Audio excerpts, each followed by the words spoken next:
Chat, we in the building. Welcome to everybody on Rumble. I think we already got 15,000 on Rumble. We got like 5,000 on Twitch. A little 20,000. We ain't even speak yet. What's popping with it, right? We're on YouTube now, so welcome everybody on King Academics and the Academy channel. A lot going on, chat.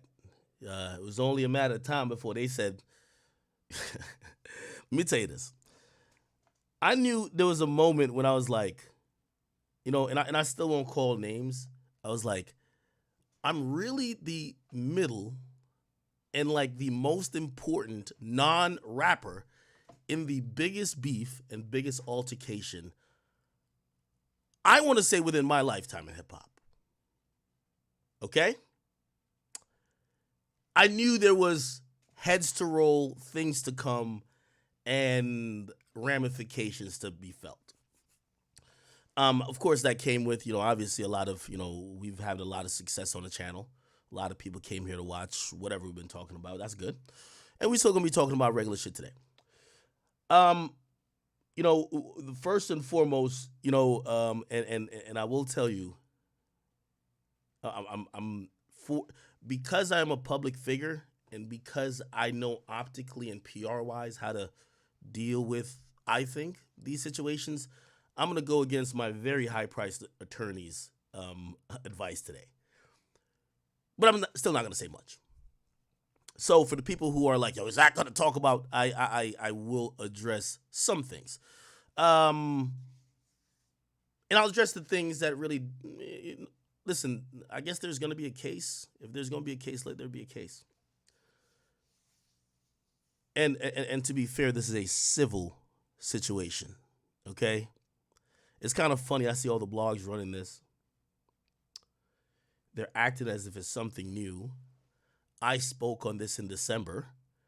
I also spoke on the fact that everything is transparent. I'm not even hiding and ducking from a situation or ducking from the narrative that happened. I pretty much told everything. And also, I told the truth. Hey, the police came, they looked. We gave them everything. Pretty much everything is documented. Caught on videotape. They got to see it with their own two eyes. Not only did they say, Ack, you good. And this is not just word of mouth. This is, you're officially cleared. We could not bring any criminal charges. You are not criminally liable. But also anybody else in the situation was also cleared. But such is the case that there's many different things going on in the world. So my only comment should really be, but I'm going to go a little bit further, even though I shouldn't, but I'm going to do it. My only comment should really be, whatever this is will be handled in court. Just know that according to the law and according to the police and according to all sanctioning, governing authorities, Academics is an innocent man who has not ever been charged with anything of the sort that has to do with any deviancy or anything like that. Has never been charged, will never be charged. That's a fact. But this is a civil situation brewing. This is a shakedown. This is a money tree situation. With me addressing this, and I've seen a bunch of people, the timing is very important, chat. The timing for this is all important. And that's what I want to speak about. I'm not going to go against what my lawyer said because there's so much information. I've given way more information before when I just sat and just talked about shit. Once now we're officially engaged, now I have to let the lawyers do the talking. I've done enough talking. So please don't take, I'm not skirting around nothing. I talked already, okay? And to keep it real, they're trying to use me talking already against me to try to get some, what the type of time it is. So I can't say much on that angle. Let's just analyze facts. Is Academics under a criminal investigation? Absolutely not. Is Academics at risk of being arrested for a first-degree felony or any felony, misdemeanor, otherwise? Absolutely not. Is this something where an individual felt, let me not say that because I don't want to go into, I don't want to say anything that could help a case for anybody else. So I only got to keep it to me. I can only speak to me, right? Because now people are playing the same game.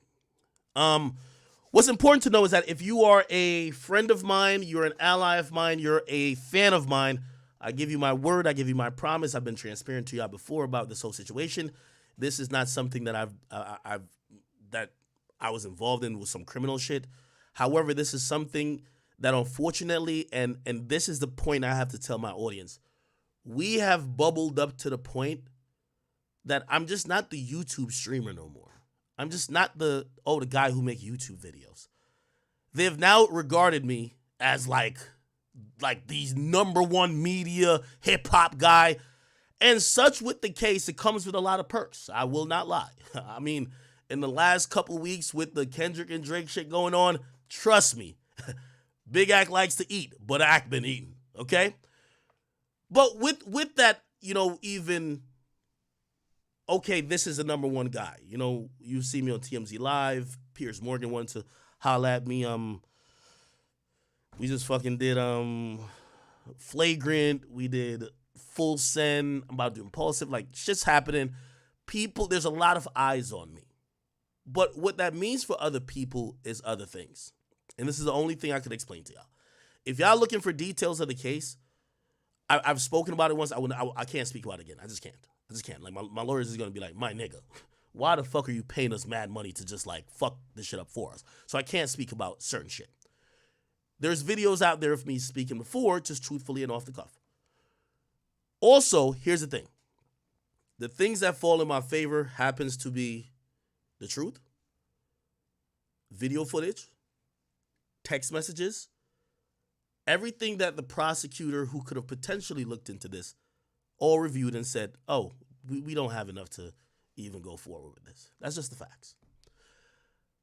Other than that, to kind of go through minute details, I would love to. You know me, I got a big mouth. I love talking. But unless I'm just an idiot who just likes wasting money, because I'm not a dummy, I can't go against what my lawyer's saying. Now, let me tell you what's going on and the important part that I wanted to address. And this is for only the people who have been rocking with me and probably saying, this is kind of ironic. We're talking about Drake and maybe Drake with some shit like that, and you just covered Diddy and some shit like that. Now your name is getting brought up. What's up? This is what I will say, and I hope y'all pay attention. For everybody, and including blogs, all these other media outlets, Washington Post, I seen you. All y'all who sent, what's the comment? I have zero comment beyond what I've said before that you can use on record. I have to just go by my lawyers. Again, if I tell y'all I've been criminally clear, y'all gonna be like, well, that doesn't mean anything. All right, whatever, fuck it. So I have nothing to say to y'all. You know what I mean? At this point, it will be determined in court, and I'm very confident. Let me tell you the timeline that's led us to here. Chat, would y'all all agree that right now Academics has the most attention he's ever had probably in his career? Yes or no? Just say yes or no. I'm just reading the chat. Yes or no? By the way, you say, how is Pluto? I just brought Pluto back from a bandage appointment. They gave him mad drugs. Pluto just he walked in the house and just dropped in the middle of my fucking, so he has to go for a bandage. He got to change his bandage every 2-3 days. He's so vicious, not in a bad way, because I love him. It's my baby. He's never heard a fly, I guess. But, they have to sedate him. So I don't know what they do to him, but I'll be seeing the charges because they charge me for it. I guess they knock him the fuck out to do whatever they got to do because they say he's too vicious. So anyway, they change his bandage, but he still got little drugs in him from the doctor. So he comes, I brought him back from the doctor just now, and he just plops in the middle of my fucking marble floor, just sitting there bruh, let me sleep. So I'm going to let him sleep off the drugs. I'm going to give him some food, and he'll be fine. So Pluto's okay. And by the way, the doctor did say, remember he did 2 surgeries? The doctor did say that when they took the bandage off and rebandaged it, it looks amazing. So it's looking, we're a week from this new surgery. They're saying it's looking good, and I'm just crossing my fingers because we can't do a third surgery. We can't. Cool. All right. So here was the question I was trying to say. The question I was trying to say to y'all is, would y'all believe or would y'all accept that probably now is the most attention I've probably got as a media platform or media personality? I've seen a bunch of people say yes. I'm going to tell you why this matters.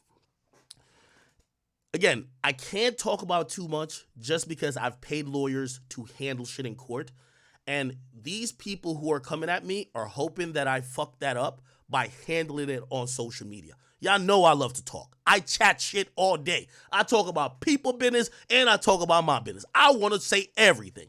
But I also have to remember that my lawyers are there for a reason. Again, this is not a criminal situation.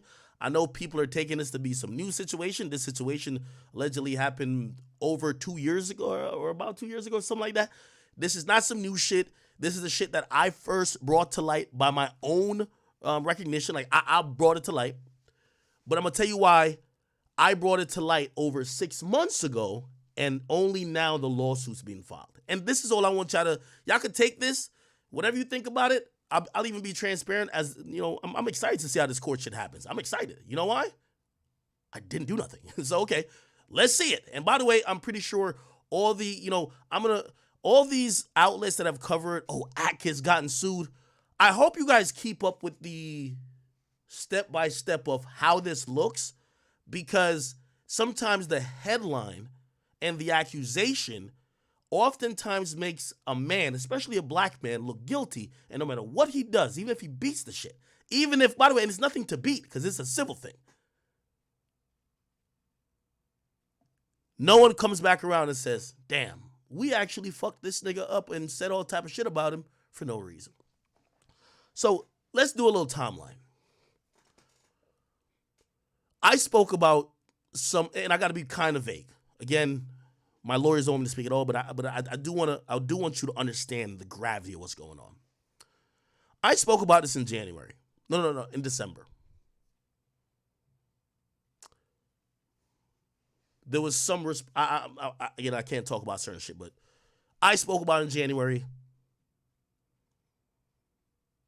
I then got threats of a lawsuit because, remember, the police wants nothing to do with this. They're saying there is no crime. The cops have said, peace. There ain't no crime that we could prove. That's what they've said. We're out of this. Okay. My lawyers have been ready for a possible lawsuit. We get it. We're in the time of the shakedown. Here's what's going to be interesting. And again, I'm going to be vague, but people in the chat, y'all be smart. Okay, I got to be vague for certain type of litigation reasons because I don't want, when I meet with my lawyers, they say, why the fuck did you do this? I don't want them to play this stream clip, okay? Do you know who's the lawyer representing whoever against me? Y'all know the lawyer? Who y'all think that lawyer is? Could it be a lawyer that I've covered? Maybe with like about 3-4 Diddy cases? Maybe with the T.I. case? Could it be a lawyer that not so long ago I did a stream putting up on the screen saying that lawyer might be out here trying to shake people down for money? Could it be that lawyer that's representing in this case? I'm asking a question. Could it be that lawyer? I don't even want to open the article, but could it be that lawyer? Could it be that lawyer? Could it be, chat, that lawyer, if he was supposedly representing some individual that had whatever claims about me, could it be that I said, and this was public 6 months ago, and that lawyer did not file a lawsuit until yesterday? Let me tell you why. That lawyer, could it be, let me say, because now I got to be very careful. Could it be, is it possible that person who really seen the money grab was really the Diddy stuff, and who was the biggest nigga covering the Diddy stuff? Who would that be? So when I was doing, and I'm doing just regular journalism, and I'm not looking into it like that, but it's doing, allegedly, his bidding. So you claim you had a case against me for 6 months, never filed it. I'm covering another case that you also represent, so you hold off. You're like, let me not piss Ack off. Ack over here is pushing the Diddy train. He's making the wheels go in motion. Good. Okay. Could it be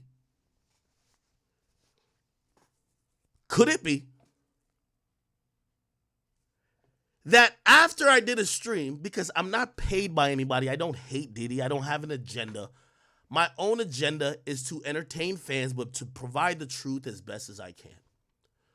About a month ago,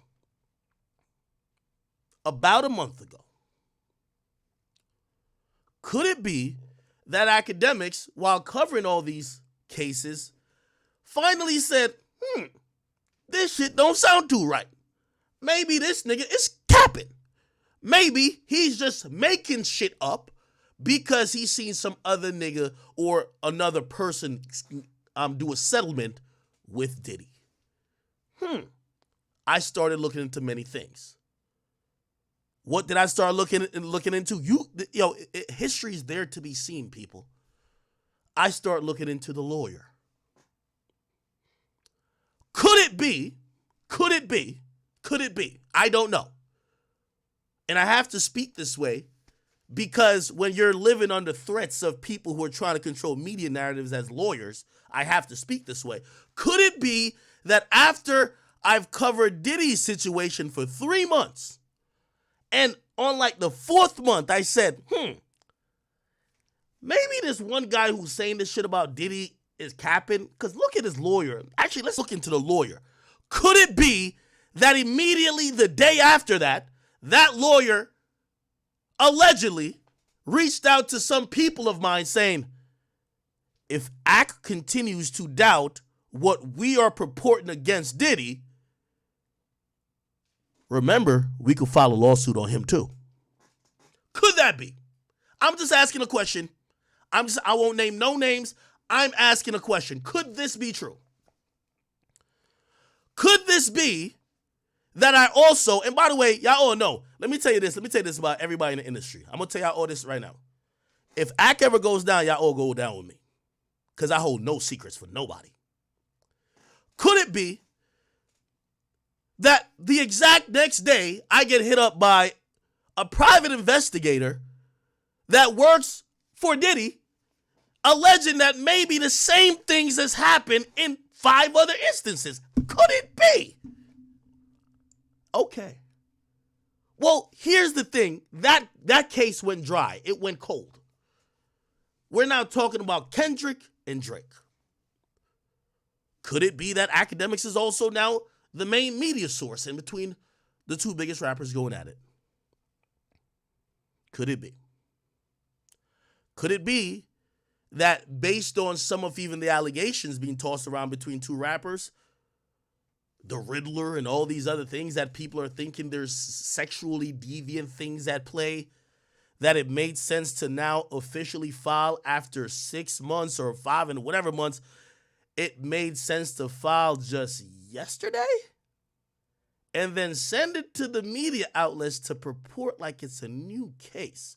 Oh, also, could it be? Could it be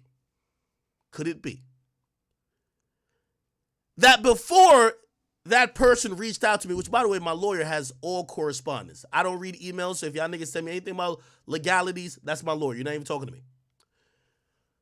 Could it be before the person said, hey, you're talking shit about my Diddy case, I could file a case on you? Okay. Could it be before that case, there was correspondence trying to get a settlement? Could it be a particular familiar trend? Let's shake him down for the money. Could it be that academics told his own lawyers, I'm not giving a motherfucker shit? Could it be? I already brought the shit to the public. Why the fuck would I settle now? What do I look like, Diddy? Could it be?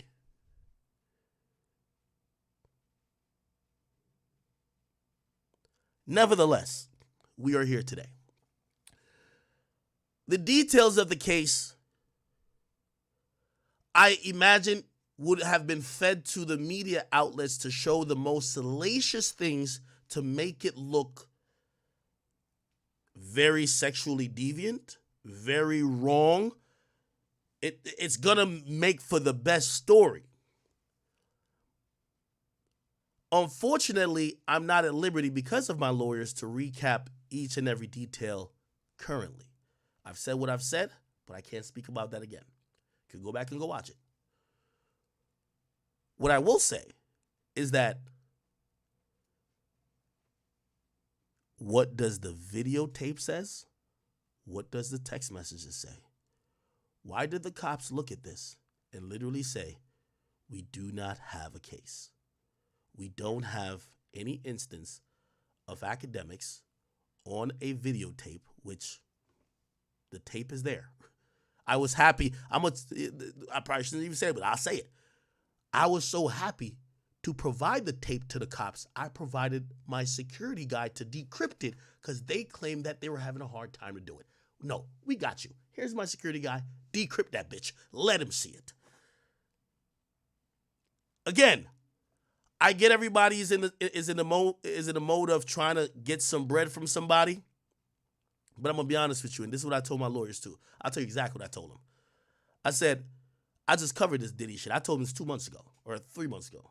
Whatever, I had got something. Anyway, I said, these motherfuckers really want me to just pay them a check. But you know what pay a nigga a check to keep quiet means? That looks like you're guilty. Fuck a check, I'd rather pay y'all, even if it's more than what I pay them. Let's take this shit to court. We're here now. I have nothing more to say. If you guys want to get any comment from me, any news outlet, you can use this part of the stream. I've told Shade Room the same exact thing. If you want to be fair, go be fair. If you want to do the digging on could it be? You could do that on your own. But I have nothing more to say, and I don't think my lawyers are going to be speaking on this because at the end of the day, I hired them, and I really think I'm better at PR than them, okay? The actual facts of the case, I have no room to speak about. That will be all hashed out in court. Other than that, here's the funny part about it too. And I'll use the last could it be. Could it be that some of these outlets running this story is hoping, man, we got him. Now I'm going to always tell y'all this. For Rolling Stone and for the rest of y'all cannot destroy what you didn't build. The reason why the people came here to watch me on this live stream or others is not because you guys made me the guy. So respectfully, I know you guys won't give me the fair shake, the fair chance, and also even by how you've reported today. I could tell it's already to say, we've got him. It's okay because I've been through this before. This ain't my first rodeo. I've been in this game approaching 15 years. It'll be here today, gone a couple months from now. It's fine. I take the highs and the lows, the goods and the bad, and this is just another one of them, okay? What we will continue to track, and for everybody, okay? Maybe I won't do this for myself because, again, my lawyers' wishes. But to y'all YouTubers, I know y'all YouTubers going to cover this. Watch the case. Watch what happens. Watch the defense we put up. And watch what actually gets presented to court. Okay? Because it's easy to say salacious things. Yo, Ak was doing a handstand with a Henny bottle and it sounds good. Is that on the tape? It's not on the tape. What's on the tape?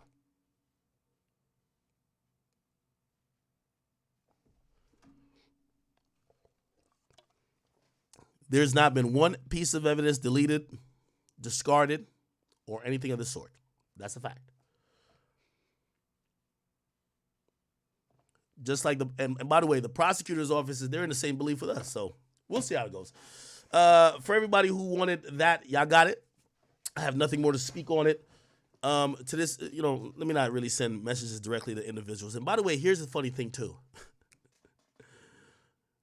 This motherfucker if you read the headlines, they put two things that shouldn't even be close together. One's a very serious offense. Then they're like defamation. So me telling the truth is defaming you. Okay. We'll leave it at that. For the people who are intrigued by this, please know it's always interesting when niggas is like, yo, we got him. Finally acts out of here. To the Meek Mills of the world. Meek, I stepped on your career and I crushed it. I know when you go to sleep, nigga, and you hugging on that little pillow and you pretending that's Diddy's booty, nigga, and you're like, damn, I sold 6,000. Just remember, nigga, You disrespected me 9 years ago, and I plotted this for 10. That's why your career is at where it's at, okay? You blocked me. Don't talk to me no more, okay? You got my house address. You're not pulling up because you don't want to. Just keep it cute, okay? Go sail off into irrelevance. I'm going to keep laughing at you. And what you're going to realize is that, I've looked at this. Heavy is the head that wears a crown. It's cool. I had a good week.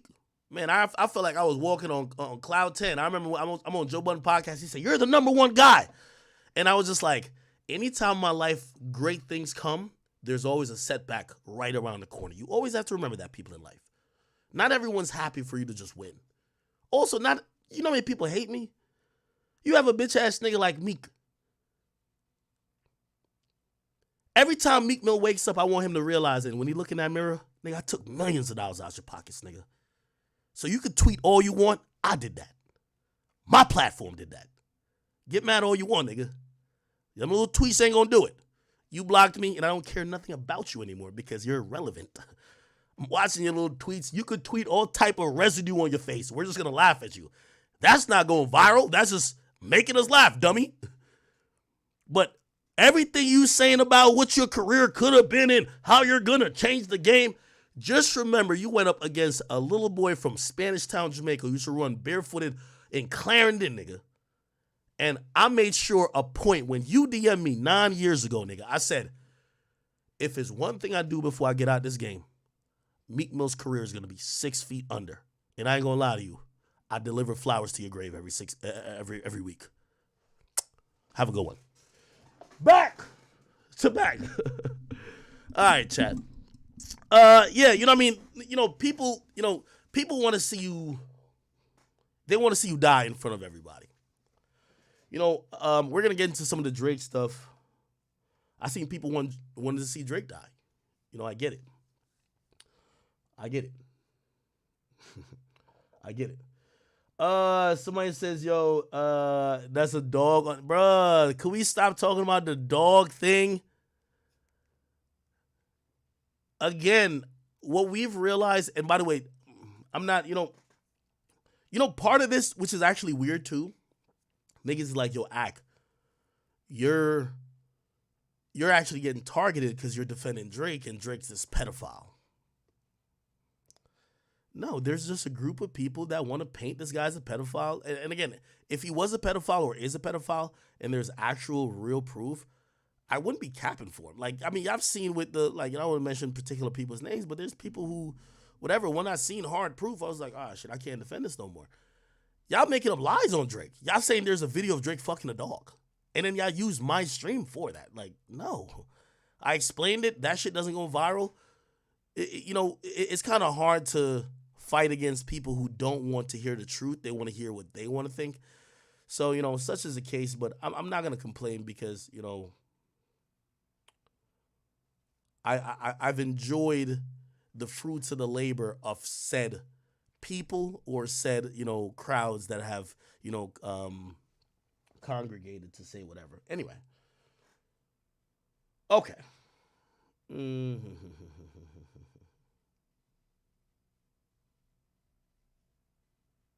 Okay.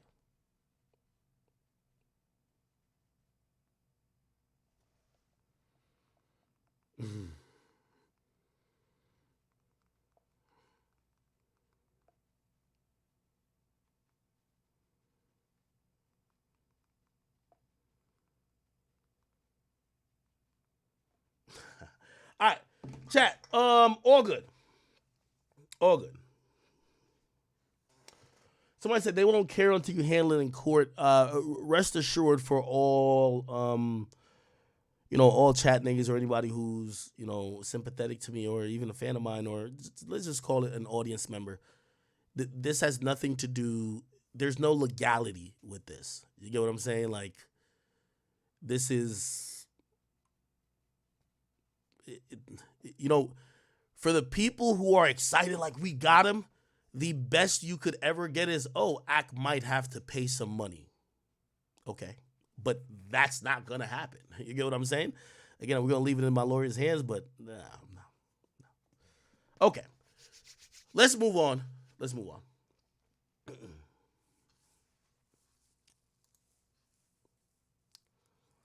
Chat, we're just moving. Like, today just feels like December again. That's it. Feels like December again. That's about it.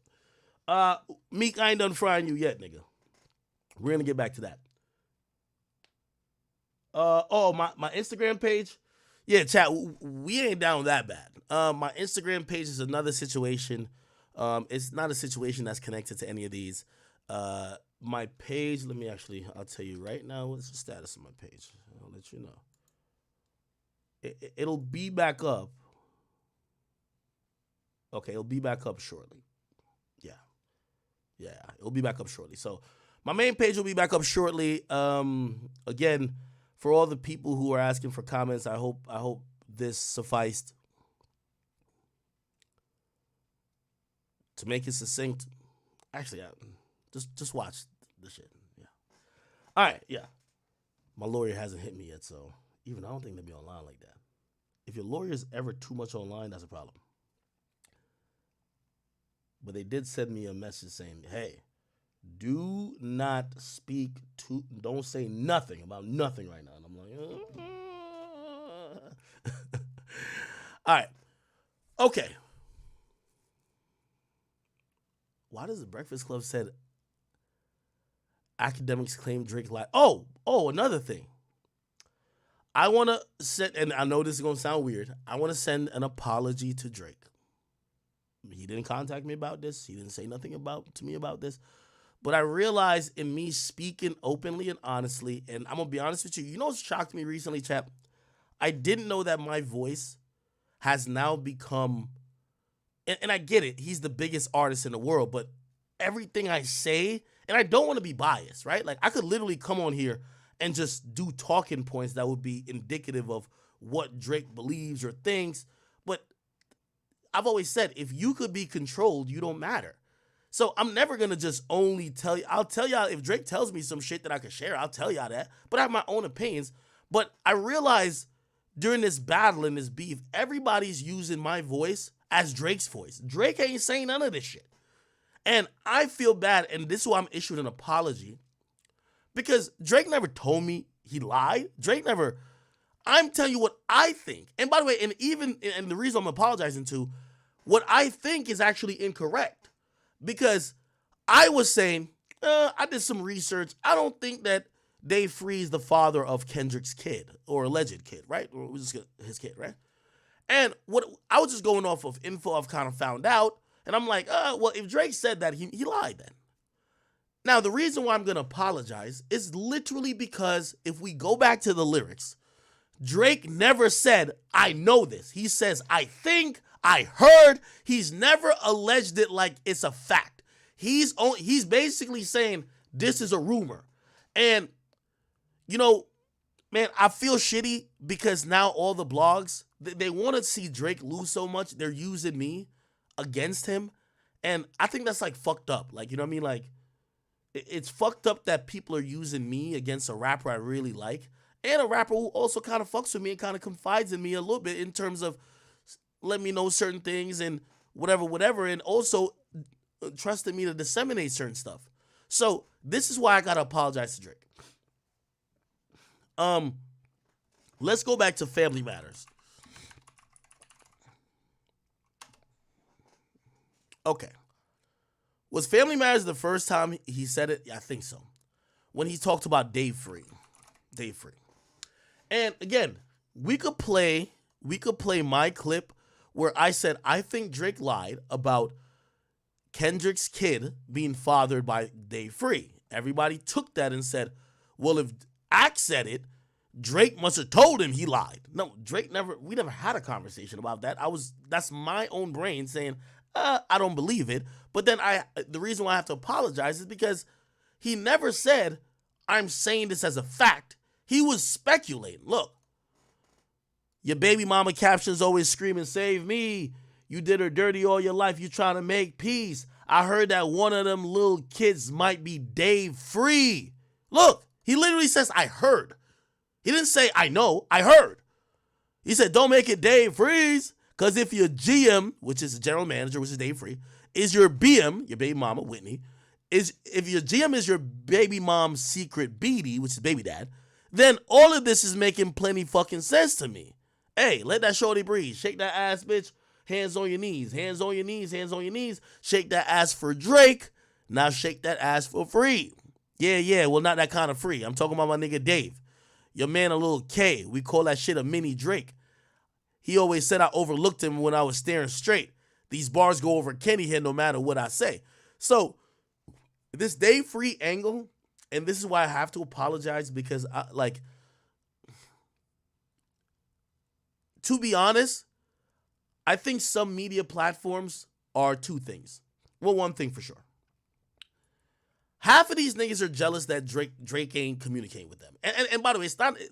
Let me tell you what that means. Everybody in the game wants a Drake interview. I've always told y'all I don't care about a Drake interview. I don't think that's how Drake really gives it up when it comes to media. This is new age media for like high level rappers. They're not caring about serious interviews anymore. They care about looks. So I've always said I'm not mad that Drake doesn't consider me or hasn't given me an interview. To me, Drake gives me valuable information that I'm the only source for. I remember the first time when Drake told me something and I put it out there. And when I put it out there, everybody was like, we don't know if Drake really said this. You know why? Because everybody was salty that I was the plug to the biggest artist. That is a fact. They're salty that they can't get a comment. They can't get a quote. They can't get a look. If you're going to hear, and let's be honest, if you've heard anything about what Drake thinks, feels, is doing, you've only heard it from me. Okay. Now, I'm saying that I understand what that means in my world, in the media world. Of course, now I'm a central figure in this whole thing because these niggas can't get a quote out of this nigga. You get what I'm saying? Okay. What that has done, though, has turned me into like this spokesperson and also the person that they try to use against him to make him look stupid because I ain't gonna lie, there's like some propaganda. I don't know if it's a Kendrick propaganda or niggas just hate Drake. There is some propaganda to make this nigga look crazy right now, right? So, everybody ran with the thing saying Ack said Drake lied. Nigga, you know Ack has his own brain. Like, Drake could tell me one thing a million times, I might not believe him. Maybe I don't believe him. You never not believe somebody? No matter. Anyway, they're now making it seem like Drake told me that he's lying. No, that never happened, right? Then I go back into these lyrics and I realize Drake never actually said it's as a fact. Drake was saying, I heard it. So that's what made me feel like shit because I'm like, damn, it's not like this nigga's standing on it. He's like, yo, he's just repeating rumors. Kendrick is doing rumors. He's doing rumors. Then we have the hard part 6. And here we go with that. The hard part 6. Here we go. And then he says, this is after he talks about the gloves and shit. He says, what about the bones we dug up in that excavation? And why isn't Whitney denying all the allegations? Why is she following Dave Free and not Mr. Morale? Which is, by the way, true. Right? But he's still speculating. You haven't seen the kids in 6 months. The distance is wild. Dave leaving heart emojis underneath pics of the child. Speaking of anything, like again, this is all speculation. He hasn't said, like, I know Dave Free's fucking the mother of your child. He hasn't said that. He's kind of speculating almost like, yo, I see some smoke, there might be fire, but he's not claiming it. So that's the only thing I wanted to 100% apologize to Drake about because I didn't want to, with the access that I have to the artist, I don't want people to make it seem like I'm like his diary. No, I could disagree with Drake. I have disagreed with Drake. Drake knows when I've disagreed with him. We've talked when we've disagreed. So please, I do want for anyone else who's they're desperate to hear what Drake thinks, stop using me as the spokesperson, the mouthpiece for Drake.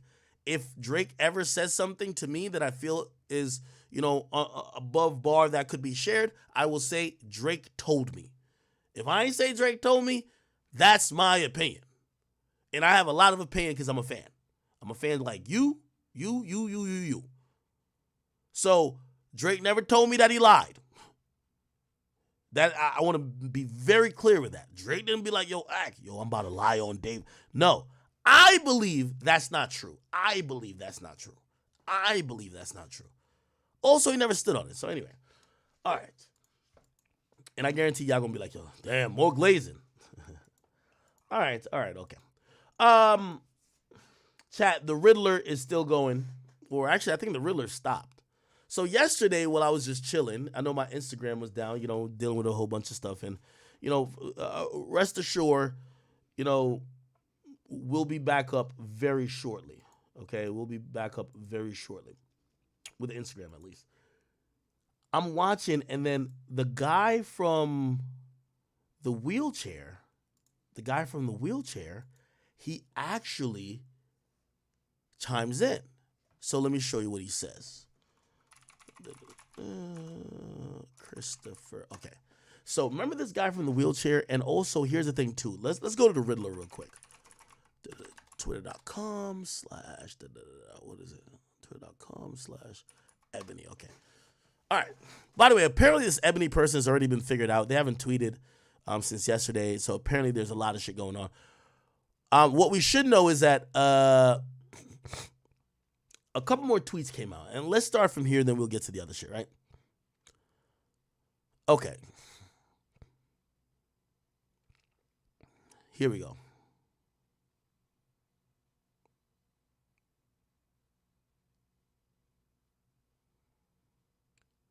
All right.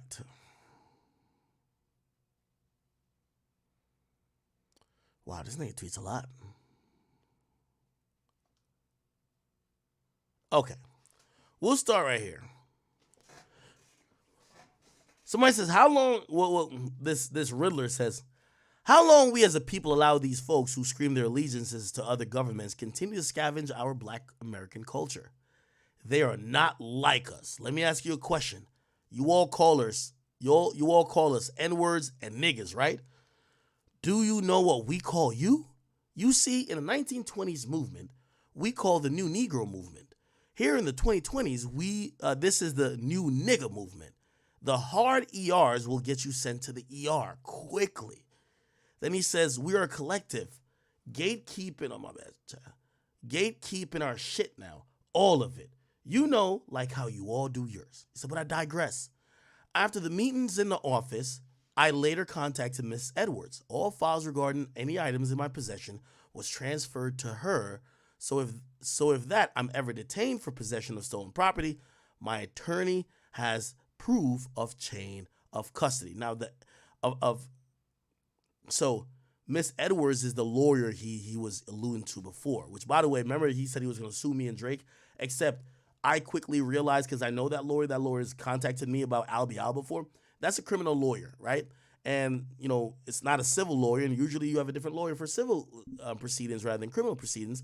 But look like this guy, he probably got Miss Edward because he knows, bringing all this shit to light, there's possible criminal charges that could come out of it. You have someone's prescription, you have possible mail that they might have, you have their computer. This almost would embody, possession of stolen items, or maybe even, theft or felony theft of items over a certain amount. Definitely $5,000. In some places, it's a felony if you steal over $5,000 worth of stuff. Anyway, so he said he contacted his lawyer and he transferred all the possessions over to his lawyer. Then he says, I was in the disbelief at the claim of theft. Now, here's the thing. This is now making a little bit of sense to me. Remember me, right?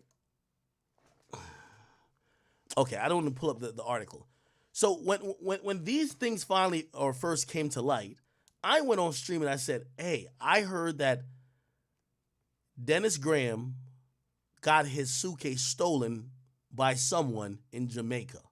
That's what I heard. And I said, the items you're seeing Kendrick post on his cover art are stolen items, okay? Now, it looks like that's what this Ebony Prince person is talking about, right? It's literally saying, yo, I was in disbelief at this claim of theft, which, maybe that's why they mentioned me that first tweet. I claim they stole it. Claim of theft, considering how the items came to remain in that building. I kept thinking back to July 27, 2023. He says, by now you should have come to the conclusion that I am a meticulous I'm meticulous in my methods, right?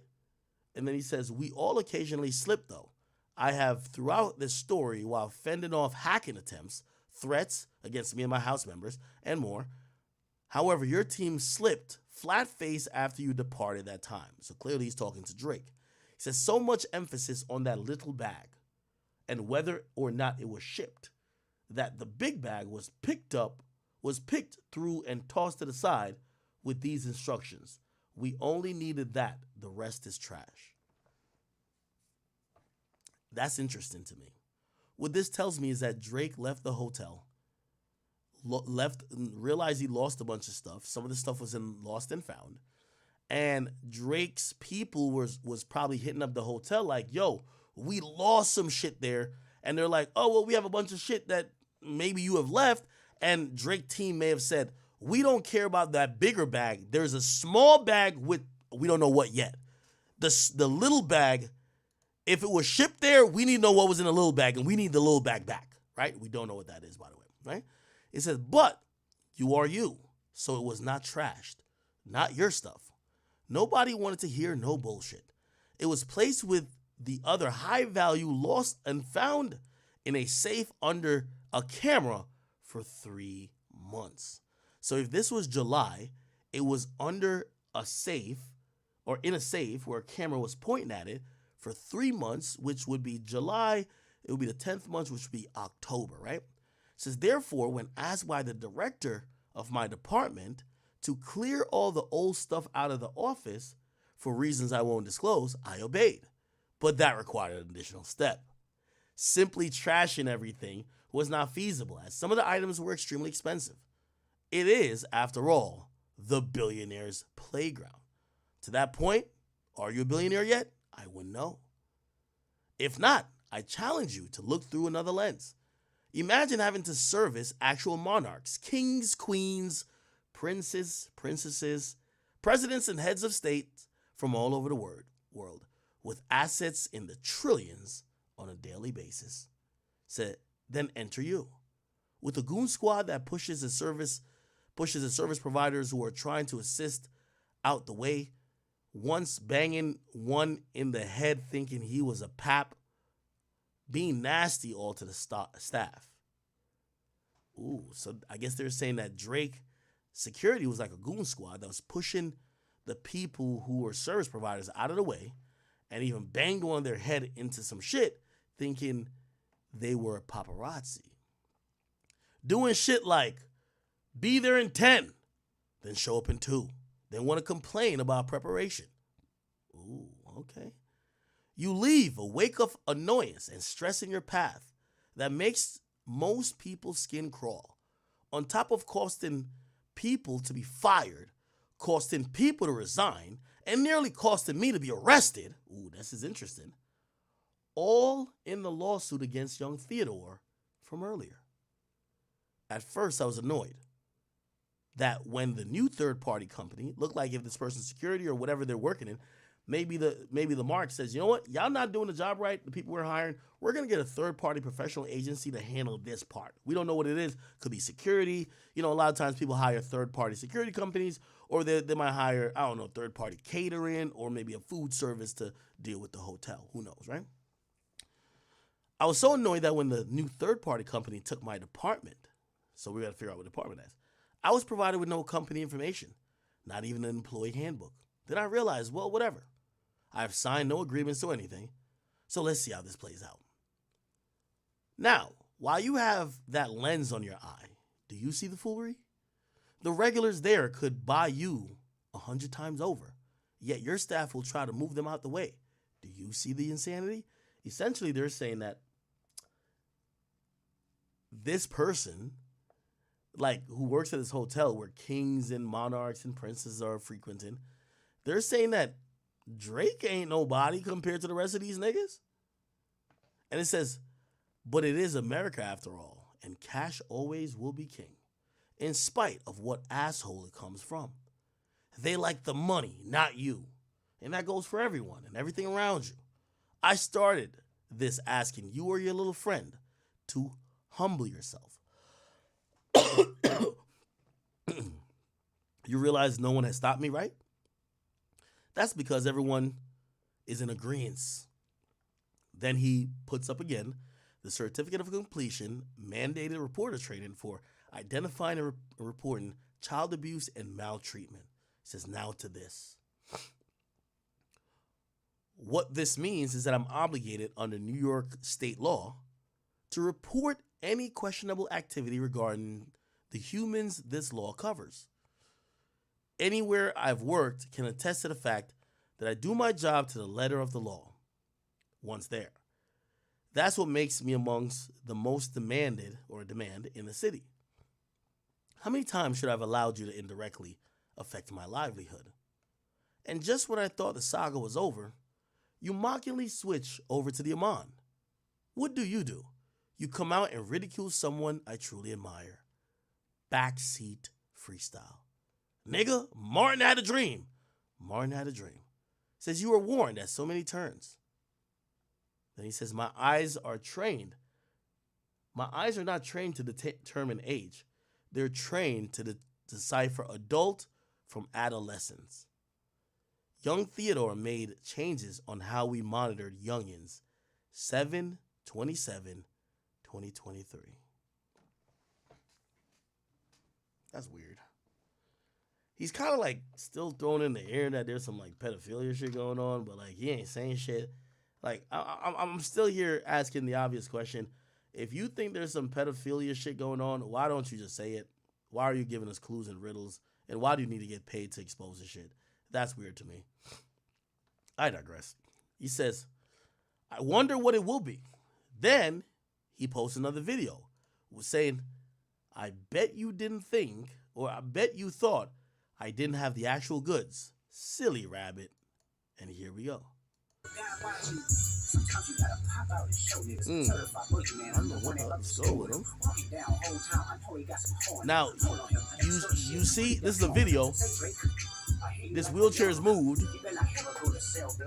Here we go. You're going to see more shit happening. By the way, I do think the fact that this is panned all the way over to the right, they're not trying to show us something on the left. Look, if you're showing us the screen, why are you panning over, right? Look. They start off with the screen centered, then they start panning to the extreme right.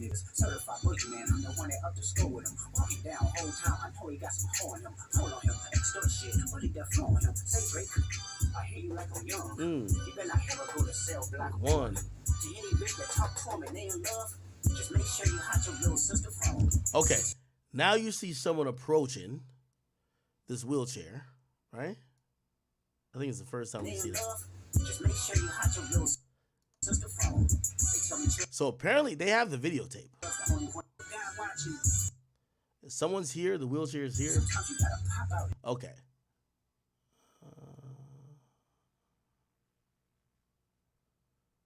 Is that someone? I can't even tell.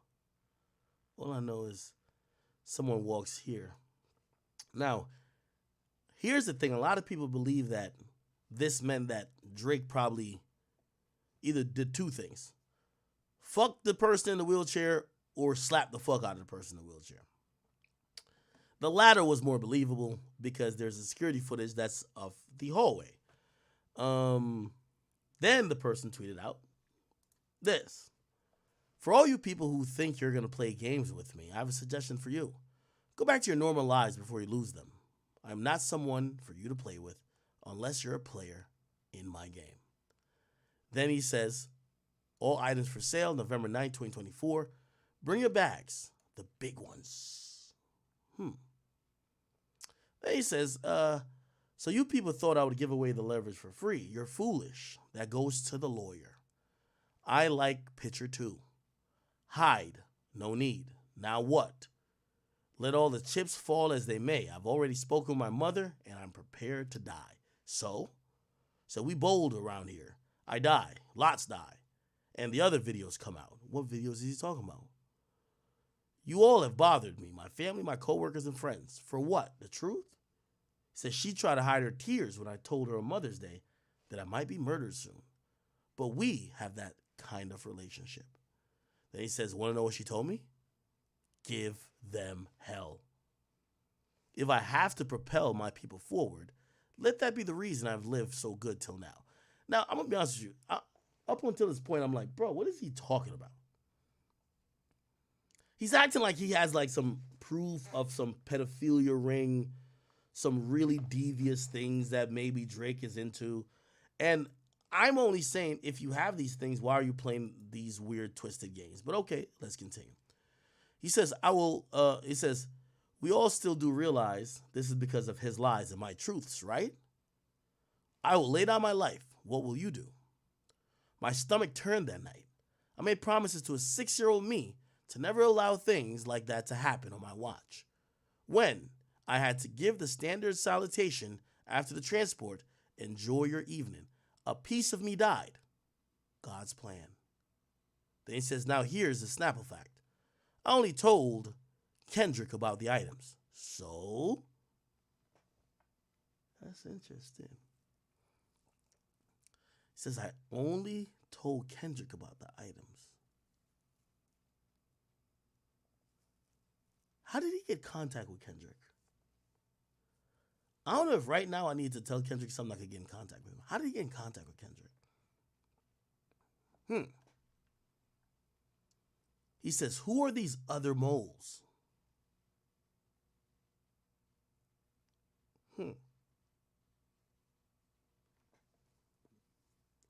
Doesn't it point to the fact that the OVO moles, we were thinking the OVO moles were connected directly to this. Like, what else would a OVO mole have given Kendrick information on?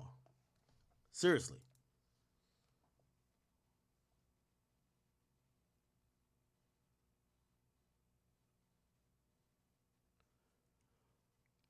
The only thing we know about Drake, or the allegations, is the child, right? And all these items. He's saying he told Kendrick about the items. Clearly, he's not Drake's mole. This is why, chat, and this is what I was saying, me personally, I think that Drake may have, if he did indeed plant a mole, the mole only was responsible for mentioning the child. And this is to clear up another thing. Drake never told me he don't know where, and if I misspoke, I will take the blame. Drake never told me he don't know where the child thing came from. He never said that, okay?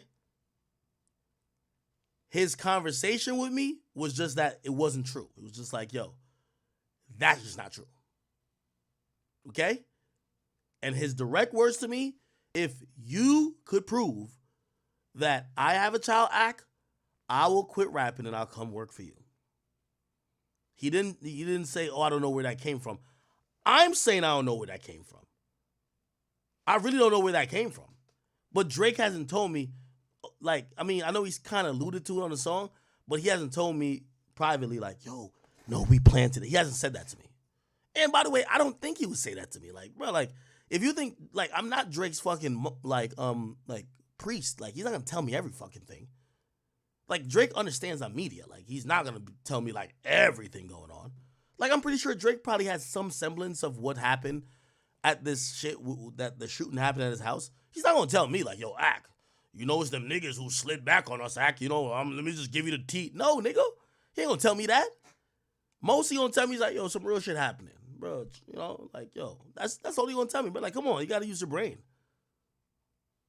So, again, Drake never told me that he had no idea. That's me. And for me, I have to believe it's a mole because I've never heard anyone speculate that. I talked to a lot of people in the industry. This is not even like an industry rumor. Like, that claim by Kendrick was really far-fetched. I've never heard it. Anybody else I know in the industry never heard it. And Drake is saying that is far to hell from the truth. So if he planted it or if he didn't plant it, I don't know. He's claiming he planted that. Fine. Even though I would like to see him put some proof that he did plant it, but whatever. Okay, so they said, who are the other moles? They said, the House of Ebony is what validated me when I felt like a unicorn in the hood. They molded me into a lion you get today. So come, just don't miss, because I won't. Why is the truth so expensive? And this is where, like, I'm, like, confused because, like, that's his last tweet. But it feels like this is a guy trying to sell some shit. He wants y'all to buy. He wants y'all to buy his information or his truth about what he either believes Drake's is or what he think he saw with Drake. And for me, I'm like, bruh, you got to give us a little bit more. Because right now, like, with all due respect, I know Drake compares himself to Michael Jackson. And if you were selling like a Michael Jackson weight loss pill prescription, maybe you could get like, I don't know, 20, 30,000. I don't know, maybe 50,000, maybe 100,000. I don't know what that would go for. But just selling an old shirt and a Maybach glove that Drake may have held in his hand, bro, who the fuck do you think this is, bro? Like, no. You got to give us a little bit more tea, bro. We're just not going to, and again, people would buy it, but someone told me he's looking for 6 figures or 7 figures for some stolen items. Here's the thing, too. Bro, you also said you were going to sue me and Drake. How are you suing me and Drake when it's clear that the items that you have, let me tell you how this works for this guy who works in supposedly hospitality at a what do you call it again? Hotel. A hotel can't deem someone lost items belongs to now an employee who wants to claim it. It doesn't work like that. Especially high-priced items, you have to involve the cops. You can't just, so when you're coming on here with stolen items, and also he had deleted some tweets, but I've seen it elsewhere, where he was like, he also got diamonds. Like there was some diamond shit that was delivered, and I guess he got that too. Bruv, there's no legal way for you to claim a nigga's items that's worth tens of thousands of dollars as lost and found. It don't work like that, my nigga. Like, this person sounds like an idiot. Like, oh, finders, keepers, losers, reap. Like, well, no, nigga. That's a fucking crime.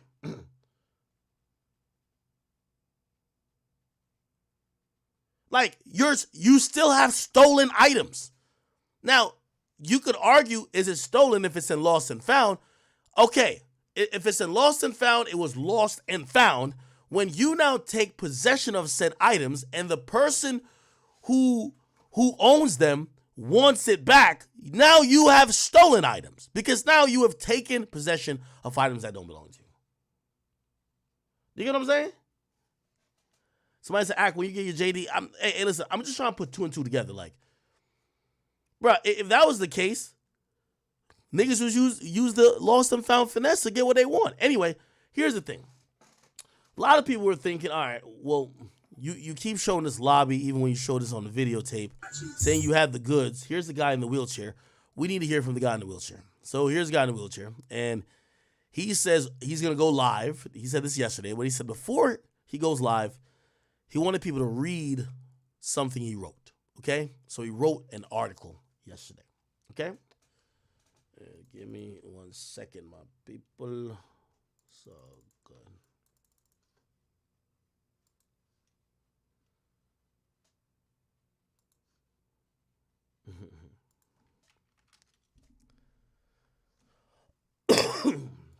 All right.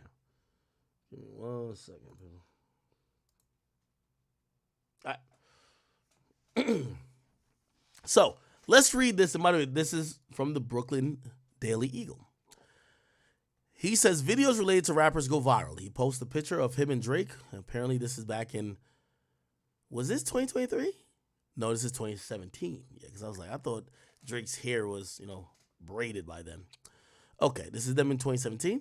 Anyway, he says the editor's note. The first portion of this story is written by the Brooklyn Eagle reporter Mary Frost, followed by a first-person opinion piece by Christopher Alvarez.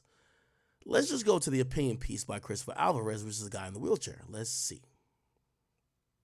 Cool. This is Christopher Alvarez, okay? He says, living as a journalist in a post-truth society. He says, my childhood friend and brother texted me this morning. I tried my best to not say anything about it, to not bother you, but I've seen your name all over the internet all weekend. Sorry, you got to deal with all of this. That's what his childhood friend and brother texted him. He says the evolution of the social media has opened a new era of disinformation and poses a critical question. What does a post-truth society mean for journalism? Platforms like Instagram, Twitter, Reddit in many ways, have become a fake news factories whose algorithms are routinely gamed for personal pleasure, income, or political persuasion. By the way, newsflash for all the weirdos in Kendrick Lamar's Reddit, he's talking to you. You guys made up a thing that this guy was getting long dicked by Drake, and he's responding to it directly, and he's kind of responding to the weirdness that you guys came up with randomly by saying that platforms like Instagram, Twitter, but you got to remember, he's putting Reddit there for a reason, have become a fake news factory whose algorithms are routinely gamed for personal pleasure, income, or political persuasion. It's come to the point where it's no longer sufficient for a journalist to simply exist as an esteemed byline. Rather, it's now his job to build audiences by leading an authentic and bold-faced digital life across various social media platforms to still be called a reporter. This is a very, by the way, great writing, and that's a great line. I don't think people should call me a journalist, but these days people want to know as much about the person delivering the information as much as the information they're receiving. And I think this is what he's talking about. He says, the work of self-representation in social media spaces is certainly time-consuming and frequently challenging given the pervasiveness of cyberbullying. But the seriousness of how social media now governs much of the public perception is no joke. This weekend, a video with a screenshot of me that has been viewed more than 8 million times went viral. And once again, I was the eye of a media storm. This time for the worse. Clickers are gonna click, but for now, it's time for me to introduce myself and clear the air. I'm a 26-year-old trapped in a 9-month-old body. I was born to a Hispanic couple from Colombia. When I was 2 years old, I was diagnosed with thanatophoric dysplasia type 2, a severe skeletal disorder in which the person affected has a narrow chest, a small rib cage, small limbs, and underdeveloped lungs. Children born with this condition die soon after birth due to respiratory failure. Currently, I am the only one in the world, wow, Jesus Christ, with my disability, breaking the lifetime expectancy record with ventilator support via a tracheotomy, keeping me alive. These physical challenges have shaped the way I communicate with the world around me. My partial hearing loss would make some conversations difficult, and my tracheostomy causes my voice to be rough. But through the years, I have constantly worked on improving my speech. By speaking in public and engaging in conversations, my listening skills have also improved with the help of hearing aids. My own struggles in communications and a lifetime of conveying my story in the way that people understand are inspired by and have been a driving force as a Latino journalist, one who prides himself on being open-minded and valuing different perspectives and experiences, with an eye toward telling impactful stories. Because of my physical limitations, I don't look like the ideal friend, boyfriend, employee, or journalist. That's why I created They Want CA, or They Want Ka, on Instagram, to showcase myself living without limitations, enjoying my day each day with a smile on my face. I'm not disabled. I just do things differently, and I belong here. My following are friends and people who I've worked with of all ages. It's a play on words that by spreading motivation, my positive outlook on life, and inspiring individuals with disabilities to overcome any challenges they encounter, high-profile people would want to hang with me or us. By the way, chat, you see what happens when I read from an actual journalist who uses punctuation and spells words correctly and uses words correctly? They say ask, not ax. You see how fluid it is when I read it? Exactly. Anyway, I've had the privilege to be with Drake, Kendrick Lamar, and other celebrities who have been very nice to me, but I don't understand where it all got blurred with the fans. Again, what he's mentioning is Kendrick Lamar parasocial weirdo fans. He says, I could confirm I was with Drake on the night of January 22nd, 2023. After his New York City concert with 21 Savage, I was called to meet Drizzy at the Mark Hotel, and we had a blast listening to new beats. I'm not in the position to talk about his character outside of our means, but I could say I was not. I was not. Let's say it again. I was not violated in any way. Growing up in a society that was not meant for me to succeed in, I would never put myself in positions that would further dehumanize the disability community. According to the CDC, approximately 80% of women and 30% of men with developmental disabilities have been sexually assaulted, and 1.8% of women with a disability have reported rape in the last 12 months. I know the struggle, and to be put in the light that has been scary for my other friends. No, I know the struggle, and to be put in that light has been scary for my other friends in this community. There are rumors that a hotel security guard was fired for letting me wait inside the hotel instead of leaving me out to freeze. I believe this is true, and I feel bad. I'm sorry to him and his family. Good people doing good things out the kindness of their hearts should not be condemned, and the Mark Hotel should reassess who they put at the top of the chain. The Brooklyn Eagle has reached out to the Mark for comment and will update with their response. Lastly, I've been getting a lot of spam, phone calls, text messages, emails, and social media messages saying I'm the snitch in this beef, that I accepted hush money from Drake, or that somehow I was in on the plan because I follow underage high school girls. First, I don't know anything about Drake and Lamar's beef because, to me, life is too short to hate, and I don't follow it. Second, I'm a hardworking journalist who holds elected official and private entities accountable. I don't have rappers on speed dial to be the mole or the snitch. Okay. Now it looks like this is a piece that might be from the editors, but it's in a different font. I'll read it as well. Going forward, in light of recent hate speech incidents against Alvarez, and for his safety, they want Ka. Publicity team has advised him to unfollow all minors. Please don't take this personally.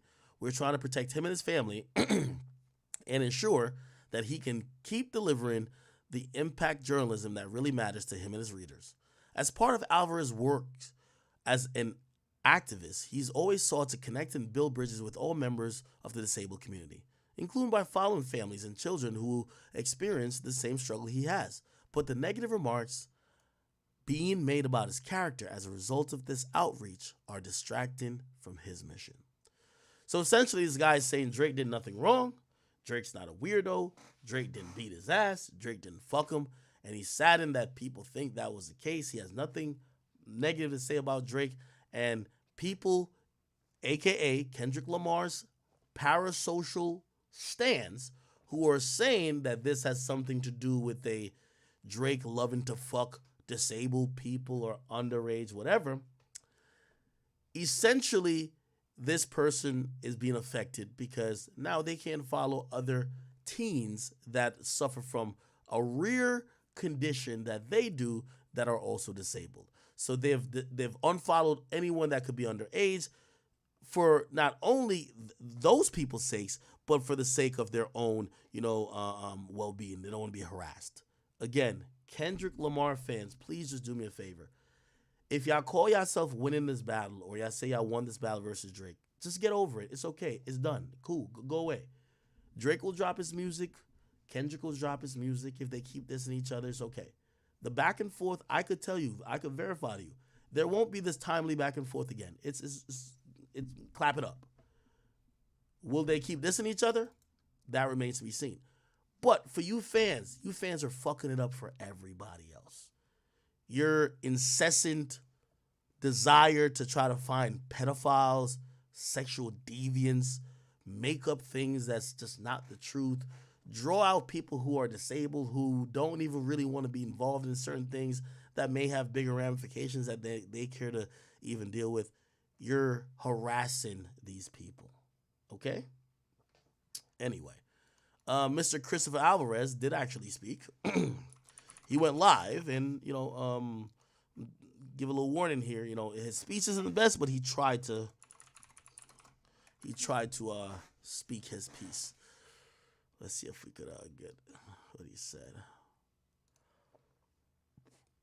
Okay. I was watching a little bit. Can I get it? Can I get it?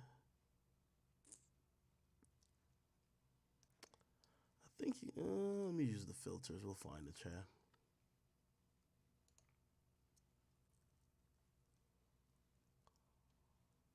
Does anybody have the link of like the full convo with him? Because he had a full convo.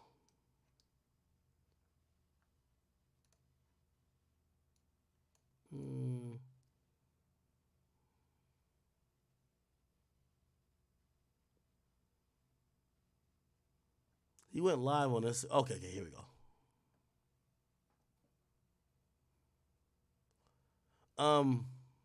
I understand he's a bilingual speaker, so please be warned. And also, we talked about his ailments before. You mean she's lying? I don't know what nurse you're talking about. Okay. Hospital after that date, everything okay? Did you go to the hospital? I don't think so. I have no idea. To the one hotel was looking the night after. Yeah. Okay. I like the ice. I like the cold.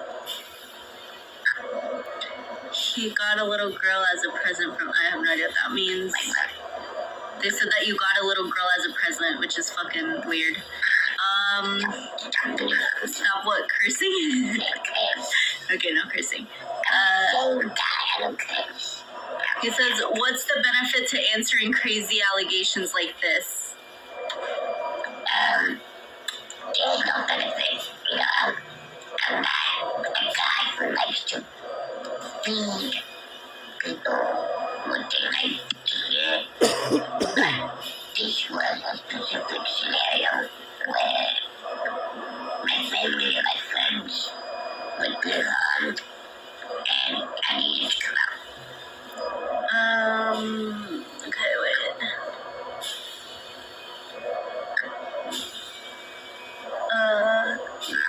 Someone talking in Spanish to him in the background. I have Spanish.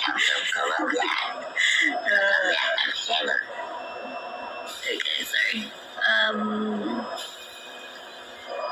I think that's it. Oh, go there. The article doesn't seem consistent, I guess. The article is not consistent. Okay, so what it seems like is that I believe there's almost like a translator of sorts that's kind of like speaking. Please, I want you guys to exercise some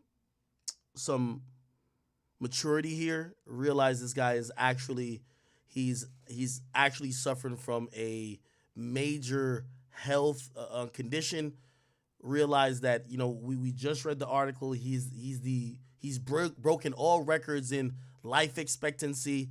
Like he's beating all odds. He shouldn't be here, and he's here still doing what he loves. He likes to be a writer, and he's caught up in some shit that makes him look like either a victim of some shit that he's not, and makes him look like a mole that he's claiming he's not, and he's just trying to clear the air because he does have some pride, and he has he feels he also has the weight of the disability community or the disabled community on his back, and he don't want anything to go out that's not true.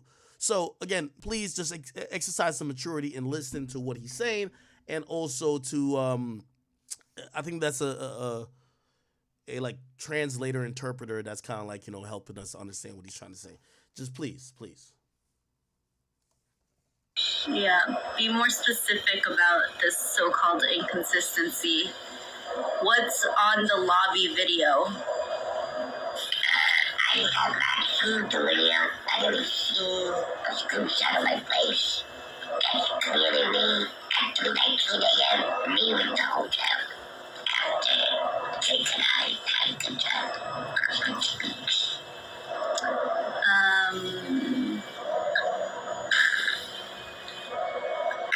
Chris, did you ever see Drake around any minors that night? Oh, it looked like he's answering, but we can't really tell what he's saying. Well, I can't really. That night, I never saw him with any minors. Not at Club, not any other time that I was with him. Okay, so yeah, I'm trying to help you guys understand. They ask him, did you see Drake with any minors that night? Was he with some kids? And he's saying, no, I didn't see Drake with no kids. Like, what are you talking about? Again, it's gonna be up to you guys if you want to believe him. I'm gonna be honest with you. I just don't believe that a guy who is, in the condition he's in would get online to just lie. You know what I mean? Especially if he's a victim, unless maybe you guys think he got paid off. Like I can't force you to think one way or the other. I can only put out the information. He's saying he didn't see Drake with no minors. By the way, if we go back to what this other guy is saying, and there's two things that we could even take from there's two things we could take from not only what he's saying, but what he wrote. He said he was sorry that people got fired, right? Remember, this Ebony person talked about people got fired, right? And it looks like Christopher Alvarez was like, yo, they allowed me to stay in the building. I don't know if he was waiting for a car, waiting for something. And rather than being pushed outside, in the cold, they allowed him to stay inside the building. And he felt like maybe people got fired because they broke the rules by allowing him to stay. And this guy feels bad. He feels bad. If we look at what this Ebony person was saying, they keep talking about people getting fired, right? Like if you go all the way down, it was like, this was the moment that two good people lost their jobs or whatever the case is. Almost to basically say, yo, Drake, it was almost hit. Look, here we go. It was almost to say, here we go. To say that Drake may have gotten people fired. Two Black American men became unemployed at this exact moment, and you made an enemy, right? This guy is saying, no, that's not what it is, right? Like he's saying, hey, if someone got fired that night, it looked like it may have had to do with me, and I'm sorry. Like you're a good person for not kicking me out, and I'm sorry if they fired you because you didn't follow the rules. I hope that the hotel could make this right? So they're not blaming Drake. And then also the person's asking him, hey, did you see Drake around kids? Did you see Drake around, like, I don't know, maybe a 13-year-old girl or something? What's on the lobby video? I have not seen the video. I only seen a screenshot of my face. That's clearly me at 3:19 a.m. Me with the hotel. After Jake and I had a good time. Good speech.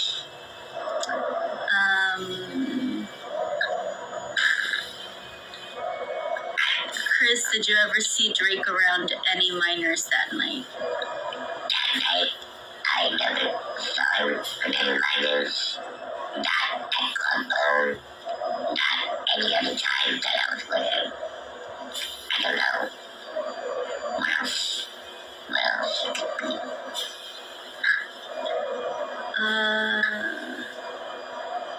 Let me see. I'm gonna make a start, okay? Yeah. No, when you find out, let me know, okay? Because we're not in the same boat. We are struggling to find a full-time job. But it's all about being true to yourself, being honest, and knowing where you want to go. Okay, they keep asking where your caretaker was that night. My kid, I don't go out with my caretaker. I go out with my mom or my friends. They're always somewhere close to me. I try to tell them to get away from me because I like to be independent. Okay, good. Yes. What is she reading? I'm reading the questions, guys. That's my sister. She's not the reading questions. Type too fast. Yeah. Okay. These are just comments. 2 guards got fired that night because... What? That just disappeared. I don't know about the second guard. I know about one guard, and I do feel sorry for him. Okay, so he said he doesn't know about 2 guards being fired, but he knows about 1 guard, and he's about to get into it. I'm just ready. I would clean on it. Says he feels bad that the 1 guard got fired. Someone said, who asked you to wait outside? Usually, there are a lot of fans outside of the hotel waiting to take pictures with celebrities. And so, I usually join the crowd to not have any haters on me. But I was glad that I had a security guard to be here.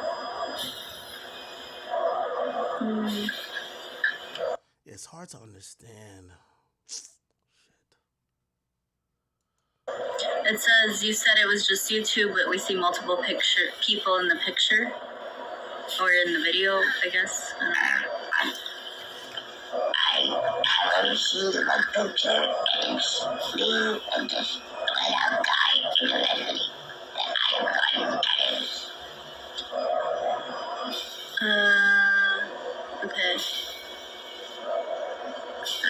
It's too many questions. Do you know who this ebony person is? I would like to know, I would like to find out who he is, and trust me, and the genuine guy in me will get to the bottom of it.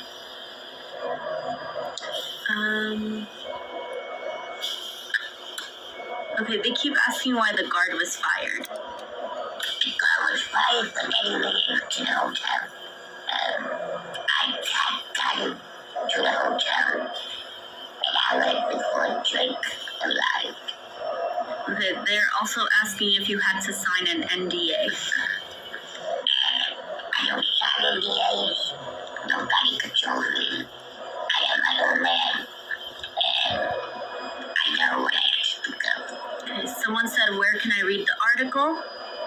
Go to legal.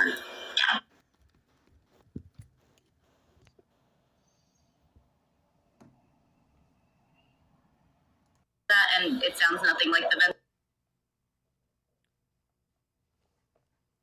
Okay, like being respectful here. Like, are y'all kind of getting a little bit of it? I understand some pieces, but other pieces I don't.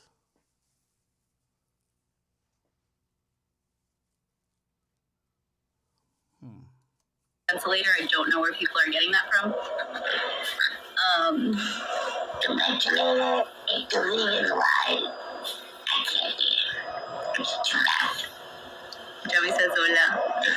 Hi, Joey. Why were there police there? Police are always there just to protect this celebrity. Why were you following underage kids? You already answered that. I guess we're done, guys. Thank you for keeping up. Thank you for following. Thank you for supporting those of you who have really keep reading the article. Look in English if you haven't already. I won't be on my social media more, obviously, because you guys are coming here. So, I will be on the lookout for any of the comments that need to be answered. Thank you. Have a good night. I'm out. Okay, how do you end this? I don't know. So. What is up, YouTube? It's Coffee. Tapping back. Okay, all right. Unfortunately, I'm gonna be honest with you. I didn't get too much from that, and I see why he put the article out first. It appears that he's trying to like communicate that he's a journalist whose thing isn't rap. I know some people have asked the question, well, if your thing ain't rap, why are you with Drake at 3 a.m. listening to music? So this kind of happens from time to time, right? Where it's like, some of these artists, like they won't do a traditional interview. Like you won't catch Drake going into the Breakfast Club, Hot 97. You won't catch him doing a Vibe interview. Even Rolling Stones, like they've already been burned by most of those outlets. They won't do those interviews, and actually Drake don't really do no interview right now. However, at times when they're on tour, they'll get these requests that maybe a journalist shadows the tour. It's not really an interview. A journalist shadows the tour. You know what I mean? Why you may say it's going to be a piece that's regional, that's going to make it look like Drake fucks with New York or whatever the case is. That's what I'm thinking this was. Maybe he probably was invited to the show. He gets to go to the show.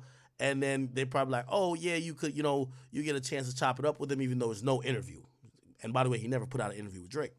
Right? Just kind of like you get to kind of shadow around certain pieces or times that the artist is there. Who knows? Drake might have been like, all right, let me play some beats, whatever the case is.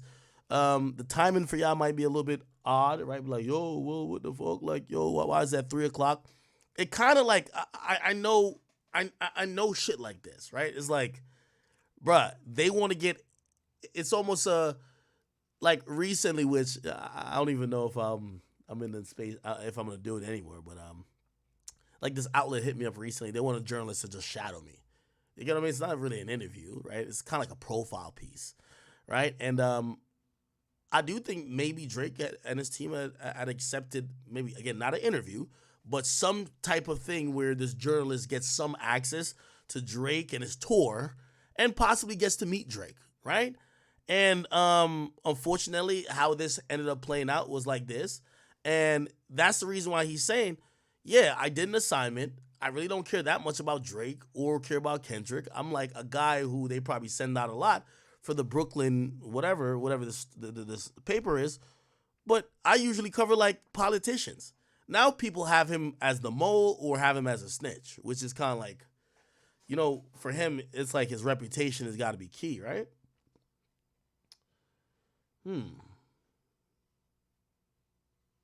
Somebody said shit don't make sense. Somebody said it's 3 a.m. to listen to beats.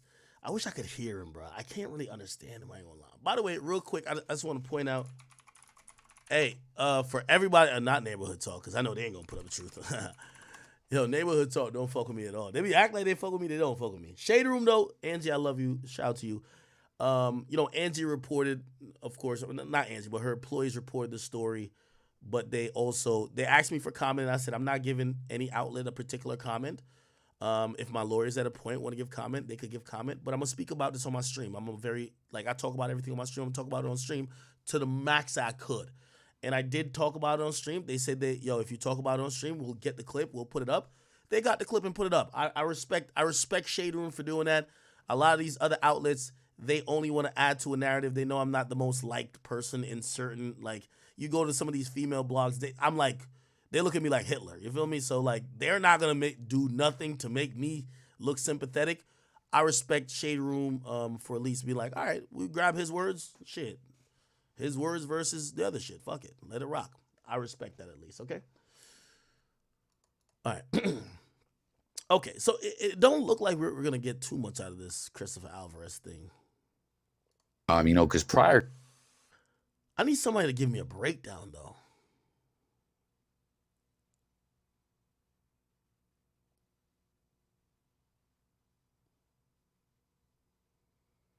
I need someone to give me a breakdown of this shit.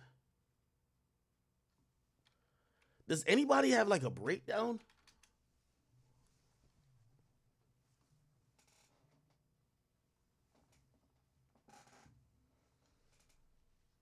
Hold on, let me look. I'm looking for this Christopher Alvarez thing.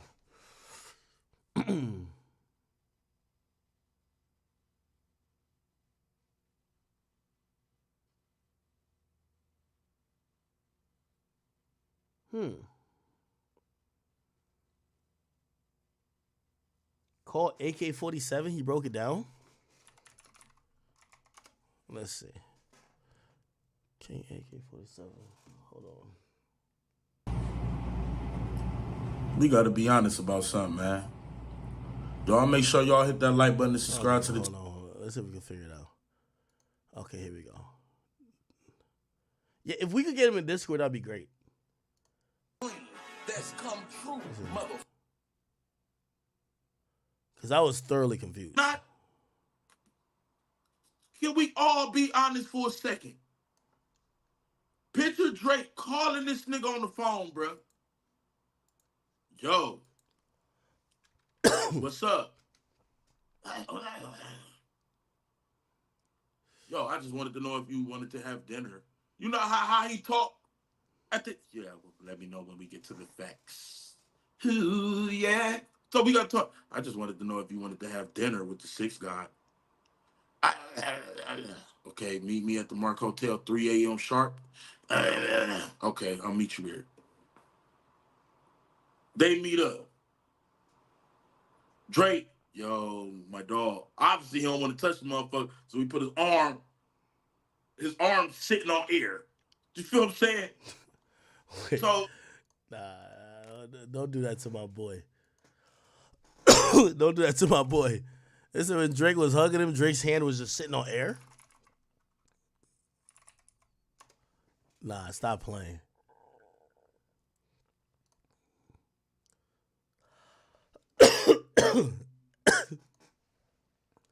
This ain't funny. Nah, this ain't funny. Fuck all that. They just chilling. They get to eating. They eat dinner. They go upstairs. We see the nigga in the hallway. He doing wheelies and cartwheels and shit. We don't know what the fuck going on. Shout out to OJ Marty for the $5. He looked like one of them 80th minute black. I don't want to talk about how the nigga look though. Shout out to you for the $5. Then Drake get the, yo, so are you ready to listen to the beats? Yeah, we're gonna get straight to the facts. Okay, so this nigga go in there. So they just all like this. Him, Chubbs, think about this, y'all.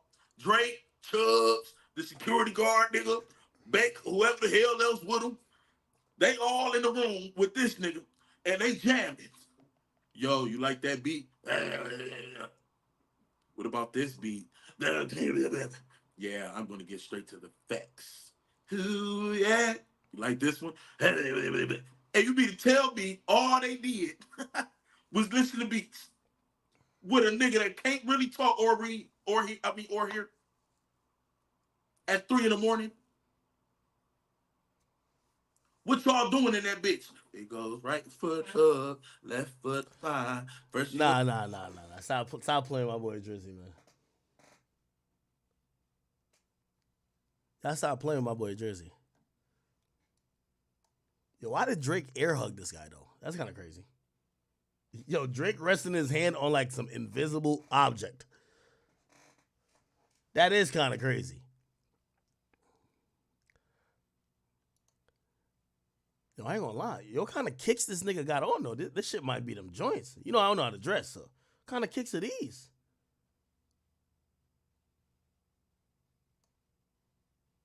This some John Moran joints? Nah, these them foam posits, the customs. Okay. Yo, kind of kicks it. These joints look fly. Nah, the kicks is fire. I ain't gonna lie to you. Word 2. Yo, chat, what type of kicks are these? Those are the Jordan 11s? Yo, I don't even know Jordans. I got like 2 pair of Jordans I never wore a Jordan a day in my life. Oh, shit, the baby 11s. Holy. Nah, I'm rocking with my boy here. Yo, the kick game probably always immaculate. I got to see what he got on his foot. Ooh, what's this right here, Chad? Nah, this nigga always got something smooth on his feet. Oh, nah. You know what's crazy about his kicks? Like no jokes or nothing. Like, real talk. His shit always crisp. Never touch the ground. Never touch dirt. Fire. Damn. Oh, look at these. Somebody say he got on them size 7 big Kendrick big steppers. Okay. Y'all think he wears size 7? Him and Kendrick got the big steppers on? Holy. Yo, I ain't gonna lie. Nah, his kicks is clean, bruh.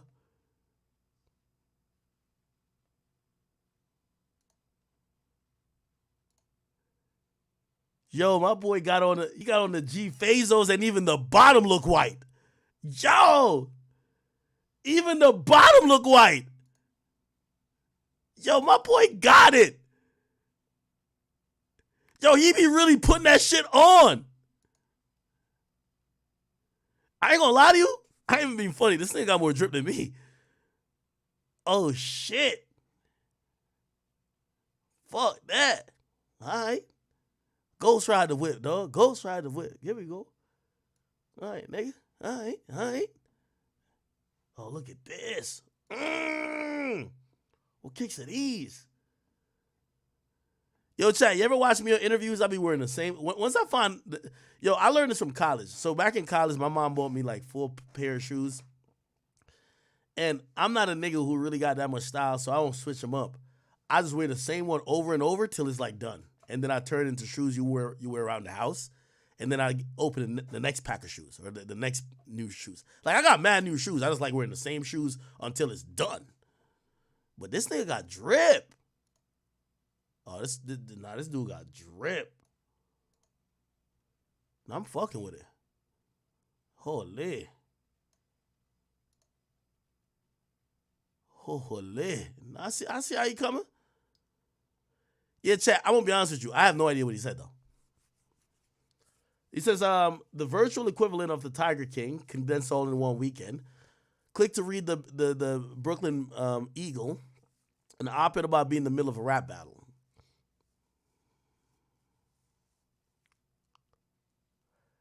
Someone else says, yo, bro, you was juicing for this shit because you were clout-liking comments suggested Drake assaulted you. Was he? Was he? I didn't know if he was doing that. Bro, I need like a translator, dog. I ain't even gonna lie to you. Christopher Alvarez. Translator. Like, somebody break it down for me.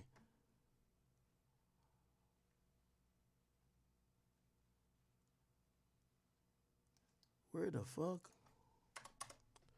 Christopher Alvarez.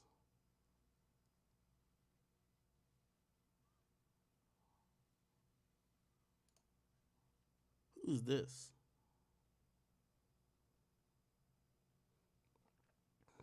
Hold on, child. Hey, what's going on, guys? Listen, I had to bring you an update on what's going on with Drake, Kendrick Lamar, Drake's alleged freak-offs, the woof stuff, and most importantly, what's going on with... Yo, it's crazy how y'all keep saying Drake. Like, bruh. Yo, niggas. Yo, this is... I'm telling you, it's all Kendrick Lamar fans, I promise you. They have now taken this whole angle of for all the dogs means Drake was fucking dogs. Like, come on, bro. Christopher Alvarez. Now, if you guys don't remember, earlier I did a video saying that Christopher basically admits that Drake did something to him. Well, guess what? Christopher Alvarez has come out and made a statement. And this statement's long. We're going to go... Why they put me in the video? Into it. But I got to tell you, I'm going to read the statement and I have questions. But let me just get to the point. Christopher Alvarez says he's not a victim. And you know what? I low-key feel sorry for him because this is Drake's mess. Drake has a lot going on, okay? So if he says he's not a victim, there's a lot of questions. And things aren't adding up. But you know what?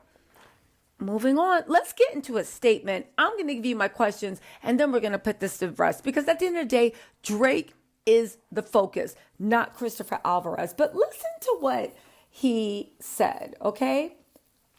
Because this is really, really, really important.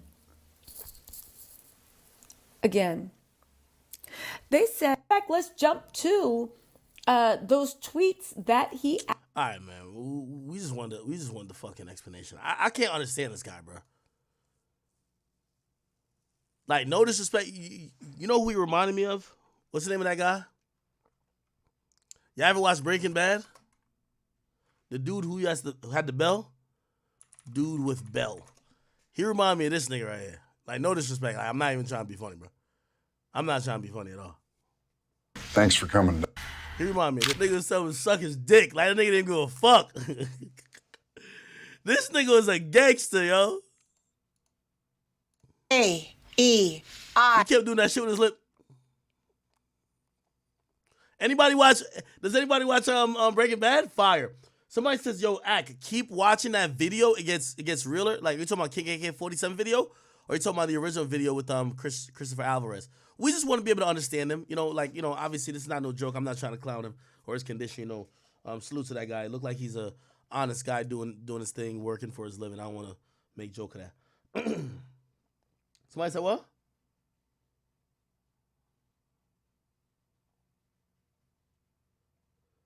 You think Drake paid him? Why would Drake pay him though?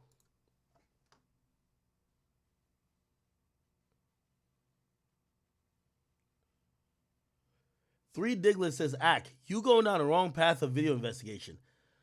You looking at the wrong videos and eating up time. You like that one friend who helps you look for your missing wallet and you took it. Nah, niggas, cut that out. I'm the one who says the quote, niggas is only as the last person who fed him, bro. A nigga will steal from you and help you look for the shit.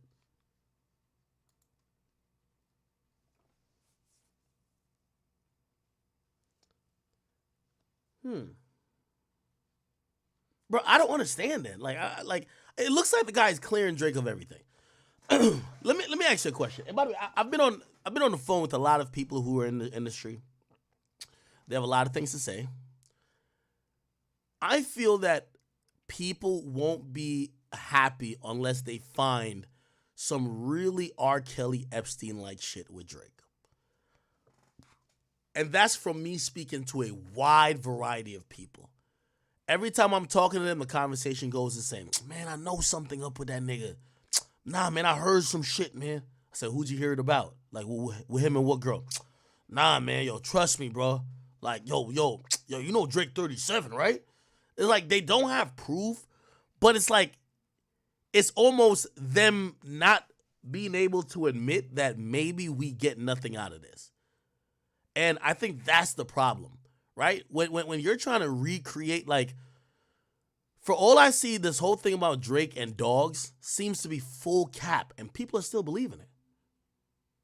I know y'all gonna say, somebody said you need to talk Shane Gillis. Oh yeah, Shane Gillis did respond back to me. Shane Gillis, academics. Let's see what they said. They responded back to me.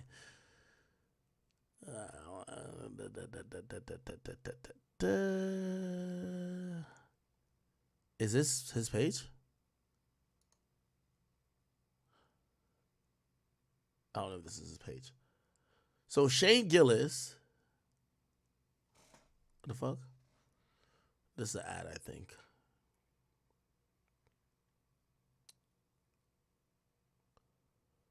All right, give me 1 second. My computer moving slow. Survey Monkey? What the hell? Here. Shane. And he got away. Okay. What? Yeah, dude. Here we go.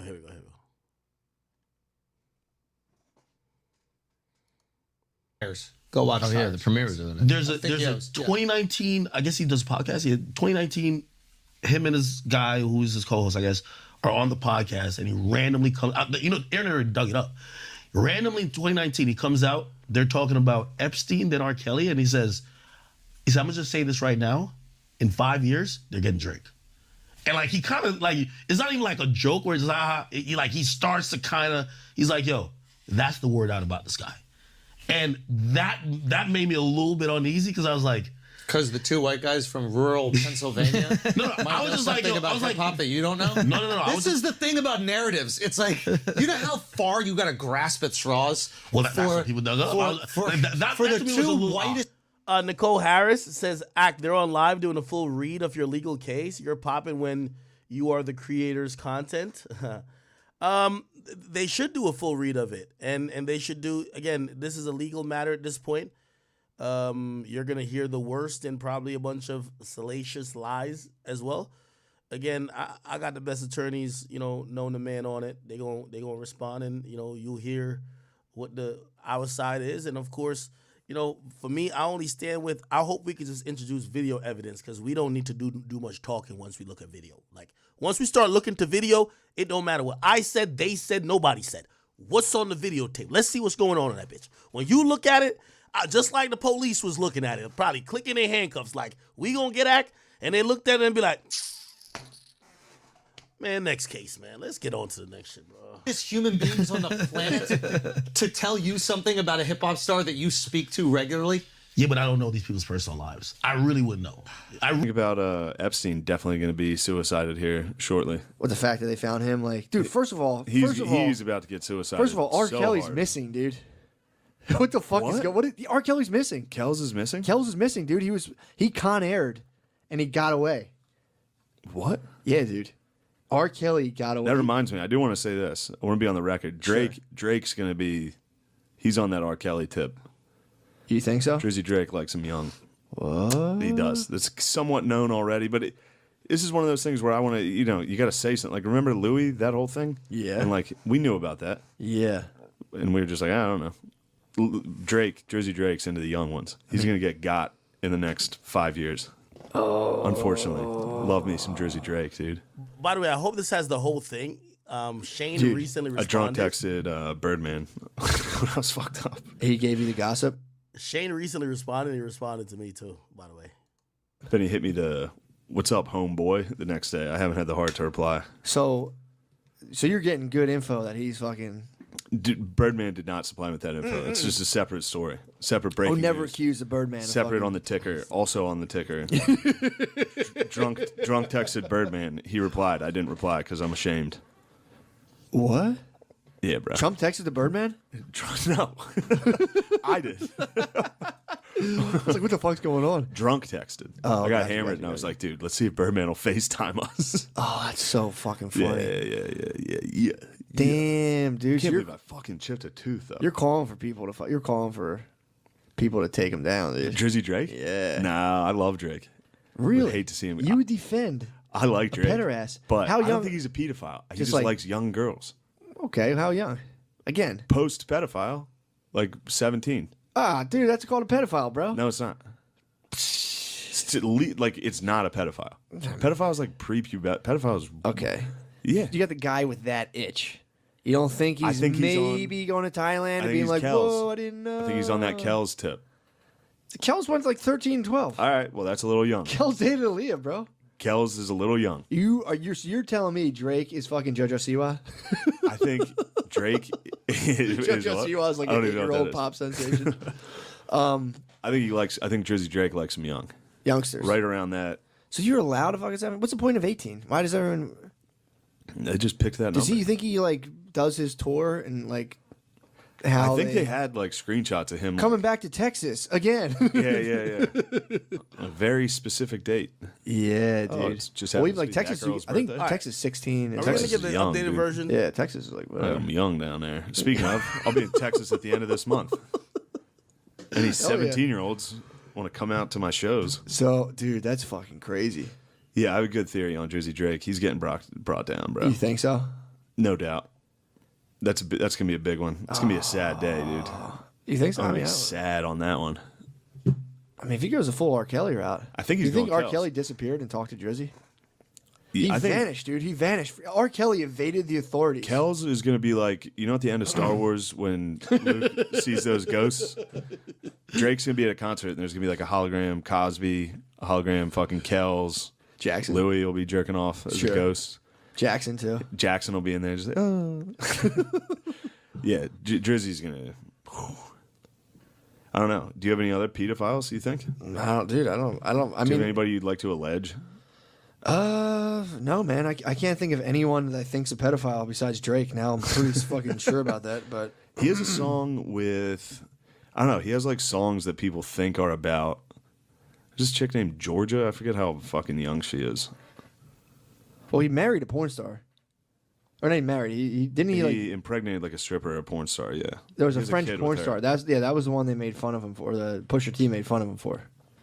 So this chick's 22. She was born in '97, and Drake was like in like 16. So like 4 years ago, he was talking to her. Wait, what? She's 22 now. He was talking to her 4 She years just ago? turned 22.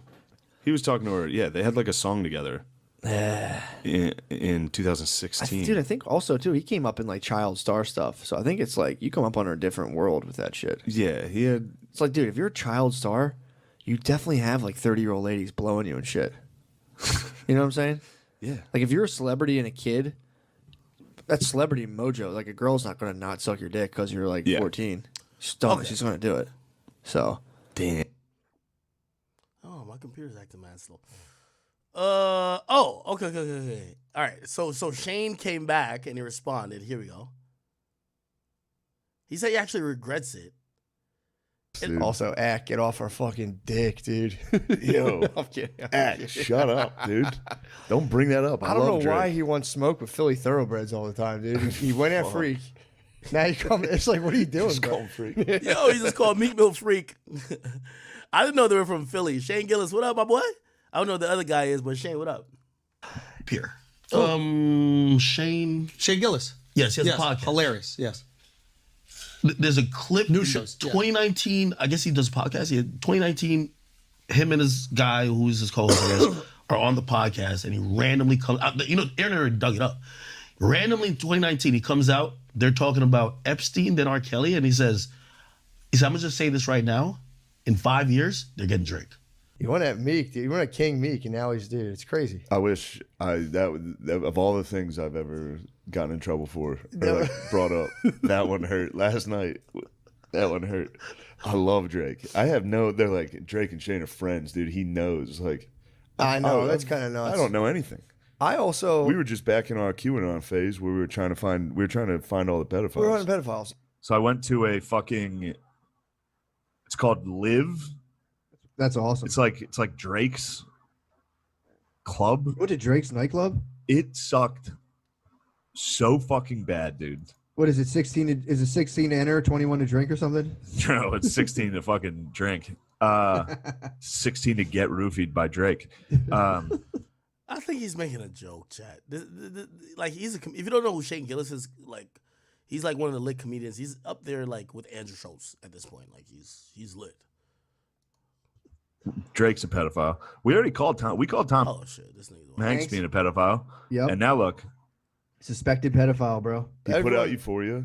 He got me hard with high school teens. Okay, so I don't know why this video just has random like callbacks, but this is the most recent video. This is like within the last week or two. That's why they're calling me out to say, Ack, why are you gonna bring up us saying that years ago? Keep in mind, what I do have to say is that Shane Gillis was like, he was on the come up back in 2019. He wasn't as big as he is now. He's selling out the Garden and all type of shit. So right now he's dumb lit, right? And I feel like he's almost trying to say, bro, we only said that because we needed attention back then. Like, I'm lit now. Like, I do not need to say that. And I don't know if they still stand by it, honestly.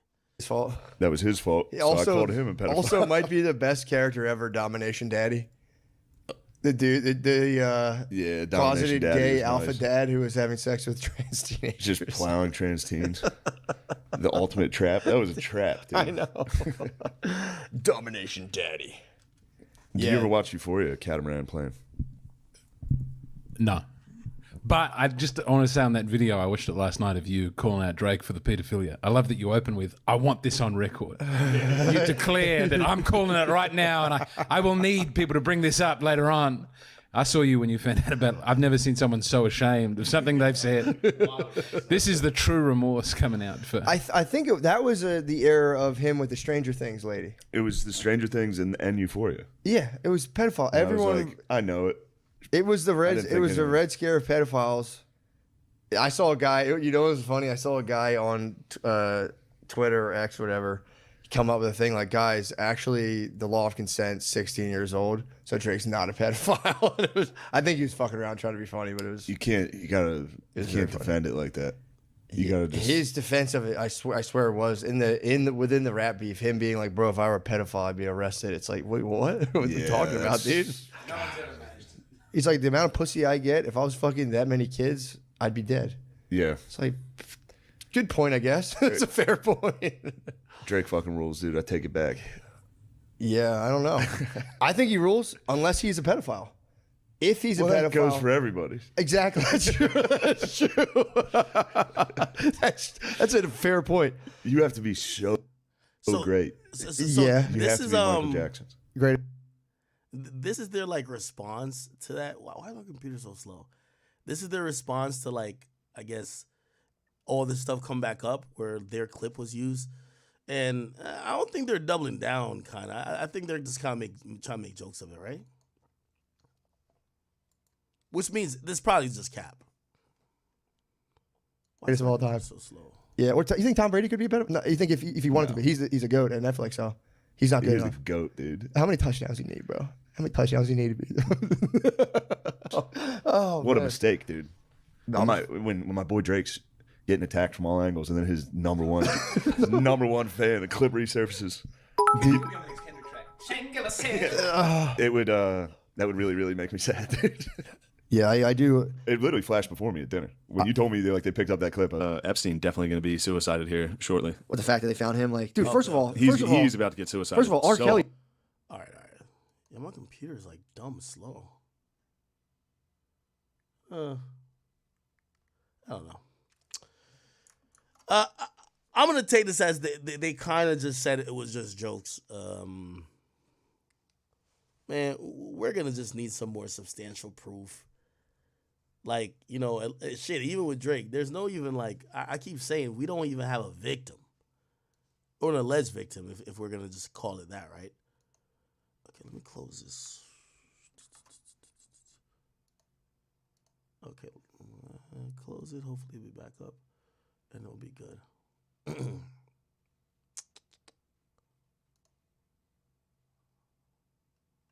Okay.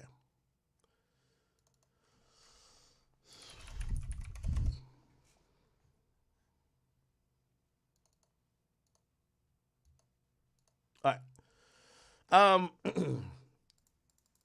Chat, again, my page will be up shortly. Just, watch what happens next, man. Watch what happens next. Ruby Rose says she prefer having millions of dollars over morals. I guess she put up a bunch of money saying, yo, bitch got morals, I got millions.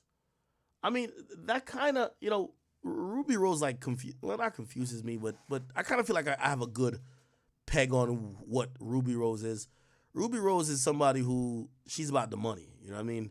Wouldn't call her escort or nothing like that, but she clearly makes it very known that she's about getting a bag.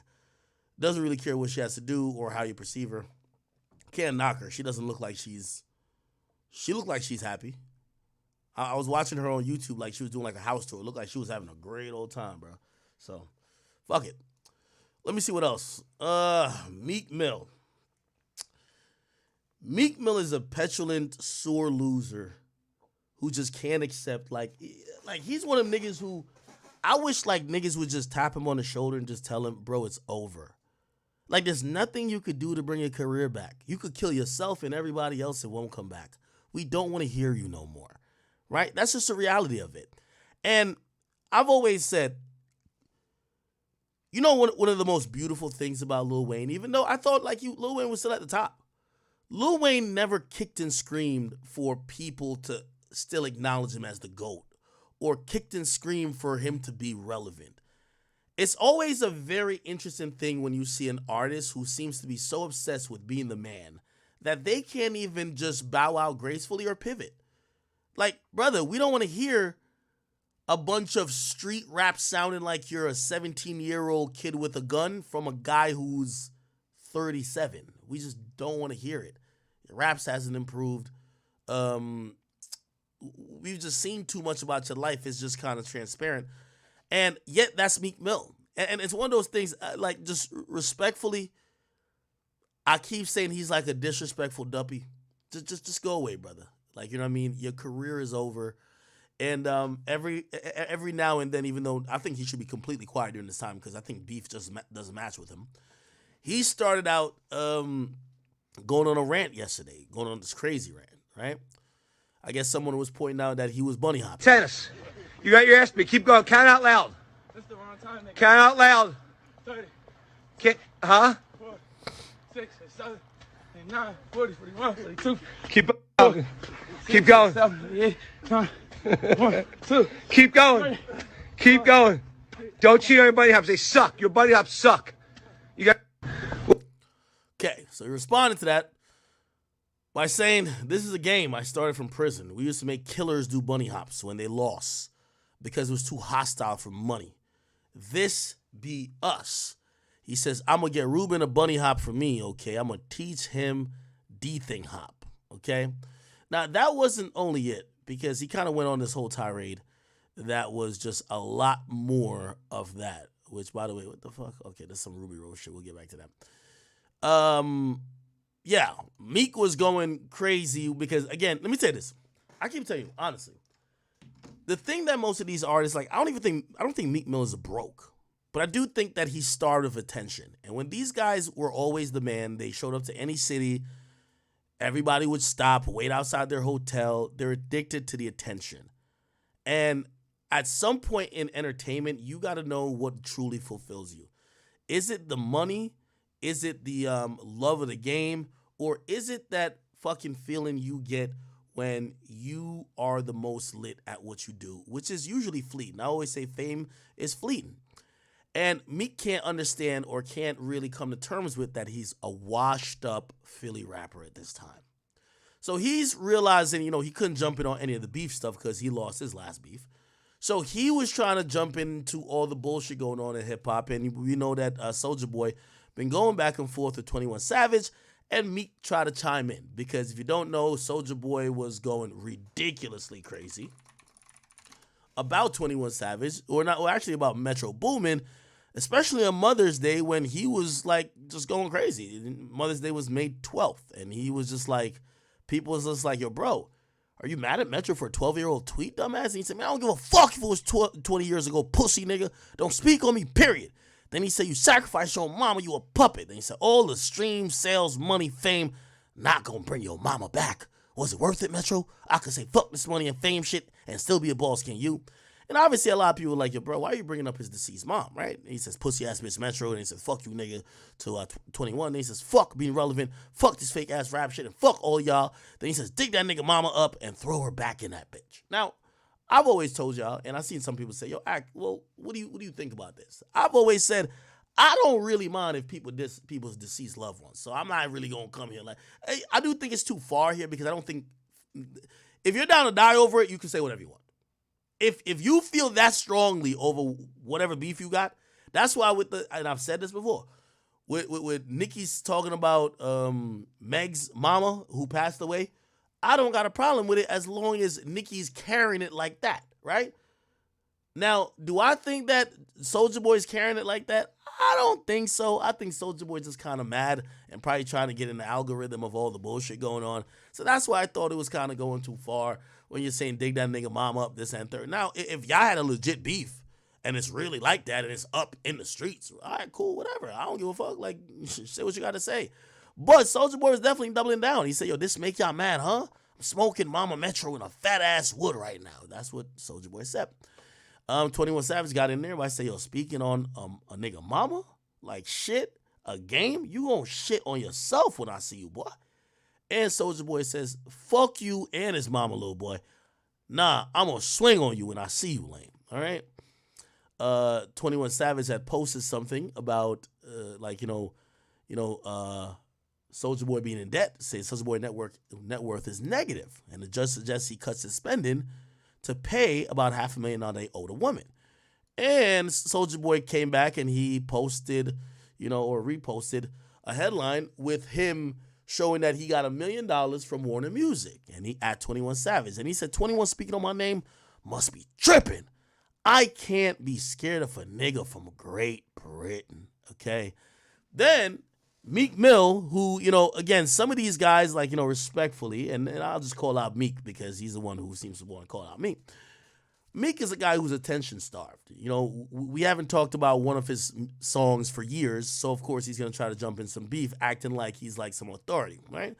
So he jumped in and he said, Soulja, if you say you're going to smoke somebody and they see you and actually smoke you, it's self-defense. Y'all losing touch. If reality for some likes and clout is insane. Now, I'll say this. Meek, you said you was about to go show up to my house, endanger my life and my freedom. What about if you got smoked? Would that be self-defense? We're talking about the same type of dumb shit that you've also done. Again, of course, I don't threaten people. I would never. But I'm just showing you that sometimes how much of a hypocrite you come across. Don't be the Mr. High and Holy when you speak about others when you do the same shit, okay? That's what's wrong with the industry. A lot of these guys love to speak on when other people do the same shit they do. If you're out here saying you down to do all type of shit and you down to, get it cracking, and I have your tweet saved where you say you was about to die about your issues with me. So if I have your tweet saying you would die about your issues with me, and I see you, and I feel that my life is under pressure, and something happens, would that be self-defense, Meek? See, that's a very stupid opinion, right?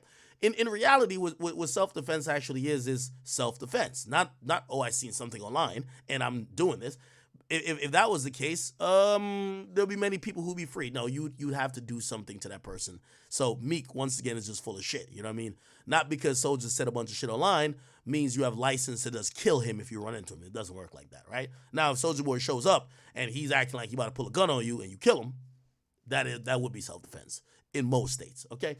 Yeah, so anyway, Meek tries to jump in with some voice of reasoning, I guess. And of course, Soulja Boy hits him with a truth bomb. Bro, didn't you get fucked in the ass by Diddy, my nigga? And by the way, here's the thing about Meek Mill. He never responds when niggas ask him about shit like this. Let's go to Meek's page. we cannot find any place where Meek is did he directly respond to that? Oh, I see my name in one of the algorithms. What did he say? He said they run influence pages. Once all street rappers start making content and podcasts, and it'll be a drastic shift. You're gonna hear who these artists respect and see who are the superstars. Some of the content guys are stars too, but we're coming also. Meek, let me send you this message again. I killed your career. I laugh about it every night I go to sleep. I'm not going nowhere. I'm still gonna be the biggest platform.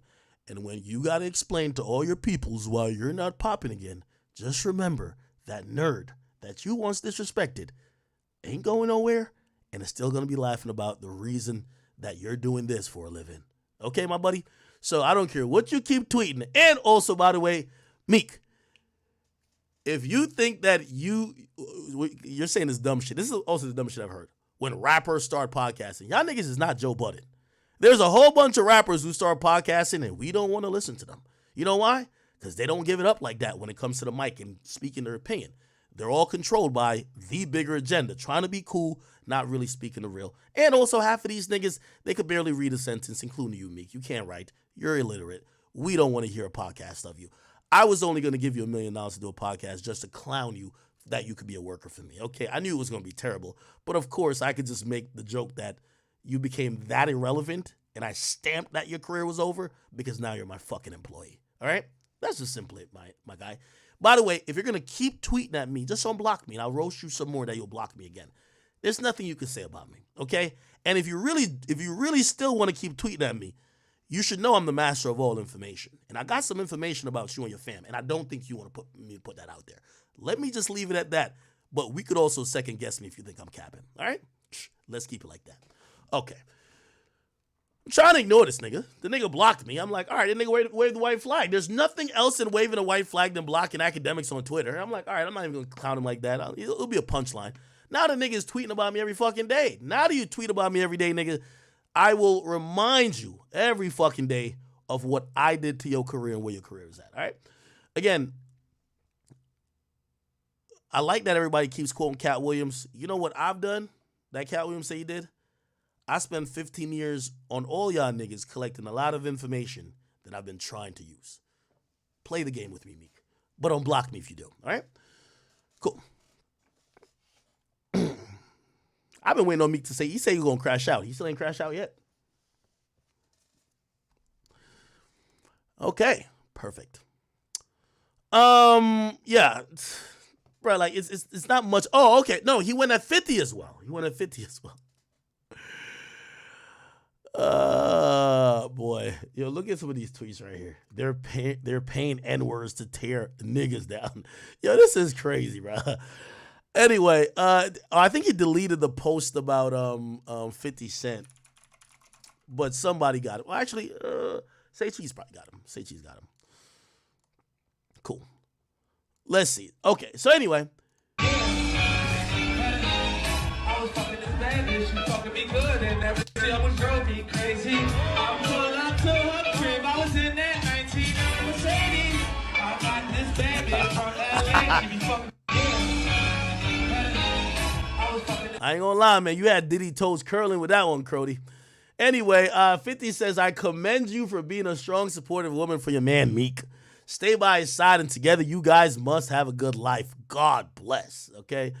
That wasn't it because, Meek had a bunch of other things to say, but, 50 responded with the obvious. He says, yo, you sold 6, I guess, so Meek brought 50's kids into it by saying that your kid hates you And he's like, my kid loves me. Your kid hates you. So 50 said, bro, and he was like, oh, I'm on vacation with my kid just to show you the difference between me and you. So 50 says, yo, you sold 6,000 copies with your last project. You should not be on vacation. You should be still chasing a dream or embracing a nightmare. Standing by your man, that I respect. And of course, he tags G-Unit Brands, right? Now, then you get Meek to say, my last project sold 90K. No, it did not, sir. No, it did not. No, it did not. I should have this. I'm about to pin this tweet. Here we go. Meek Mill sold. And by the way, it wasn't 6K. It was 4,800. I really round you up, Brody. Where's my tweet at? Meek Mill. Where is my legendary tweet? Oh my God, thank God. Yeah, I got to make sure I favorite and repost this one right here, man. Yeah, so this is your last project, my guy. I don't care what you said, all right? Your last project sold 6K.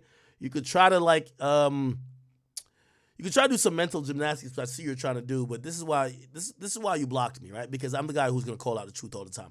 You say your last project sold 90K. No, that's not your last project. That's your last project on a major. I spoke to Atlantic Records. Hey, Meek, if you want to prove me wrong, show the books. They overspent and they lost money trying to make you look good because you went up into Atlantic Records as the big, bad, tough gangster who couldn't flop. And you was in there. By the way, they didn't like you over there. They say you were threatening them and acting like you was a goon in a business office. Okay? They didn't like you. Trust me, I'm telling you. I'm telling you the facts. Go check it out if you think I'm lying. You didn't sell 90K. They put so much money into promo trying to make you look like an artist that is not washed up. They inflated everything to make it 90K. You know how I also know that? You sat on the phone and admitted to me, brother. You told me that they were going to spend another $1 million to try to make you look good on a deluxe, and you literally said act. They said you're now pushing the thing that says I flopped. They don't want to spend an additional $1 million. I told you that was when I realized my beef with you was over. Remember the little platform you talked about? The little platform just controlled your budget. I made sure Atlantic Records didn't drop that $1 million for you. I see why you should hate me. Okay? I get it. If I'm signed to a label and they tell me the nigga who I don't like is basically calling me a flop, so they're not going to spend an additional $1 million to make sure that I get some more promotion, yeah, I'd be mad too. Okay? But that 90K you're talking about, that was all inflated by the label. You're now supposedly independent. Trust me, you will not sell over 20K. I'll bet it. You won't. Okay? By the way, you did have a tweet saying that you're down to bet people $1 million that you were going to do numbers while you're independent. I'm down to take the bet, but I don't think you are. You sold 6,000 records on your last project. Even if we extrapolated it to that instead of you dropping 5 or 6 records, you dropped 5 times more. The real numbers is 4,800. You probably would have did 20,000, 25 at the max. You're not doing over 50K. You're washed, okay? All right. Anyway, I was like shitting on Meek. But him and 50 wasn't done yet. Okay. All right, that's Soulja Boy. Oh, here it is. Okay. Now, this was very interesting. You know, for all Meek Mill claims that he's willing to die over internet beef, he's willing to kill, we've yet to see him do either. Like, I've been waiting on Meek Mill out there trying to die over the beef. I haven't seen it yet, okay? Matter of fact, if you ever challenge him on him sticking to his word, he claims you're the police because you're trying to trick him out of his position. Riddle me that, right? If I tell you that I'm willing to die, kill, steal, do anything to prove what I want to prove, and then you said, all right, show me. I'm like, nah, you're tricking me out of my position. Shows me you were just bluffing from the get-go. Anyway, 50 was speaking on King Combs, which, by the way, I think I can still play the King Combs record again. Should I play the King Combs record again? Anyway, you know, it was kind of odd that Meek came to the defense of King Combs, knowing the allegations about Meek Mill and King Combs' father, Diddy. Anyway, 50 was just clowning Diddy, and then Meek jumped in the mix, right? Because 50 said to King Combs, now, why would you say some shit like this? By the way, the line was, yo, the feds came and raided this one house. They ain't know, though. We bought the house next door, too, which everybody was like, oh, my God, why would you tell the feds that they ain't finished raiding your houses? You know what I mean? Anyway, that's why 50 said, yo, why would you say some shit like this when you know the feds are investigating you? Is you stupid or you dumb, right? And then Meek jumps into the mix because, again, he's starved for attention. He wants to be in the mix. He says, because You're federal. The street niggas in Queens know why you trying to pick on a little boy. Your own son hates your guts. I'm so grateful to be on an island with my son and his friends on his B-Day. Don't follow these guys. They miserable. Lives be terrible. I got to chime in once again. Meek, you're still trying to chase your 20s that you can't bring back. One thing about 50, I thought 50 was going to be that for a second. Because 50 looked disgruntled going at Kanye, Jay-Z, and even Diddy before we knew all this stuff about Diddy. And it was looking like 50 was going to end up as the guy who was proverbially stuck in the mode of get rich or die trying. He's a street nigga who can't adjust. And Meek, as 51 said, you're a special type of stupid. And I actually agree with that. I stamp it. You are a special type of stupid, right? But what I have gotten impressed by with 50 is that 50 pivoted. 50 is about 40 years old, or he's over 40 at this point. I could probably Google it. I mean, not that age matters that much, but it does matter when people think that you should be growing and learning and you're kind of reverting, right? How old is 50 Cent, right? 50 Cent's 48 years of age. And rather than still trying to make songs about how he's spinning Southside Jamaica, Queens with Glocks and switches and putting hits on people's heads, you know what he's done? He's turned what he started like over a decade ago, G-Unit Films and G-Unit TV, he turned that into a lucrative business structure for himself where he's producing and writing and creating multiple shows for stars and others. And that's where you realize that's 50's arc. If 50 is going to become a billionaire, I don't know if he is currently, but if he is, it's going to be because he has levitated. He has matured. The problem with Meek Mill is that Meek Mill is 40 years old, running around here looking like he's 4 bats. Running around here with a ski mask and like you're in Philadelphia, nigga. It's a hot summer, nigga. You should not have a ski mask on. Acting like he's spinning blocks and trenches, just looking like a goddamn fool, right? Still looking juvenile and still playing juvenile games. Bunny hopping for the white man and doing nothing of substance that seems to look like a guy who is elevated. The difference between Meek, and this is when we think about Meek's career in the future, why we'll never put him where he truly deserves to be, it's because even Jeezy, a guy who was a snowman, y'all remember the whole snowman movement? He used to have a little snowman on his shirt that was banned from many schools. It was affecting the teens, the youth who subscribed to what he was rapping about and was promoting drug use and drug sales. So schools banned that shirt, right? Years after, 20 years after, that man had the courage, he had the temerity, and also he had the maturity to take allegedly $1 million to not only bury whatever he had with Gucci on stage for the art, but not only that, he's not a guy who's still trying to show that he's selling crack or selling coke. He's matured. We've seen he tried marriage. He's tried to do a lot different things other than be the guy who was running around with BMF. That's called being mature. You know what Meek is still trying to do? He's trying to fit in with 20-year-olds. He's trying to show that he's down to crash out. Except I've never seen him crash. That's the problem, right? Anyway, so Meek is still talking about guys in Southside Jamaica, Queens, and why, why 50 is federal. Typical. Knock them. This is the, let me see if I could probably, do I have the King Combs song? I'll play it. Here we go. They praying on our downfall another time again. After the rain, for the sun gon' shine again. That's right. Don't bust no U-turns, cause we ain't forgetting shit. And to all y'all that switch, suck my dick! Let's go. Yeah. Suck my dick. What? You talking down the family name, man, you wildin'. What? I dare one of you niggas scream out no Diddy. Fuck that nigga. Bro, glow with me. Baddies, they ready to go with me. I just nod and they know to go get them. Might see me with some pretty hoes with me, but ain't no hoe with me. I just lay back in that Virgil Maybach. That shit like 450. Police raid the crib like they think we sellin' crack. But we out here sellin' tracks. Multi-million-dollar plaques. Rather put this shit on wax. All that gossip shit is whack. When all they had was 50 Cent. Who put this city on the map? Stop lying. Pops been hated on by many men. And nigga, that's fine. They gon' try to stop these Eminems, and they gon' die trying. Pull up to the south side, we locked in, we got ties. Don't give a fuck about no blogs, cause we really outside. Hey yo, CT, what the fuck these niggas talking about? Niggas say it's war time, then it's war, nigga. What we doing? Niggas playing with niggas' names and all that. Fuck that.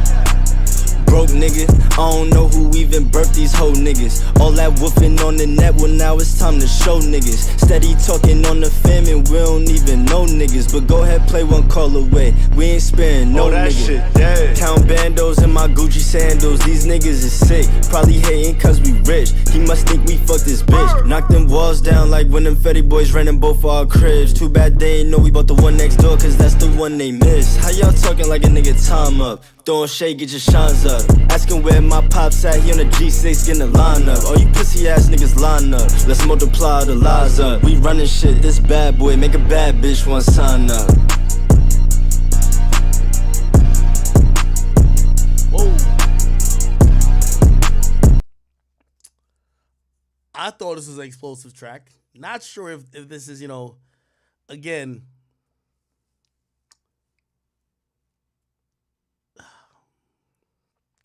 not sure if this is the right time to put out this message. Just because, if it was just civil suits, maybe. But, like, you're taunting as well the government who executed a search warrant. And maybe Diddy and his son know something we don't. Maybe they have cleared him. Maybe they have said, hey, all right, we're done with our investigation. You good. But I probably wouldn't be saying shit like, yo, yeah, y'all didn't go catch the shit next door. We own that too. For a bunch of reasons, right? Number one, it's basically saying y'all have places that maybe the feds don't know about. Secondly, even though you're not saying this, it kind of alludes to the fact that maybe that's where you're hiding the shit at, of whatever they're looking for. So you probably didn't want to say that, but I was looking at King Combs' page, right? And I feel like King Combs is about, like, he's at that point where he's tired of, like, staying quiet, bro. I don't think he wants to stay quiet no more, bro.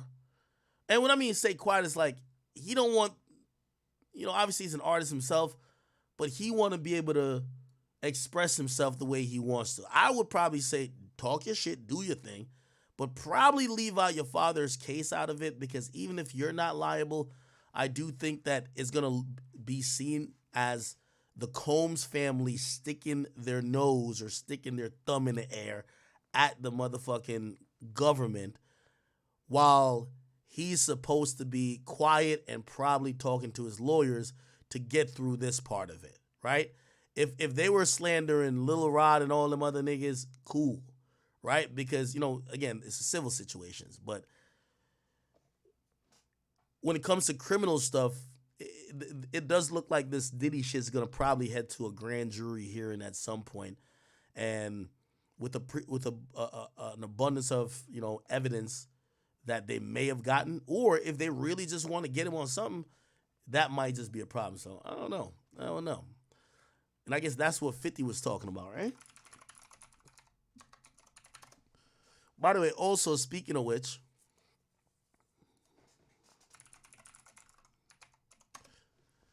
Meek was also documenting about the times that he said he was going to beat the brakes off of 50, which is also interesting to me. Here we go. Can we find that? Is it this? Nope. It's probably like further down.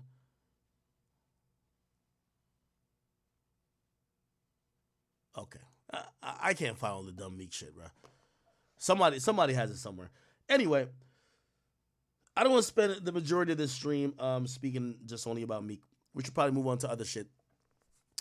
Okay, what else is going on in hip-hop? Somebody said, what are Kendrick Glazers going to do after this? Well, here's the thing. So this is what I think Kendrick fans are hoping has happened. This is in their mind. They're like, yo, we got to get Drake arrested. Okay. All right, if we can't get Drake arrested, we got to get Act sued. Yo, like, we're going to get Act out of here. Okay. If that doesn't happen, okay, let's find a guy. Let's kill Drake's career because he must have slapped the guy who was in the wheelchair. It is what it is.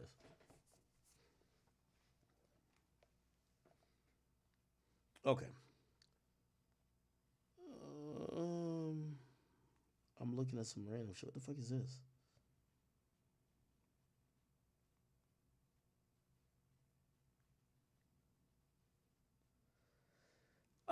Hey, who's this guy? I gotta shout him out. Yo, Captain Kurt, man. Shout out to you, bruh. My boy is in the I don't want to put this picture up, obviously I won't, but he's in the delivery room. He just had a newborn baby. Congratulations, Captain Kurt. He sent this into facts. He's literally like videoing his newborn baby coming out, but he got like my stream in the corner, and he said, "Yo, I'm a real chat nigga. I couldn't survive. I guess you got to wait with your baby mom and everything for the baby to come out." He's like, "I couldn't have survived this process without Ack streaming." So I appreciate you, my boy, and that means a lot. That means a lot. You know what I mean? I hope hope you have fun times with your, I don't know if it's a son or a daughter, but whoever your child is. Appreciate you. Okay, so I said, Ack is dry snitching on what? What am I dry snitching on?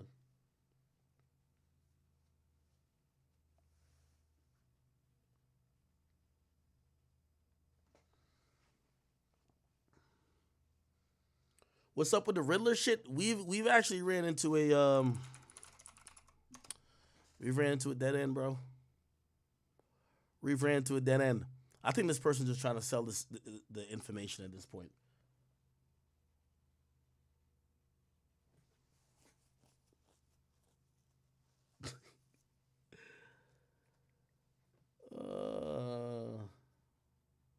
What y'all saying?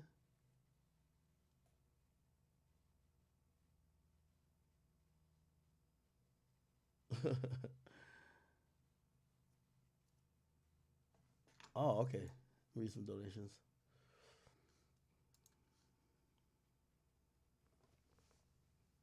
Jesus. Oh, y'all going crazy in the chat. I love it. Somebody said, am I a fan? Am I a fan of what? Am I a fan of Kendrick? I'm a fan of Kendrick too.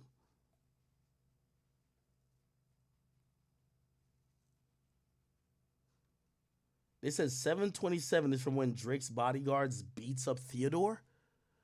Bro, I don't know. Theodore Drake. Like, who is that?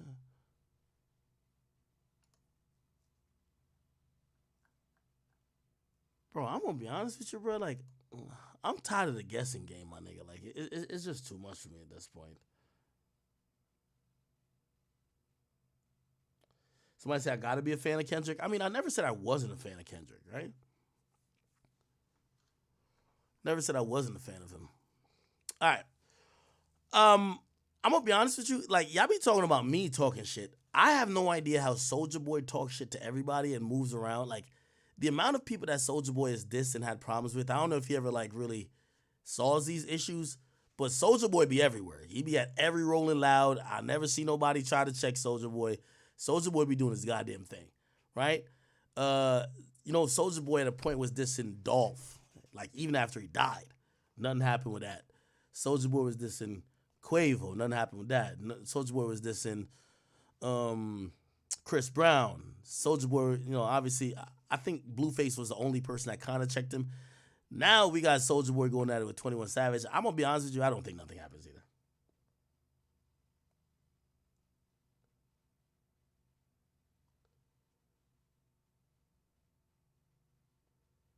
Tony Too Wild says, let me take the panel. Break it down. I got you, bro. Give me the Discord. Okay. Join the Discord real quick. Like, if y'all have anything to add. Is my boy Aiden right there? Oh, Aiden called me earlier this morning. Yeah. Did y'all see Aiden invite me to the Aiden invited me and Kai to the all-white party. Did y'all see that? I gotta play this real quick. And y'all gotta tell me if I was tweaking for turning it down. So this was Aiden inviting.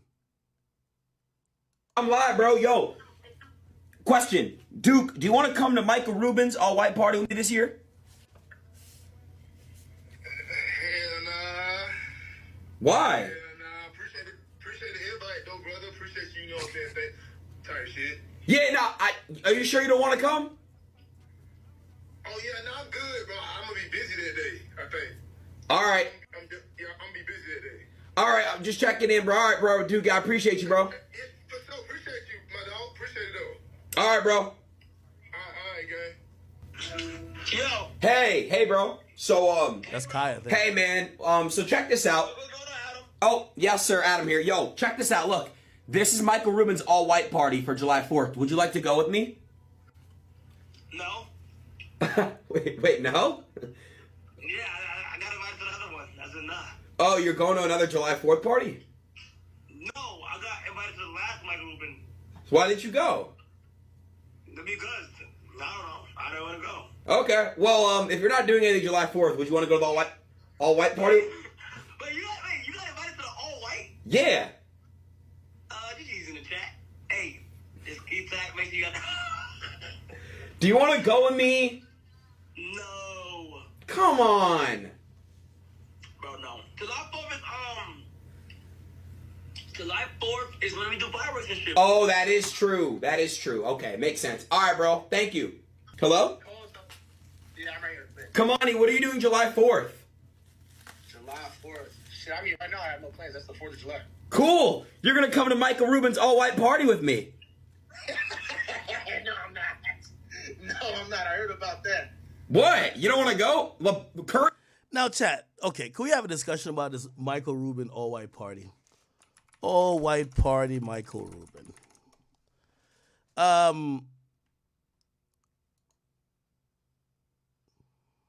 Was this the last one?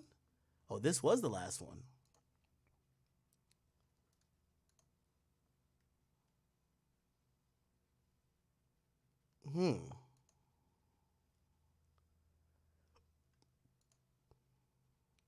Was this the one that it had the reverse Oreo shit at? Is it a problem if niggas don't want to go to this shit? I'm gonna be honest with you.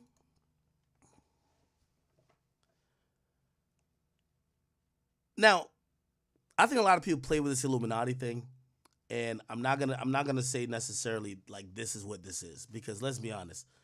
If the Illuminati was having an exclusive party, the mere fact that we see Meek Mill's stupid ass bunny hop in there, like, he got to be the help. He got to be the servants, right? I don't necessarily think this is like a Illuminati thing, but I do think optically, for any creator who's like self-made, I don't think it looks right for you to go, right? I do believe if I have influencers in two bags. And I want y'all to help me name some of the influencers in the other bag, like No Diddy.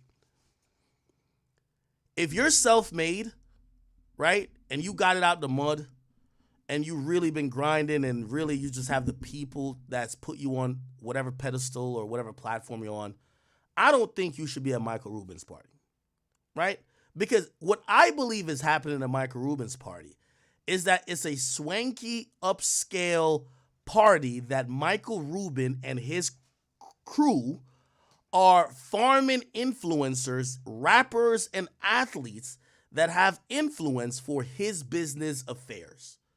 None of his business affairs seem to align with culture.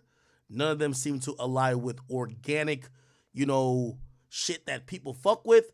And I think it's really a network in play. So if you are kind of self-made, and of course I say self-made, even though nobody's kind of self-made. If you're somebody who the only reason why you're on is just because your audience, it's not because like him, and her, I would say don't go, right?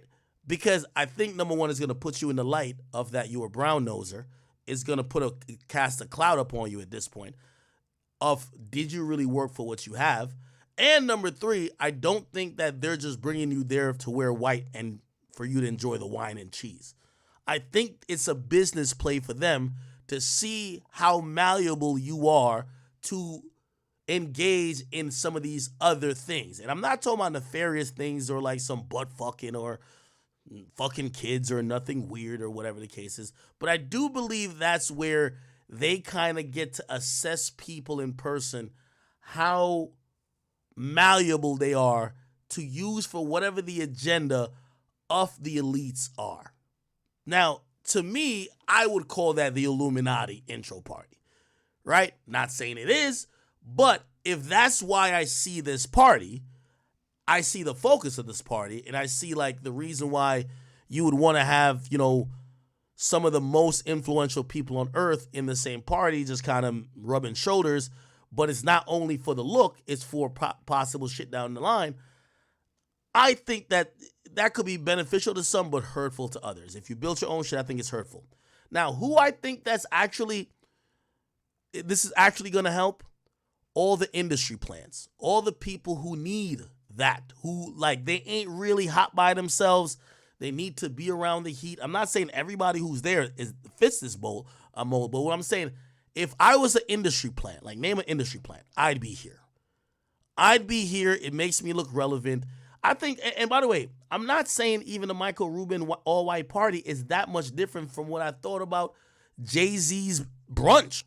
I think, in theory, all of it has the same overtones. A bunch of celebrities wanted to stay next to other relevant current celebrities who are either influencers or shaping the culture some way, somehow. And based on that, they could do these associations and deals and this and third. Clearly what's happened, I think Jay-Z fell back because of all this bullshit going on. Jay-Z fell back. I don't think we're seeing a brunch for the foreseeable future. But what continues to go on is this Michael Rubin 4th of July party. Meek is finished, so he should definitely be there serving wine and cheese. But the person who should not be there, and this is not hate, this is me giving valuable advice. Lil Baby, if you could avoid this party, make up an excuse. Make up an excuse. Any excuse. You need to avoid this party.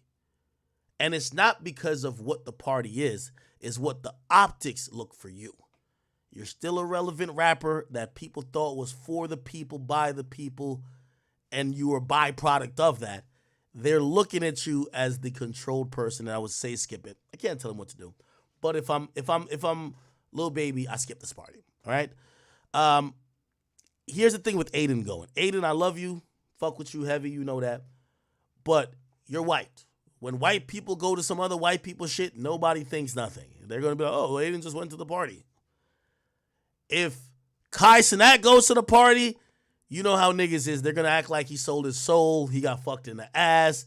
He must have drank like children blood. Like he must have jacked off a goat. Like anything. So again, maybe it's just fear or maybe it's just being naive, but I personally wouldn't go, and I understand why people like Kai would be like, I think I'll pass on that. You know what I mean? That's what I personally believe. With Aiden, it's like, you ever be around a white person and they cracking the wildest gay jokes in history and nobody looks at them and be like, yo, this is crazy? You can't even say nothing remotely close to it. Like, all of a sudden, you're gay for life. Right? So it's like white people have a certain type of, a different length and leash in terms of, like, what they're allowed to be able to do without getting criticized, and you just don't want to play that game. Okay. All right. It's a little Michael Rubin party.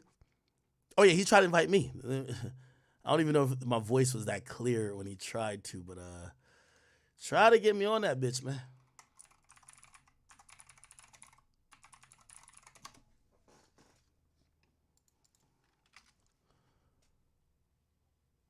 This was the conversation here.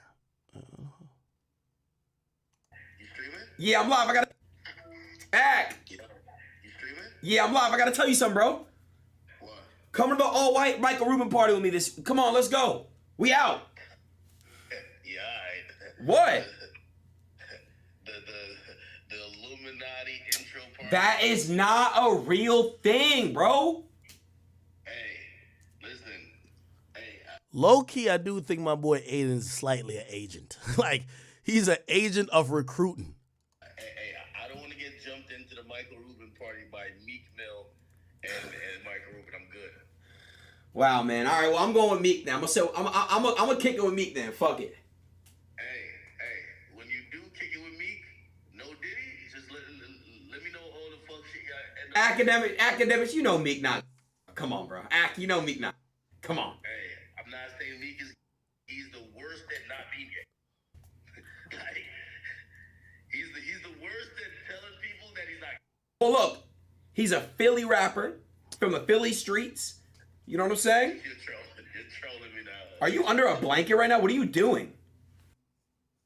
Okay. Anyway, Apparently, Los Pollos. So that's my man, Los.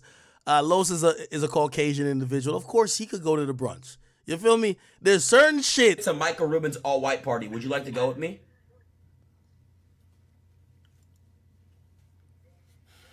Bro, are you trolling? No. No, this is some kind of weird prank. I don't No, it's not. Do you want to go or not, kid? Bro, obviously I would go. Really? The fuck do you mean, yeah? Wait, actually? The fuck are you talking about? Yeah, I'll go. Oh, shit. Okay, you can go. But there's something I gotta tell you off stream. Okay. All right, bet. Fuck it. We out. Are we wearing matching white suits? Or Yeah. Yes. What size are you? I don't know that. Be honest. What actually size are you? I'm not gonna be weird. What's? I don't know what size suit I am, bro. Deadass. I don't know it. Wait, do you gotta wear like? What do you wear to them all white parties? Hey, I'm gonna be honest with you, and again, I'm open to possibly being wrong, and possibly, you know, just judging all this. It's kind of like when we hear about the Met Gala. You ever heard about the Met Gala, chat? The Met Gala. The Met Gala is this like really swank type party where people, the outfits always go viral. You know, look at some of these outfits, like Jesus Christ, like, you know what I mean? Here's the thing. Only thing we know about the Met Gala is what niggas wear to the Met Gala. We don't know what happens at the Met Gala. We don't know if they have speakers, performances. We don't know what food they serve. We only see what happens outside. We've never seen, well, have we seen it? Like the Met Gala, like speech? Like, I don't think we've ever seen a camera inside that bitch. Met Gala speech. Yeah, all we see is when niggas is walking in there.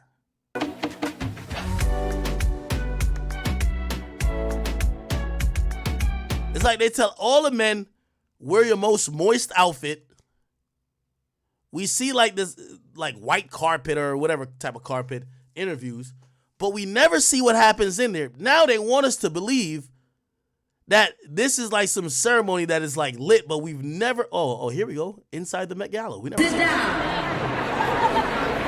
and shut up. We have some incredible performances tonight, and I would ask you kindly to pay. Nah, this shit look like a modern day slave auction. We've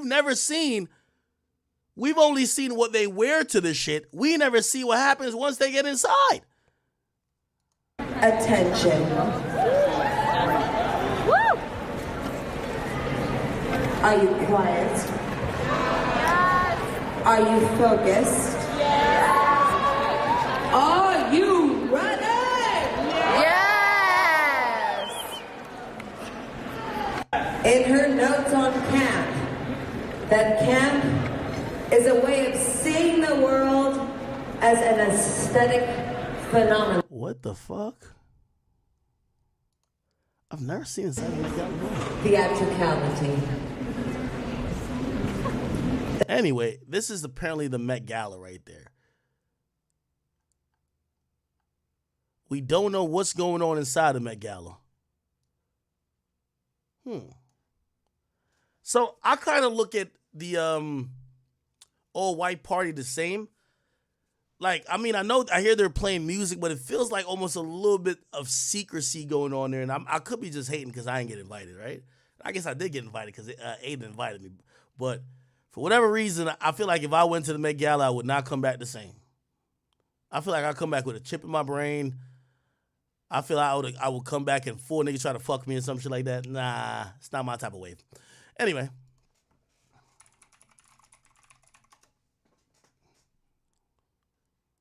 Oh, good. Says NLE Chopper went to bed mid-performance. What the fuck? And let it need to wake up.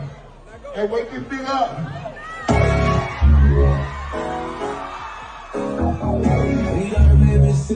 They thought this shit wouldn't work, nigga. Now we're sleeping on the nigga.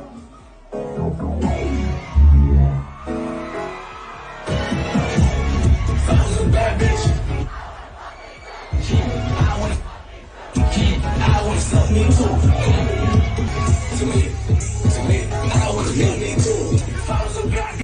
know what's so crazy? I knew this song would work the moment I seen Uzi doing the surfboard on stage. The moment I seen Cardi rocking the thong. This is the type of song, if you want to go viral, that you want to make. You feel me? Like, this is a type of song that, again, maybe like certain communities might be like, what the fuck? But other communities would love.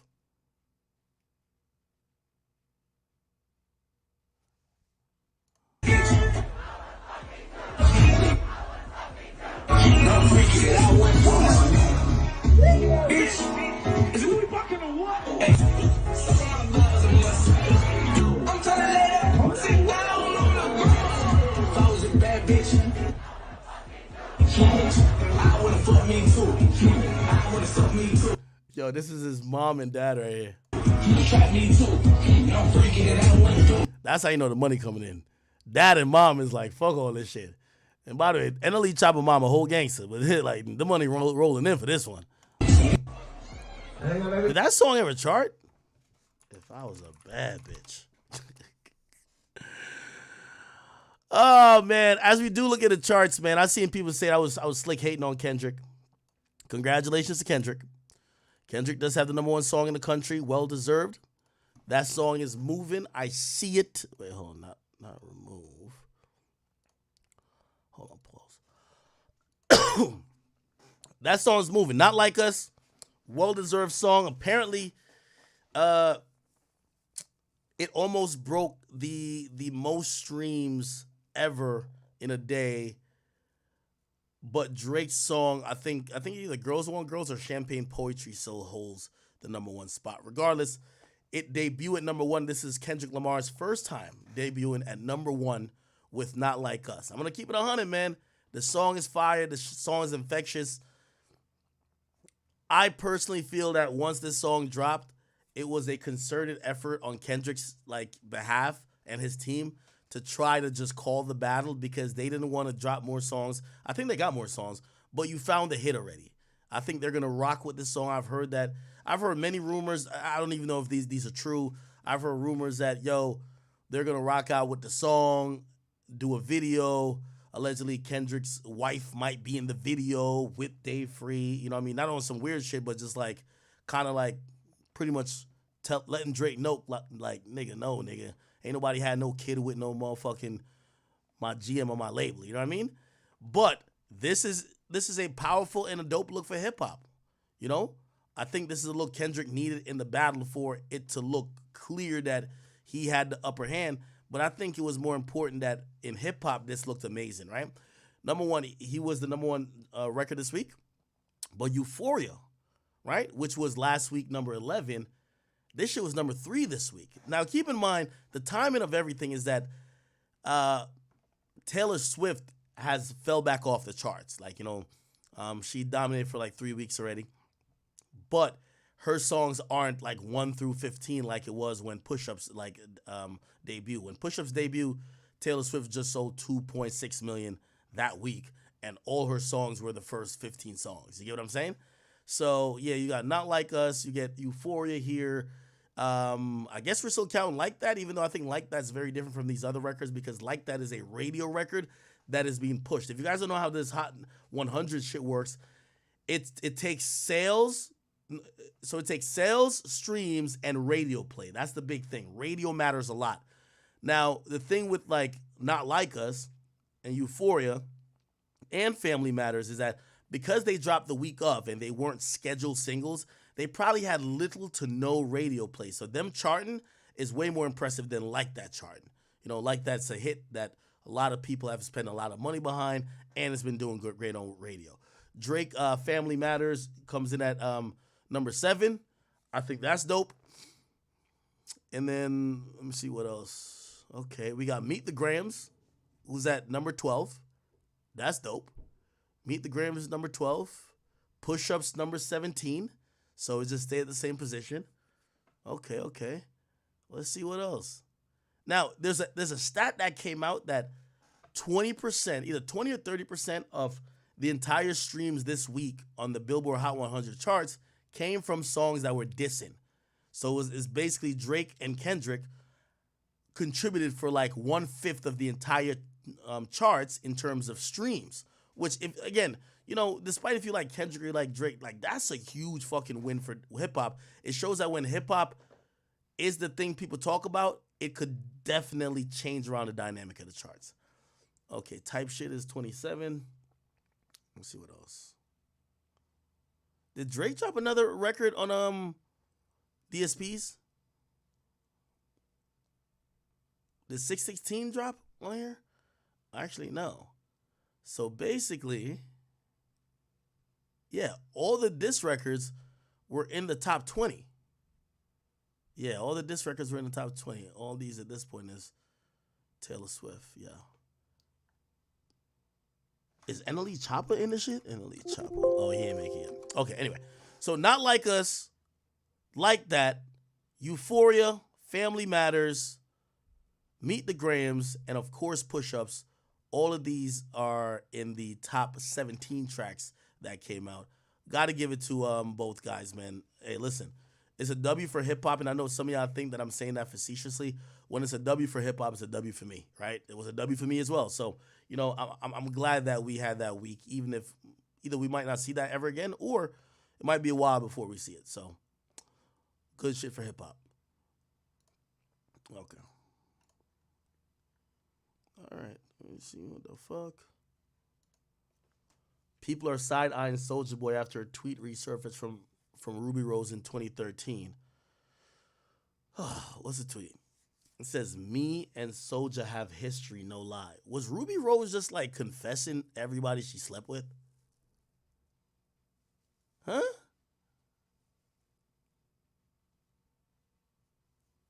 This was 2013. Let's see. How old was Soulja Boy in 2013? Soulja Boy was 23 years old. How old is Soulja Boy now? How old is Soulja Boy now? Oh, he's 33. For whatever reason in my mind, Soulja Boy is always like 25, 26. Okay. Yeah, Ruby Rose, for whatever reason, looked like she's just been around with a bunch of dudes, bro. I can't even. I've heard like this theory though. I've heard this theory that says the whole industry, if you're wondering why a lot of people were quiet about Drake, I hear this is an ongoing theory that I've heard from multiple people, is that if it's not that people don't fuck with Drake, and yeah, some people don't, clearly, but the Pandora's box they're trying to open up about Drake applies to a lot of people. Now, let me explain. The Pandora's box isn't allegedly, and I'm saying allegedly because I don't know, isn't that Drake used to fuck 13-year-olds and 14-year-olds. That's not the Pandora box.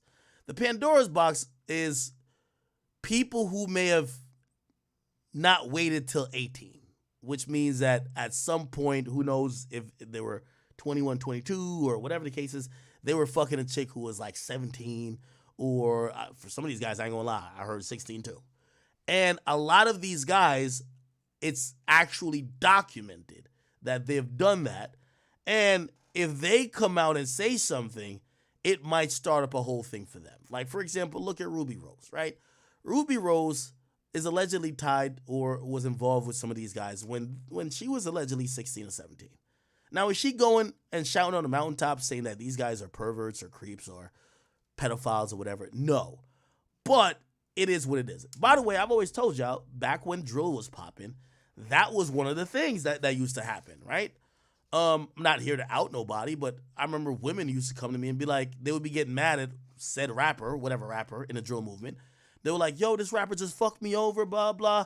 Yo, I want to put them on blast because when he really first started talking to me, I was 17 or I was 16.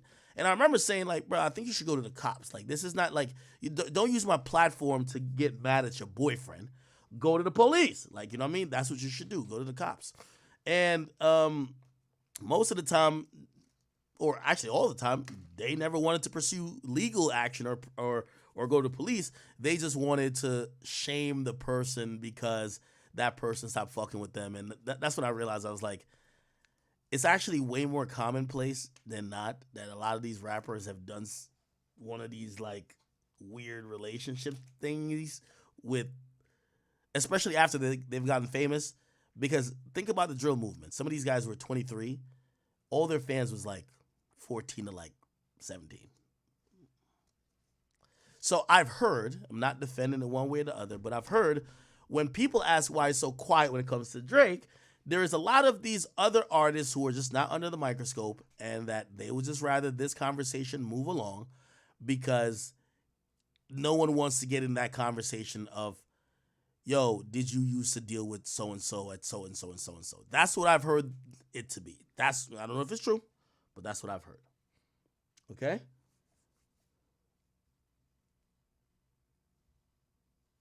I'm not naming no names. But I did hear a lot of drill rappers, back in the day. Drill rappers, okay? And I'm pretty sure Drake is probably, I don't even know what Drake is, even thinking about all this at this point, right? Actually, I don't even want to speculate either. All right. Bronny's catching people's attention. Hey, by the way, I don't know if you guys do fuck with Underdog Fantasy. Underdog Fantasy is our sponsor of the stream. If you guys do use the code that's in the link in the description of most of the platforms you're watching on, you will be able to get $100 matched if you deposit $100 if you want to engage in fantasy sports. Anyway, if you guys do watch basketball, LeBron James' son, Bronny James, apparently he's catching a lot of attention because he went crazy at the Combine yesterday. Now, I've heard a lot of things about Bronny, and I can't tell if some of his hate, because his father generates a lot of hate. Some people say, yo, he's just not equipped for the NBA. Some people say he's too short. He ain't physical enough. And some people feel like he's going to eventually just be a Nepo baby where, he's going to get to the league, but he's not going to deserve it because so far his skills hasn't showcased that. Apparently, they claim he doesn't average over 10 points at his college, and they feel like that's a big problem because what NBA player couldn't even average 10 points in college? Whatever the case is, this was a little video of him working out, and apparently his father, LeBron, is trying to get him drafted on whatever team he's going to be on, and I hear even the Lakers are saying, dog, if we could keep you on our team by drafting your son, we'll draft your son. So it looked like the Lakers are on board to try to draft his son, but this is Bronny James right here getting it in.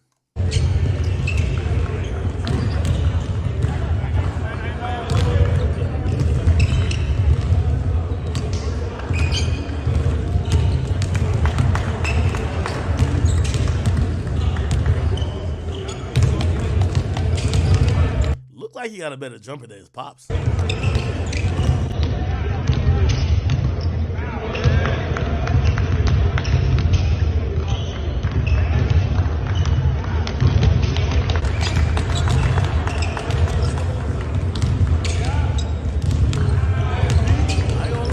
Kind of going crazy. Yeah,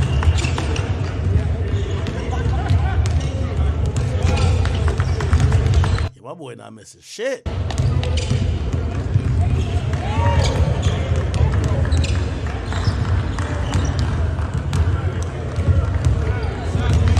I'm gonna be honest, if I was an NBA team, I would just draft that nigga just to get into that genetic pool, bro. Like LeBron James, I think half of LeBron James' gifts. Actually, I'd probably say 3/4. What y'all say? 3/4 of his gifts is genetics, bro.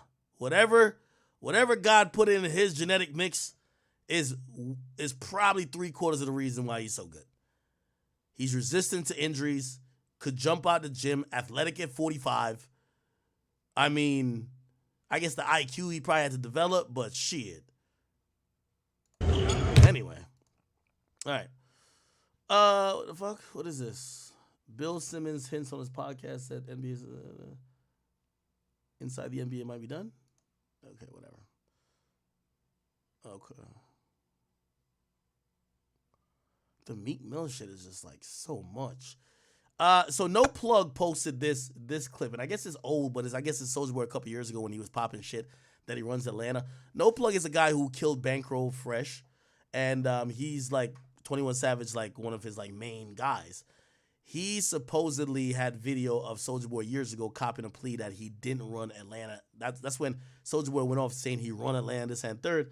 And No Plug called him for clarification on if he run Atlanta, and this was the conversation. Bro. I ain't never had no problem. I never said I ran Atlanta, bro. I never said I ran Atlanta, bro. I know what you want 21 do, bro. Not, bro. I ain't never had no problem. I never said I ran Atlanta, bro. I never said I ran Atlanta, bro. I know what you bro. I ain't never had no problem. I know. Okay. All right then. Yeah. So I mean, pretty much that's No Plug basically saying that yo, this nigga Soulja Boy just be capping, right? All right. What else is on this bitch? Chat, spam me some topics I should be getting into.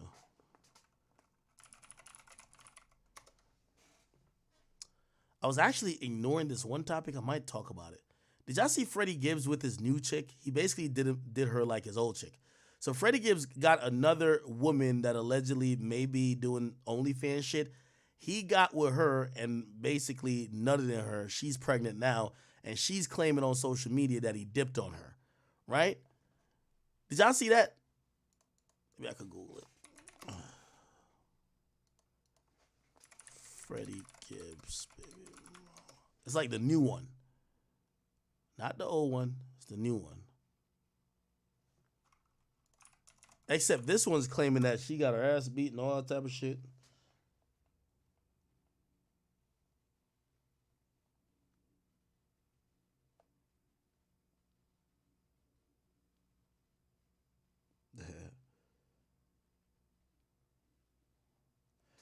Oh, AK-47 was in the Discord. Okay. My bad. Oh, here we go. What y'all got going on here? Back. He crazy. He been doing that as soon as I lose. He got something to lose, bro. What y'all got going on? As soon as I seen who it was, I'm like, bro, why would this nigga have her around? Like, of all people, nigga. Porn star. Okay. Yeah, the one chick, I forgot her name, but yeah, she a porn star, and I'm like, she not even like a Tiana Trump, like at least Tiana Trump. Okay, I don't know what they talking about in that channel. Let me just get the fuck out of there. Okay, where's my channel? Oh, here we go. All right, bet. I was in the how devastating. Yo, what's good, Act? It was cracking with y'all in here. Yo, what's good, bro? Hey, did you finally get word about 47 and what is this nigga's name, bro? Tony Too Wild coming in VC? Yeah, I got word now. What were they saying? Okay, cool. I'm gonna message them and see if I could get them back in here, bro. I've been trying to get through to you for like a minute, man. But who would you rather talk to first, bro? You want me to try to get 47 in here first or Tony? No. Get both of them in here. It don't matter. Okay. And they wanna holler at you about the Alvarez situation. So I'm gonna hit them up. Yeah, tell them to join up. I'm gonna be honest with you. I really just don't believe there's much there. Well, what do you think it is? Like from what you have, what do you think it is? You said, what do I think it is between Christopher Alvarez and this guy? Okay. Yes. All right. Let me lay this out, and I'll go to the Riddler's page. I believe the Riddler is someone who's disgruntled, got fired from a job. Probably not for even doing anything wrong. You know, again, you have to realize that it gets really sensitive when it comes to like celebrities being somewhere. Like they want to appease Drake, right? If anybody even talks to Drake too much, to annoys him, right? If Drake even calls to say, if he calls the front desk and say he talks to a manager and he says, yo, you know I ordered food from the kitchen like an hour ago and I still ain't get nothing. They told me they were going to, bro, you know somebody's going to get fired, right? Like it's Drake. So people are sensitive when they're dealing with celebrities. So I'm not even going to say this Ebony person is like some bad person, right? But unfortunately, when you deal with celebrities at times, you could unfortunately become collateral damage. I think them and their co-workers became collateral damage. This hotel clearly was trying to bend over backwards for Drake, right? Anything they did wrong, even that Christopher Alvarez thing, you know why I think that person, it doesn't look like it was this guy, Ebony. It looked like it was maybe another coworker that got fired. You know why I think they got fired? Just think about it like this. There's been people outside the hotel, camped out 24 hours of the day. All day, all night. If you've ever been to an upscale hotel, or if you've even been to an upscale hotel at like if Atlantic City, Las Vegas, when there's a large amount of people in the casino area or the lobby area, they usually put the elevators on key card only thing, which means they don't want people just roaming up to where people's rooms could be. I use that point to say this. I believe that they probably was saying, yo, we got so many people outside. They want to see Drake. We want to have Drake at our platform or on our premises. We have to protect his privacy. They probably had a little mandate. Yo, check this out. Nobody in here that isn't checking in or don't have a key card. Everybody has to be outside the door, outside that barricaded area, blah, blah, blah, blah. I could imagine maybe a supervisor, someone coming in or looking at the security footage because Drake kind of interacts with this dude in the lobby and says, why did Drake get bothered by this guy in the wheelchair? Why weren't they put out? They look at another piece of again, I'm making this up. I'm just thinking this what it has to be initially, right? Initially. Yo, can y'all hear me? Yeah, who's Yeah, we can hear you, bro. Okay, so this is Tony. This is Tony Too Wild, and I'm also getting 47 in here right now. Okay, as well. So I honestly think like you are pretty much spot on, bro. You gotta think about it, right? The lie is more entertaining than the truth. So people want this to be a lie because if it's a truth, these stories are done. Yeah, there's nothing else to keep going with. You feel me? There's no more like videos that need to be talked about. In my opinion, this Ebony Prince person is a delusional, crazy, just something ain't right about this person. Like they're off a little bit, in my opinion. You look at the tweets, they're all over the place. I think they were a person that worked at this place. Mm-hmm. They lost it. Well, look, AK, let me speak, and then you can run it. You can run the rest of the show. I'm gonna just lay out what I think, and then you can tell me. I think this is a person that worked at the hotel.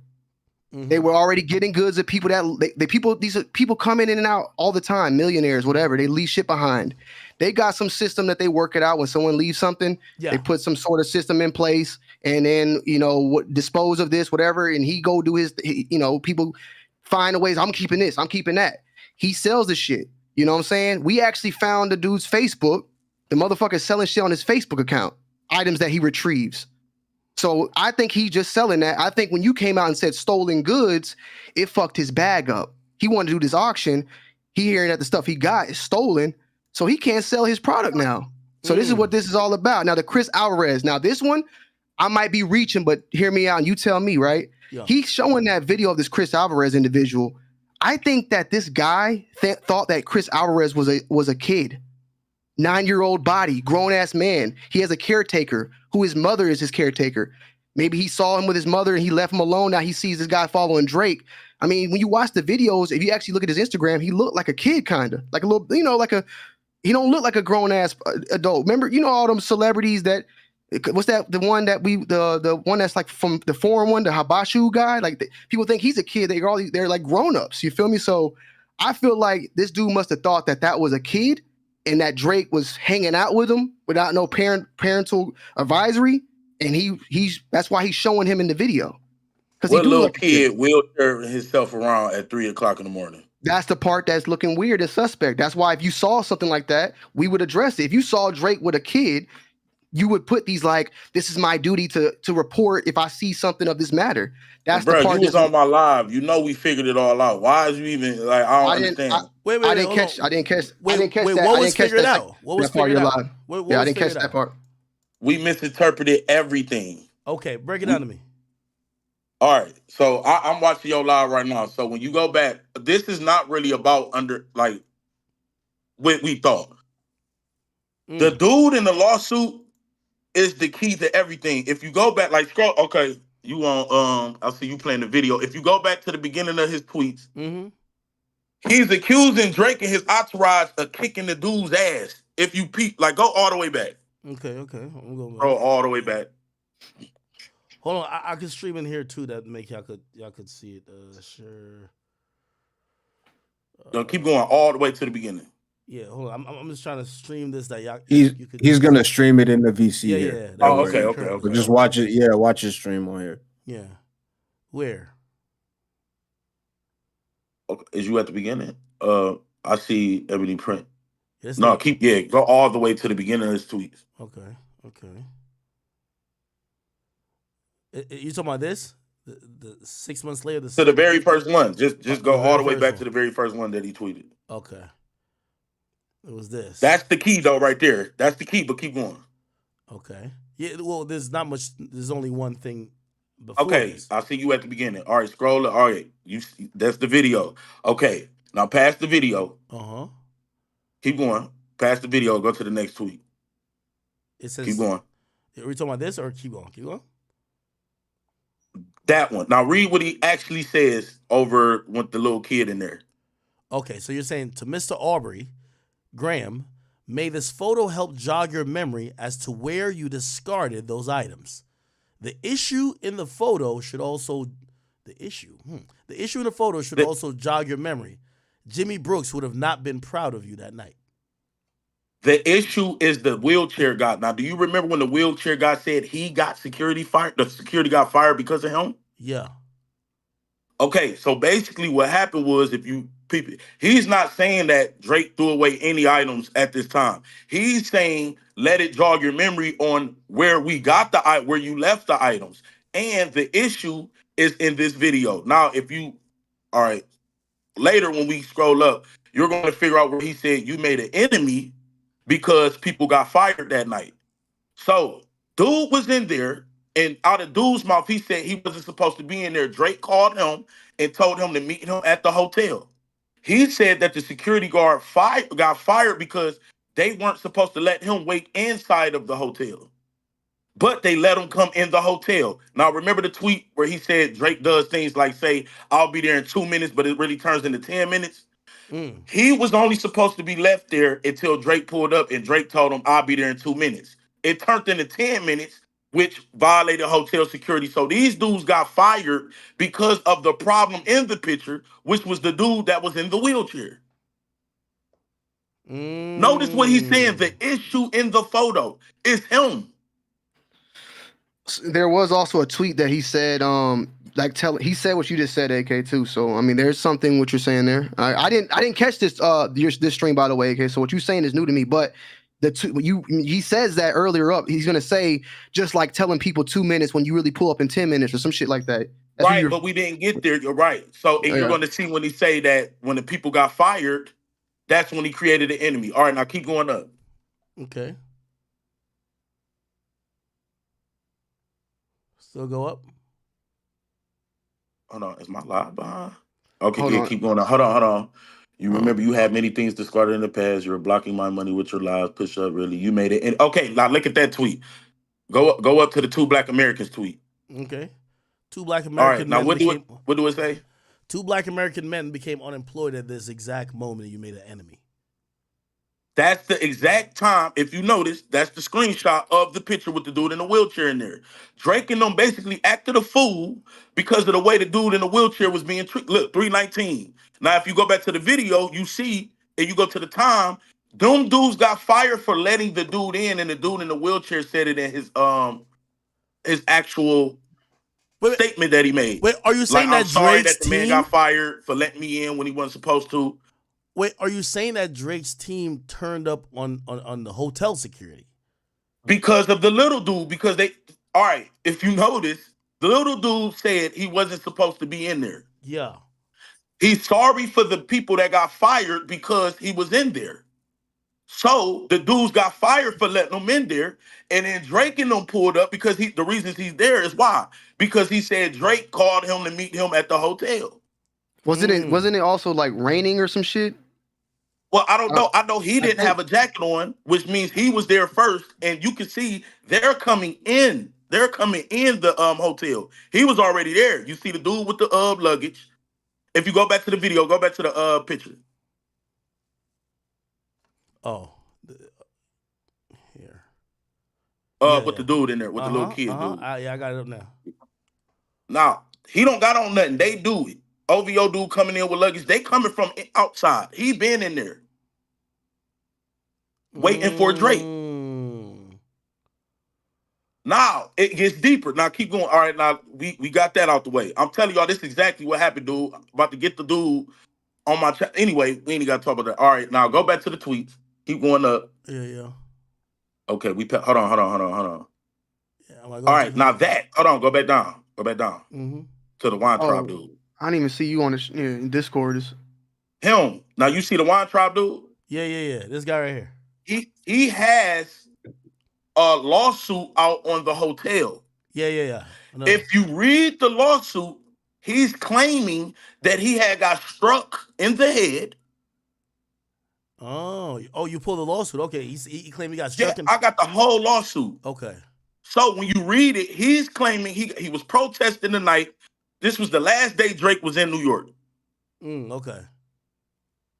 He was He's 19 years old, and this is where the Kendrick bars went over our head as well, because we didn't understand what strike a minor really meant. He really said it in two ways. And you bully, I hate bullies. So basically, you can't really tell it from in here because it just lays out whatever it is. Yeah. But Drake stayed there from the 17th to the 27th. Oh, in the paperwork, he's claiming that he got struck in the head. Basically, he had got beat up. He was outside of the restaurant part of the hotel, and that's where it happened. Now, go back to the tweets. It's all about to fall right in line on what this dude was really trying to say. Okay. Nice. All right, now keep going up. Yeah. Keep going up.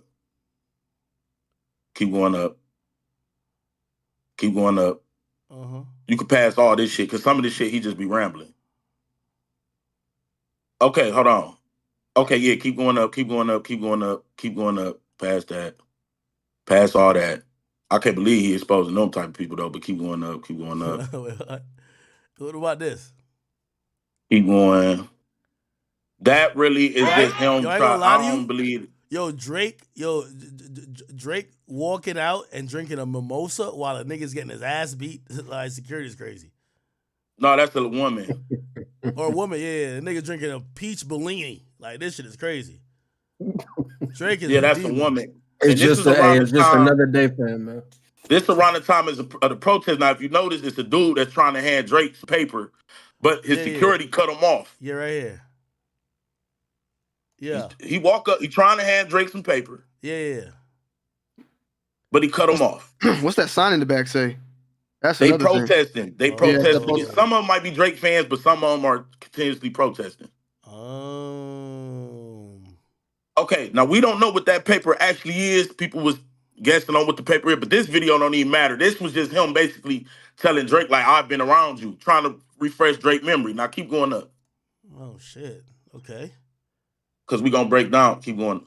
Hey, do you know what this means? It says, the second. Okay. Now look at this picture. Yeah. What is this?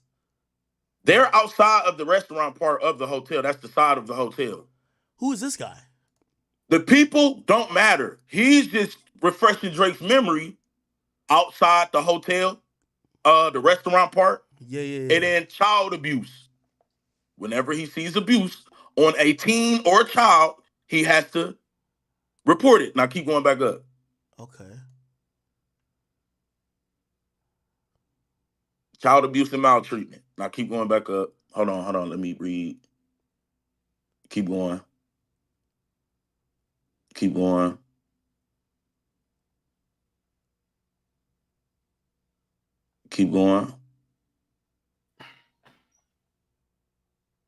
What's this thing? Stop. CK. Stop. What's CK? What's that? Stop. That's the restaurant part. Now, 7/27/2023 in the lawsuit, yeah, it says that he got beat up on 7/27. Yeah. Outside of the restaurant. So what he's doing is Drake, the restaurant. You see what you get where he's going with it? Okay. He's accusing Drake and his team of beating up the teenager outside of this restaurant. But he's going to really clarify it. Keep going up. Okay. You could pass this. Keep going up. What about this diamond shit? He was like, yo, this was about diamonds. That was random.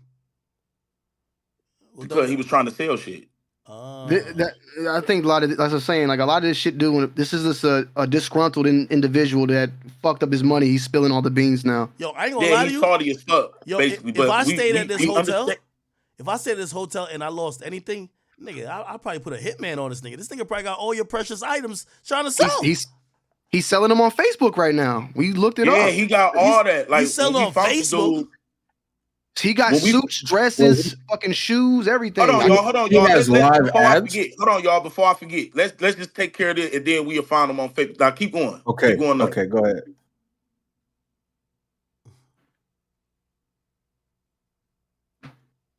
Keep going. Keep going. Keep going. Keep going. I see that it's petty time. Keep going. Keep going. Keep going. He put this. A lot of this shit just be rambling. Keep going. He brings it up again. Now listen. Okay. I was in disbelief at this claim of theft, considering how the items came to remain in the building. So basically, after the boy got his ass kicked, they had to bounce and was rushed. They was rushing about that shit, and that's how the items got left. But keep going because he basically gonna say it, and it was always in our face. Keep going. Oh, okay. Remember 7/27. This date, the boy was assaulted outside of the restaurant in the paperwork. Keep going. By now, you should have come to conclusion. Meticulous. Okay. All right. Just tell me when to stop. No, dog. Keep going up. Keep going up. Hold on. Is that? Oh no. Keep going up. Keep going up. What about this? Then enter you with a goon squad that pushes service providers out the way. One's banging, one in the head. He thought it was a paparazzi being nasty. He was a protester. But keep going. Okay.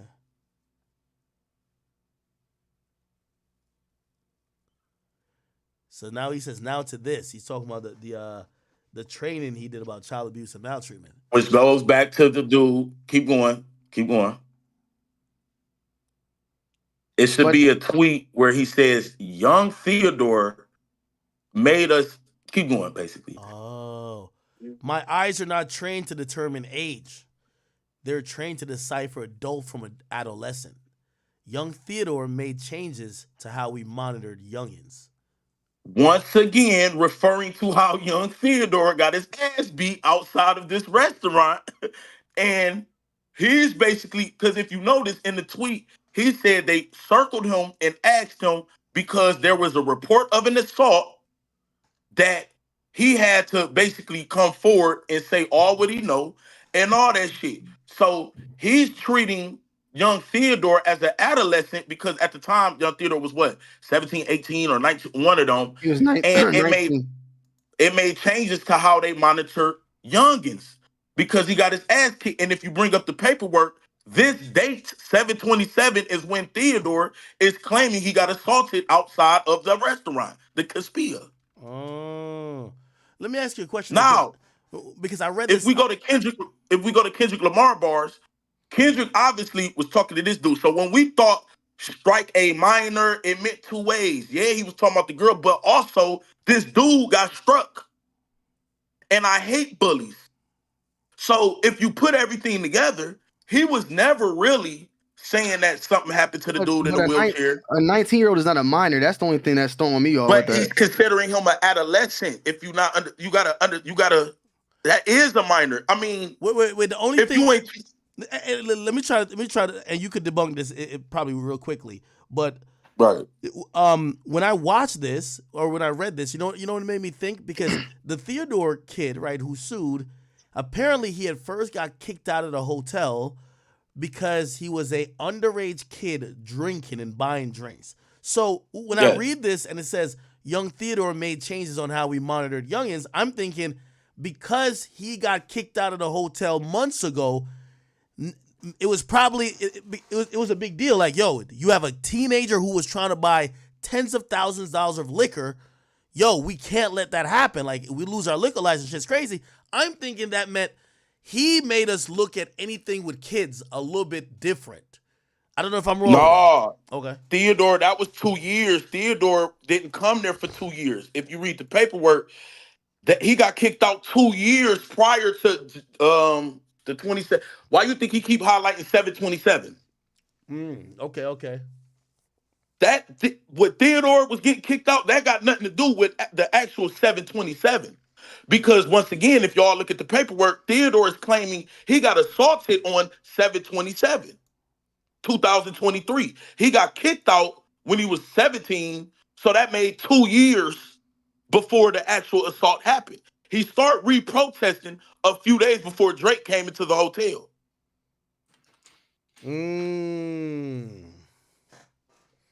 So they kept saying he was harassing Drake and you know, if you keep harassing Drake, I mean Big Chubbs, you know what I mean? I heard about your Big Chubbs allegedly, but if you keep harassing this dude, you asking for an ass whooping allegedly. You feel what I'm saying? So what the dude is really claiming is this. He never claimed that dude in the wheelchair got assaulted or nothing. He was claiming that dude in the wheelchair was a problem because the employees got fired because of him. Dude in the wheelchair made a statement and said that, yes, there were security guards that got fired because they allowed me to stay in when I wasn't supposed to be in. I was supposed to be left outside. Why was he there? Because Drake called him to be there. He beat Drake there, and when they pulled up, Drake and them noticed that there was a problem with the dude. So you feel what I'm saying? It started going left, and them dudes got fired. That's when this dude basically looked at Drake as an enemy because he got his friends fired because of this little dude. Now we fast forward to July 17th. That's the first time. That's the second day that Theodore started protesting again. So he came back harassing, and if you look, it says that he was harassing entourages like Drake, rappers like Drake and them. So he was outside, all that, they kicking it. Now that's the first day Drake came back was the 17th. The first day Drake touched down. Drake left the 27th because he had to be in either DC or somebody. The next day on the 28th, he was on his tour. It was a party that was through outside. And if you notice in the paperwork, it say a black SUV pulled behind Theodore's car. Well, what was Drake riding in? The black SUV in every fucking video that we seen. So what the dude was trying to tell us the whole time was this dude assaulted this teen. Whether he was 19 or not, they're treating him like an adolescent, which is why Kendrick would say, bullies, I hate bullies, because this dude is basically saying Drake beat my ass in the goddamn paperwork, but he's suing the hotel and been trying to sue. Y'all probably lost, but I swear to God, if y'all listening to me, that's what he was saying. Wait, all right, hold on though. But here's the thing though, and this is my thing with this Riddler, right? The Riddler only has us all entertained. Like, here's the thing. If the revelation is that Drake is an asshole, okay, maybe he's an asshole. That's not what's gonna keep everybody entertained. The revelation that Drake did some, all right, even if, like, I'm not saying I'm gonna advocate for him to beat up or his entourage or security should beat up a teen, but that's not, like, what's kept us entertained and intrigued is this angle of, yo, you're doing something with kids. Like, even like, even him showing on the computer the lobby with the guy, like, why show that? Why show that footage if you have access to any footage and not show footage of maybe the beatdown? Well, because it's still in the prior lawsuit. He can't show that because the lawsuit is still active against the hotel. The individual just posted on their Facebook yesterday, like a photo and like the auction of the items and shit. I just saw this is brand new. I don't know where I could post a picture at so you can look at it in the Discord. But like I'm saying, this is all at the end of the day, this shit's just about the money, bro. Like that's it. No, like it's exactly about the money, and this is why I cooked the dude. When I figured everything out, I cooked the dude, but it's still our fault for misinterpreting. He never really you said. kicked me off, AK, for telling you that shit the other day, bro. Yeah, I was because telling you don't listen, man. You don't listen, man. Listen. You ain't listen to me, bro. This motherfucker, that's all I care about, bro. Hold on. Look, we all misinterpret what he said. We were all captivated thinking, wow, he showed the picture because something happened to this dude. It flew over our heads that it clearly said the problem was in the video. So when I heard the little dude speak, everything clicked. The problem was because he said you made an enemy that day when two black guys lost their job. It was the same day the little wheelchair dude was there. Wheelchair dude said in his statement that I'm sorry for the families of the people, of the security guards that got fired, but they allowed me to stay inside when I was supposed to be outside. Drake called them 2 minutes. And if you go to the tweet, he said, like when you say 2 minutes and it turns into 10. They allowed the dude to stay in there for 2 minutes, but Drake didn't pull up in 2 minutes. He pulled up in 10 minutes. So he never was saying that the dude in the wheelchair got beat. We assumed that. He never was saying the dude in the wheelchair was in some freaky things. We assumed that. He only said that the problem was in this picture, and we assumed. But no, the problem started with the dude in the wheelchair because 2 of his friends got fired. And that's what he said. You created an enemy that day. Can we admit that this person, though, is not all there? Can we agree on that? There. No, he's there. What he did was he tried I'm saying not there, mentally not there. Like, no, he's there mentally. What he tried to do was hold a beating on a teenager over Drake to get paid. I also and found he only did that I'm gonna keep because it he with couldn't you. sell his he couldn't sell his items anymore because if you notice in his tweets, he got called about. That means Drake called and reported the item sold. So they called him back. If you look at his tweets, and they asked him, "Well, where did you get these items?" And whoop de whoop. So in his mind, I'm about to lose my job. I'm being called a thief. I can't sell the items anymore because they're marked, flagged, and stolen. He's saying it all in the tweet. It just went over our head. We all just interpreted how we wanted to. Okay, all right. By the way, I believe you. I believe you, King AK. But here's the thing, now, right? If that's the truth, this was a whole bunch of nothing, and this nigga still ain't finna get paid. Because I'm sorry, I could watch a video of Drake and his team giving this nigga the beats. He could be bloodied, hand broken, and nigga, I'm still listening to Drake's music. And I think everybody else will too. Like, we know that's not gonna deter people. I'm wondering, did you look to find out if there's any assault lawsuit filed against Aubrey Graham? No, they're basically blaming the hotel for the assault. I don't think the dude knew exactly who assaulted him. Only security footage know that. Also, there's a tweet that this Ebony Prince said, Ack, and I want you to tell me what you think of it, right? He said, "How do I make this stop? Contact Kendrick." I think he was basically saying, like, he was trying to sell this shit to Kendrick, and I don't think Kendrick wanted to buy it because it was possibly stolen shit. No, he wasn't going to sell it to Kendrick. Whatever deal they had was done because Kendrick got the mixtape cover. He got the cover for the thing. That was done. He was trying to sell the shit, but Drake called and marked it as stolen. Scroll down more. Which is more. why in the tweets he's saying he got called in. All you gotta do is read the tweets. No. It's down there. I know what you're talking about, and I kind of believe I'm kind of side with you. Was it Tony? I kind of side with you on this. Yeah, Tony. It actually does feel like I agree with KK47 most of the stuff, but it also kind of feels like something happened along the way that's fucking up his either trust or bag with Kendrick, right? Like it's how can you sell items if they marked stole? Yeah, that's the point. How could you sell items? Yeah, but Kendrick, it was never gonna get sold to Kendrick. If you notice, go to his Facebook. He always intended to auction them off. No. Let me ask you this question: if I'm gonna again, you're working in, let's say, security, and you have access to lost and found. If you're selling these things, you're hoping that the proper owners never get wind of it to come back to say, "Hey, that's mine," right? When you give Kendrick the authority or right to put all of these items that you have on an album cover, how could you be so shocked that now people are saying, "That was mine and you didn't get it consensually, you stole my shit"? Like, that seems a little stupid to me. Now, it's still on Kendrick's song. It's still on Family Mac. Kendrick ain't take it down. He ain't change it. And AK, because AK, we went over this the other day. You see how the photo is with all the shit lay down? It's the same way he was taking photos of the shit he was selling on his Facebook. I think he sent this picture to Kendrick as like some sort of like, "Yo, you want to buy this?" Kendrick probably didn't want no parts of it, but he used it as a cover. Probably threw the motherfucker some money for it. And then, Kendrick building is right next to there. You think he can't bump into Kendrick?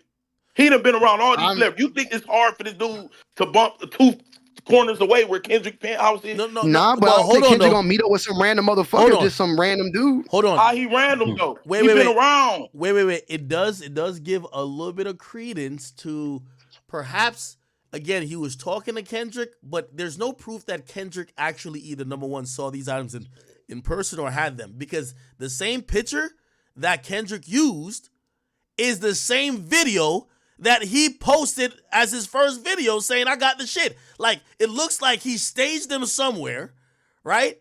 Or he staged them, I don't know, like on a fucking, like, piece of paper or some type of backdrop before. He probably moved it once or twice. But what I'm saying is that when Kendrick took the picture, it looked exactly like that.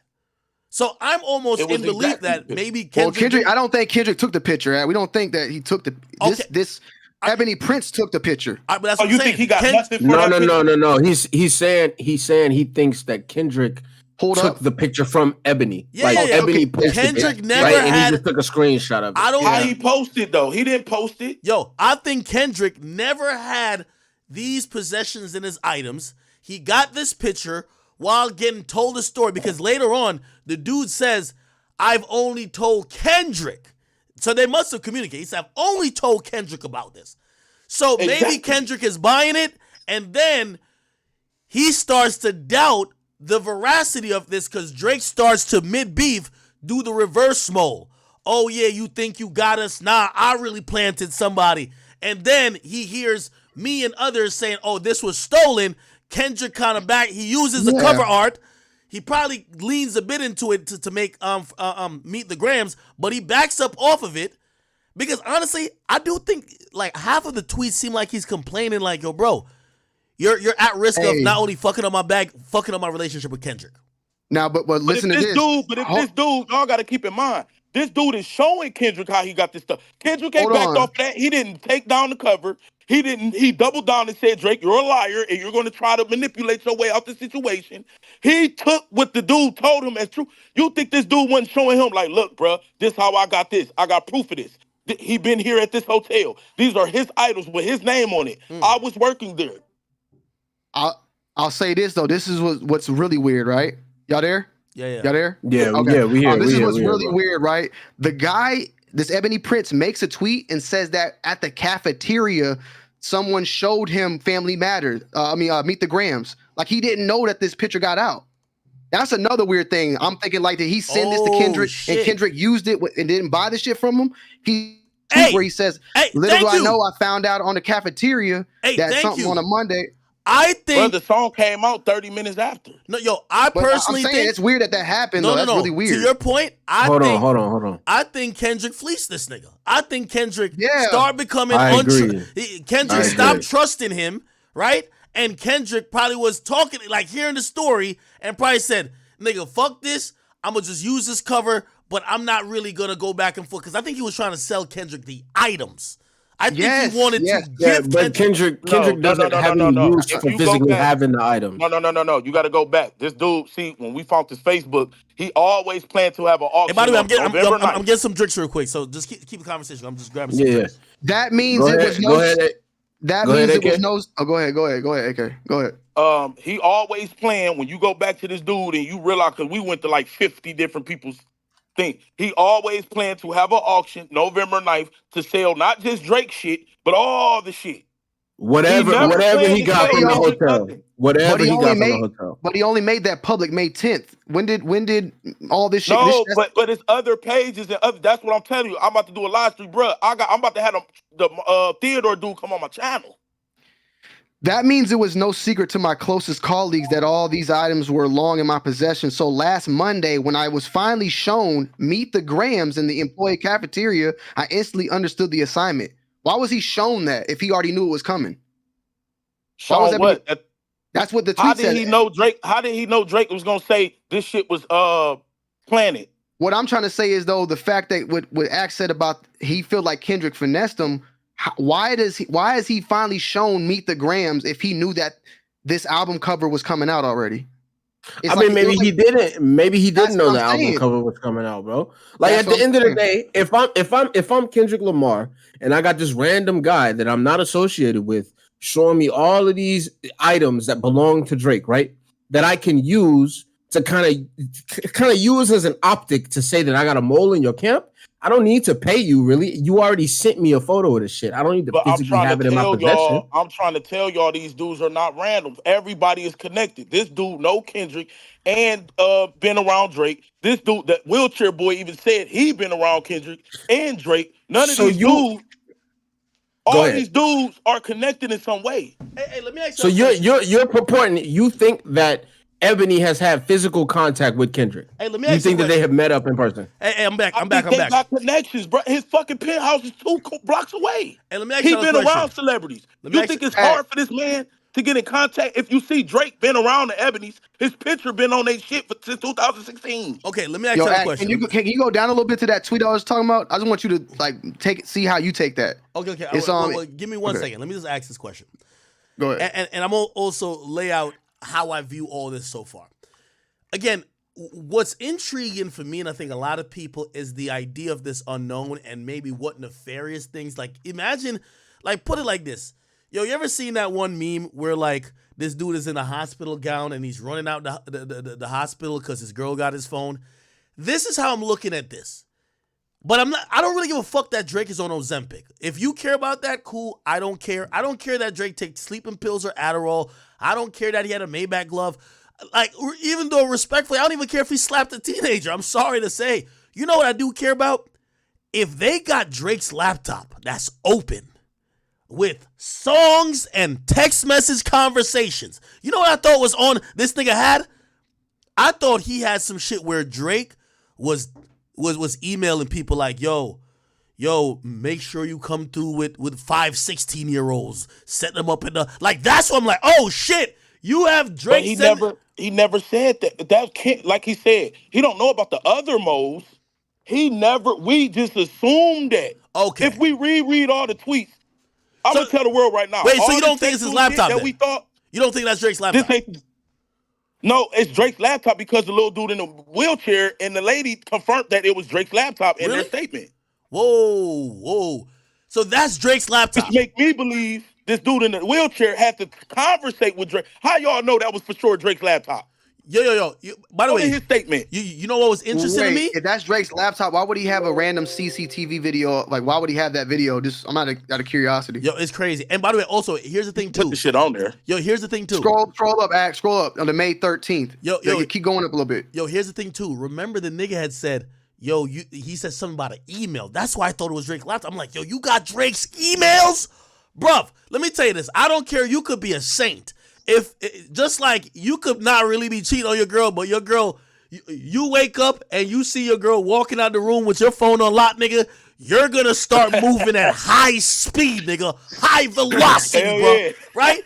If Drake's, I'm telling you, Drake got, like, there's something on that laptop. I don't care. He might have 3 more videos of him jacking off. I don't know what's on that laptop, but trust me, a nigga's laptop gonna have some personal shit you don't want nobody to see. That's what I'm saying. And that's the thing. We never knew it was confirmed Drake's laptop until the midget dude came out with his article and they confirmed that it was Drake's laptop. I didn't see that. I don't believe that. Bring it up. Pull it up. And the reason why. So he hacked this motherfucker's password to get into the laptop. Yeah, no, is open. Yo, he did mention an email. I ain't gonna lie. He mentioned an email. Like, I don't know why I can't search on this page. He mentioned an email that he said the world wouldn't want to see or some shit like that. Email. Let me see if I can find it. Oh my god, because somebody find the email tweet. I'm gonna look. I got you. Yeah, I'll look. And I remember when I see find the email tweet and pull up the newspaper article that they made. All I'm saying is no speculation. Here it goes. I'm just going with facts and what people said. They said that was Drake's laptop. Someone asked how to make it stop. 5 words. King Kendrick got the number and his team too. That's why I think it's about money. He want Kendrick to buy that shit. Yeah. As well as a quite riveting email that would send shivers down your, I'm guessing, spine. Yeah. That's why I think that he's saying, like, y'all want me to stop talking, have Kendrick pay me that money for these items. No, that's not. No, that's just assuming it. If you scroll all what up, I'm bringing up is just straight fact out paperwork and what actually came out. People's mouth. Okay, how do I get to where we find out about King AK? You were talking about what article should I put up? Go to his Instagram because it's gonna be in the story. It's gonna be the link. Oh, okay. You're talking about They Want Kyle, right? They Want. Yeah. So go to his story, and then in one of his stories, you're going to click on the link where they clearly say the things that belong to Drake. So what I thought was weird was that this man has been around Kendrick and Drake. So he don't just be by himself all the time. Here so we I'm go. wondering. Wait, hold on. Let me just read it for everybody.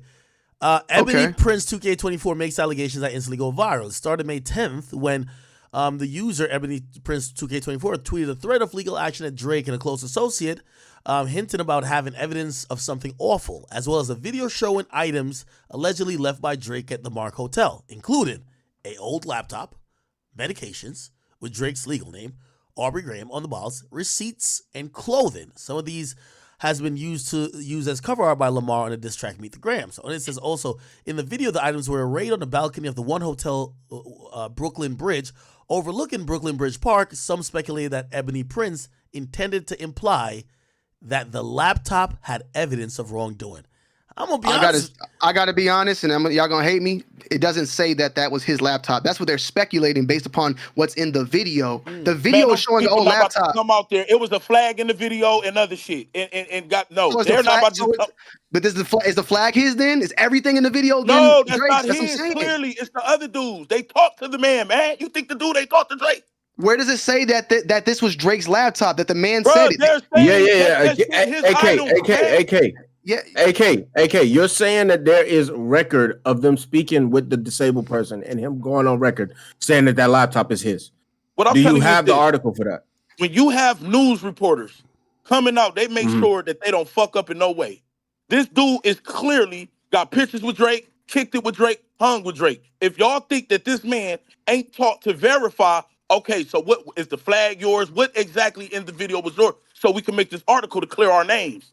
Bro, if they came out and said that the laptop belongs to him, that's the only thing we got. So we can speculate. I'm just going off what we have. And what we have is them saying that it belongs to him. If we want to say, well, it's probably not his. Tweet. They're saying it's based upon this tweet, though. That's it. They're that's saying not a tweet. That's a fucking journalistic article. That's in the newspaper. Read what it says, though. It all started when user Ebony Prince tweeted a threat to Drake and AK hinting about having evidence of some awful things. They seeing the same shit we seeing. They're not saying we spoke to anybody or nothing. The video showing read that part over about the laptop. Read exactly what they said. Okay. It's a video showing items allegedly left by Drake at the Mark Hotel, including an old laptop, medications with Drake's legal name, Aubrey Graham on bottles and receipts and clothing. So what I'm telling you, if the man hitting at a goddamn email and they saying that this is allegedly Drake, we can't go off nothing other than that because he didn't hit that email. He didn't hit that email. He did hit at it. You ain't just hear him say, pull up the shit where the dude hinted at the email. I just read it to you. He says he said how you wanted to stop. Basically, have Kendrick hit me up or have a quite riveting email that was sent. This is what I'm saying, man. If they said that this is allegedly Drake's laptop, what else do we have to go off of?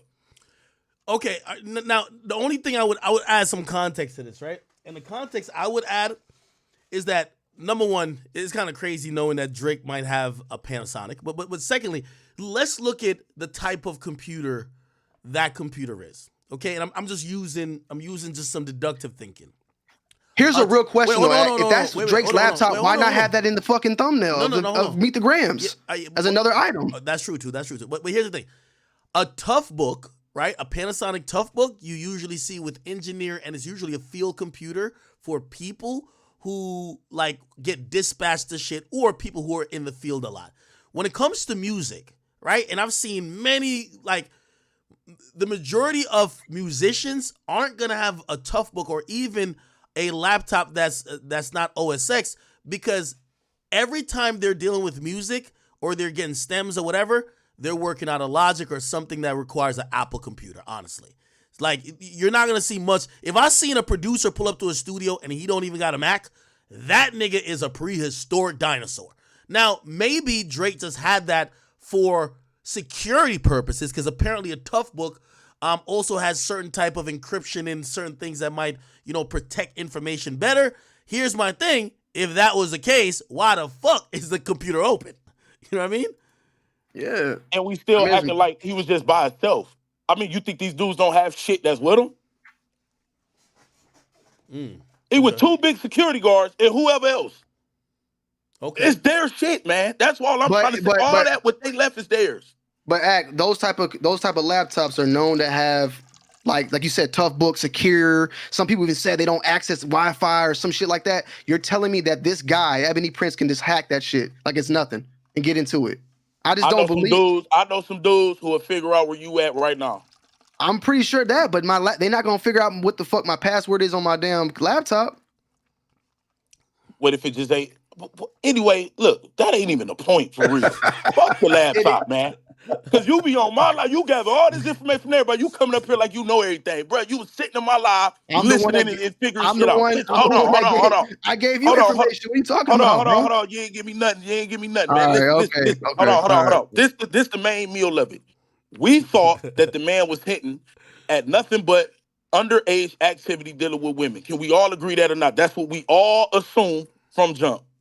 Yes. As we reread everything, and we realize how he keep hitting to a certain date. I think you bring up a good I don't know if you read the paperwork yet or not. We can all kind of see that he feels like an incident happened on 7/27. Yes. Uh-huh. Okay. The only thing that we have that can coincide with any incident is that a protester outside of the hotel claimed, don't know if it's true, claimed that he got assaulted. And also we have him tweeting that how this dude made us reevaluate how we do things, and we all claimed that the dude in the wheelchair was getting assaulted. He came out. We all could say that what he was really telling us was Can I ask he you a was question? a problem and the reason 2 people got fired. Let me ask you a question, King AK. So, on May 11th, when he tweeted, said 2 Black American men became unemployed at this exact moment. The time in that is January, though. That's January 22nd. That's the time the dude in the wheelchair was in there. Yeah. The same time. Okay. So when did the restaurant incident happen? Did that happen in July? July 27th. Okay. So remember when he say 6 months later it came back? Oh, okay. All right, my bad. Okay. I was slacking. You're right. You're right. Okay. So the first incident with Drake happened in January, when 2 people got fired dealing with the dude in the wheelchair. 6 months later, he said, then the drama came back or whatever he said. Okay. And then he keep highlighting the 27th. Okay, let me ask you a question, right? And I think we could probably get to it. And by the way, anybody who's worked at a hotel, we probably need to lean on you for just general inquiry in terms of like what role would this be? So number one, he has access to CCTV footage, right? Usually we only think that's for security, but whatever, right? Yes. Second of all, he posts a picture of found item, which means whatever his department is, they also oversee lost and found. Found item number 2 something. He shows that. It looked like it's in a plastic bag, right? Then, thirdly, what was the third thing? He said that his employer asked him to clean out to clean out the lost and found. So is it kind of like confirmed that this got to be security, or what position would that be? It's not concierge. When you go to his Facebook, when you go to his actual Facebook, he's a security. He has many shit from all type of people. Like when you go up there, he's posting glasses that people left. He's posting shirts. Really? I'm talking about over the years on his Facebook. And he also made a post that I feel was stupid, and he had no room to say nothing. He said, this dude walking past with $24 million in his forehead like I'm not an Ebony, but I'm going to keep my work ethic. I seen that. Wait, hold on. So basically, Lil Uzi Vert was in the hotel with the thing in his head. Wait, hold on. Wait, King, could you go live and show this? Like, because again, we never, like, my stream never like seen or heard this before. I don't know how you found it, or I don't know if it's deleted, or if you got pictures of it, or do we have to watch it, bro? Like how could we? I had no idea, because y'all tell me about a Facebook. We haven't dug into that yet. It's on my live. Wait, you have not seen his Facebook yet at all? I can share it right here. here. No, okay, yeah. Listen. We can get you the plugs and the links right now. Or someone just go live in here and I'll look at your screen. Tony just did. So tap into the Discord. He's live right now. Okay. All right, good. Chat. Let me just put this on display capture. Okay, cool. AK, did he make that on Facebook, right? That $1 million shit? The statement, he made on Facebook, like the dude's stupid. Yeah. The same flag that was in the video, he got on him. He got a scarf on his face. Well, he just posted this. Peep this though. He just posted this shit. This is the shit I'm talking about. That's wild. He's ready to sell it on Facebook.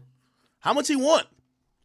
He's an auction on eBay. Items auction It was November 9th. but this is what I'm trying to tell you. When I did more digging, he always planned to auction this even before it's not just Drake stuff. It's Drake and other people's stuff. And he was always planning to auction November 9th. Mm-hmm. Also, this is another thing. If you noticed, the shooting range. Oh, and he showed that in another picture later. Oh, wait, hold on 1 second. Hey, chat. I don't want to show nothing that's gonna fuck you up. So you just you know what I'm saying? Just let me know. Yeah, hold on. You can show everything. Yo, hold on. Yo, chat. Real quickly, right? And I learned about this. And does anybody work in hospitality? Anybody works in at a hotel or something? I learned this.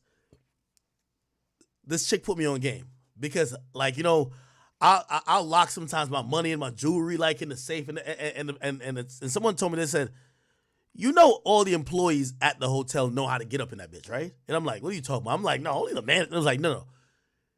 Everybody who works at a hotel, that's especially a high-end hotel, realizes that when you go in somebody's room to quote-unquote clean, there's going to be a lot of things that they might not care about that could be very beneficial to you. Things that they might not miss could be a fortune to you. And what you get to realize, it's almost a consortium, an understanding among most employees on, I've heard this. They'll go into someone's room, see someone leave something, right? Like say someone's going to be there for 5 days. The second day, they're cleaning the room. They see you with a gold chain or a bracelet. They don't steal it. What they do is they hide it. Because if you forgot that you didn't take it, now it's theirs. But if you report it stolen, now they're going to be like, who was in the room? Let's go search. If we can't find it, that's a problem. So they hide it from the person, right? Hoping that the person doesn't ever really look for it, then leaves. When the person leaves, they go there. They go to where they hid it at. If it's still there, the person probably didn't care enough during the stay to make sure they still have it, or they probably thought they lost it elsewhere. Bingo, they just came up on some items. You feel what I'm saying? Yes, and if you do research on the ebonies, I don't know how we fell into this yesterday. Yeah. Almost all of them work at hotels. And if you notice what the dude actually said when you go to his Facebook, he said this dude walking around here with 24 M's in his forehead like I'm not an ebony. They literally live off of shit being left in hotel rooms. Really? Yeah. Go to his page. I'm telling you. I'm on it, right? I'm trying to find. It was so stupid. I'm like, man, what the hell wrong with this dude, man? Oh shit. Yeah, I'm trying to find it, but I'll just go to the photos. Like I said, this is the shit that's being sold here. Hold on. So this is probably a thing that they've been doing. They've been doing.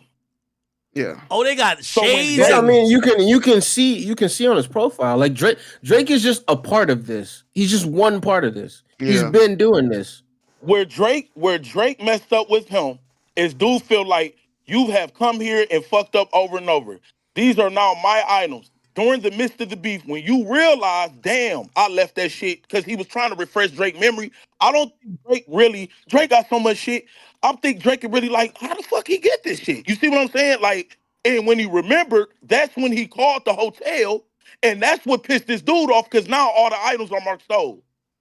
Also, he made a post it was back in 2016, but it's he was saying Drake has a free party. I'm not a fan of him or some shit like that as well.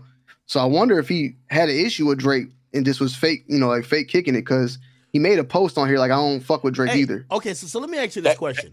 Why do this bullshit? If your little hustle has been, what we do is, we're trying to get items that maybe people left behind. Because I ain't gonna lie, when he did say, how many items you've had discarded, that definitely felt like he was almost saying that was his business. Why bring it online? Bro, you've now snitched on yourself. Nigga, if I was selling crack on the low, I'm not gonna come and just announce it. Bro, he can't sell none of these. That's the craziest thing about this to me. Bro, No, why are you announcing? Wrong. No, he never came out until Drake reported the item stolen. Bro, but not he's even saying that. I think it's because of AK. It was AK when AK said that. He's saying November. Yo, who do you think is going to show up November for that auction? The feds. Like, come he on, blew bro. up the spot, basically. He didn't say shit to you. Act said that it was Drake's father's goods and they were stolen. When you said that, that's when he said, "Fuck, I can't make no money now." And No. He's saying in the tweets he got called in though. See, y'all missing it. Go back to the man tweet. He got called in and they asked him, "How did you retain these?" That means Drake made a phone call. Oh, okay. He did say that. But then why the fuck is he okay? If he got detained and questioned, how is he still free to fucking tweet freely? Like, well, what? He ain't do nothing. Hey, by the way, real quick. His last tweet, he tweeted 34 minutes ago. He says, "Stay tuned as the shirt tours America." He's sending that shit on a greasy neck, greasy back tour from state to state, block to block, hood to hood. What the fuck? Yo, who wants to wear Drake's sweaty t-shirt, bro? Bro, this nigga act like people gonna pay for tickets to wear the shirt. Look. I'm gonna tell y'all with this dude how we figured he was watching the live stream last night is because I brought up the picture of Drake being on Larry Ebony's page from 2016. Yeah. So I'm like, why the fuck is he on here? I mean, the picture cool, but why is he on here? He tweeted, "I like the picture too." So right after that, I sent people, man, find out who this dude is. We got the flag, we got everything. Just go to any Ebony's Facebook. I know he's connected somehow. So that's when, was it Tony? Somebody came on. Yeah, we found him. As soon as I put his face on my Facebook, on my YouTube, he stopped tweeting. Yeah, he did. He got the fuck on. And that's when he started saying, like, they about to kill me and I'm about to die. I told my mama I'm about to go. So that's when I was like, hold on, let me edit this shit out because I don't want this. If he's trying to shoot academic, is this fucking doxing? You feel what I'm saying? So I'm like, wait a minute. Hold on. AK. I gotta go back to a point that Ak was saying earlier. I don't understand why, if this is your hustle, this is your grind, bro. This is how you make money on the side. Why would you go on Twitter and make a public Twitter for people to find out who you are if you still got all this shit in the backlogs that you're trying to sell? Why would you do that? At that point, after Drake contacted the people, which we obviously know he did because the dude was tweeting like, "I'm getting called in for this shit and I got to prove that it's not stolen. I got to bring up the camera that been on it for 3 months and all this shit." It all is worthless when it comes to auction because you got to go by serial numbers. Hey, by the way, to whoever who said maybe I was the one that pointed out that it was lies, I'm going to get to that tweet where he said he was called in, but he made this tweet. Let me read it. It says, "I was informed that the statements made by DJ Academics had been relayed to her." He's talking about his lawyer. He said, because the pocket watcher is always hating. By the way, the mere fact he knows I'm a pocket watcher, that's a chat nigga. He might be gay, but he's a chat nigga too, man. There's a couple gay chat niggas out here. And then he says, "I was informed." Now, there's a couple gay chat niggas who like dick. Like, yo, no Diddy. You feel me? I can't, hey, listen, we got white people who love us. We got Asians. We got some homosexuals. And I heard we got some transgenders. Listen, chat niggas are chat niggas. It says, because okay. He says, "I was informed that I should speak with an attorney because being associated with items declared stolen may have negative consequences."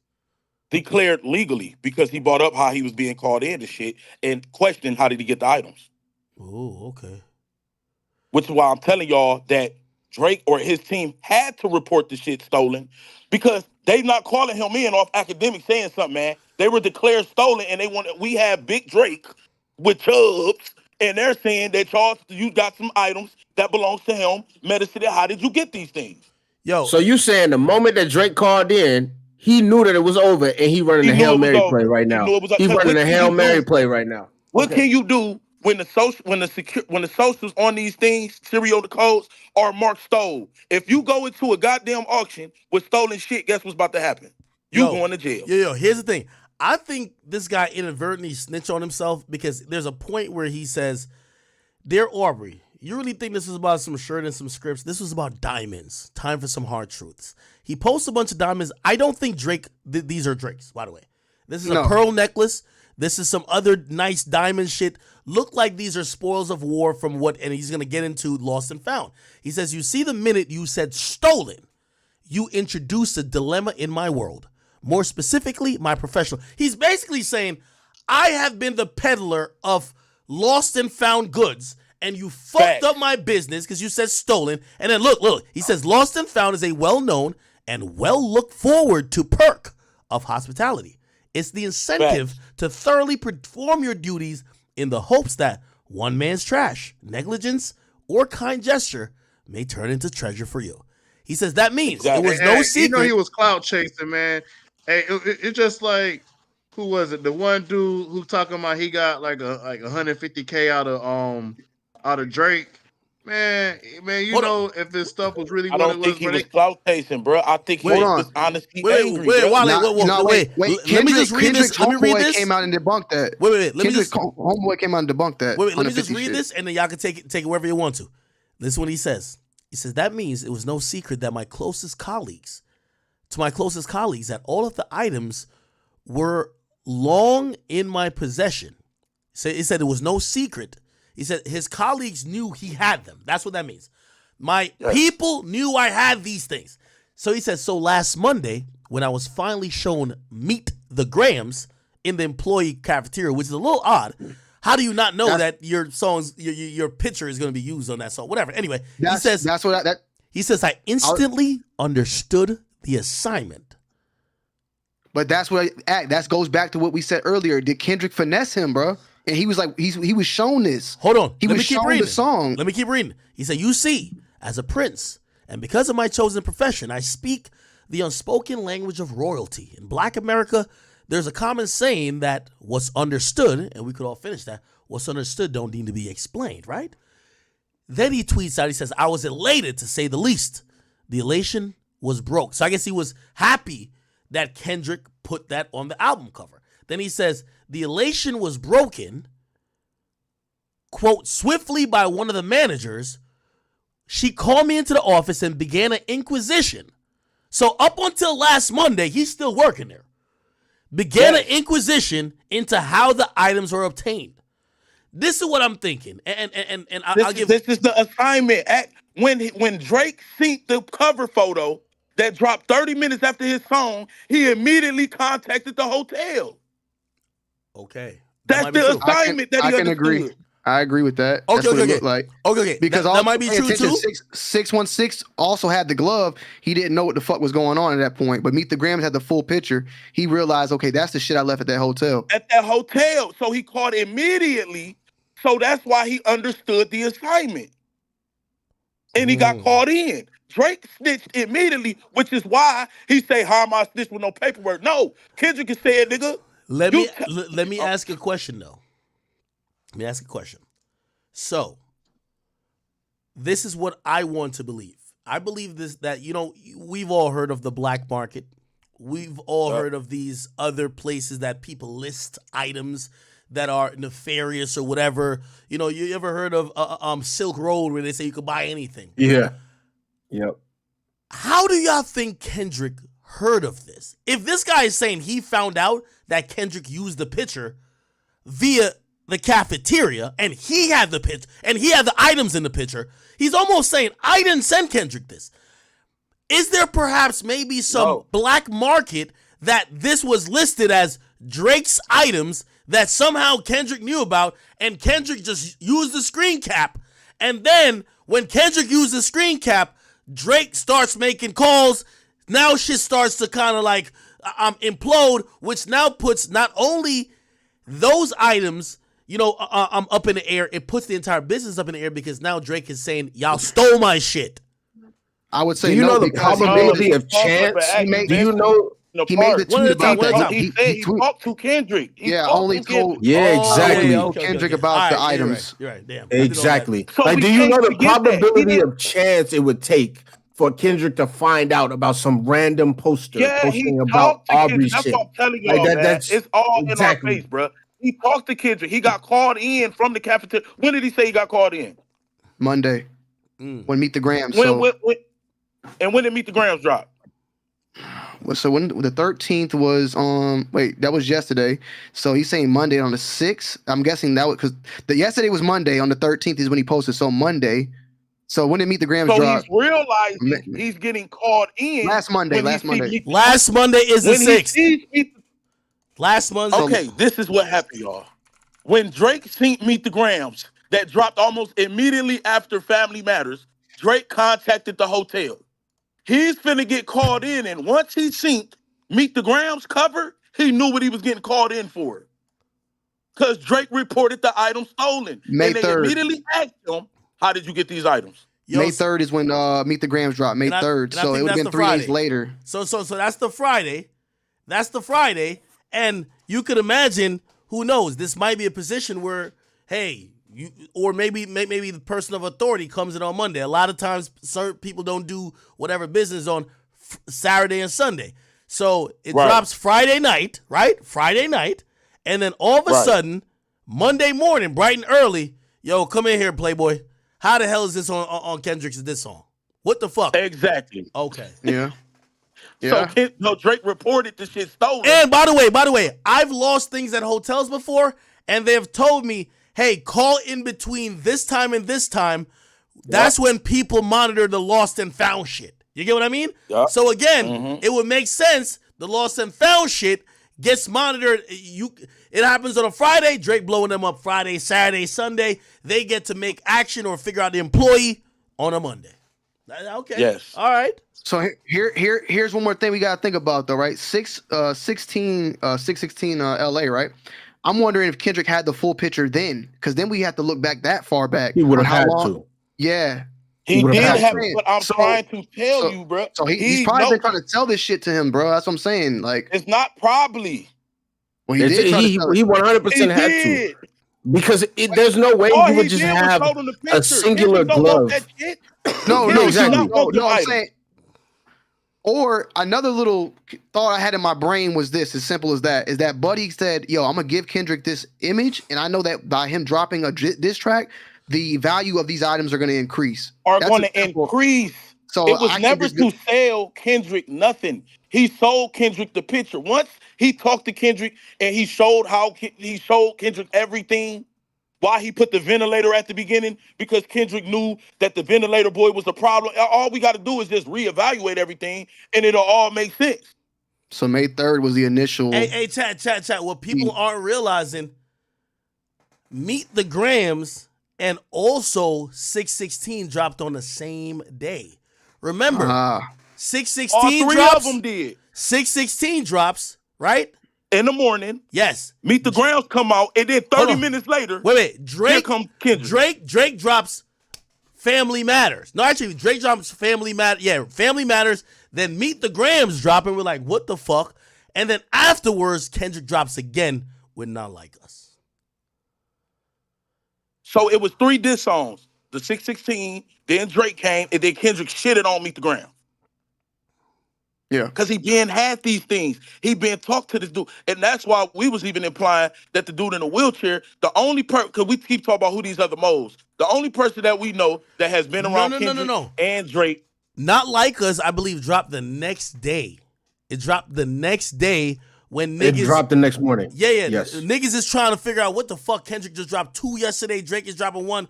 I remember I'm on stream. Because I was trying to get into Drake's song the day before. He drops Meet the Grams. I'm like, oh my god, he fucked us up. Then I'm like, you know what? Let me try another day trying to get into Drake shit. All of a sudden, Not Like Us drops, and I'm like, what the fuck is going on? Yeah, that was the whole plan, because Drake been had this in his possession. He been had the picture. That's null and void. Like, he been did business with this dude and got the picture. Dude still want to keep his items because he know that this song is going to increase when he wants to go, because that's what he do. He does auctions. He don't sell. And let me ask you a question. He wants to raffle it. Can I ask you a question? The question I would ask you is this. Why not try to get the money from Kendrick? Because you can auction it to get more. What if you can't get the money from Kendrick? You can auction it to get more.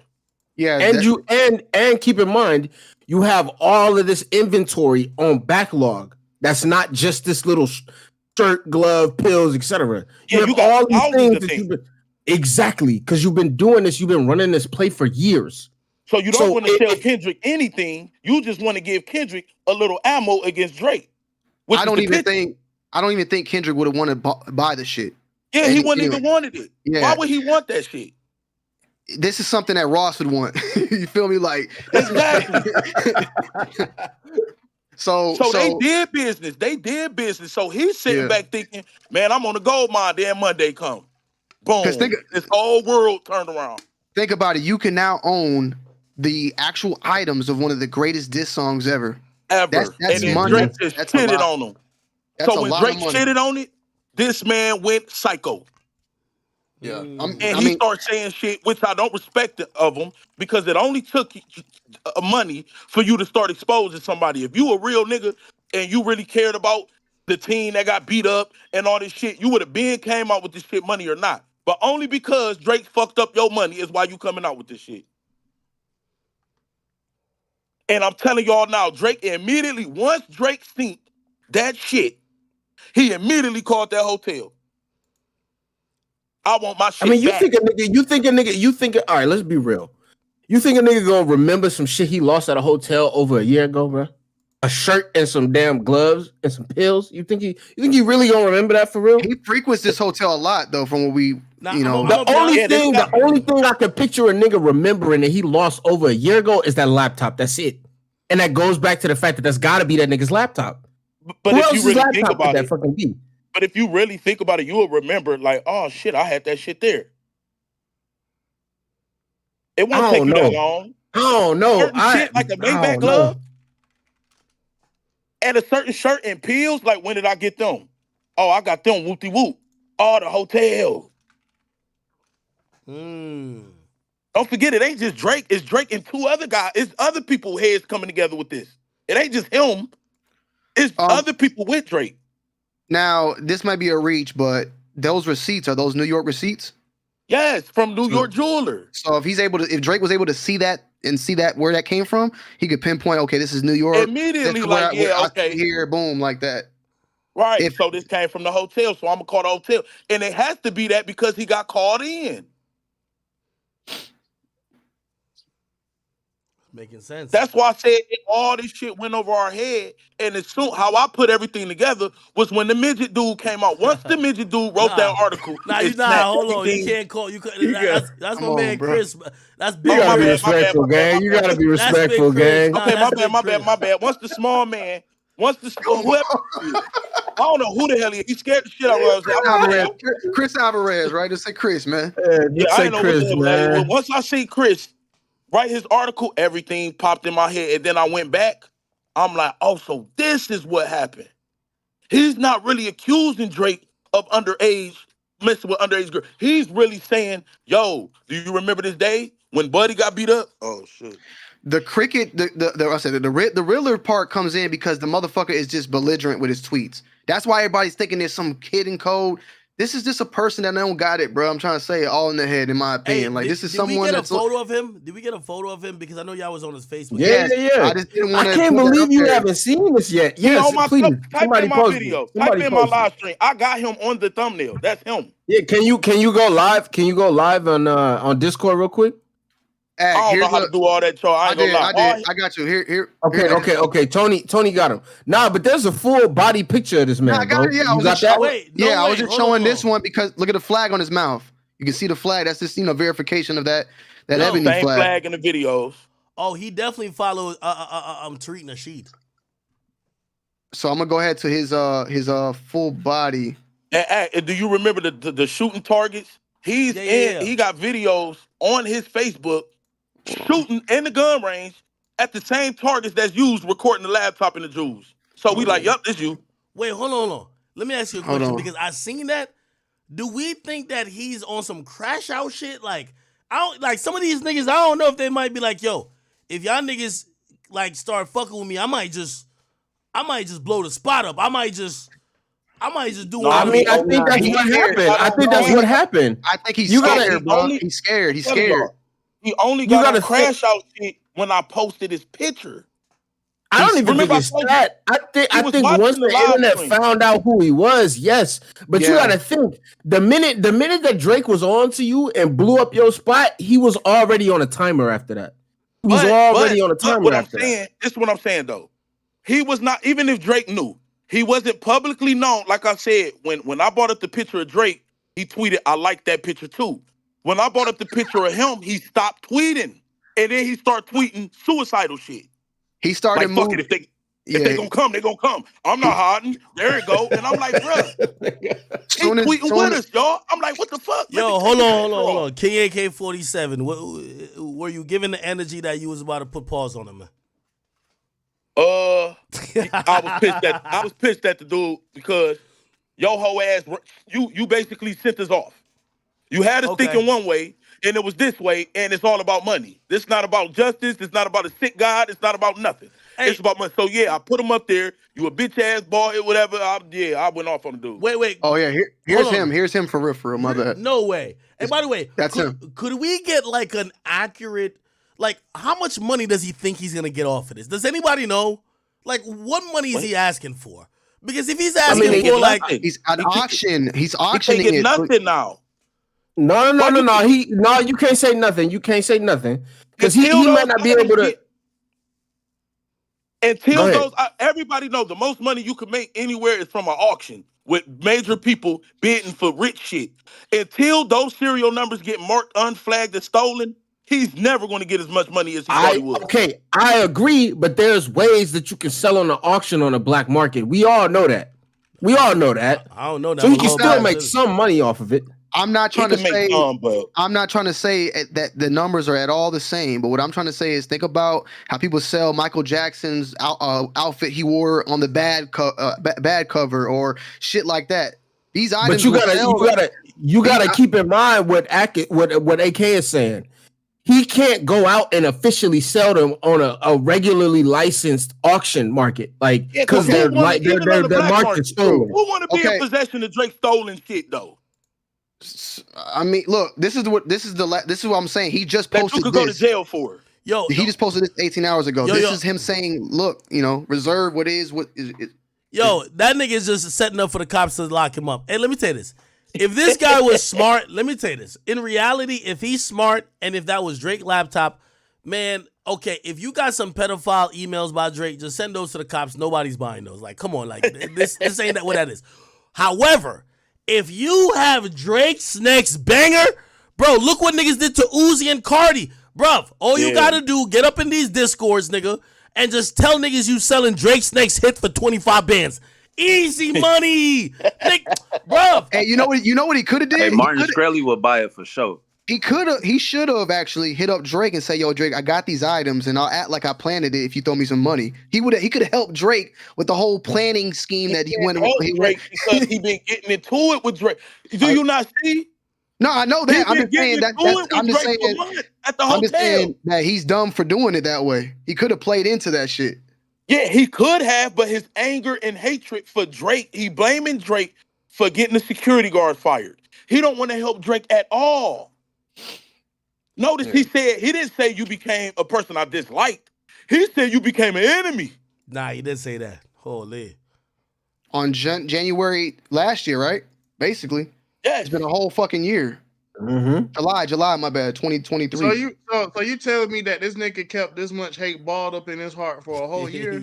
Yes, Wally intern. Yes. Yes. Hey, you sound like me, ain't gonna lie. Hey, Ack, how long I been bearing up this hate for Kendrick? How long? Yo, stop it, bro. Stop it. Hey, Ack, Kendrick people reached out to me, bro. They told me how to take a post down yesterday. Oh, they know it's crazy. After they called me, Leaf called me. They told me to take it down. What'd you post? It was the clip when I said I made the Tupac reference. Yo, Wale. Hey, listen. I just thought of a great content idea. By the way, the Academy's still popping. Don't sleep. Wale. Oh, Ack, I'm gonna be there tomorrow. I'm gonna be at headquarters tomorrow. Hey, could I shoot an episode with you in therapy, my nigga? There's a lot of things I think therapeutically. I'm serious. Hey, Ack, I will be out there all week. I'll be out there all week. I'll be out there tomorrow. I'll be at headquarters tomorrow. Brother, hold on, y'all. I want you in therapy. Look. This is where the young girl shit came. Hold on. So during the protest, there was 2 cops that pulled up to the dude. Remember, he mentioned Officer Viola and somebody. What the dude was protesting is there underage prostitutes in there. At the same time. Hold on. Where? At the hotel? That's what they were protesting. Hold on. No. Were they there the same time that Drake was visiting? No. When Drake was walking out, there were a lot of chants that was about Epstein, that hotel was supposedly on the Epstein list, being protected. They're saying that hotel was saving Epstein. They were shouting those things out. We played it. It was a Hollywood fix. That's the 17th. I'm talking about the 27th, the incident on the 20th. If you read the lawsuit, it says there were protesters outside claiming that there was prostitutes in there, rats, underage girls, and everything, and it was a party going on outside of the restaurant, inside of the restaurant. This is the same day that they're proclaiming that Drake or Drake's team committed battery against that team. Against Theodore Weintraub, yes. The team, holy shit. Yo, we just got some info real quick.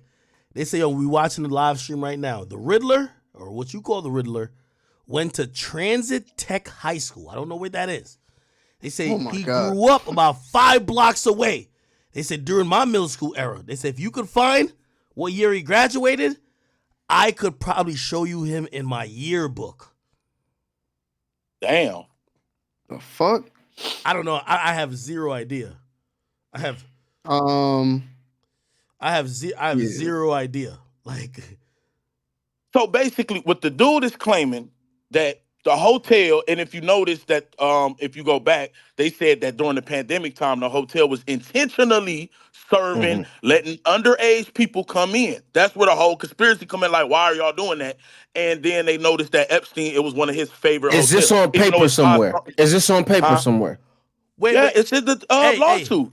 I got it right in my phone. Please, can you please pull it up? Please pull it up. Hey, could I bring up something that might be unrelated, but and everybody know Big Act is no snitch. I would never give it up. You know what I mean? I'm pause. No Diddy.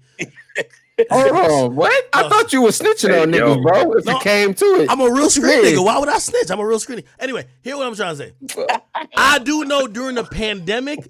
Does anybody remember pandemic? Hey, listen, I know in New York in pandemic times, because many places were closed down, there was a lot of back in the day in the 60s, they would call it speakeasies and shit like that. Basically, they would remember there couldn't be strip clubs because they said it wasn't essential. They had warehouses, the 20s. Bro, 20s, nigga, whatever, 20s. nigga. Yeah. Bitches were going to warehouses. All them bitches at Starlets and all them clubs were going to warehouses, and they would go there, and it was basically on some text thread shit. Like, it would invite all the customers of Starlets to go there to go throw money at the same bitches, but it's in a warehouse. What I'm trying to say is, if this is pandemic times, maybe they were let me tell you this. Pandemic times, niggas was moving by different rules. And by the way, New York City cops, I ain't snitching. Everybody know I'm a real nigga. I would never snitch. New York City cops. Capping like a what are you talking about? I would never snitch. Yo, New York City cops were looking the other way. Hella times.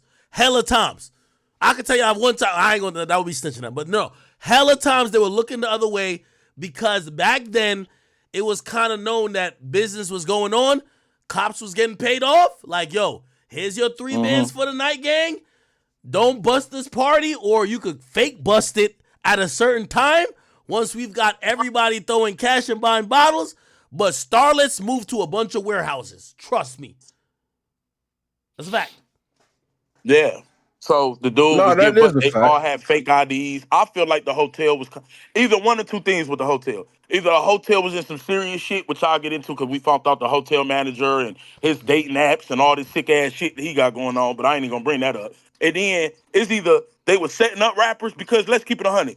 If it's females in there with fake IDs, how the rappers been about to know they underage? How is these people knowing that y'all intentionally letting fake IDs through?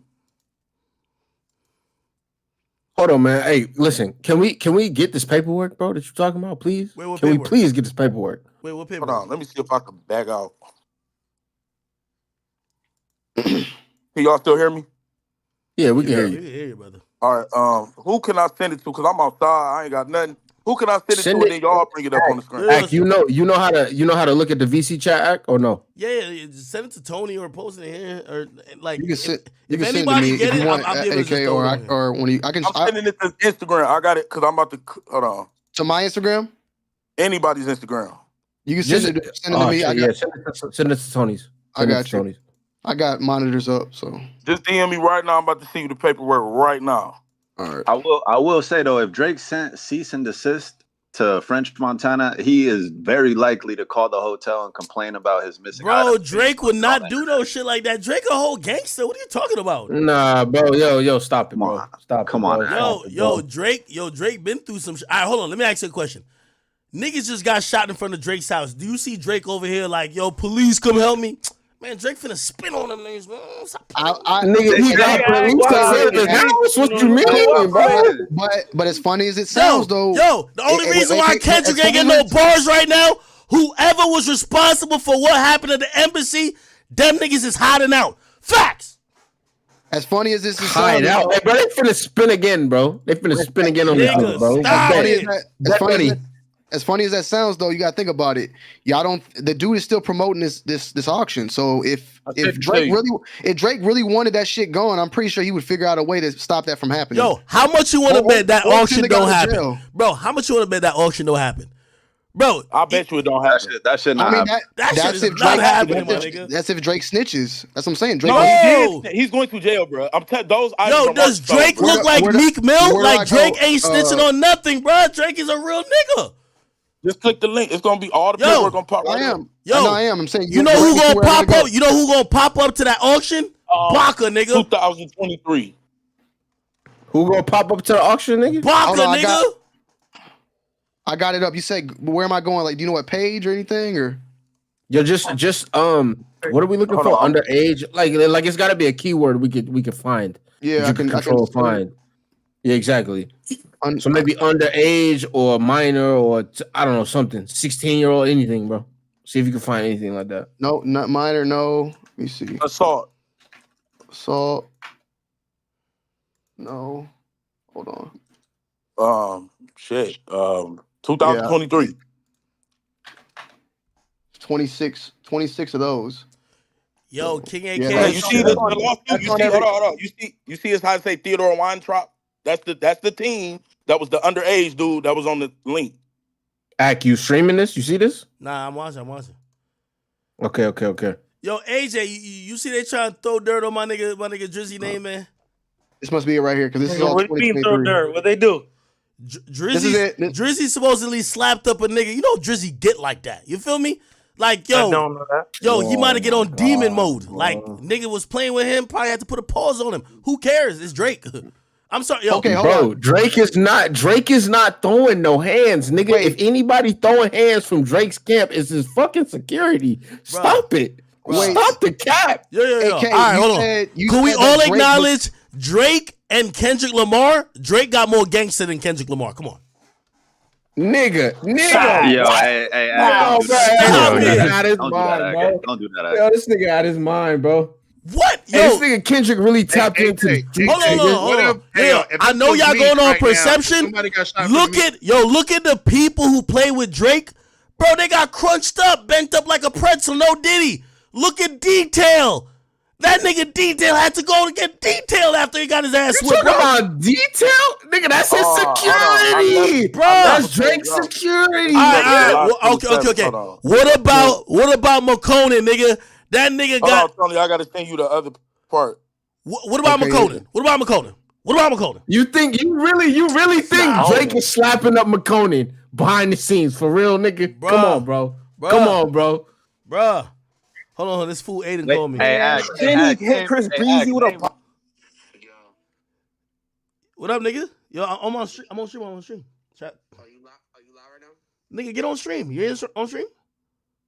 Not yet. Shit, how long you live for? I'm gonna be on stream until you get on.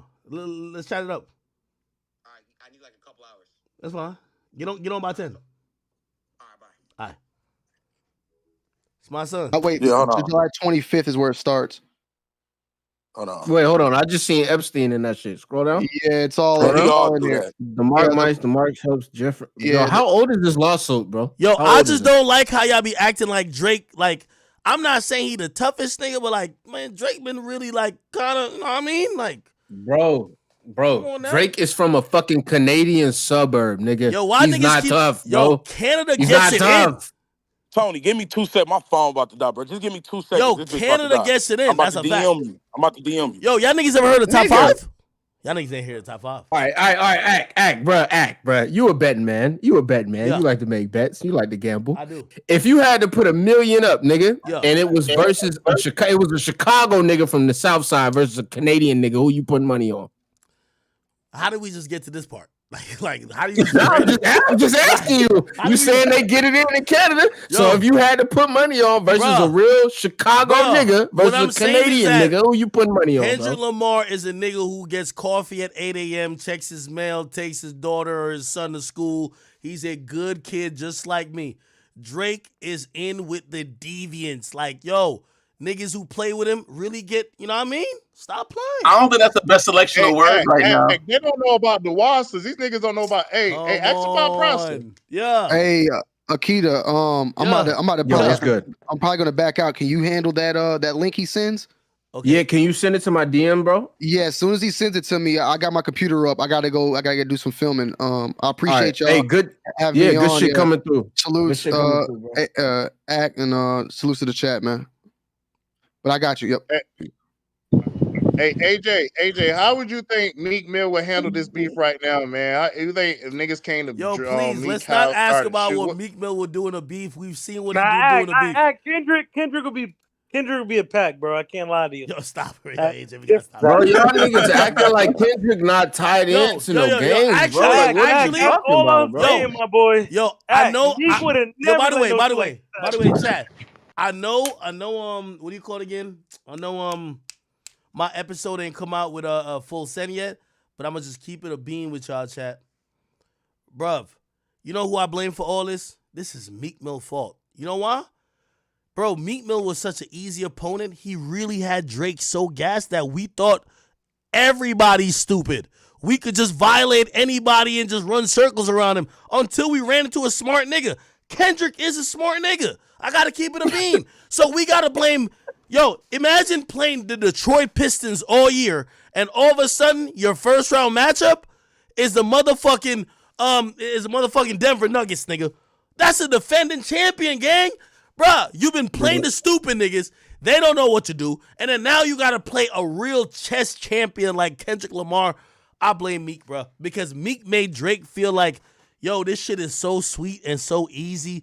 You could out-rap him.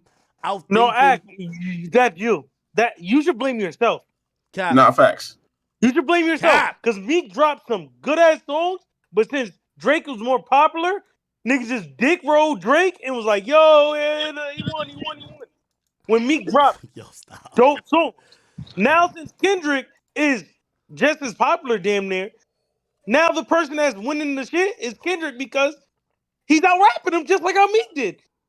Drake Bro, hey, AJ, Meek was just defending his boyfriend's son, bro. Like, what are you doing right now, bro? Yo, clock out, bro. Stop trolling me. Bro, he was defending Diddy's son, bro.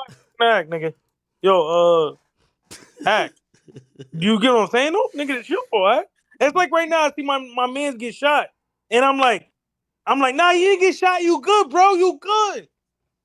And then, nigga, he got shot. Nigga, he got fucked up. But nobody addressed how he got fucked up by Meek. Acting like he won. Against Pusha T, he got fucked up. Everybody ignored it. Even though I think Kendrick Lamar fans are the worst I've ran into to date, because to keep it real, we thought they all died, but supposedly most of them was on some like hibernation shit and they came to life during this beef. Okay, cool. They're having fun. They're not like us. We get that. But what Meek fans cannot come back out and say is that niggas judge that beef incorrectly. Meek lost from day one. He put it like this. That's the point, Act. Yo, at least Kendrick got his information and rapped it. Meek got his information and tweeted it and didn't drop a record for 3 weeks. That's why he lost. He was dumb. Kendrick, he didn't take 3 weeks to drop. That's one act. Two, nigga. Ether took long to drop. Y'all just didn't give him whatever Meek did. Why the fuck are y'all comparing a Meek Mill diss to motherfucking Ether, bro? I ain't gonna lie. The funniest part about that beef was when the wrestler said take that shit down. What wrestler was that? Again. So that's my point. Y'all never gave Meek a chance. Nigga, Meek could have dropped the shit that Kendrick just dropped. Yo, stop Nobody it. would have. Hold on, yo, man. stop Hey, it, bro. You gotta stop it, AJ. You got to.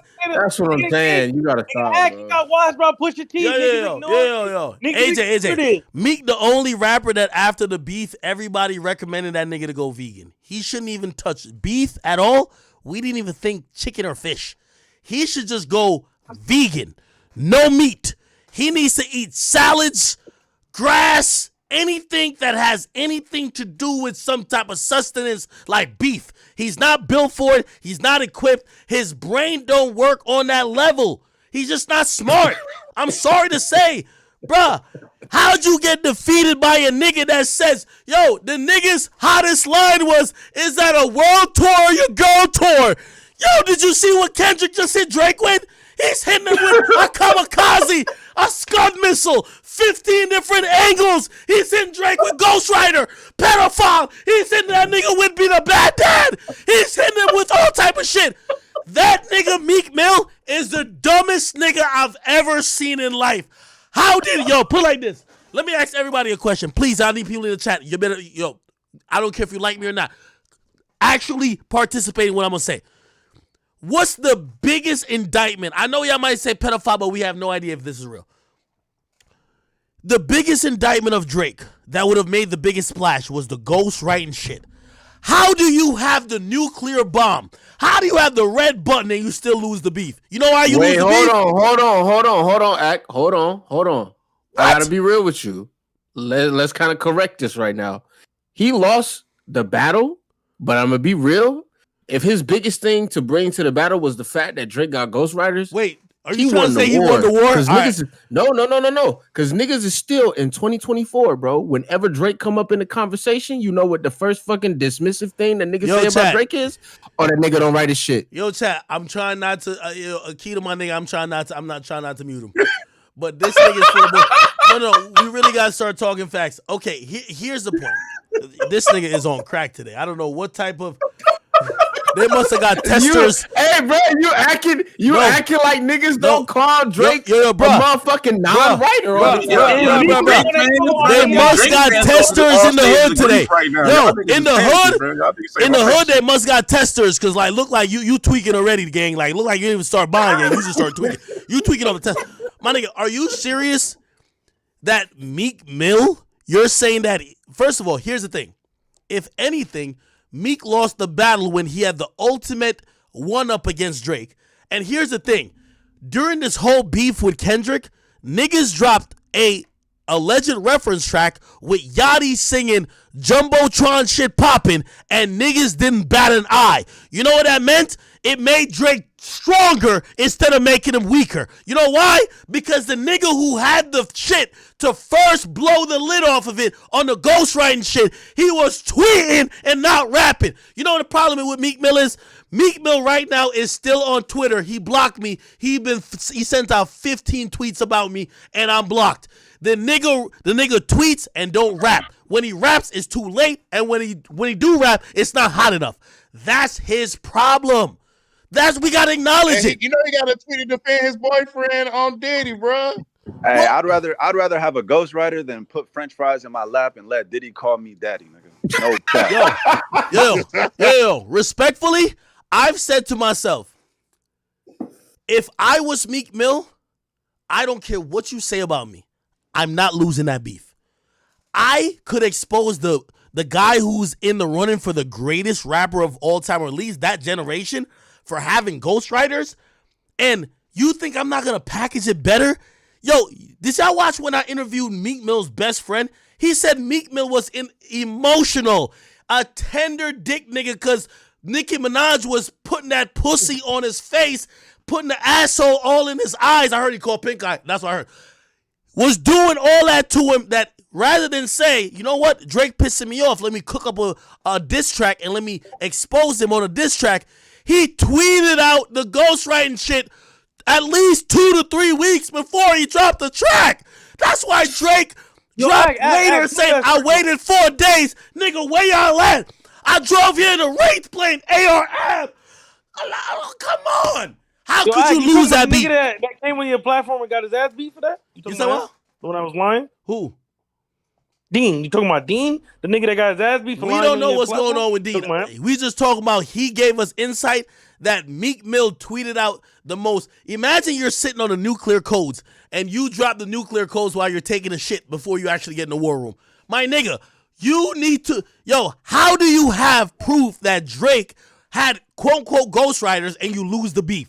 My nigga, it's like me giving you the fucking answers to the open book test and you still fail. How? I mean, listen, man. There's a difference between Kendrick Meek and Mill was not equipped to handle Drake. I'm sorry, Meek Mill is just not equipped. We do not have the capacity. We do not have the capacity.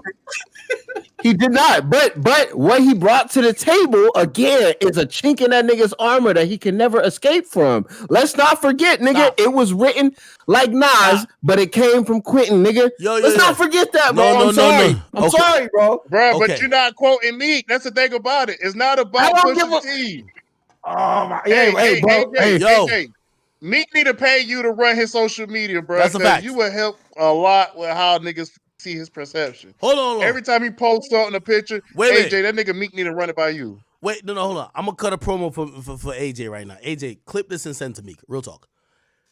AJ, I've known AJ for it's been at least for like maybe 8, 9, 10 years. AJ was a guy who's always, in the audience. He's a hip hop fan, really shrewd, really smart. He's always talk shit, arrogant as could be. Let me tell you this: if anybody's followed my chat, my stream for years, it's been a decade, and not one nigga's ever exposed AJ. That's to the testament of a nigga being in tune. Here's the thing: I understand that AJ is cool with Meek Mill. Meek, if you're watching this, trust me. Give my man AJ a good $20K a month. Trust me, it's going to be worth it. Anything you have to tweet, text his phone. Let him tweet it. You know why? This nigga has the social awareness. He knows, well, I'm not going to say this because I know how the internet's going to take it. Unfortunately, sometimes with some of y'all street niggas, y'all come across like old, out of touch niggas. Meek, you follow AJ. Please, just pay him and give him your social media. Let him rock with it. I promise you. I mean, I'm still going to roast you, which means I'm roasting what AJ's going to say for you. It's cool. But it's going to be 10 times better. Because these days, even yesterday when Meek mentioned me, I was just like, bro, I don't even have to go back and forth with him. I was just like, yo, shut up, lame. Like, that, imagine you've gotten to the point that academics is dismissing whatever you got to tweet, and I'm just saying, shut up, lame. Give someone credible, someone who knows the internet, this climate, knows how to respond to shit witty, but still keep it street. Just give AJ, please, just do that, bro, please. Like, please. Because these days, I could see, Meek seems so mad that his career is where it's at. And I'm like, every time he keeps tweeting, like, he don't realize that everybody's laughing at him. Meek, this is the last advice I'm going to give you. My man AJ, he's a chase of my heart. Trust me. He fucks with you. His uncle be around you. I think it's slow. They love you. Like, they love you. But unfortunately, you're too stupid. You're out of touch. You don't get it. And trust me, when I'm going on podcasts and you have white dudes laughing with me about how I just violated you online, it just shows you. It shows that you're a stupid nigga. Wait till y'all see the Full Send podcast. They're dying laughing with me AJ, of how AJ was just in the strip club with me. I'm trying to get Meek to like do something good, because you know what it is. Even if Meek looks a little bit better, I'll be like, finally he doing something good. My man AJ should be getting a check off of this shit. Facts. And also, AJ, can you please get this nigga Meek and quit taking pictures like he making a grinder profile? No, that's great. Oh my god, that's foul. What was that? What was the see-through shirt he was wearing? Nigga? No, hold on. What was wrong with that shirt? No, hold That's on. right. Are you serious? Wait, hold on, AJ. You would wear that shirt? AJ, you would wear that shirt? No. Fuck all that. AJ, that nigga look like he about to go gay for pay on Grindr, bro. Like, you need to talk to me. Yo, AJ, this is your job interview. When Meek Mill sends to your phone this picture, and he says, yo, gang, I'm going to fuck him up with this one. and it shows the gray hairs on his mustache, but it shows some sand that almost looked like dried up. Come on now, on his face. He said, "Come on now." What are you gonna tell him? Like he's like, yo, this gonna fuck him up. They gonna know it's real Philly nigga shit. Hey, what's wrong with the picture? God, hold on. Yo, we trying to get you the job. We trying to get you. Hold on. Are you at least gonna be like, yo, you gonna put a filter on it that it kind of blend in? Like, no way you gonna post this, right? Yo, nigga, he's probably riding dirt bikes or bikes or some shit like that. And nigga, in the beach, saying that you never rode dirt bikes out of the country, got sand in your face and shit like that because it's blowing up poles. You know what I'm saying? Hey, but I'm not taking a picture of it, and I'm definitely not looking like, hey, I'm a young black male out of Philly looking for other young bulls to hang out with on Friday. Being a good dad, bro. He's being AJ, a bro. good dad, bro. Come AJ, how you letting the nigga that defend the motherfucker taking selfies like he emulating a bad bitch talk shit about you, bro? I got that shit crazy, bro. Hold on. I got this. Ain't gonna lie. Meek on that picture like he just sitting there. Hold on. All right, AJ. So you're telling me you're gonna say what's wrong with that? Wait. You're gonna say what's wrong with that picture, and then niggas go play this. Fuck that shit, nigga. Fuck that ass. Look at that. All the champagne with spikes. Hold on. Fuck that shit, nigga. Fuck that ass. Yo, bro, hey, you out of pocket as fuck. No, if that's we just trying crazy. to. Well, hold on. I'm That's saying crazy. like, hold on. We're trying to figure Nigga, this is out. that Meek taking backs? No, I don't know That's what that is. crazy, bro. I don't know what that is. I don't know what it is. This like the third episode of Yo. Hey, AJ, bro, you gotta play the dog audio, bro. You gotta play the dog audio, bro. Wale would never. That's all I'm saying.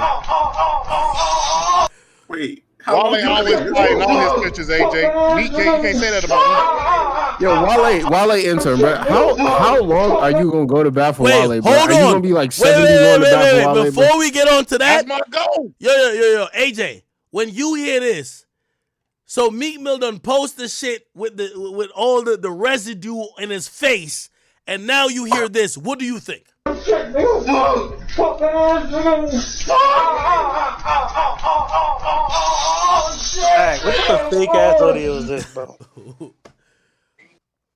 Yo, AJ, bro, you gotta scream AI, bro. That's the only way. You just gotta say AI, bro. It's the only way. Wait, Ak, you seen that video 50 Cent posted, right? When as soon as he said fucking me good, did he turn his face like looking crazy, right? No, he did not. Yeah. It was freestyling. Wait, right now, bro. Yo, AJ, I ain't gonna lie. Hey. AJ, if he give you the job, you gotta charge him extra because shit like this is hard to defend. And AJ, please don't wrestle for Frosted Flakes. Why would he said I've been fucking that bad bitch? Wrestling over Frosted Flakes. Yo, he said he been fucking the bad bitch, and Diddy looked him right in the eye. AJ, Act, he's rapping, my nigga. Like nigga, this song is tough.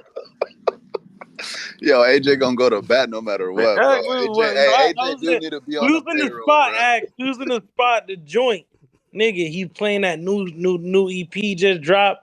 Nigga, Ruby Rose was in there going crazy. Like, Act, it was wild. Like, yo, Act, it was like, nigga, it's like the Super Bowl for the Super Bowl in that bitch.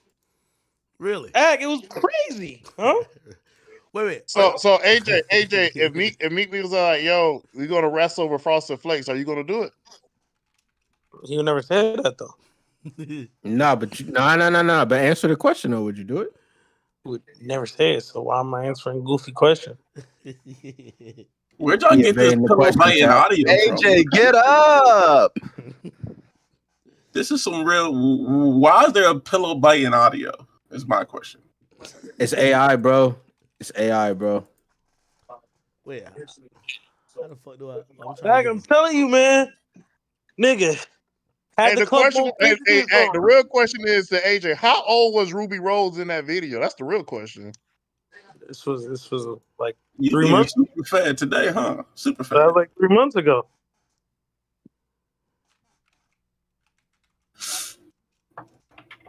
This is crazy. Hey, bro. Hey, man. Hey, Act, bro. You finally ready to admit, like, fully that Drake fully lost that battle? Like embarrassingly? Wait, Bruh, wait. Drake ain't lose, bro. Y'all, why y'all saying that dumb shit, bro? We done with Kendrick, bro. Yeah, he got the cool record, but when the boy got the summer lit, everybody gonna forget about We Not Like This. Nobody bumping that Drake shit, bro. Also, I'm sorry. what you said Nobody about bumping Drake, that shit. this beat. So, he chilling, he gonna drop something there in the summer. Meek was firing on Drake in the summer, nigga. We gonna forget about that? Yeah, Meek was. We can't name a record. Yo, Meek was finding a bunch of Bro, we trash can't songs. remember records since Dreams and Nightmares. Yo, Act, summer 16, Act. Come on, Act. Stop, yo, Act. You know Meek 5 for 5. That 5-piece he dropped. Hold on. Yeah. So he dropped Summer 16, and then Drake dropped Free Smoke. Free Smoke. Come on now. What? That was way after. Hold on, that was way after. All Summer 16. That was way after. Yo, Act, Meek was firing on the nigga, bro. Yo, put it like firing this. on him. Put it like this. I'm gonna be honest with you. Meek never understood the assignment. He thought he could take his time. Drake said, "I waited 4 days, nigga. Where you at?" You know. By the way, you know what Kendrick fans don't want to admit? Okay, Not Like Us dropped. What? Who's the last person to drop songs? Ain't it Drake? Oh, bro. What? That is not the. Nah, shut the fuck up. Shut the fuck up, Clock Out. Who's the last person to drop music between Kendrick and Drake? I know that's not the argument you going with, Act. That's crazy. I am. Bro, you Drake fans are going through all stages. So if I drop a 1 pack of fucking complete doo-doo, nigga, does that mean I'm the winner? Just because it's at the end? The fuck? No, bro. So you're saying Drake dropped some garbage? That was doo-doo, nigga. That was a 1 pack of doo-doo, garbage, wet doo-doo, nigga. Bruh, What the fuck we talking about, bro? Are you dumb? Are you deaf? Nah. What the fuck did that nigga? That nigga spent 2 minutes defending himself from pedo allegations, bro. He didn't even say shit really other than that. You need to take you What the fuck to is a he talking about, bro? therapist so they can test your hearing? Nigga, what else did this nigga say? This nigga, bro, he started off so strong and then just went into a complete decline, nigga. This nigga fell off of Mount Everest, nigga, on this Bro, song. his security got shot, bro. Act, I ain't gonna lie to you too, Act. You know I'll be around doing my thing every now and then. You know what I'm saying? I've talked to a few girls that said they've been around Drake underage. That's cap. No, that's cap. Girls Whoa. Huh? Wait. Hey, this is one thing I do got to call out to the carpet. We can't admit anybody who claims any weird shit about Drake unless we put a name to it.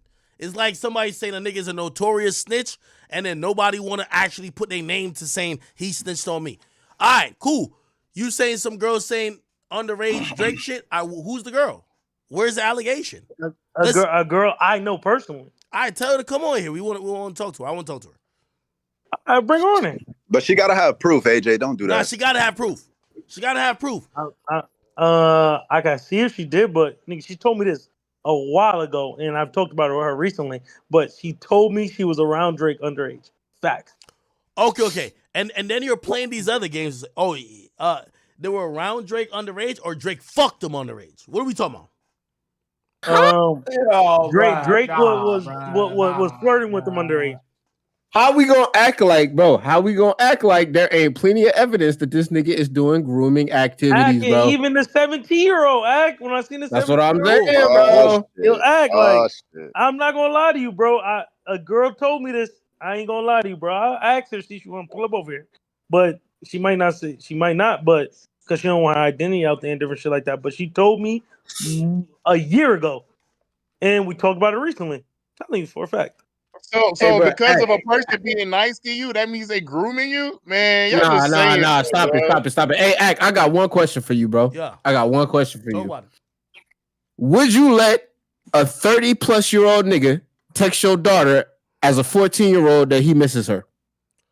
Yes or no? Okay, so I don't have a child. I have to premise it by saying that, but if you want a simple answer, if my daughter was a person chasing celebrity life, I wouldn't think it weird that anybody in celebrity life were trying to talk to her to give her advice or anything else. Now, what about hold on, if my daughter is a private citizen, it would be very weird and very creepy. Yes. All right. What about him liking high school girl basketball, bro? What do you mean? So a girl said that, like that. Hold on, You see the girl I said that? Yeah, you didn't see this. You didn't see these posts, bro. He was following. You didn't see the girl say yeah. He was following high school basketball players, bro. He like high school girl basketball. Like what do you mean he liked it? Like explain. He was following female high school basketball players, bro. We can't say this no other way. He like what you mean? Hey, I'm not copying no please, but I see a lot of grown men. Basketball was lit. Yo, I see a lot of grown men following Caitlin Clark. Hold on, Wale. Act. Why is he following high school basketball? I don't know, but I see a lot of. I don't like women playing basketball. They don't dunk and they don't shoot really like Curry. They play like they're playing with eggs and shit in the kitchen. I'm sorry, no disrespect to women. Love y'all, but I don't want to watch y'all play basketball. I want to watch motherfucking Anthony Edwards dunk on a nigga from the free throw line. I want to watch the actual goons do what the goons do.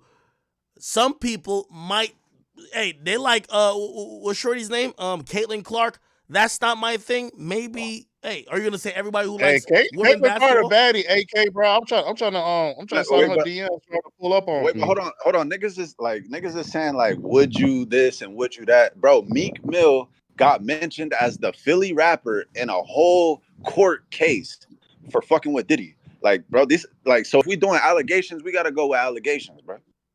No, the girls are Drake ain't never been in no. The girls no are saying court that. case. Drake ain't never been in no lawsuits or nothing like that with that. Hold on.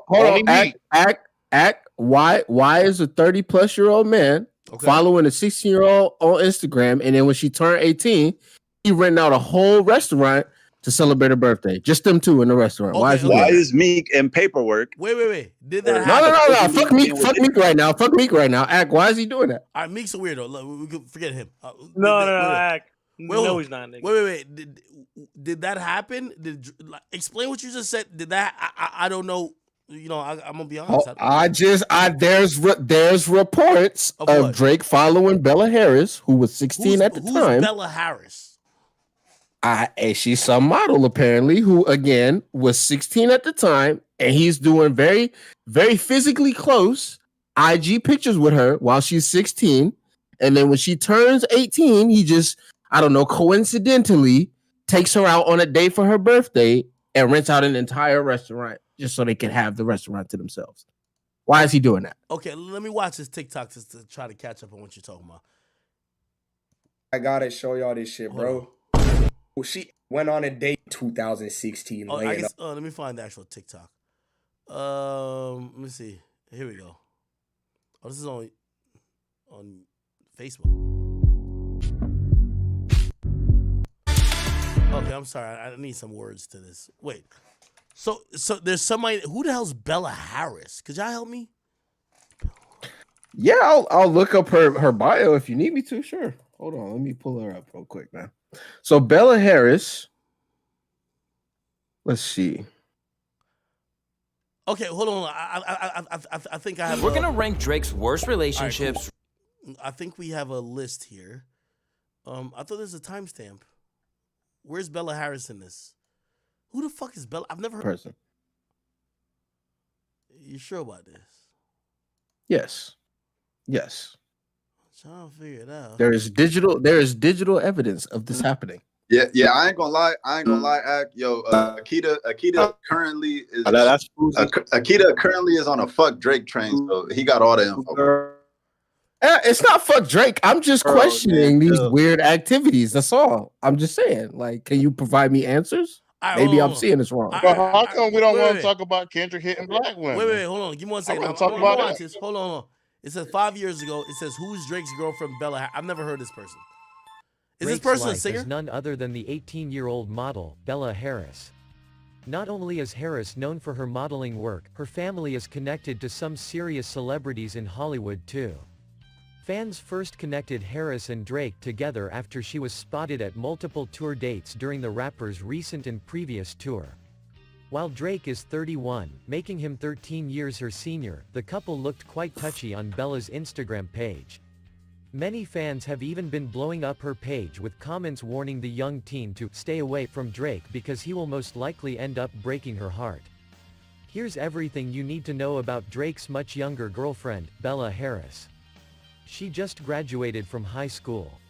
The model posted this photo to her Instagram on June 12th of this year with the caption, "Peace out high school, here's to new beginnings and new adventures." Her father is a 1980s music legend. Yes, that's Bella at the 2018 Grammys with her dad, Jim Jam. Her father is known for his work with fellow producer Terry Lewis. Their most acclaimed work was producing Janet Jackson, which leads to our next fact. Her godmother is none other than Janet Jackson. Of course, this makes sense. Drake probably her godfather. Don't y'all remember that song where Drake says, "I told Jimmy Jam I use a Grammy as a doorstop"? Look, Drake, Jimmy Jam, Grammy, doorstop. Come on, I know all Drake lyrics. Look.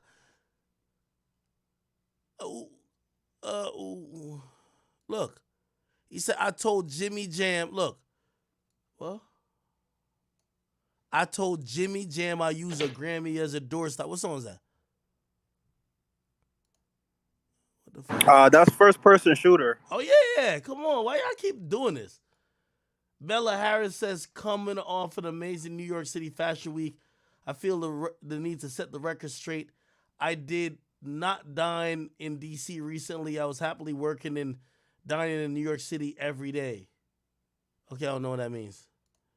And then it says, however, second source clarifies the woman that would dine with Drake was simply someone who looks like the Yeah, they thought it was. Says she's the daughter of Jimmy Jam. Also shut their rumors down. Yeah, Drake. Yeah, it was a doppelganger. And then. Okay. Come on. Okay. Okay, hold on. That chat. I want you to realize what's going on. Bro, Ack is finding ways to explain this shit away, but I could keep bringing shit up. Watch the shit. Wait, my brother. Hey, Nikita, why are you finding all this false information about Drake? I'm just saying because it just Kendrick was beating his black wife, but y'all don't want to talk about that. No, we could talk about Kendrick having a DV case, but all I've ever seen in support of that is some article off of a unverified site and an interview with him doing with the an interview he's doing with the Breakfast Club where he denies it. Those are the only two things I've ever seen in support for it. But with Drake, there's like 5 or 6 instances that just look kind of weird, bro. I'm not gonna lie to you, bro. They just look kind of weird, her bro. Her father is Jimmy Jam. He's probably giving her advice. You want to be like me? Do this. Okay, what about the 17-year-old that he was talking to on stage? Yeah, what about her? Bro, that's like 15 years ago. Drake was like 20. I'm not saying that was cool. But what?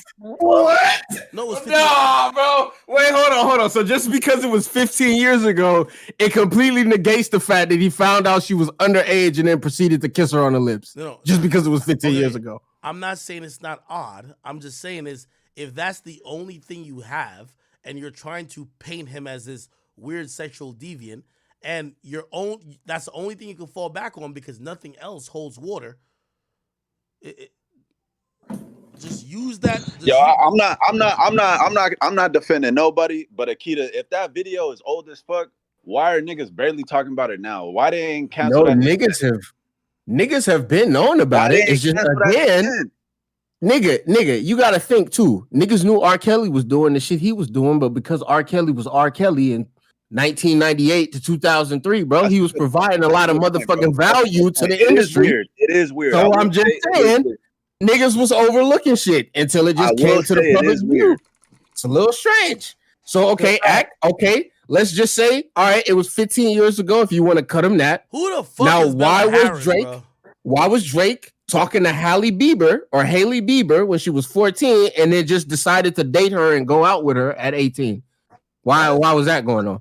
Hailey Bieber? What are you talking about? Yeah. He was in contact, apparently, right? Allegedly, right? With Hailey Bieber when she was 14. Justin Bieber talked to? Yes, brother, yes. Oh, yeah, that is right. Him and Drake was beefing about that, though. So I'm just saying, and then when she magically turned 18, or I think maybe 19 at the latest, they was going out and being seen at clubs, and she was leaving his house at like 2:30 in the morning. I'm just how saying, old was she at that point? Kind of weird. I mean, she was of age, but nigga, you was talking to her when she was 14. So Hailey Bieber was low-key getting passed around. He wasn't dating her, bro. Like she was getting passed around between like Justin Bieber, Drake, and like The Weeknd. I heard even Nav got a piece. Like, how them boys in Toronto say it? Yo, she was a battery team. Again, I gotta These are preface. all Again, I gotta make sure I say, yo, I'm not defending nobody. However, somebody in the chat just said, Hailey Bieber, Justin claims against Bieber's R. wife? Kelly, the victims came out. No victims have came out against Drake. Okay, you want me to? Okay, so let me say this to you. There's no official victims, but because Kendrick has opened the floodgates with this, I will say that on social media platforms, there are women that are now coming out and saying, hey, I went to a Drake after party when I was like 17 and there were other girls there. And it was kind of weird. It was kind of strange. Did they get I'm not saying that he fucked them, but kind of weird. Kind of weird.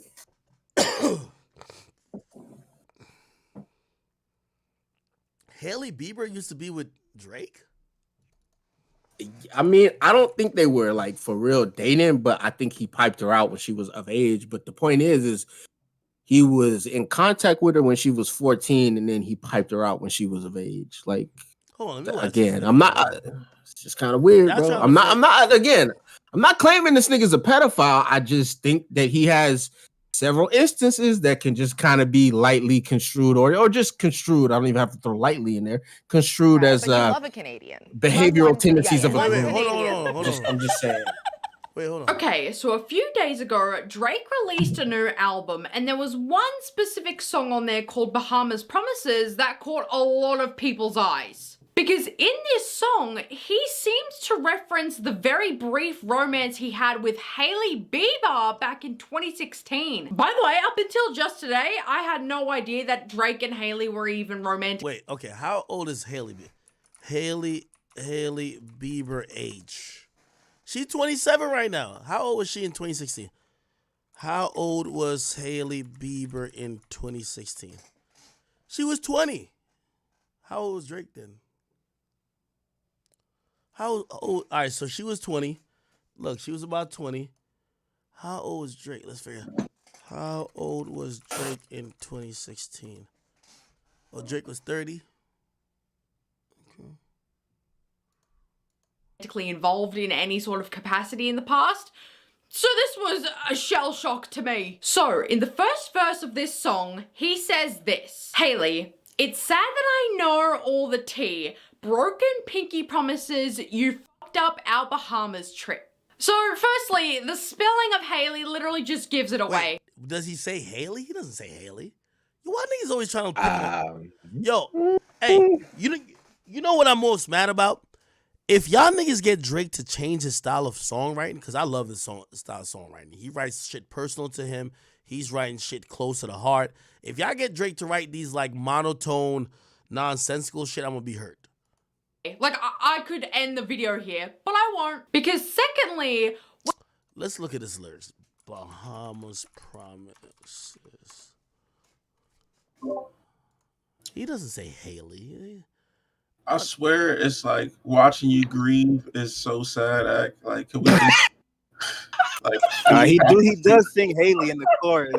Hailey. Yo, like, because this is the thing, we don't got to do this part of it. Like, I understand. No, it's another Hailey. It's another Hailey. It's another Hailey. It's another Hailey. Let's stop playing. When he says that, nah, I do agree. It's another Hailey, though. It's another Hailey. It's another Hailey. Come on, stop playing. The Bahamas, it gets even weirder when you remember that Justin literally popped the question to Hailey in the Bahamas, meaning that Drake just revealed he had some sort of trip to the Bahamas planned with Hailey. I know that you're not. All right, that's cap.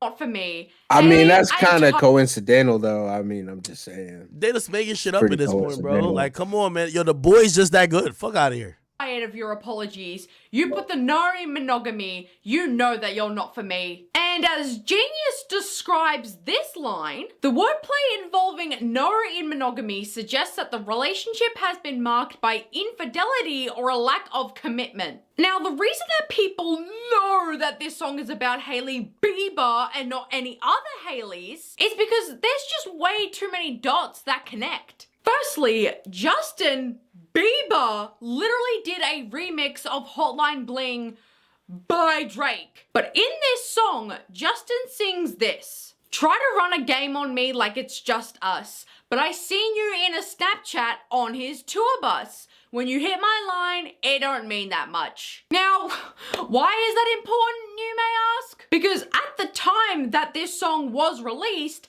Hailey was uploading videos of herself with Drake on a tour bus. So, if that isn't right on your nose, that's coincidental. I mean, but okay, let's just everybody was on Drake's tour bus. Get out of here. Let's just say that this one instance was coincidental. Okay, that's cool. That's one time.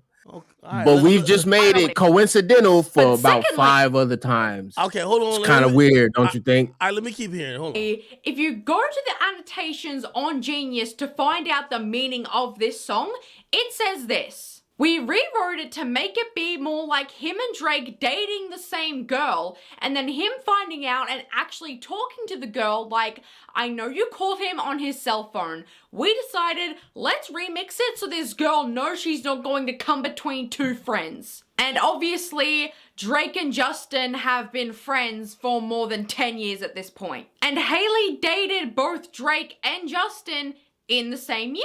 So that's even more reason to believe that this song is... Yo, is this like some Kendrick fan delusion shit or is this real? I can't even tell.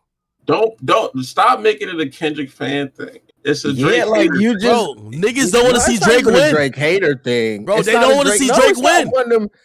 Yo, come on, bro. Why you gotta do that, bro? Why you gotta justify it in your mind by saying niggas just don't want to see Drake win? Because Drake been winning for 15 years. Because bro. I'm watching it, a lot of things seem coincidental. But all right, I'll let it play a little bit more. Hold on. Is about Hailey. Now, in case y'all think I'm reaching, because I thought that this was a reach at first, there's literally pictures of Drake and Hailey out at dinner together. There's literally a picture of Drake wearing Hailey's necklace with her initial on it. And here's this picture of them two together in a photo booth. So obviously the history is there. One more thing, 3 days before Drake released his new album, Hailey posted this screenshot of herself listening to Jaded by Drake on his album released in 2018. And this is what Genius had to say about the meaning of this song. Jaded is about Drake feeling used by his love interest. Pause that real quick? Yeah.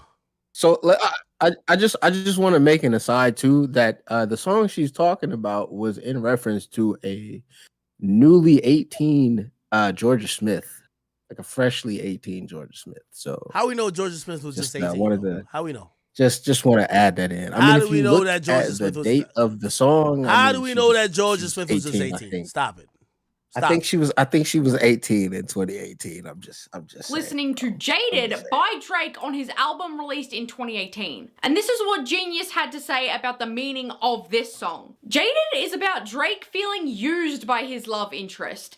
The term describes a person who has been hurt so much that they've become numb to pain and indifferent about relationships. Now, I don't know if that has any meaning. It could probably just mean nothing and she just likes the song. But I thought that it was pretty interesting to mention.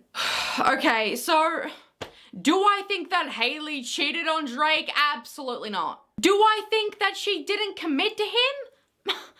Maybe, dude. Because not only were y'all literally dating super casually at the time, so you guys weren't committed to each other, but Hailey was 19 years old. You were 29.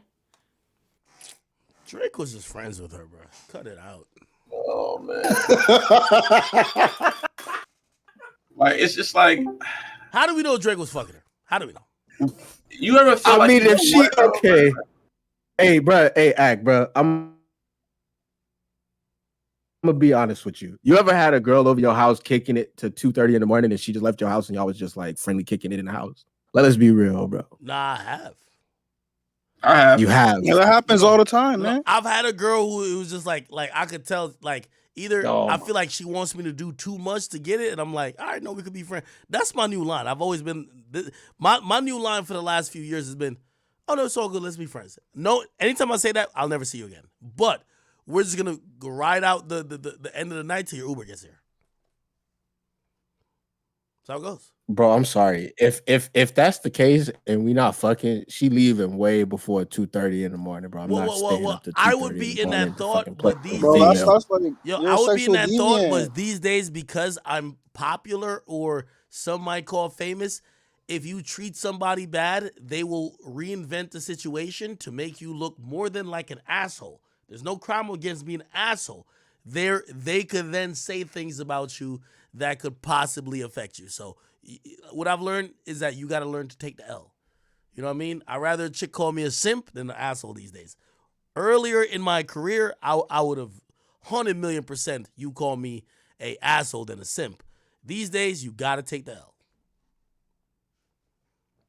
It's not really taking an L if you end up not going. That sounds like a W to me if you're not dealing with no bullshit. Yo, I just want to say Billie Eilish literally said Drake was just being friendly to her and supporting her in her career, bro. Nothing weird. So like, So you know that tweet was real though, right? The I've been waiting. That was a real tweet, right? Yo, here's the thing. That's CGI. Yo, how are y'all bringing up all these things and none of these women, including Hailey Bieber, nor Bella Harris, or whoever else has made any accusations against Drake? So like, it feels like y'all making accusations. I mean, why did it take so long for women to come out like publicly against R. Kelly, bro? That's your story. Y'all be pushing this line, and it's like we don't gotta push this line, gang. And But why can't people just believe that Drake is a friendly guy? My bad. Georgia Smith was 21. Yeah, she was 21, but who's to say that he wrote that song that year? Niggas gotta stop. Yo, Drake can't wait. The chick is 21, and now we're saying maybe he wrote it. Maybe he wrote it 4 years before when she was 17 or 5 years when she was 16. So Drake can't. Niggas gotta stop. I don't know. Maybe. Keita. That's a Keita, y'all. Find him in the Discord. Okay, I got one more for you. I got one more for you. Okay. So have you heard about this private Tinder that Drake apparently has going on? Have you heard about that or no? I have not, but put me on game. Okay, so apparently he doesn't use public Tinder for obvious reasons, but he has like this private Tinder where people basically like vet girls, right? And they figure out like who would be best matched with Drake, and then they take them and apparently go back to like the private dwellings with Drake and stuff like that. So I just want to preface what I'm about to say with that, right? And have you by any chance seen the leaked video of? Can I ask you a question before we get to that? If a artist or anybody of interest or a celebrity had a way to vet girls, maybe you call it private Tinder or whatever you call it, is that weird or is that illegal? It's not illegal, it's not weird. I actually would think that it was the smart thing to do, but when you have rumors of him bringing girls that aren't carded when they're vetting, it's kind of weird. It's a little weird. Bringing girls that are what? That are not carded, they're not ID'd. And again, this is all just rumors, right? It's just rumors. It's not substantiated anywhere, but it's just being said, right? It's just being said. But they're not carded apparently when they come back. How could Drake prove to you that he's not a pedophile? How do you do that? Like you would have to. You would have the hard part 6. Yeah, the hard part 6. No, I'm asking which was that went over real well with 1 million dislikes. I'm that went over asking totally you this well because it appears that you don't have anything substantive that you're hanging on. You're hanging on rumors, innuendo, things that might look strange, and nobody's fighting you on that. But you're hanging on the possibilities, and you're down to use any long list of possibilities to kind of prove that you were right. So I'm saying, how does he prove that he's not what you think he might be? How? Just tell me. I don't know how a man proves that he's not a pedo unless he's videotaped every waking minute of his life. I don't know. So you yourself is basically saying, Akita, bro, chill. The accusations that has been levied on him and that you seem to, let me not say believe, but you at least you're interested in, there is no way he could prove to you that these aren't true and that he's a normal guy. All I'm saying is, again, I will not You're go not out on a answering my limb question. and say that he's a pedophile. I will not do that. I don't think he is. But again, I think that circumstantially, there's enough instances that you can look I up hate when niggas play where they both can be sides of the coin. construed Hey. as Akita, grooming. Akita, if a nigga Yes. is trying to talk to 16-year-olds, I know the definition of pedophiles is not as such, but if you're 30 trying to talk to a 16-year-old, you are a pedophile to me. Would you agree? Okay, then Would you, in no, that, no, no. in Would in you agree? that, No. okay. Would you agree? Would I agree Yes. if they're talking to them or if they're having sex with them? Well, I'm talking to on a romantic level to have sex with. I think you're pretty weird. Okay. Yeah. So I'm asking you, have you seen anything of the sort that would make you feel that about Drake? The closest thing that I could see to that was the Millie Bobby situation. That's the closest example. Okay. So you claim that there's one situation that's close to you maybe having that thought that he might be a pedophile. But then I ask you a question, how could he disprove that he's not one? And you're saying that he would have to record every waking moment of his life to prove that he's not one. So basically you're saying that you're telling me he's guilty. Facetious. You're telling me he's guilty until proven innocent. Which is I again, bro, I'm not gonna outright say he's a pedophile. I'm not gonna do that. I think that's a little much. I'm not gonna do that. I'm just saying you're again, operating like he is. I'm Kendrick, saying, how could he vindicate himself of maybe the allegations or even the thought? And you're saying that he would have to how could he? I don't know. Because I genuinely, like, not trolling aside, I really don't know. Like, there's so many instances where it just looks weird, bro. It just looks weird. So pretty much I you're don't saying know how you he kind of believe this, and there's not much he could do to change it. Yeah, I mean, at least you got it where you said people have not come out and filed against him. At least he has that because people have not gone to court about it. But it just, again, there's like 5 instances, especially the recorded shit with you on stage, that just contextually it looks weird, bro. What I think it looks weird. And Akita, you could correct me if I'm wrong. What I think Akita is saying, bro, there's no charge for grooming, like, yet. However, Drake has been on camera doing questionable shit, bro. And if we all say he hasn't, then we're all lying, bro. All right, but what if the women in question actually speak up in interviews, declining that? Which, like, Millie Bobby Brown, Billie Eilish, they both have been in interviews turning that shit down, saying, I'm gonna be honest with you. Friendly. I would agree with some of the grooming things if maybe all of these people he was linked to beforehand came out and admitted that they had romantic relations with him once they were of age, right? If I'm gonna be fair though, a part of grooming is making sure that they don't say that. I'm just saying, I don't think anything. I'm just saying, if you was grooming somebody, they wouldn't say anything because that's a part of grooming. I just want to point that out. I think that's an obvious thing that we're overlooking. But I have no thoughts about this. Continue. Oh, my bad. Did I step on something? This is such an interesting thing because, number one, I feel this is a Drake thing. And I feel like this is a Drake Kendrick thing constantly. Because I don't think that people make this issue and try to stand on it and try to push it forward and push it home if it wasn't for Drake and Kendrick in this time. Likewise, I believe there's a bunch of other people in music that people don't necessarily care about this particular issue. They care about Drake in this particular issue, if that makes sense. For example, if I name 5 people who allegedly had sex with a very known person within the rap community, Ruby Rose, when she was 16 or 17, we don't have the energy for any of them. Nobody's really having think pieces. People are like, it's Ruby. This Drake thing, which we don't know for sure, but you could make some speculations, or you could say, oh, that's weird or whatever. People have a lot of energy, and to be honest, people almost have convicted without even hearing anything else, just because it's Drake. Does that make sense? No, I could understand that. Like, there are people that just want to see the downfall of Drake. Yes, I agree with you. Mm-hmm. But I just again, if let's say the shoe was on the other foot and it was Kendrick or whoever else, it doesn't really matter.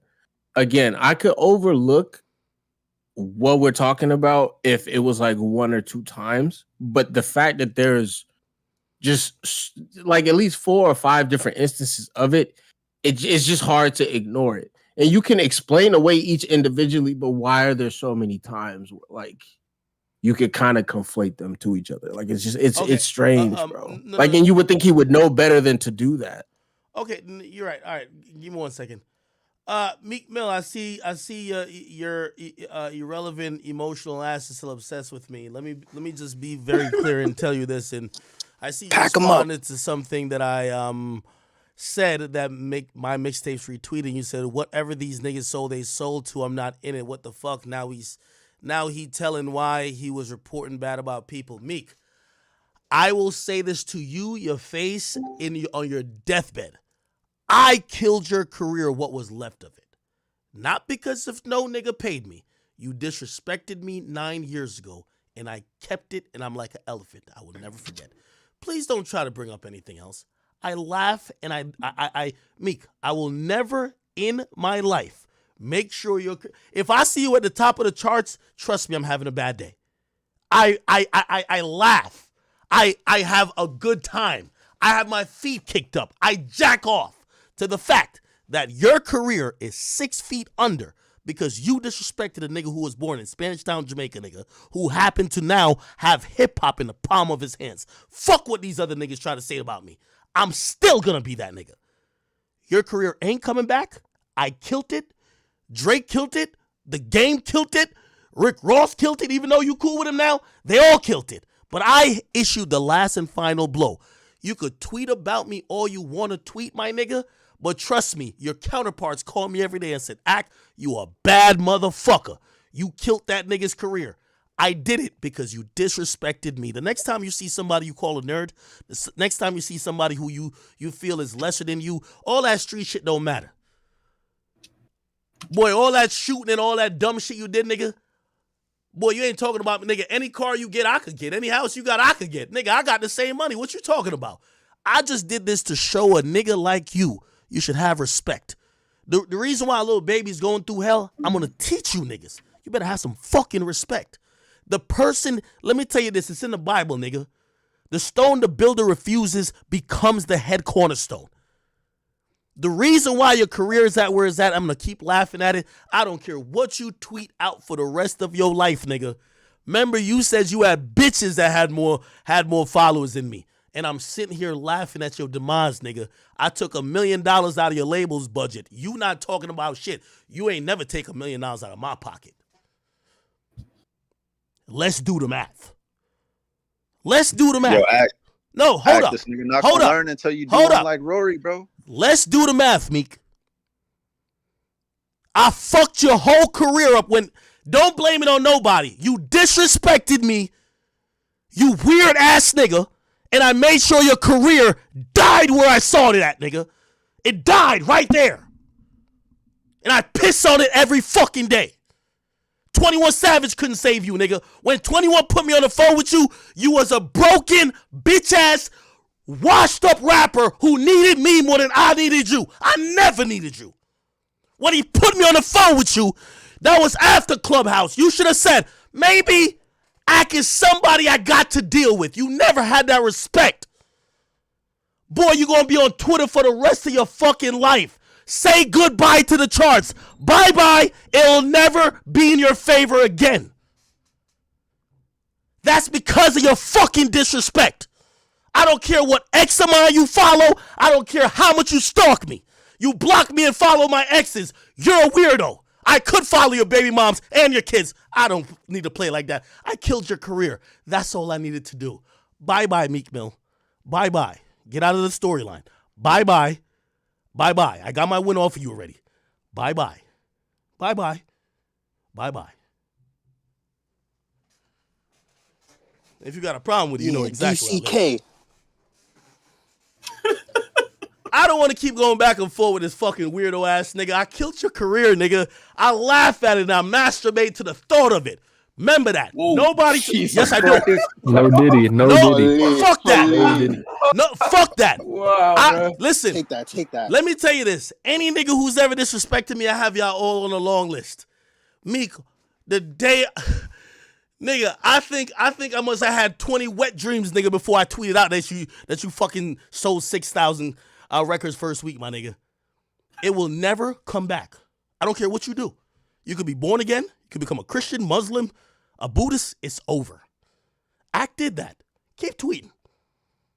I don't want to be friends with you. I think you had the audacity to think, oh no, Act might want to have an interview with me. Boy, I killed your career, nigga. I don't want no interview with you, nigga. Go over there. Go sell 100,000 records again. I used to pray to God. You used to pray for times like this, to rhyme like this. I used to pray to God. I said, that nigga, I'm going to be the reason he never sells 100K again. I already accomplished my goal because you'll never do it again. When you do it again, you could tell me I'm wrong, but you ain't never going to do it again. I don't care what happens. Born again, die again, it won't happen. Remember, I did that. Keep tweeting, and just remember, you could tweet all this shit about me. I still got the whole hip-hop in the palm of my hands. Oh, y'all trying to sue me? Oh, I'm glad I made this money. We going to spend it. I'm going to be straight. Meek, your career never going to come back. That's the best kill I've ever had. Meek Mill's career, every day I water the flowers that they pour around his career, and I said, damn. Here lies a bum-ass nigga from Philly who thought he was that. Meek, let me give you a fucking playbook. If the biggest rapper in the game, Aubrey Drake Graham, if he realizes my importance, what the fuck were you thinking, dummy? Do the math. Your tweets don't help nothing. You're still selling 6,000. Wait till your next record drops. I can't wait to tweet it. Shit it on that nigga. I'm going to keep shitting on him. That nigga's career is done. I'm telling you, it's my greatest accomplishment in life. My greatest accomplishment in life is ending Meek Mill's career. I don't care what he say. Nigga, I smile from ear to ear. Just remember I told you that, Meek. I don't care what you tweet about. That 6,000, you see why Soulja Boy getting at you about that? You see why 50 getting at you about that? That was me.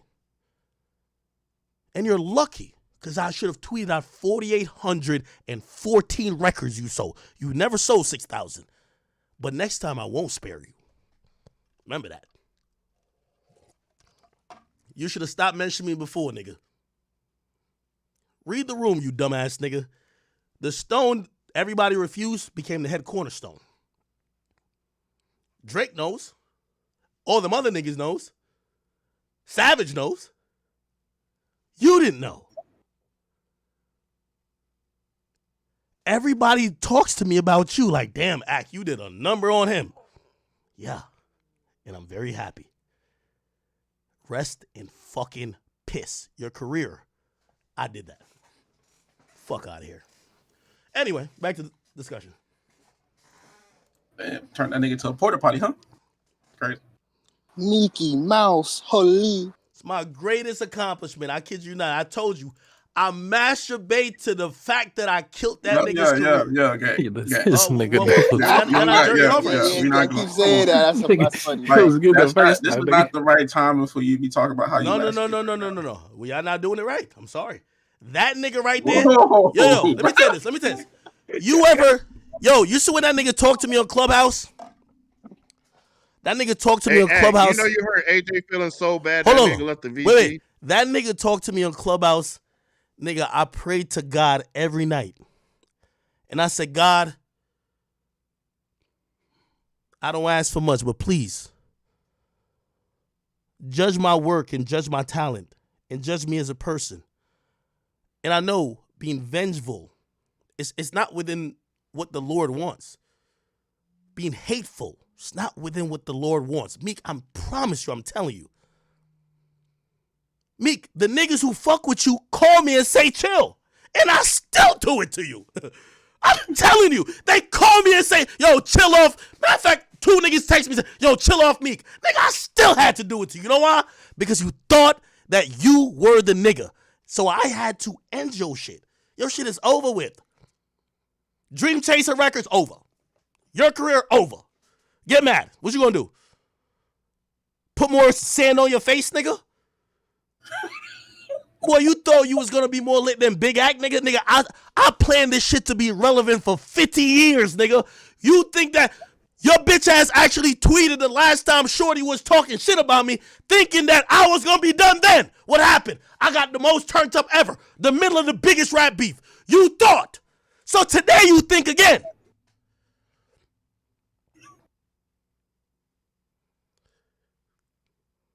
I'm here for you, brother. But trust and believe.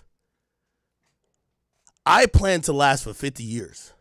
Your career didn't have 5 left. Just remember that. Okay? I've been giving you too much time. Let's move on. Hey, Ack, you still ain't answer my question. Why you made AJ lead the VC? AJ don't care about that. Yo, when you went on that red, AJ left. Just please know, Meek, your career, when I'm walking Pluto and my 3 other Rottweilers,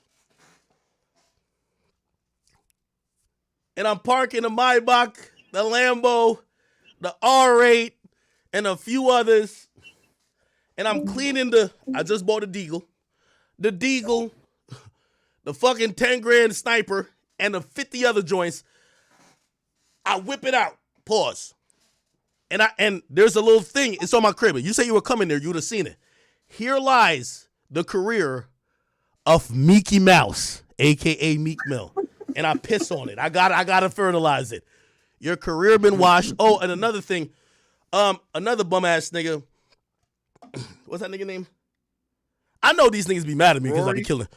No, Rory, we give him a chance. Like I heard some shit, but I ain't even go around. D Savage. Yo, D Savage. I heard you been trying to get in my ex bitch. D Savage. I'm a $20 million nigga. You're a $20,000 nigga. Okay? I just want to tell you the difference. Don't forget about Lil Tracy either. It's fuck Lil Tracy too. No. Tracy has already given up. Me and Tracy could be friends.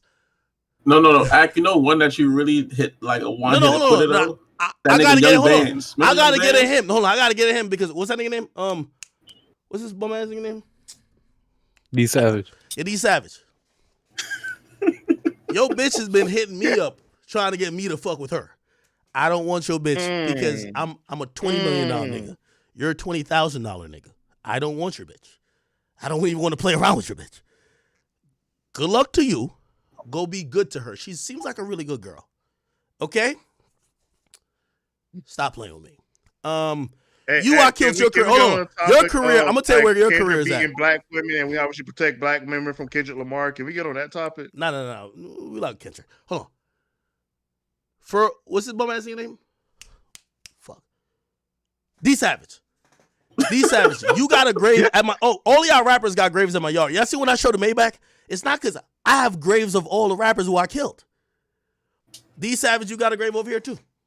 I'm going to tell you where your shit is at. When Pluto got the runs and he need to take a shit. And I don't like him shitting on my lawn because I do spend about 30 bands a year on landscaping.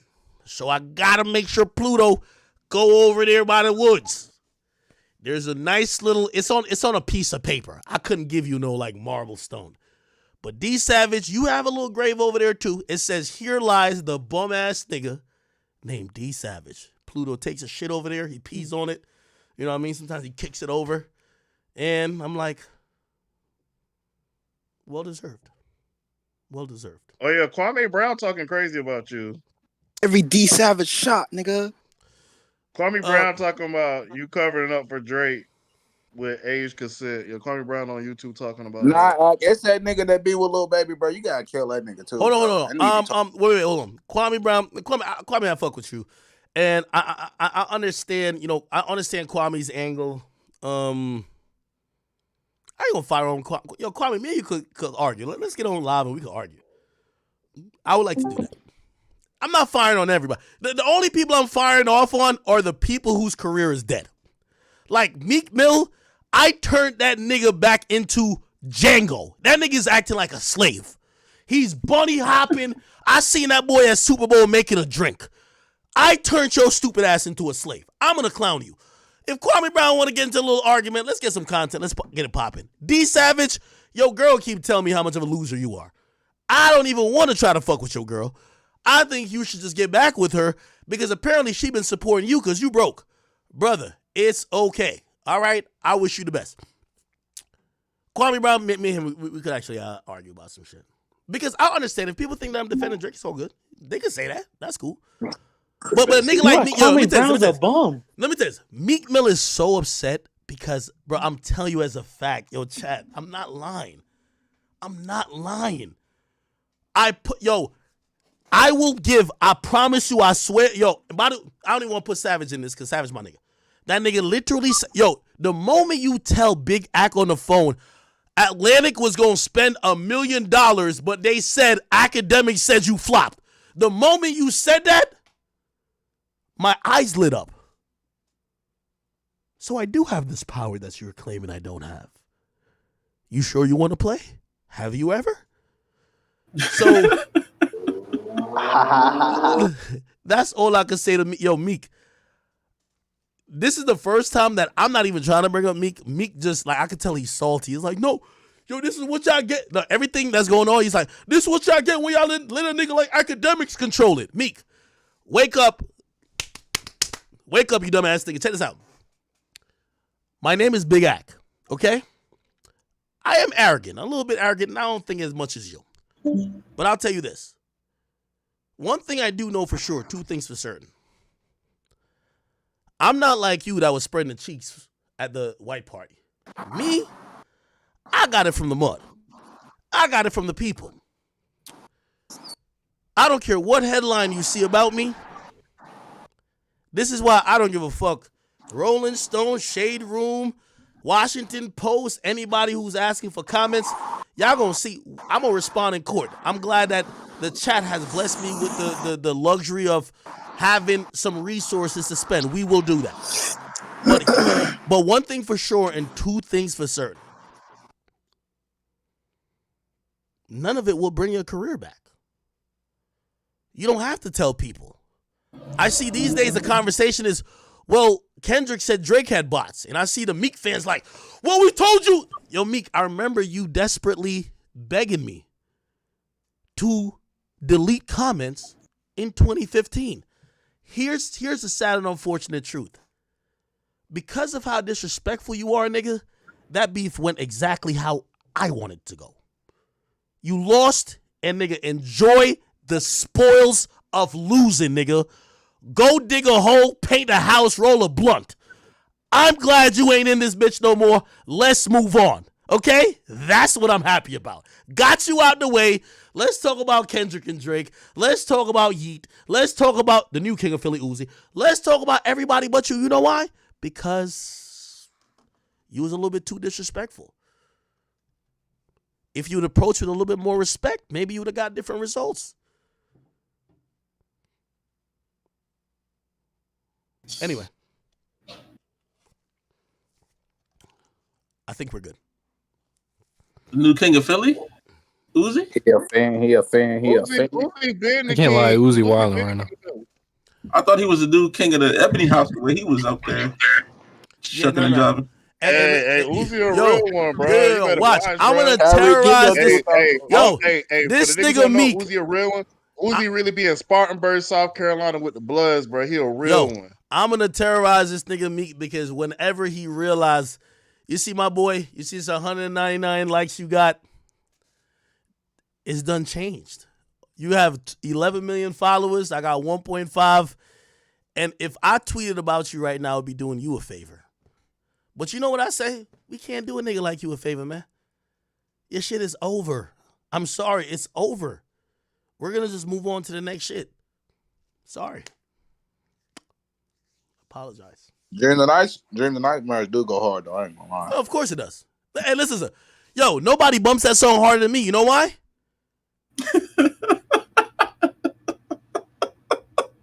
That shit do go hard. I ain't gonna lie, bro. That shit hard. No, you're right.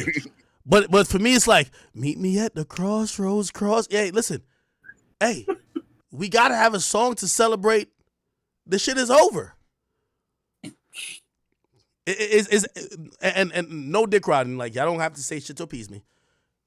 Do y'all think I'm lying that Meek Mill is, without a doubt, completely done? AJ, you could jump in. Well, nah, he done. Nah, he's kind of done, bro. I ain't gonna hold you. He kind of done, bro. Hey, he sold 6K, nigga. Like, how is he gonna like come back from that in any type of way, nigga? There's no going. Wale would never do that. Wale would sell more than 6K. Nah, for real, Meek done though. I ain't gonna lie.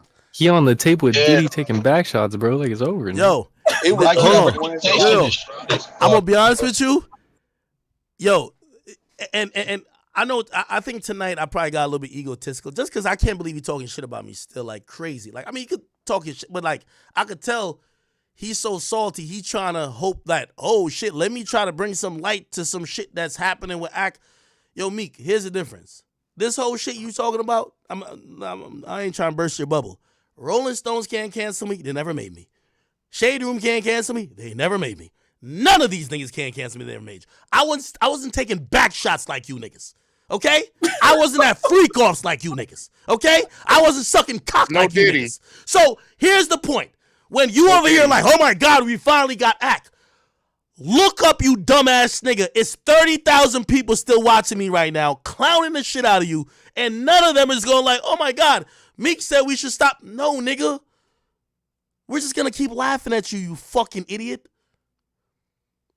This is why I don't give a fuck about a Michael Rubin white party. You dedicate your time and your effort to the people, it will always come back. Sometimes you fuck up, sometimes you do great shit. Let the people reprimand you. Don't try to think you're going to be kept afloat by the industry. This industry don't care about us. I watched the industry replace the people I looked up to. If you think that wasn't a wake-up lesson, when this whole beef started and I seen everybody and every entity, niggas, that's why I told people, I said, niggas who didn't even like me, I'm going to get over it. I'm going to let y'all get on the platform because it's bigger than me. I seen it happen. But yeah, that just goes with the story. All right, cool. Yo, let's get it off of me. Yo, I really feel like we talking about some old shit, bro. Like, how much times this nigga's career got to get killed? Hey, real quick, Act, just in case you don't stream again, you feel me? Happy birthday, my nigga. Taurus Gang on top. Yeah, today is my birthday, you feel me? Hey, Taurus Gang on top, you heard? It's your fucking birthday. Hey, chat, my birthday is the 17th. I will be streaming. I'm gonna be honest with you. Despite everything going on, I know some people might be like, yo, bro, I'm gonna be honest with you, I just feel extremely fortunate. Y'all gotta realize where I came from. Man, anytime I've accomplished something great, I've always known that there's gonna be a pitfall or a pothole coming up again ahead. I get on, like, even today, even sometimes against my lawyer's wishes, just to tell y'all, like, the people who I love, like, bro, I don't want y'all to feel like y'all supporting a nigga who's a liar, who's some deviant, some weird shit. I told y'all all about this shit before. And also, I'm not going to run on a day like today. Like, I could literally be like, just tell my lawyer to hit their PR people up. No, my nigga. Bro, y'all see what it is? Like, people trying to, like, I was covering the Diddy shit. Niggas trying to threaten me through that. Like, yo, okay, if you do that, we going to get. Bro, I waited. I knew this was coming. The nigga was trying to, like, he literally sent shit to us saying, we're going to serve you on Monday if you don't stop with this Diddy shit. And I was like, wait. So the whole time when I'm saying Diddy looks weird, it's all good. The moment I start looking at the nigga suing Diddy, shit look kind of odd. Okay, I see what type of time it is. But I'm going to be honest with you, man. Like, yo, you know, you guys have afforded me a hell of a life, and you guys have afforded me a lot of resources, but the resources ain't for me to get bullied and to fucking just roll over and die. So it's like, my nigga, go read the articles, bro. Y'all could go read it. I'm not telling y'all don't read it. Go read it. Y'all gonna see what it says. Yo, y'all gonna see what it says. After numerous attempts to try to sell this amicably. Bro, what I look like? I'm some herb nigga? Bro, y'all niggas gonna have some weird shit come out and think I'm about to pay y'all? Bro, come on, nigga. I'm not, nigga, like, bro, we gonna have to go fight it out. It's cool. If you gonna take everything I got, take it. You gonna have to take it, nigga. I'm not about to give it to you. Fuck is you talking about? Y'all niggas gonna come out with some weird shit, and they're like, hey, well, we could say more shit. Do you want to pay us? No, nigga. No. I told my lawyers no. I'm not into that. So sue me. Cool. All right, we're at the suing part. Cool. I got nothing more to say. I could just leave it there. Let the lawyers do what they do. We'll do depositions, all that shit. My nigga, I'm not about to pay nobody thinking they shaking me down. Bro, like, again, if you want to be, like, obtuse and weird, they had 5 or 6 months they could have filed this. Why they filed it yesterday? Come on. Why they filed it after they told me to, yo, why you getting at this lawyer over the Diddy shit? Why you trying to say the Diddy shit's false? Because y'all were all focused on trying to get the Diddy shit popping. This nigga's like a little nigga. It's a little nigga, bro. Like, yo, he was trying to get the money out of Diddy. Then niggas started exposing him. All right, everybody chill back. Then the whole Kendrick and whatever shit start popping. They've been threatening me already. I bet. Now they trying to come back around to me like, oh, okay, all right. Now that you extra popping, we're about to sue you. All right, cool. All right, sue me. I'll take today. Today's a bad press day for me. That's just what it is. Today's a bad press day for me. But you know what today ain't for me? Today isn't the bow down and kiss the ring day and make people think that I'm did some shit I never did. So fuck it. If y'all want to say anything about me, which I should always say is that, nigga, I'd rather keep my head up and it might be bloody this and third. But before, I could have paid whatever. Y'all know I got bread, nigga. Like, stop playing. I could have paid He ain't whatever. going out like Drake, nigga. Man, I ain't talking about nobody. Man, I could have paid whatever. But, nigga, I'm already saying, like, bro, you know, people heard about this shit already. Like, nigga, I told people about this shit. They gonna be like, oh, you settled? Oh, nigga, oh, you weird. Like, nigga, you probably did do something. Nah, nigga, all right, let's squabble it out. Let's squabble it out. However it go, it go. However it go, it go. But, man, y'all not about to have me on some shit where it's like, well, you know he was on some weird shit. He just dropped a bag on us. Fuck no, nigga. And if you want to drop it on a day where, you know what I mean, y'all know I'm coming off the biggest, like, you know, arc I've ever covered, which is the Drake and Kendrick shit, cool.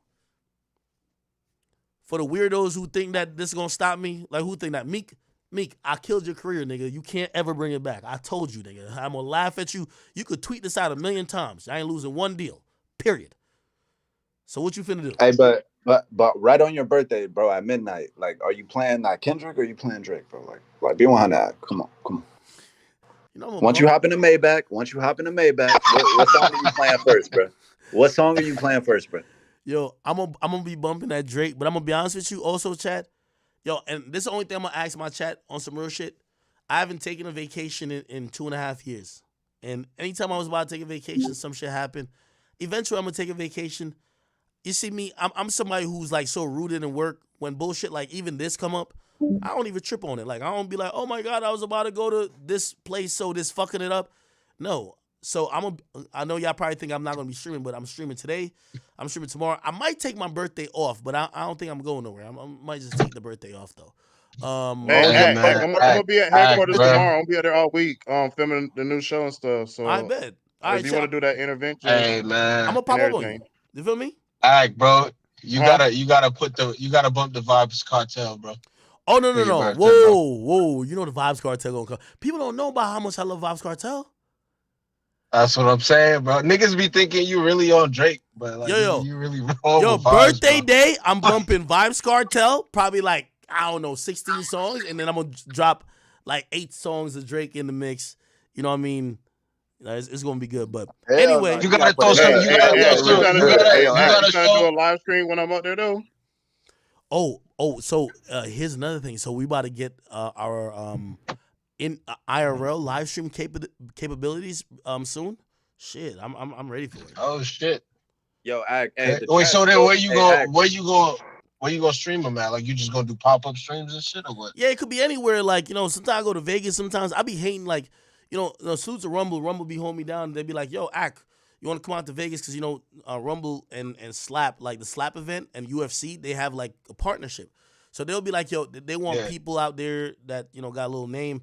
They'll bring me out there. But like, I'll be there, like, and it's fun and they pay for it. But I'm like, bro, I'm not getting no content because, like, you know, it's just like I'm just there. So now I could at least, you know, sometimes you'll see me on Sneeko stream or like I don't know, Aiden or somebody's stream. Now you can see me on like my stream, and I could just be kind of cool and vibing. You feel what I'm saying? Bruh, yo, we still ain't seen a video of you hopping in the Maybach in the back seat, feet kicked up. You feel me? Showing that the chat, bro. Niggas done came a long way, bro. Like, come on, Yo, chat. I'm gonna keep it up being with you. It wasn't today. It was yesterday. So my mama, remember I told you my mama had fractured her pelvic bone or whatever. You know, I bought her a car and Benz, whatever. Anyway, she I don't know. I think the doctor still. Well, first of all, my mom don't really like driving anyway. My mom, she keeps telling me she's like the doctor didn't clear her to drive yet, so she asked me to bring her to a dentist appointment yesterday. So I ain't gonna lie, I played chauffeur yesterday. Like I pulled the Maybach out because my mom ain't ever been in it. But I told her because she was trying to get in the front. I said, nah, Mom, you gotta get in the back. So I played chauffeur yesterday. My mom was in the back. You feel me? She was like, oh my God, son, this car is like so nice. I'm like, yeah, it's kind of nice. I haven't had that experience where I'm in the back yet and someone driving. But it was like Crody. You know the next move is her on a PJ, right? I know. That's a fact. That's right. Come on, Act. Hey, Come on, Act. You know what I was thinking? Like she said some shit that made me like. So it's about 4 or 5 years ago when I bought her the car, and that was her 60th birthday. So her 65th coming up. Like it's about to be the 65th. And I gotta do some crazy shit. You gotta make moms feel like mad good. I be looking. Yeah, like, you gotta plan for that. Yeah, we men. So it's buy like her Allen, bro. Fuck it, you got it. Yeah, we men. So it's you gonna do it all yourself, or you gonna get like an event planner? Because you gotta do it up, bro. You gotta do it up. I might have to get an event. Yo, I'm bad at planning shit. Yo, Yeah, what y'all do for Mother's Day? What y'all do for Mother's Day? Plan, bro. What y'all do for Mother's Day? Y'all gotta tell me. What did I do? I took mom to eat, bro. I did a nice seafood restaurant. You brought nigga, I balled out. Nigga, I ain't gonna lie. I blessed them. I blessed their purses on everything. I just celebrated Real my talk, mom's I showed out. birthday. Her birthday is like around the same time, so we did like a big birthday dinner / Mother's I went Day to Zales. I looked out. You feel me? Oh, Gave her some- word? Hells, nigga, go to Tiffany, nigga. You sound broke. I ain't gonna lie, nigga. I told you where I went at, nigga. I showed out. I did my thing. Oh man, I feel like a bum because like low key, I'm about to just wire her some money. I ain't even send her nothing on the day. I'm about to just wire her some money. Oh, bro, I sent my mama some money. And I ain't got Yo, bro. bro, You you slipping, dog. You slipping, dog. I sent my mama some money. Really? Yeah, nigga, they literally call your mom Mama Dimmicks, and you ain't do nothing for her, bro. You ain't sent her a 20 piece. I would have sent my mama 20 No. Happy Mother's Day. I love you. Hold on. My mom get anything she wants. So like for me, like a date don't really mean as much. But like I do want to, you know what I mean? Like I kind of want to, you know what I mean? Do the flex. You feel me? But if you don't know what to do, just be like, shit, I'm gonna throw my mama 50K just because. Fuck it. Okay. No, I don't know what to do. Have you ever seen the things where people get like the money roses? Like they get like a bundle of roses, but they're like Hell money nah, rolled up like bro. roses. Fuck that shit. That's little Nah, money. I'm telling you. can't get some rich. Yo, y'all got Give the your mama chat. 50K. Just be like, just because, bro. Y'all got You the got chat it, nigga. saying Give like, it to her. y'all got the chat saying like, L son. Nah, chat, no. Like I'm gonna be honest with you. Sometimes I try to do. Yo, you know what I'm bad at? It's like even when I got like a girlfriend or something like that. Like, bro, like I'm bad at like things that are like sentimental. They'd be like, oh, like you know when women be like, oh, like I'm bad at that. Like I'm like, You mad ain't never dry. put roses on the bed for a bitch. Hell no. Do you just like, all right, be real? Do you just not think about it, or is it like weird for you to do that type of shit? Bro, You know I what don't I mean? even Like, like 'cause for some I people, always, it's weird to do that type of shit. No, that's a good question. So I always think about, I'm like, yo, like, what's the point of this? I'm that guy. Like, what's the point of this? So you can have fun too, nigga. You show out on her, she gonna do whatever you Bro, say. no, all right, place. It's like, yo, why am I doing the flowers thing? Like, bro, like I could just go get you something if you need. So they can show off in front of their friends. Get her a rental property. Get her a rental property. Act. I'm not gonna lie. Fuck that shit. They talking shit. If there's niggas in the Discord that's watching the stream that was in the VC yesterday, bro, I swear to you, bro, no cap. We was in VC talking about like how Valentine's Day is just straight up pointless, bro. Because it's like you spend this one day to show your love to somebody when really you should be showing affection and shit throughout the whole year, bro. Like I'm with you. I don't really fuck with days. But you don't get it. Valentine's Day is a day that you really gotta go hard. It's just a day that be like, out of all the shit that you do, at least this day you can just do your bit. You can do your big. You know how it feel whenever you go call out on a bitch for Valentine's Day for that bitch to go cheat on you at All-Star Weekend? I'll definitely be honest with y'all about this. And I think this is where like I lack as somebody. Like, I don't know, like I don't like doing anything and kind of feeling this for people. So it's like for me, like I know, like, you know, my mom she don't even got much friends, like real talk. But like my mom want to tell her nieces and like her sisters, like, yeah, my son did this. But like I guess that's the part that be missing sometimes for me, because like I hear what y'all said, be like, yo, sometimes even whether it's your girl or your mom, you know, like when you do something for them, that's what they gonna use to brag to their like girlfriends. That's a fact. You gotta ask this nigga Kyrie. This nigga Kyrie, the gentleman of the year. This nigga be doing. Wait, you trying to say Kyrie is sick? Bro, you gotta chill, gang. You gotta ask this nigga. This nigga, the gentleman, nigga. You gotta ask. Listen, man. Listen, yo. When it comes to you gotta make sure. One, you're never gonna have a healthy relationship with a woman if you're not trying to make her better physically, mentally, spiritually, and otherwise. You know what I'm saying? So Yo, Kyrie. Also, bro, Kyrie. Just hear you say that, you're a sick. Yo, you a guy who sells dreams. I could tell, bro. Talking about physically, mentally, spiritually. What are you talking about? I mean, listen, you can say that. You can say that, but my dreams are sold out though. Yo, Kyrie. I'm gonna be honest. Let me ask you a question. Are you a dirty macker? Because the way you start talking. It's like a girl that's a girl who's in a relationship. You saying that in itself is dirty macking. I'm just want to let you know. No, a girl who likes that shit. She's probably upset with her man because he doesn't do the he does the bare minimum, and I'm a bare minimum nigga. So like when you come and talk about gang, listen, that's a represent. You gotta understand the way you treat women is a representation of you. Yo, pat this nigga up. Get this nigga. Hey, Kyrie. I know. This nigga some bullshit like that. I'm gonna be real with you. Ain't no white bitch caring about that bullshit that you saying, bro. Man, we don't give a fuck. Wale, gonna take care of you and gonna be there for you, bro. You've been dealing with these bum ass like black women. No disrespect to the black women. Just disrespect. Why couldn't you just say no just women? Why did you have to say black women, bro? Like, God, you gotta stop that, bro. I'm not even gonna entertain that. But man. If you need some coaching, I'm always here, bro. I'm always here. No, yo. All right, hold on. All right, so for me, right?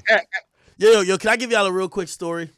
And if you want to know my dating experience, I'm not a romantic guy, right? So, chat. I remember there was this girl I really liked. I've never really purported that I was like shit. So like I really ain't been shit for a long time. But like there was a girl who I liked and it was kind of coming out of college or whatever. And I remember it was Valentine's Day. Now I learned a very important lesson. Okay, so I'm like probably like, I don't know, like 22 at the time. I learned a very important lesson that when you ain't shit, you can't do nothing. Like it wasn't like we did a double date or nothing like that, but you can't bring your girl around a nigga who is shit. Like, I'm gonna tell you what happened. So, like, really, I'm a last minute type of guy. I've always been a last minute type of guy. You know what I mean? Like, unless it's like, of course, like huge purchases. Like, of course, I buy my mom a house, I buy her a car. But like, if it's just a regular type of thing, like, I'll go last minute to like a jewelry store or whatever, just try to just get something just for the day. Like, if it's like Christmas or whatever day we were giving shit, right? I'm not like a really dope planner. Okay, so this is college. This ain't act now. This ain't big act. This is probably littler act. This ain't even little act. This is littler act, okay? You know what I mean? I'm grinding. I'm trying to make shit move. Okay, so this is Thanksgiving. No, not Thanksgiving. It's what do you call it again? February 14th. What's that day? It's a Discord act. It's Valentine's Day. Valentine's Day. My bad. Okay, so it's Valentine's Day. So chat. I'm going to be honest with you. I was so unprepared. Like, I didn't know people had to get reservations days before. Like, I'm trying to do everything like 24 hours up. So hold on. If this is a little act, how much you up around this time? So, like, I probably got like 3,000-4,000 in the bank type shit. I ain't All right, that's a little act. That's a little okay. act. Cool. Okay. So, but what happened is that really, it's not even about the money. It's about the lack of planning and lack of care. I know a lot of people, and by the way, even my homie, I don't even think he had money like that, but he made me look like a fool. So I'll tell you what I did. I went to Rite Aid. I don't know if you heard what Rite Aid is. It's like it's a pharmacy. It's a pharmacy. Yeah, bro. And yeah. I went. It It's was like CVS, bro. Yeah, I pretty much grabbed a bear. I think when I grabbed the bear out of there, maybe the price was still on the joint. I didn't know. Anyway, I was just grabbing a bunch of stuff, a little candy, whatever that was on the clearance joint, because I'm doing it day of, and I'm trying to like make sure he feels special. I ain't get no reservation. I think I brought her to Outback. Is Outback a W spot or not? W at 3,000-4,000 W. Okay. I brought her to Outback, but we ain't had no reservation, so we kind of had to wait like 2 hours type shit. But we got in. Oh, nah. Wait, we can't wait on Valentine's Day? Okay, well, nah, anyway. not 2 hours. 2 hours crazy. Okay, anyway. 2 hours is crazy. All right, bet. So anyway. She gave you pussy still? She still gave you the pussy? I mean, I was fucking before, though. That's the thing. Is like, yo, when a nigga's fucking before, like, trust me, you gonna give minimal effort. Like, you gotta catch a nigga like he's trying to fuck that day. Anyway, all right, bet. So cool. I see everything going on. So anyway, Shorty's back at my crib. Now, I didn't even know she peeped that, yo, the bear I got her had the price tag on it. I think it was like maybe like $13.99. Like, yeah, shit. Like, I didn't even know that shit. Cause guys don't see certain shit. For all the women watching me, guys don't see nails. Like if there's a nail left in his car, they don't see it. They don't see eyelashes. You crazy as fuck. They gotta be checking. You crazy. Oh, word? Are you different, my nigga? Yeah, bro, you gotta check. See, this is how you be getting caught up, Act. So you gotta do better, bro. So check it out. What? A lip gloss top left at just the top. It's attention to detail, bro. Yo, so check it out. So I'm now at the crib with Shorty. It ain't the best date, but like, all right, I guess it's almost the end of the night when it comes to Valentine's Day. I know she probably thinking this nigga ain't shit, but she knew who she was fucking with all along. I never been shit. Don't try to come up with some new expectation tonight. Anyway, my boy hit me, and he was dealing with another girl, and he's like, yo, shit, what y'all doing? I said, right now, we just chilling. He said, all right, cool. He's like, yo, if y'all just chilling, he's like, yo, I got a bottle. You want me to come over? We could all just chill for a little bit before everybody break off. I said, yes. Worst decision of my life. This nigga came over to my crib. This nigga had on a Steve Harvey suit, bro. Like, this nigga really went all out, bro. This nigga had a Steve Harvey suit and a picnic joint that he had a fucking picnic with this chick in the middle of the park, nigga, on some real romantic shit. Like, he made home cooked food and had like somebody like playing an instrument. Never seen some shit like this before. But I didn't even think he was like that. But the more he came over and talked about his date, my chick is looking at me like, yo, you really ain't shit. Like, she's sizing me up by listening to him. This thing got on a 5-piece suit. She looking at him like, damn, where you did what? So yeah, I had a picnic in the park, of course. Yo, I did this. This was handmade. The whole time I'm thinking, yeah, I went to Rite Aid and I got the $13.99 beer. Anyway, essentially, they eventually leave, and Shorty looks at me and she finally confronts me because now I'm bricked up. I'm just like, yo, end of the night. Okay, cool. I'm ready to fuck. Did you at least give her 100? Like in the car on some her, I'm gonna give you $100 just to show love to you. I thought it was all about the experience. Like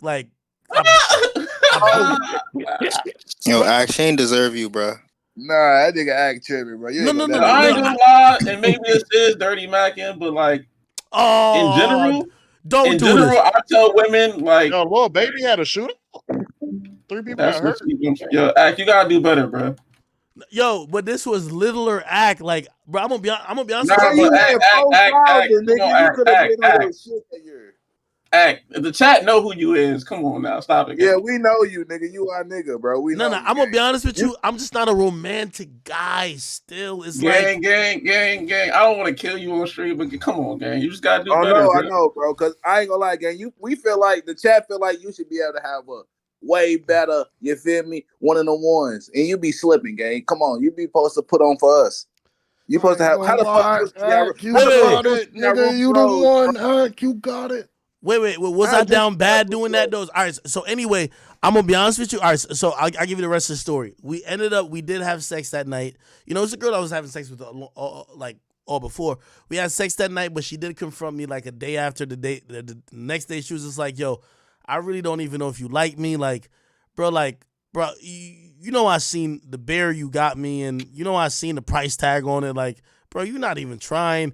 And low-key, I kind of wanted to try. It's just that, like, I feel like I just don't have the romantic bone in my body. Like, you know what I'm saying? No, you just don't give a fuck. It's not about being romantic. You just don't give a fuck. Bro, I'm not no Romeo Juliet type nigga. Like, it's just like it's not about you. Don't gotta be Romeo. You gotta respect your lady as if she's an extension of you. If you don't respect her, nobody gonna respect you. No, I really fucked with her, but like I thought like me being out with her, and she know I don't usually do that because I'm a workaholic. Like any girl who ever dated me is gonna tell you, hey, it probably looks better than it is because Ak is gonna work all day and you're sitting here waiting on this nigga who doesn't take a break. I don't take breaks. Can you be real with us? Is this that same girl that you feel me that you said that was paying the rent that you looked out for? Oh no, the one you said you looked out for? No, it wasn't her. It was when I was dating the Egyptian girl. I ain't even gonna lie. I'm gonna spoil the story now because I remember me and her. We knew it wouldn't work out because she had told me. I think I told you this part too.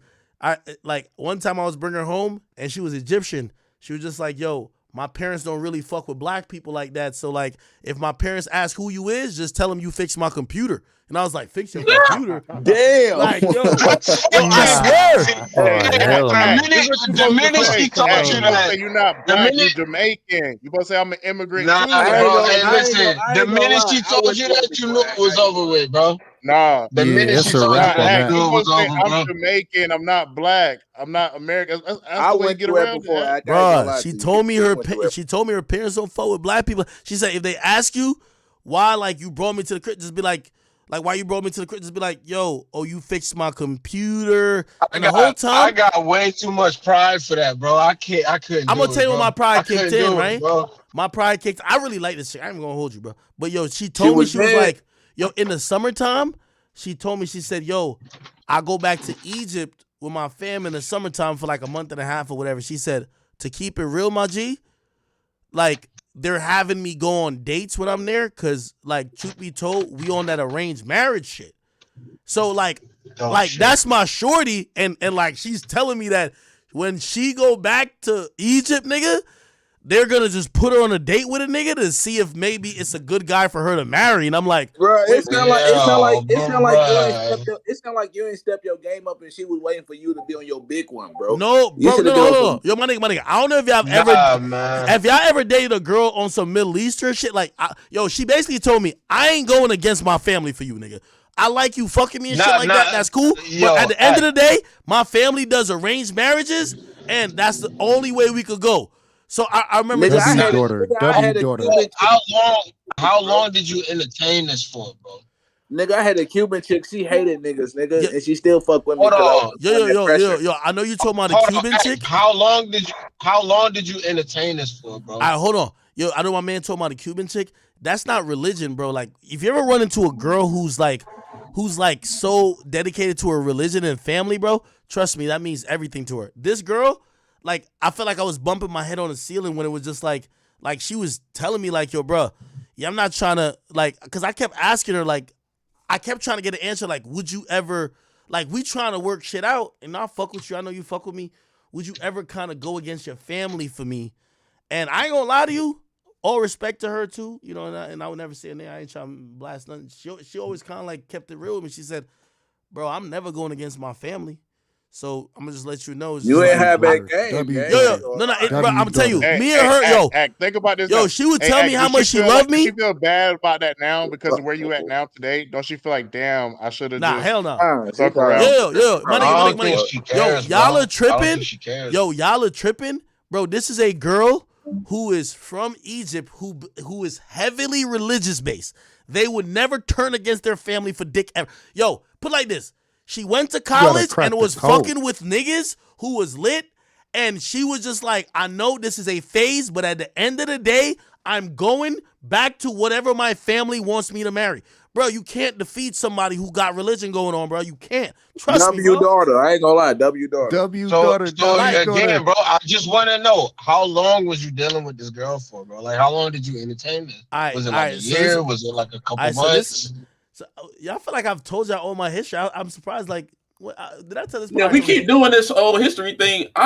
Wait, hold listen, on. The part of the chat I speak for, we want to see you do better. No. I get the story. Yo. So in reality, Chad. So in reality, what a real white queen supposed to treat you, so you have to deal with this shit no more. Wale, bro, relax, gang. I'll make it real quick. I'll make it real quick. Hold on. So this girl, really, she was my side chick, really, because I'm popping as a DJ in college. I was about to get out of college. I was dating this other girl. She was kind of boring. No disrespect to her. She ever sees it. She was mad boring, but like she was like a really pure girl. She was a really pure girl. Like, you know what I mean? It's like the girl, the girl you're like, I want this to be my wife while you fuck with all the sluts or whatever. The Egyptian girl, she wasn't a slut, but she was like a little bit lit with me a little bit. My actual girl, thinking about converting to Hindu. my actual girl was just boring as fuck, right? Now, here's the thing. One day, she caught me cheating. Like, I don't know what happened. She went through my phone. She hit up the second girl. That was the Egyptian one. And she was just like, because I was sleeping, she said, she was trying to get the girl to come pull up with her for them to, like, confront me. Like, both of them. When I wake up, I see both of them. And my side joint, she didn't even know she was my side joint. She found out because the other girl called off my phone. She held it down. She was like, man, I ain't about to do that weird ass shit. You feel me?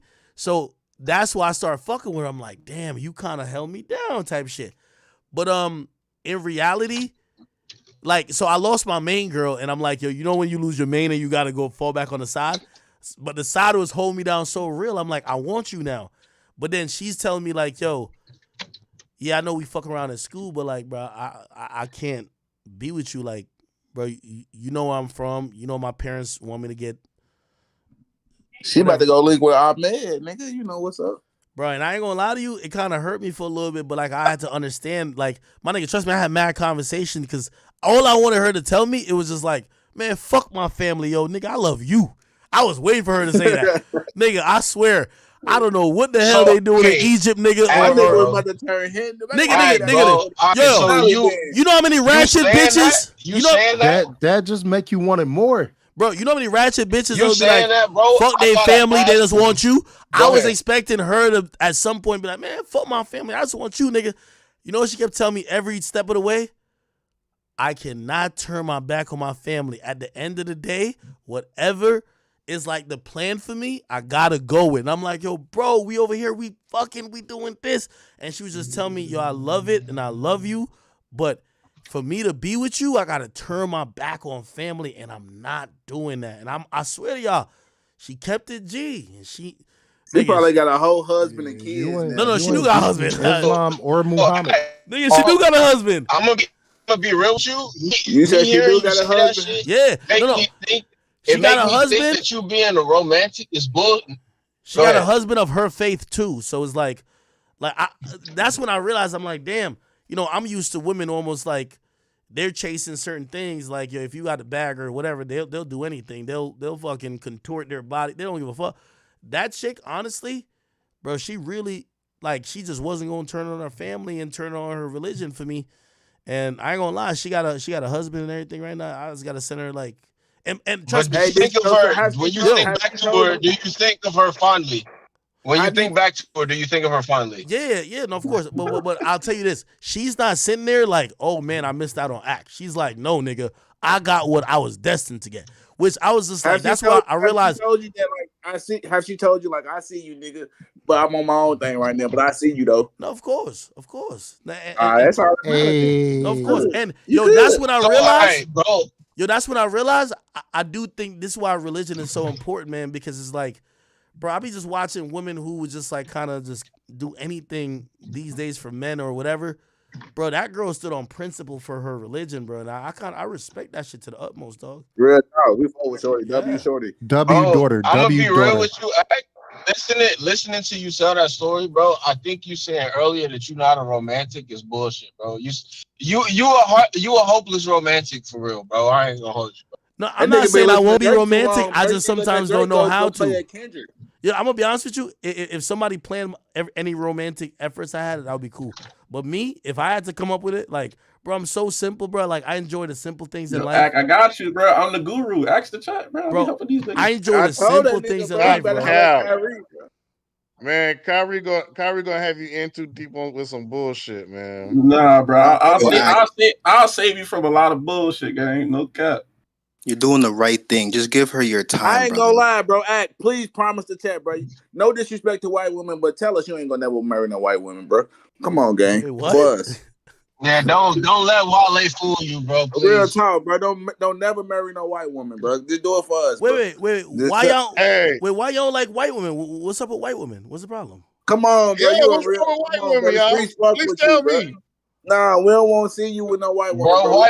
white women is not finna hold you down for real, bro. Like, I'm sorry. You're bro. a liar, bro. Why y'all coming in with that bullshit? Yo, chat. Hey, bro, Hold y'all on. know Kendrick. Hey, all your hip hop memorabilia out the window, gang. Yo, chat. Hey, I know I can't say a lot. Hey, nigga, hey, bro, hey, hold on. Act, you get with a white woman, bro, just be prepared for half, nigga. Wait. Be Hold on. prepared Hey, for I know half. I can't say a lot.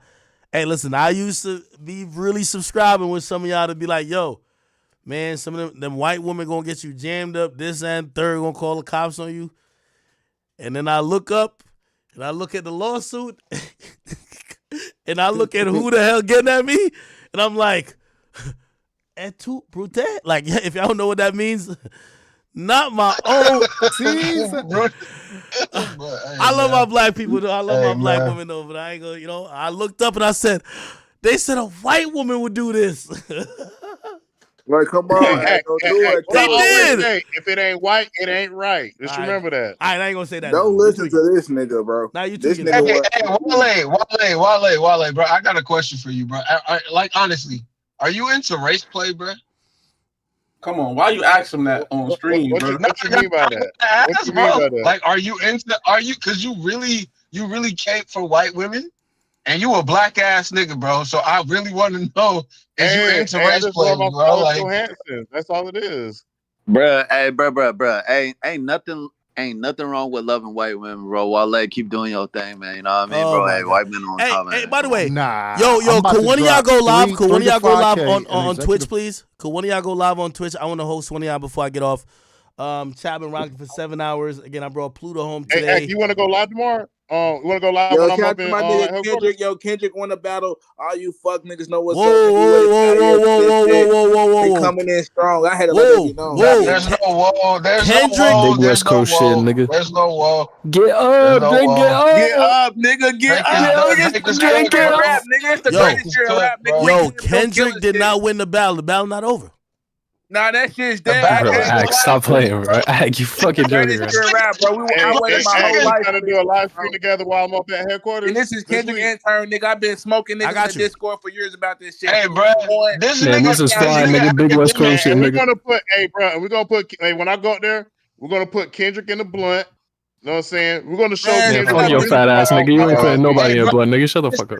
Hey, hold on. BG Lane King, nigga. OVO one, nigga. Hey, this nigga back in the air, nigga. Kendrick. This nigga academics is gonna be 3 years later talking about something. The battle's still going on, bro. It's not over. This shit's crazy, gang. Hey, all jokes aside, yo, hey, Ack, if you said you was gonna stream. If you don't, my nigga, happy birthday, nigga. The whole chat wish you a happy birthday, bro.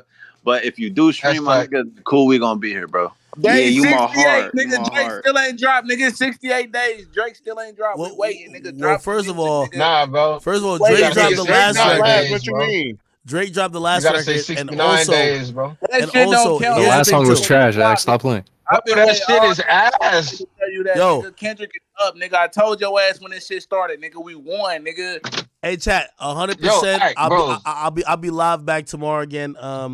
You know, I appreciate all the well wishes from the chat. You know, if anything, you know, it's moments like this. Let me just really say something sincere real quick. Man, you know, I was reading a lot of crazy things said by people who didn't really care about me or us going into the new year, and everyone said, man, Ack is having the worst year ever. It started off bad. They were saying, yo, look at this. Look what he just said. Look what just came out. Yo, we're getting him out of here. And, this is the reason why I streamed today, man. I think today I streamed, and I know a lot of people want to see me in a bad mood. They want to see me down. Man, I've watched the most amazing audience, and that is y'all. The chat niggas, you guys are the most amazing audience. This is why you guys deserve every moment of my time. I hope I thoroughly entertain you guys anytime I'm live. I watched you all pick me up. And I've watched you pick me up in moments that maybe I didn't tell you I was down, but I was down. I've watched you guys listen to the mainstream narrative and what other people said and said, nah, I know y'all saying he's done and nobody gives a fuck about him, but no, this is our shit and this our nigga and we fuck with him. And, we gonna hold him accountable if he ever fucks up, if it's like, obviously with exes and shit like that. And, sometimes they be saying I'm simping. But this is our dude and I respect it so much. You get what I mean? So it's like, I know people tuned in today, a lot of people, to be like, oh, I know I can't go stream. I know he ain't gonna say nothing. Again, the only reason I even went slightly, and I don't think I went too crazy against what my lawyers advised, was because I know how much y'all fuck with me, and I know that people would want to just see me go away and wither and die, but y'all have shown me time and time again, really, salute to my man. Facts really ain't nothing bigger than the chat. So. As I'm here to represent y'all. I'm here I'm not here to duck my head in the sand for all the people. You're going to have people report bullshit. Our page will be back up by tomorrow, okay? The main page is going to be back up tomorrow. We're going to be back to regular streams, having fun, this and third. Again, you guys are the reason why I do this, and I don't care what's happened. They like to rewrite the narratives. Just like once I start getting a little bigger, they start saying, oh, the only reason I was popping was because of the war in Chirac. You know what they're going to say now? They're going to say, oh, the only reason why Ak is, mentioned or is even lit, whatever, right now, they're going to mention some other shit. No, the real reason is because we've cultivated an audience, an atmosphere of hip-hop conversation. That whole Drake and Kendrick shit fell in our laps because we're one of the last places where live we discuss hip-hop, we discuss it passionately. You know what I mean? We're not going to take any type of disrespect or, like we're lucky. No, we put the work in for all this. So I appreciate everybody here. For the people who think Ak is, oh, damn, Ak is... You could continue to show up here hoping to see a beheading or to see that I'm finished. What you will see is a chat. And I want to just thank everyone from, if you just joined yesterday or if you've been rocking with me for over 10, 15 years, as much as I could tell y'all, I'm a loud mouth. I got a big mouth, okay? No diddy. And I like to say a lot of shit. And, even today, I would like to go, me, I like breaking down shit detail by detail. Trust me, you know how hard it was for me not to pull up the exact lawsuit. I didn't even see it yet. You know what I mean? Like my lawyers, we were talking about it in the morning, actually. And break it down and just really whatever, like to keep it real, like me, like I'm just a nigga who don't give a fuck. I'm over here telling my lawyers tell me something like, man, have them if they claim it is what it is, have them put the whole fucking video out, nigga. Like they're gonna see what on the video. Obviously we can't do that clearly, because it's sensitive, but still, I appreciate all you, man. And I know there's so many. Oh, Aiden Russ has called me. Tell me he's live. I was just about to get off. Hold on, my bad. Are you on live? Yeah, come on, let's get in Discord. All right, baby. That's so funny. Shut up, nigga. Call me. Anyway, I just want to say to everybody, please get up in the Discord, man. I respect all y'all, and I appreciate the people who hold me accountable, the people listen, I'm not too big for y'all to joke on me, for y'all to get y'all, comments off. Y'all know I do it to other people as well, so it's all good. So I just want to tell everybody, including the people who are here with me on this call, love y'all, appreciate y'all, and I appreciate the fact that... Yeah, I'm live too, by the way. Yeah, I appreciate PG Lane sponsored this shit. We fuck with you, Ad. We love you over. Oh yeah, tell everybody Big join the CNG Discord. shit, We got some bad white women in the Discord. Chat. Join the Discord. We need some beautiful white women in the Discord. Act real quick. Hey, just if everybody in the chat is like willing to, be open to other things. We got a Discord. We got beef going on right now. Somebody about to drop a diss track against another chat nigga. We really be going in on the Discord, bro. So y'all gotta tap into the Now join the fucking Discord, nigga. We go crazy. Hey, it's about to be an event, nigga. Hold on, gang. Act before you get off this bitch, bro. Get a Discord. The Discord need this, bro. Right now, looking at this shit, bro. Did your mans lose to Kendrick, bro? Keep it real. So we need it, bro. Okay, and with that said, yo, Kyrie, For the Discord. Yo, Kyrie, I'm about to host you. I gotta go on the other computer. Wrap it up, Dan. All right, I'm about to host Kyrie on the other computer, and then I'm about to get on with Aiden, because yo, Twitch. Every time I'm with Aiden on Twitch hates it. Let me just go to my other computer. I just gotta host. I'm gonna host Kyrie. What's Kyrie's Twitch? Is it Kyrie _K? Okay. Give me 1 second. I'm gonna just host him, and then I'm gonna come back. Give me 1 second.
Perfect. My bad, Chad.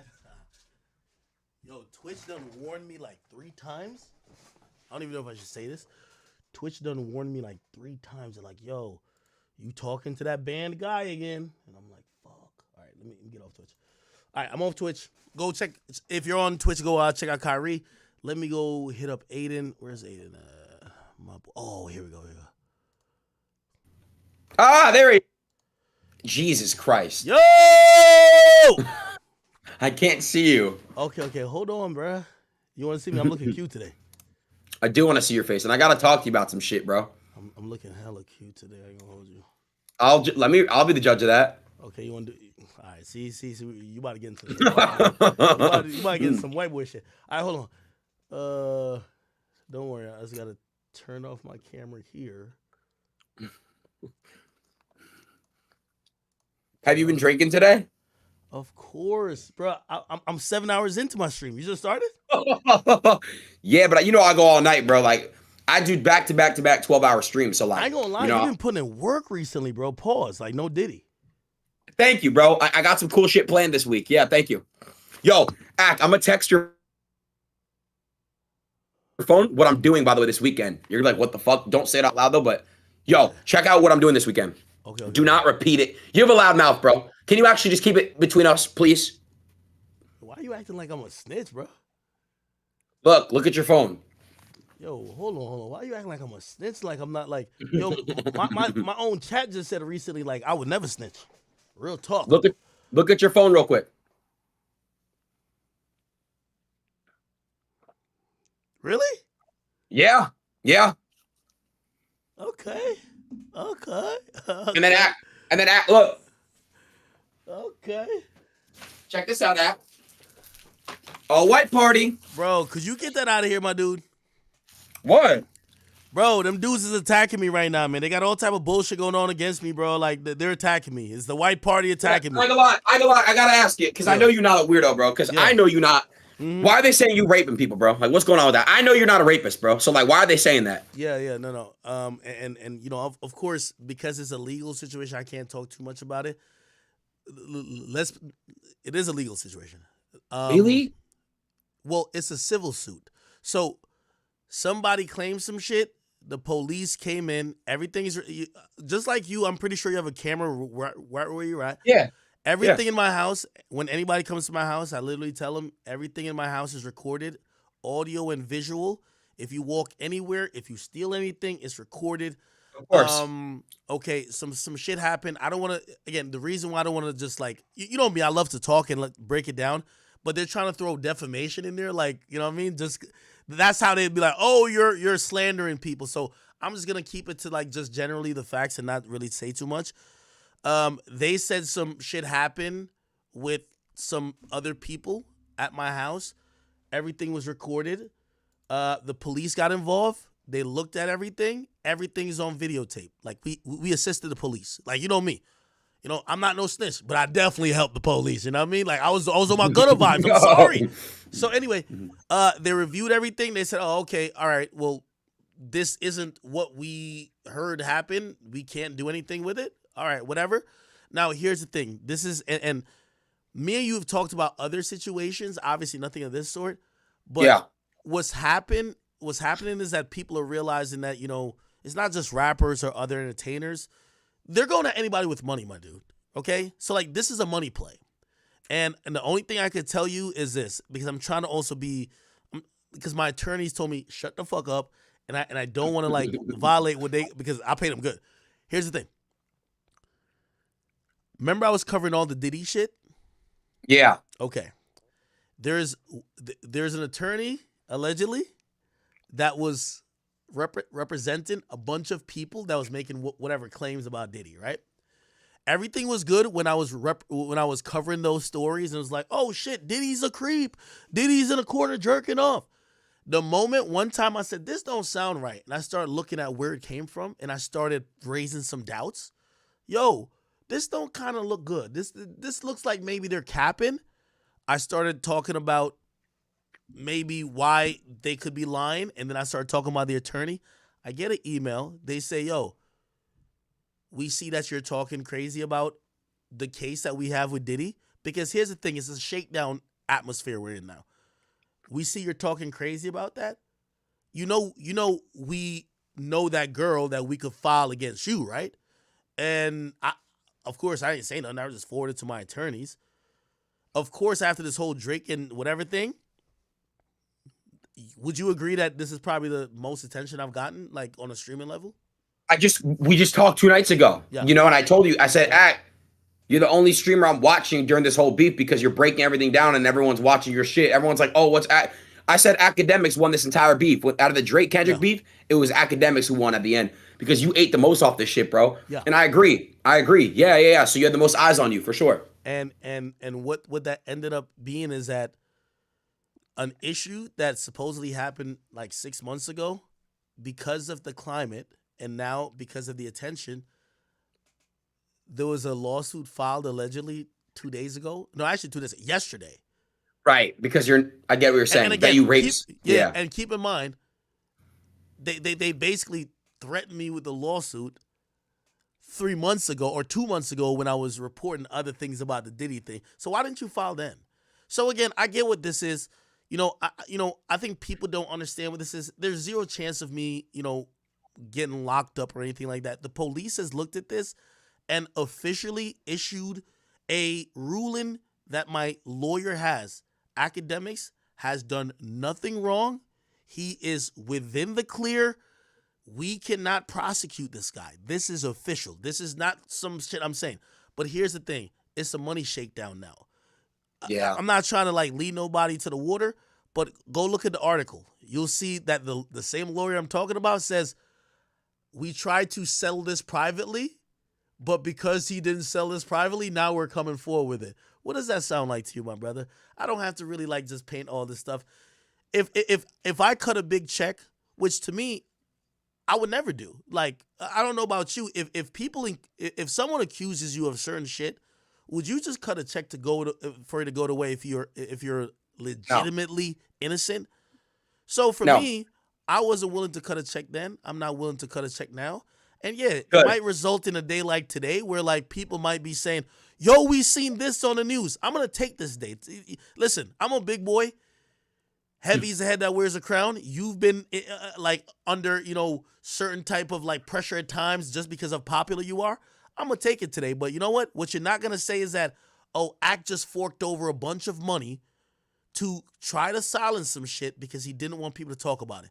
When you're innocent. Yeah, no, I'm just not about to be a part of that. I covered that Diddy situation, and I said one of the things, if Diddy really didn't do it, why the fuck did he pay up so quick? You get what I mean? True. That's true. That's true. And again, if people want to vilify me, cool. As I said, I'm pretty sure people know how to. I look up cases on my stream for a living. People have seen me do it. Y'all could go look up my shit and keep watching it as it goes along. Ask you a question. Act. Why'd you block me on Instagram? My Instagram went down. Why? You know why I went down. Yes. What? Yes. Yes. And you can't talk about that, can you? I can't talk about it. Can I? No, right? You could talk about it, not now, and you can't make it in reference to me. But you know. Yeah. You absolutely know. And by the way, I can tell you more off of this shit. It will be back up tomorrow. But that's crazy because I told you. Yo, Aiden, we talked at 7 a.m. about this. I told you, I'm telling you, like, this is just one of those things, bro. You know, it's my birthday Friday, right? It's my birthday Friday, and I've had to realize, like, yo, with the success you've had, with everything that's happened, bro, you're gonna, you can't take the good without the bad. Like, you're gonna have to go through this shit. I'm not gonna sit here and play I'm a victim, woe is me. The page will be back up tomorrow. Salute to all the people and all the other pages who rock with me, but it is what it is, bro. That is insane because I do know what happened, and eventually, hopefully, we can talk about it. Well, you could talk about it. Right now? No. Now I'm on. You know, though. And you know. I know. That's fucking insane, bro. It's fucked up. It doesn't even make sense, but I'm glad you're gonna get it fixed. Yo, when I seen you say something, I was like, yeah, I had to say something about that because I'm not going for that bullshit, bro. Yeah. So it's like, but I feel you. Like, it's different. Don't say too much. Yeah. Okay. All right, what's up? We can talk about anything else. For the audience who are intrigued, as I said, I could say as much as I can say. I know I'm a loudmouth. I know every time I'm on Aiden's stream, y'all say I'm a yapper. Y'all are all right. I love to talk. Trust me, I want to sit here and talk to y'all for 5 hours breaking down everything. My lawyers is just telling me, yo, let us do and handle certain shit. I got to let them do that. But I will let anyone know who thinks Big Act would ever be on some weird shit. That could never be the case. This is a situation all caught on camera. This is a situation police have looked into. And, if they can't get you in cuffs or they can't get supposed, the law to work for them, they try to go get you for some money, you know what I mean? And I'm pretty sure if I had cut a big check, you would have never heard about this. But let's say if you don't even look like you'd rape anyone. Like, it's so stupid, bro. Bro, again, if you watch and I've talked about the details of the story already. If you go watch that, like, you hear what that is, and I'm like, I just can't say nothing more because they're trying to build a defamation case, right? So it's like, like, the lawyer's probably in here like, say something, motherfucker, say something, say it. So I've said what I've said. That's public, but you don't got to talk about that. Let me ask you a question, and I sincerely do want to ask you this because I seen you even talk about someone who may have been like booting you offline and all type of shit. How much lawsuits do you get? A lot, but a lot of them I don't take seriously. Yeah, but there's a very select number of few that I have to take seriously. Of course. And it's annoying, and I'm kind of already I'm dealing with some more. But most people they'll just settle for like an amount, Yeah. Okay. Yeah. Well. Here's the thing. And I also kind of get left thinking this, right? Like I talk to other YouTubers and other influencers, and until they get to a point of showing that they're very lucrative, they don't know what you definitely go through, and I would even go through. It's like people look at me as like an ongoing money train. It's just like, yo, you're the bank, right? So I look at other YouTubers and I'm like, of course, when I explain to them what's going on, they're like, what? And I'm like, yeah, they're not hitting you up because they don't think they could get any money from you. Yeah. Right now, they go to a selected number of people. They saw that, you know what I'm saying? Like they might see, oh, academics just did the Drake shit. He definitely made racks off that. Like they see like that, oh, this person signed this deal or whatever. So they want to chase the bag, you know? But I'll be honest with you, bro. I've never lost a lawsuit one time. Really? Never. I've never lost a lawsuit. I win every single time. And I win in my favor every time. I've actually countersued a few people and won. So basically they'll sue me for an amount. I'll clap back and countersue them and sue them for more money. So they basically spend money on their legal fees, and I sue them for more money for even wasting my time. I win every time. So anyone that fucks with me, they that's really what catch Kanye was talking about. Because I need some shit like yo, I mean, yo, no, I get you. No, yo, for me, it's just kind of sad a little bit because it's like, bro, well, you've been in this position. Have you been sued by like people that like you've been around and you like, bro, I used to fucking fuck with you. Like, yes. I cared about like, bro, that shit don't it hurt, bro? Yo, I'm gonna be honest with you. Getting money, you get to realize it almost like turns, you know, they always say money changes people, but it also makes you like this target that people just see you as, it's kind of hard to explain because of course we all like the perks and shit, but I've looked at it, I'm like, damn, look how people look at me now. They look at me as this walking wallet. They look at me as, you know, and then even I look at myself and I'm like, did I cause this? Because I kind of let people know that I'm kind of good now. I'm up. Should I have acted broke? I don't know, bro. Like, it should kind of fucks me up a bit, bro. No, it does. It does, bro. You know, it's a fucked up situation. You know, there's somebody I used to kick with all the time that I bought cars for and jewelry for and all these things for. And now I don't speak to that person anymore. And they tried suing me and they ended up basically losing. And it's like, I laugh at this shit because it's like, are you fucking retarded, bro? Like, you go in a courtroom, they're going to laugh if you're kind of trying to present them the shit that you're asking about. You know what I'm saying? You're talking about. You can't outsmart me, bro. I'm sorry, you can't outsmart me.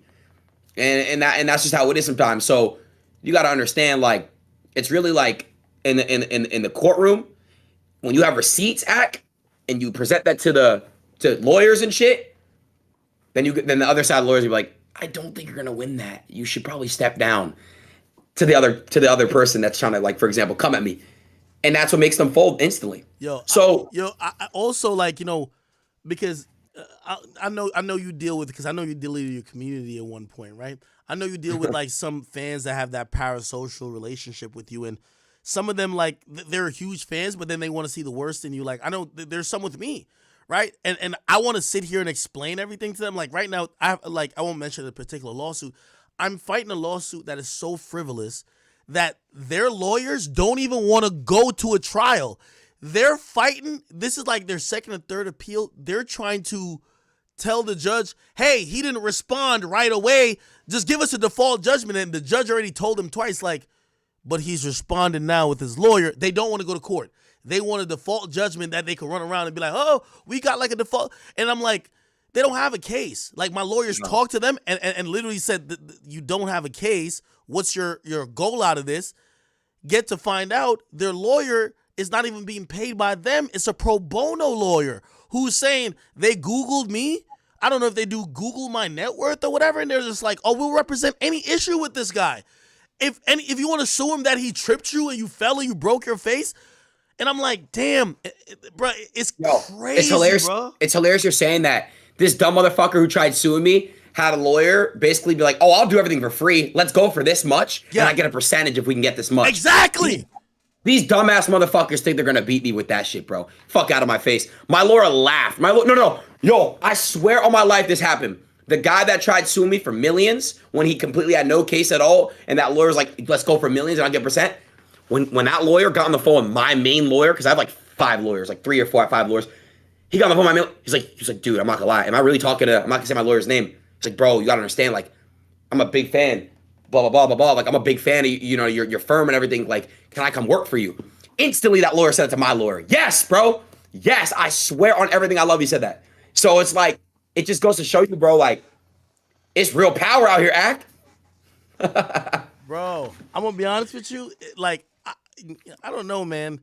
I'm getting into this part of my career, and obviously I'm not no like new guy on the block type shit, but like I'm hoping this shit doesn't change me because it's changing kind of how I view people. Because I just can't believe like people who I've cared about before, people who I've looked out for, people who like they would come to me with their problems, and I know you're very like benevolent, right? People come to me with their problems, they don't have citizenship, they don't have a job or whatever, and I'm trying to help them, whatever. Yeah. And then those are the same people who be like, yo, let's sue him. Like, yo, let's get the money from him. Like, and I'm like, yo, that shit kind of hurts because, like, of course, you don't look at them like that. Like, I don't know, bro. Like, I might sound like a bitch kind of even, like, saying that, but I don't know. It's actually, no, you're not a bitch, and I've gotten sued by people that I would talk to on a daily basis that I don't even talk to at all anymore, and they try to sue me and they can't win. They're afraid. And also, it comes to a point too where they get, they realize my community is so fucking strong and powerful and scary. Scary is the word. That if they do try to sue me, shit's gonna get leaked, and they're gonna slide for me. And I'm not telling them to do crazy shit. They're just gonna do it regardless. Because if it stops me from streaming, they're gonna get mad as fuck. I'm gonna have to go to courtroom. I'm gonna go to this, that, which means I'm not gonna be streaming. So therefore, they're gonna get mad, and they can't blame me for that. They're going to blame the other motherfucker. It's happened before. I'm not going to say who specifically, but it's happened. Once they find out I had some shit with somebody, like off scenes, someone did some crazy shit for me, and I appreciate that forever. But nothing illegal, but it just goes to show you, like, motherfuckers are really scared out here. People around you, you don't owe anyone shit. Just know that, bro. Make sure your family, your close friends are good, and that's that, bro. Like, you don't owe anyone shit, and that's how it is. People come up to me all the time, yo, can I work for you? What can you do for me? I have my shit tight like this. It's like, what can you do for me? Like, you don't owe anyone anything, academics. And just know that you are a good dude. You take care of your people and you work. And you're a man. That's it. And by the way, I'm going to be honest with you. Your audience and even like Kai's audience. Yo, I'm going to be honest with you. And I'm not trying to like down because I love to chat niggas and shit like that. But sometimes I feel like they're so intrigued with bullshit with me. They hype up the op. Yo, y'all audience, your audience kills them. Yo. Anytime there's like sometimes. Sometimes. If they're upset with me. Bro. No. If they're upset with me, they're not gonna slide for me sometimes. But they be sliding, bro. I'll be watching, I'll be like, yo. It depends. Yo, but sometimes they like if I haven't been streaming and if I've kind of like been saying I'm gonna go live and I don't go live, they'll be upset with me. So they'll kind of do the opposite and like, oh wow, I'm so happy that this guy fucking is no longer with Aiden or whatever. But they don't know what happened behind closed doors between him and that person. Yeah, I might be the problem. Shit, I've gone through assistants. I've gone through tons of employees. But one thing I can say is I've never fucked anybody over. Everyone, I mean, it's all visual there on the internet. Like anyone I've ever worked with, bro, I treat them amazing. I pay them amazing. I buy them all. Every one of my employees gets an AP, like a few months working with me. I buy them a fucking their dream car. I take care of everyone amazing. Why? Because when shit goes down, I need them to be on my side. Aiden, don't be saying. Hey, listen, I ain't gonna lie to you. I had this conversation about like what people pay, and then actually I ain't gonna lie to you. Well, I can tell you this. I called somebody. I'm like, yo, what does Aiden pay his blah blah blah? Like some regular shit. Like, you know what I mean? I think it was. I want to mention the position. And it was just like, yo, Aiden pays a lot. And I'm like, fuck, this nigga fucking it up for me. Wait. Can you say who specifically? Who I called? No. Who which role, which staff member? Did you ask? Like an assistant. I pay him. No. Don't say I'm not going to say the amount. No, I'm not. Okay, thank God. But I pay my assistants hundreds of thousands a year. Jesus Christ. All right, man. You got it, bro. But I don't do it. Like, I know I pay them very good. I know I do. But I just think it's because I told you, bro, I want, and it's not about paying for relationships. It's about, I feel like that's right to treat them well so they can treat their family well so they could be happy to remain my worker. Not worker, sorry. If they can remain, I can remain to employ them. I want them to be happy and satisfied to where they can still take care of their family and shit and pay their bills and they can still work with me.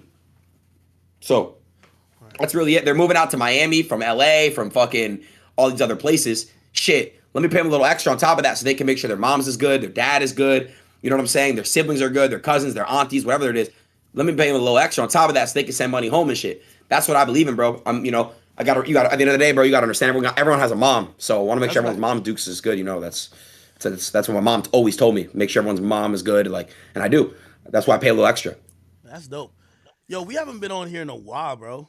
Yeah, we have. I feel like we gotta do a weekly pod act, me and you on stream. I'm telling you, bro. I know. And we can just add people in every week and add new people in every week. Yo, That's what we should gotta do. name it something. Have like a set time that we both hop on, because I feel like we have such amazing conversations. Just not about like music alone, but just sometimes even life and like kind of going through this like interesting, weird world of like being influencers and being content creators and trying to like do all this shit. So it's kind of odd. What you been up to recently though, man?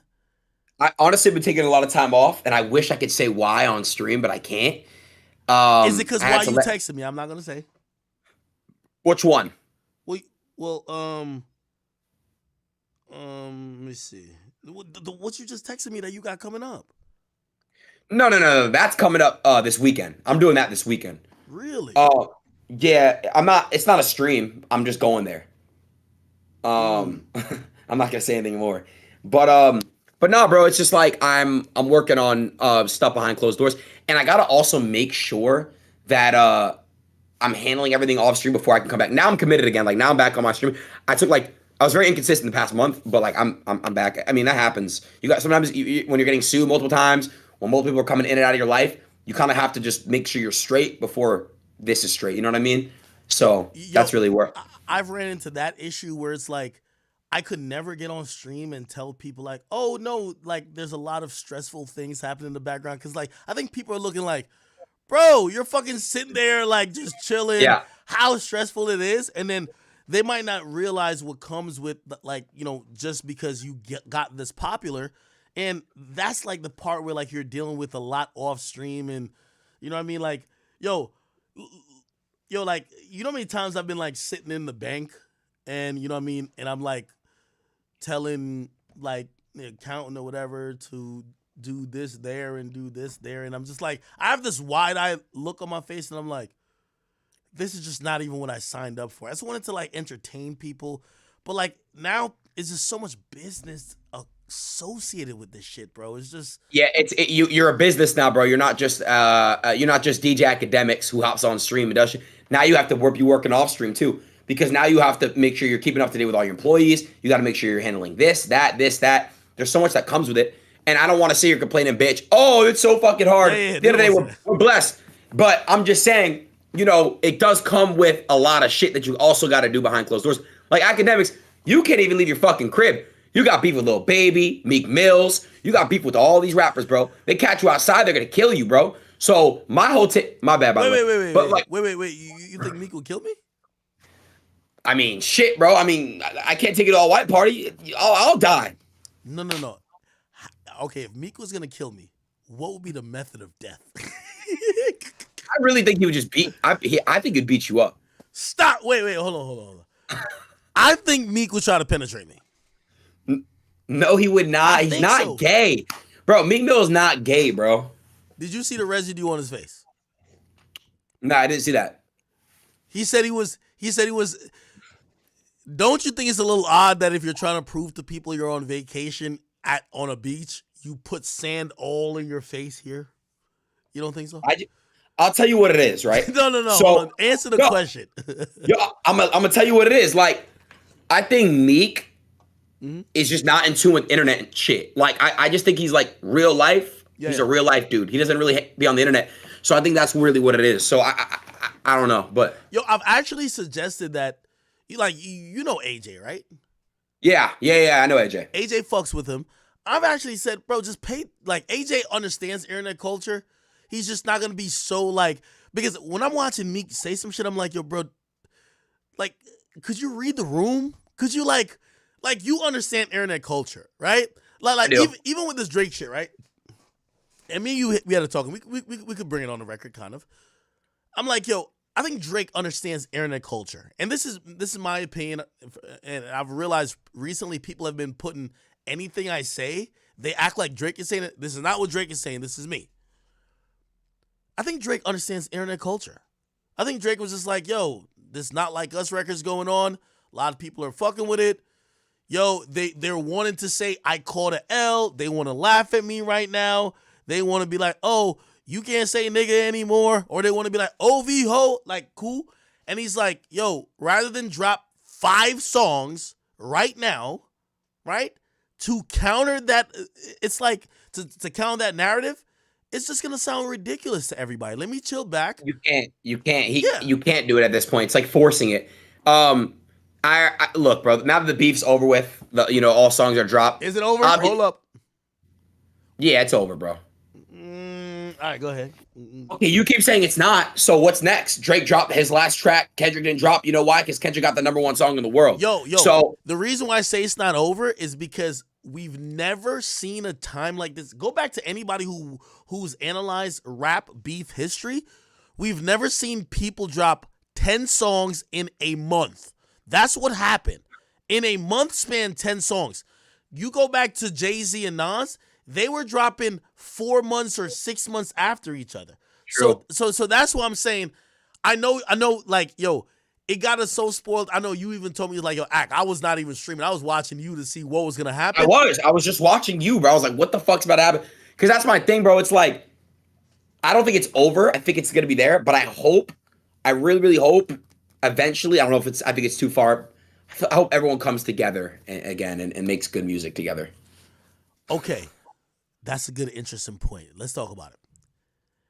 Is there a line, and I know you've been you've been into shit too. Is there a line that if you got into it with someone that you're like, I can't come back from? I feel like the way how Kendrick painted Drake to be like this Epstein guy, I don't think we could be friends, bro. Yeah, I mean, he's kind of too far gone. Like, there's so much fucking shit that was said that's gonna stick to Drake's name forever. Too much. Even though, yeah, I think it's too far gone. Yeah, it's too far. So I don't see a world. Hey, okay, let me get your analyzation of the beef or the back and forth, because I remember you said, man, yo, this dude is capping, and like people are giving some of this credit to Kendrick capping, like what the fuck? And I agree partially too. It's like, bro, if you just said, yo, Academics has like 5 kids in Uganda he doesn't take care of, and that's just not fucking true, and everybody's roasting me singing the part that, and he got 5 kids he don't care about, like, bruh, and I'm like, yo, that's a lie. I might think that this ain't fair if people are like rocking out to it. What do you think about everything? Well, I just think, bro, when you're lying, you straight up, I mean, Kendrick, anybody, where's the proof of Drake being a pedophile? I think Drake fucks the most beautiful woman in the world. I don't think Drake's a pedophile. I've hung around Drake. I'm sure you have too, Academics. You talk to him off stream. I've talked to him off stream. And, I don't think he's a pedophile. Now, I'm going to say this. It's like, if that's what rap is now, coming out with these allegations and stuff, yeah, I just don't understand. Like, so Drake could have just said, hey, Kendrick, you're a rapist. You know what I'm saying? Drake could have said. With you, I thought he should have said that after, because I'm like, yo, it's about lies. Like, if we lie, let's lie. Yeah, if we're lying, let's lie. Pedophile, rapist, fucking your incest maybe or something. I don't know. Shit, let's start fucking lying. You fucked your niece. That's a good one. You fucked your niece. What the fuck? Bro, like, you got to think about the most heinous lies that you could come up with. And by the way, here's the thing that, I'm going to be honest with you. And this is what I didn't anticipate. Kendrick fans, they have now turned into, like, they're trying to prove what Kendrick said. And it's like, they're not even happy enough with, like, Kendrick has a bop and people feel like he's winning. Cool. They're not happy with that. They want to prove that Drake is, like, some sexual deviant. And to me, that's odd. But do you understand? More people hate Drake than like Kendrick. So, with that being said, they want to see Drake drown. They just want to see him sink.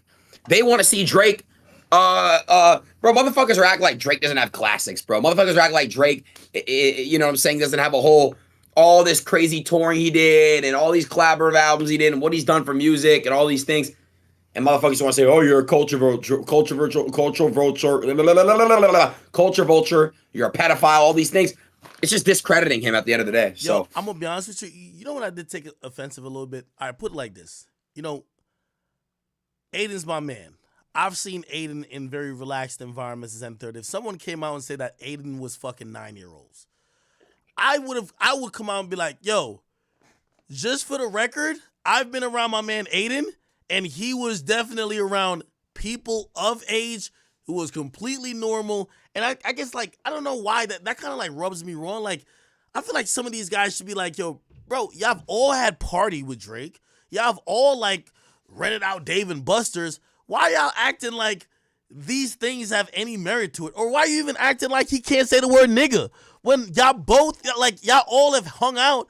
Like, it just kind of feel like this. they all got songs with Drake saying the N-word for years. That's already been in the catalog for the past. So exactly, it's just a bunch of change up bullshit.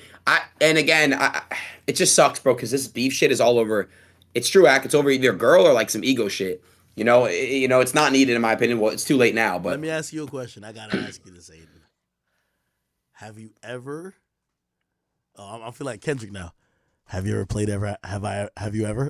Like that? Yo, the nigga would sound like Jigsaw. But I'm asking you. Have you ever disliked someone? Because I did hear that you did. But I'm not gonna say it. And if anything, I'll text you. Have you ever disliked someone that may have dealt with a girl that maybe you used to fuck with, or like you know what I'm saying? Like, I'll be real. One of my first girlfriends. Yeah, okay, not one of them. My first girlfriend that was public. A lot of dudes were hitting her up, and a lot of dudes that like I was cool with, and everyone knew that was my ex. Like every single person knew that was my ex. Fuck yeah, bro. When I found that out, I would call them up, be like, "Yo, you know who that is, right?" And they'd be like, "Yo, I'm not gonna say who would be on that." But they were like, "Oh no, I had no idea, bro. I had no idea. My bad, bro." And I'll be like, "It's all good, but just understand, like, I used to fuck with that person heavy, and you know, like, that's just really weird because I look, you know." So, yeah, I mean, and I'm talking about people that are close to me. Let's be honest. Of everybody you saw do that, were you really in the mindset like, "Oh no, it's an honest mistake," or you're like, "Bro, you knew. Like, come on, you knew." Like, you know what I mean? We don't have to air nobody out, but it's just like, yo, bro, because I think what's happened is like, yes, even in the streaming community, like, you see, you're a big dog, just like how Drake's a big dog in the rap community. And it's like, you know, bro, you could buy any car, any house, anything you want, but things matter beyond those material purchases. You as a man care about a girl that you were in love with and a girl that you may have shared moments with. And when you see people maybe doing petty things, and you're like, that's bigger than, us, like, you know, because I've seen like YouTubers like one guy gets this car, one guy gets whatever, and everybody else gets it because now it's like, I want to show that we're all rich. But now you're playing with someone who I may have had love for, I may have been in love with. You're playing with really, you know what I mean? So how do you deal with that? At this point, I don't give a fuck anymore. Like, I'm gonna be real, I just stopped caring. I think like once like you've seen so much and been through so much, you just stop giving a fuck. And the richer you get, you stop giving a fuck too. You're jaded. Oh, I'm beyond jaded, bro. What? Hey, you know, obviously this is No Names. So we might have to call this No Name Podcast. We're gonna figure out a cool name. Hey, I remember when me and you talked about a specific person, and you were just like, "Yo, like you were wondering if other people who are within the space dealt with them." You know, I'll take. Oh, that one girl. That one girl. Yeah. And are you talking about that the one that's big on Instagram? Yeah. Okay. Yeah. Okay. Yeah. And for you, it was just like Chad doesn't know. Yeah, I could tell you gave a fuck. It was just like this person kind of has you going a bit, and it mattered to you, right? And I don't know. I think in hip hop, they'll get at your exes, and I think that's odd to me. They'll get at your exes, or even a girl that maybe you like that you're not really talking to at the moment, just to almost compare themselves to you. That's the odd part in hip hop. So I think what it is too is that I agree with that. My thing is, it's like if you're in love with somebody, it's different than just like, oh, I'm fucking with this bitch. Like it's way different. Yeah. I don't even feel in love with anyone anymore. I don't feel love anymore. I asked my boy, I'm like, you feel that too, bro? What? Like I'm telling you, like, and I don't know if chat, if y'all hold you. We might be in therapy. I don't know how old some of y'all are, but I'm 23 now. I'm about to be 24. I don't know if it's because I get bored of a girl so quick after I fuck them a few times. Like, I'll feel them in the beginning, like, oh shit, like I fuck with her, I get that feeling, but I'm over it so quick now, and I don't understand what it is. And it's like, I don't know why. And I get over them like that now. It's really insane. Wow. That I'm might not be gay. No. That obviously not.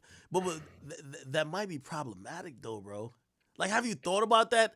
Like, okay, it's two things.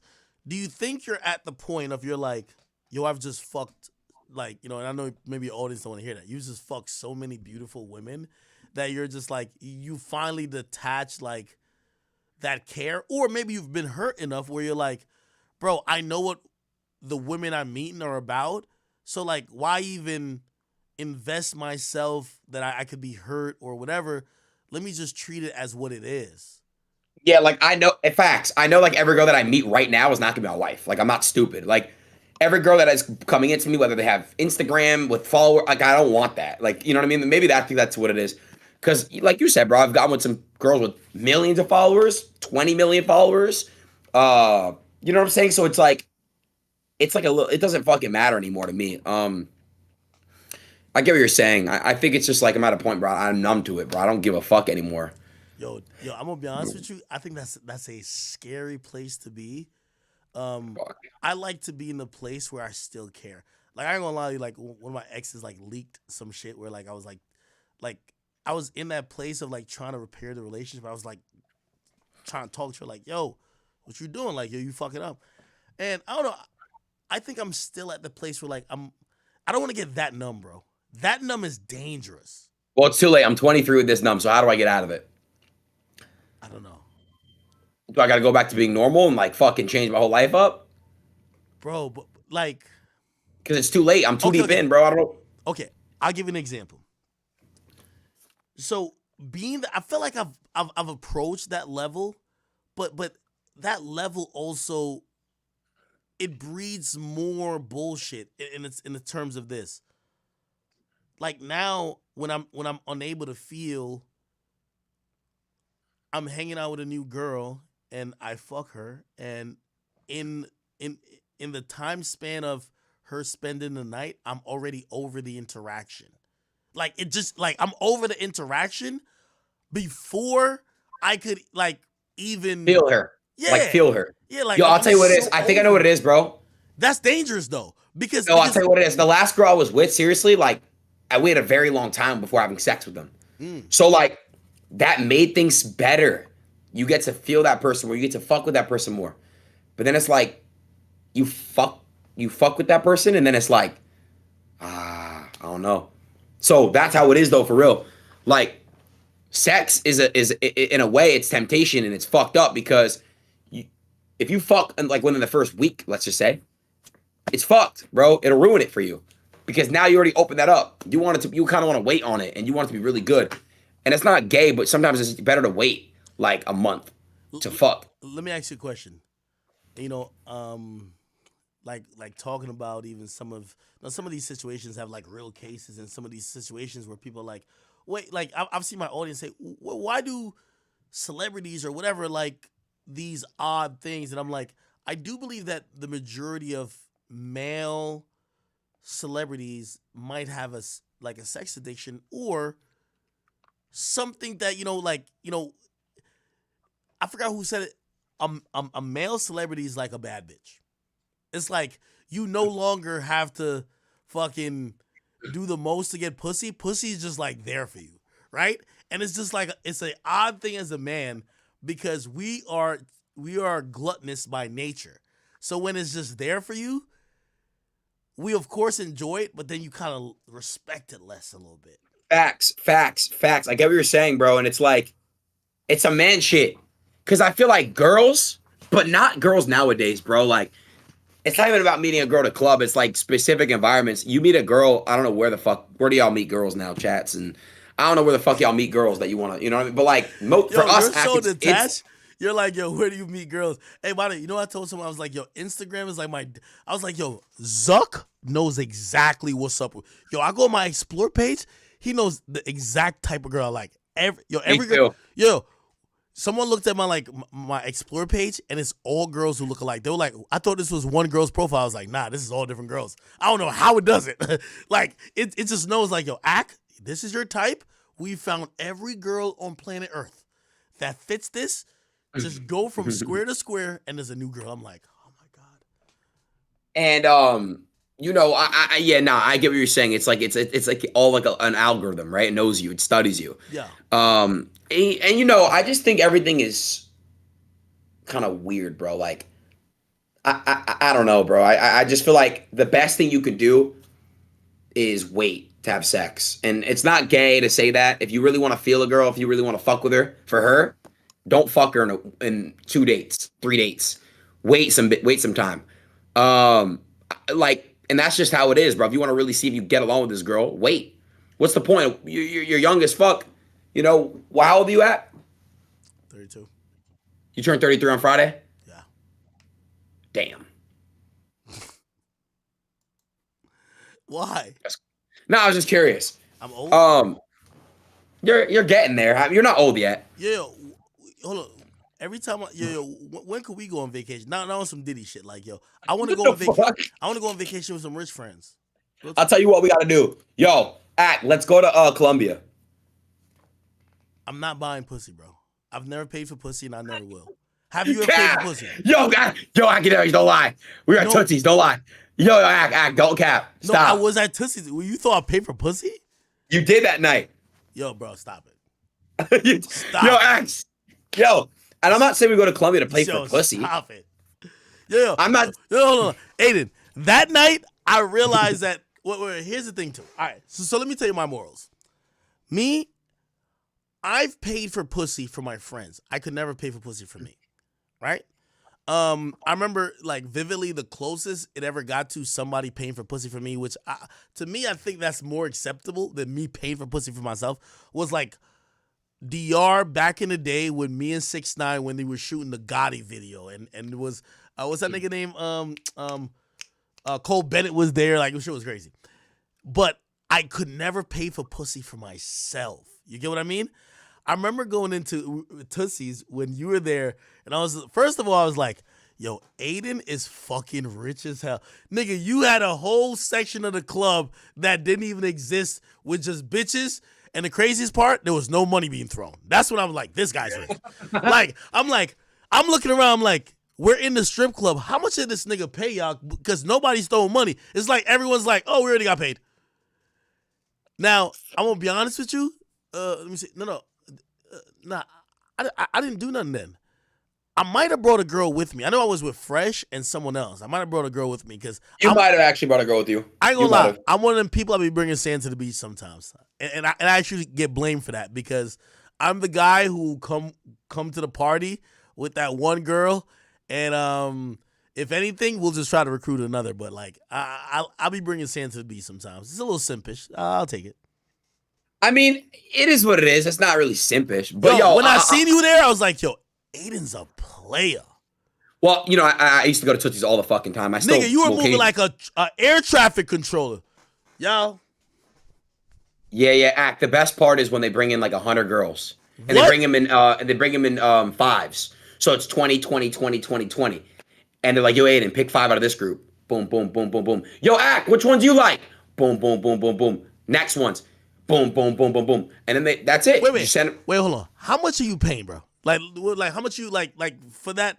Like when I remember when I watched, you know, my pocket watches to the extreme. I'm like, how much did Aiden pay for this shit? Cause nobody's throwing ones. These bitches, they're happier than the girls that's scrounging for the ones downstairs.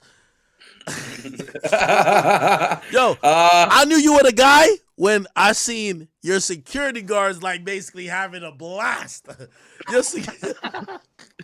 Yeah, I pay him. I pay. You know, the private rooms and all that shit. It's good money, but it's good. But nah, bro. It's, you know, it's part of the experience. I want to show everyone a good time. Yeah, that's how it goes, though, man. But wait, hold on, wait. And I don't even know if I should ask you this on camera, but I've wondered. Well, whatever bag you dropped for them bitches to be up there, are you fucking? Are they sucking dick? Academics. I'm not paying for it, but yeah. What? They are? I'm not paying for it, but yeah. Shit. I remember me being up there with Fresh, and I was just like, yo, I'm gonna be honest with you, I've never been to a part of the strip club that is so secluded that this felt like some other shit going on over here. Yeah. Well, nobody's paying for it, but yeah. Oh, so you saying I just left too quick? Cause I was like in there, I was just like, oh, okay. You were with like some of your like I think high school friends or some shit, but you were getting everybody right, and I was just like, okay. It was that was a good night. I remember that night. I had a foursome. What? No, I'm kidding. I'm kidding. Nah. I didn't have a foursome. Nah. Did you? No, bro. No. Okay. All right. Anyway. Yo, what's popping on Kick, bro? You ready to come over? You know I can't talk about that. We're on Rumble.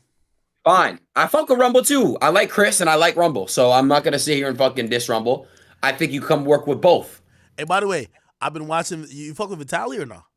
Yeah, I do. I'm doing something with him tomorrow, and tonight You're actually. Catching predators with him? Catch predators with him tomorrow, and then tonight we're gonna go play some soccer. Yo, is that shit real? Are they really catching? I see my man Myron over there. Like that. It's real. I'll explain why it's real. I know for a fact it's real 3 ways. First of all, it's real because who the fuck is gonna be a paid actor to be a pedophile? Second of all, a guy brought real crystal meth, so that's illegal as fuck. Nobody's faking that. Third of all, there was a real Hollywood director who made Space Jam who got caught. He's not just gonna voluntarily go do that. So that's how you know this shit's all real. And yeah, bro. Really? No, that's crazy. No. Hey, Vitaly's been going crazy. Hey, did you piece it up with Neon or no? Bro, I have no problem with Neon. Actually, we spoke off stream when I was trying to help him get out of that whole Dubai situation. Was he really locked up? Yeah. He was in a lot of trouble, bro. A lot of trouble. Oh shit. I called some people and I texted some people and I think I pushed it through. But I don't want to take credit for it because I actually don't know. But the people that I reached out to and talked to, they basically said, "Oh shit, I got you. Let me look into this." And then he was out the next day. So I don't know if it had something to do with it, but I tried. I don't want to see anybody go to jail in my creator space. Even if I don't like them, whether I like them, whether I don't like them, whether we go through shit or not, I don't want to see anybody in my space go through jail. So if I can find ways to, use my pull, if I have any pull, then I'm going to do so. I don't believe in anyone going to jail in my space, unless you're like a rapist or a pedophile. Yo, what's the situation with like Tate? Like I was watching this Tate interview. Tate is just entertaining as ever, but I'm wondering, like I heard him say something. He was just like, "Yo, the UK wants us to come there and get extradited, but it might be like 5 years." And I'm like, I've been waiting to see them get cleared of their situation. It appears that this is going to be like a 10-year fight, my dude. Like, it appears that whatever we were used to with Tate, it will never be that again, bro. Like, well, of course, he's banned everywhere. He's banned everywhere for one. He was number one on the internet, but he's banned everywhere, bro. And again, he's going through a fucked up lawsuit that they really can't find shit on him. So it's a really tough situation, bro, because now we got to just wait and see what happens. But you can't find anything. So it's like, okay, so how much longer can you really hold this against his head for? I think I don't think he did that, bro. So I think eventually whatever's done in the dark will come to light, right? And I know that he's innocent, so he'll be good. Yeah, nah. You know what I'm wondering about though that I really came to my mind today. What? Fuzi. I hope Fuzi's doing well, bro. Where's Fuzi at? I don't know. I think after he got out of the mental rehab where he was at. Academics in 2023, his streams were fucking 10 out of 10 entertaining all day. No, of course. And bro, what he's done for Kick and IRL streaming is insane. And yeah, bro, I have a streaming backpack that's about to like arrive here like in a few days. And we're gonna do our idea, right? Huh? I got a restaurant in Miami we could work at. Oh, okay. All right, let's do. And one of the reasons, obviously, like you're definitely a reason too in this and third, but it's just like, man, Fuzi did turn up the streaming shit to another fucking level, dog. Bro, and I'm gonna say this too. Like, people don't talk about it and give him the credit, but Fuzi also really helped Kick. Like, really helped Kick. And I remember one of the most, not one of the most, I'm gonna say the best streaming day, entertainment wise. And I don't mean this in a bad way because I feel bad and I fuck with Fuzi. The day you got locked up? Listen, that was it's crazy. not. It's because that was when Neon first started blowing up. Yeah. Neon, I think, had like 70K. Combi smacked the Island Boy, and that whole Fuzi shit happened. So that was a really, really wild day for streaming. It just was. It was probably one of them. I think it's the most wild day of streaming we've had, and on Kick, and it was just a crazy day. But my thing is this, and people got to understand, when Fuzi came back, he didn't think that he was going to be, back to like that. I think his mental really matters the most, and I think he needs to figure it out, which he will figure it out. And once Fuzi returns, I hope he could do what he wants to do for him. I believe in Fuzi. I believe that when he comes back, because I help him, get a really good kick deal, and I think that hopefully we can have him pick up where he left off at and continue to strive. So he does have a deal. He does have a deal, right? I don't know if it's in place now because he signed it months ago. But I'm assuming that I don't know. I don't want to say yes and it's not, but he had a deal, locked in before, as soon as he got out. But I don't. Fuzi's one of the greatest entertainers of creator history. Trust me. Let me tell you this, and with all due respect to you, even though you a GOAT, I've been at it for over 10 years. I don't think you're at the 10-year mark yet, but even before me, Fuzi was there. Like Fuzi's an OG to me, and I'm the OG to a lot of people. So I know how much, and that's why I remember I was talking to Sneeko, I was just like, bro, honestly, like the reason why I want to make sure Fuzi's in, I used to watch Fuzi's vlogs, and he would go through these times where mentally he was going through it, and I know this guy's ultimately entertaining. He will get to the entertainment if that's what you want, but sometimes he'll care so much he'll sacrifice himself.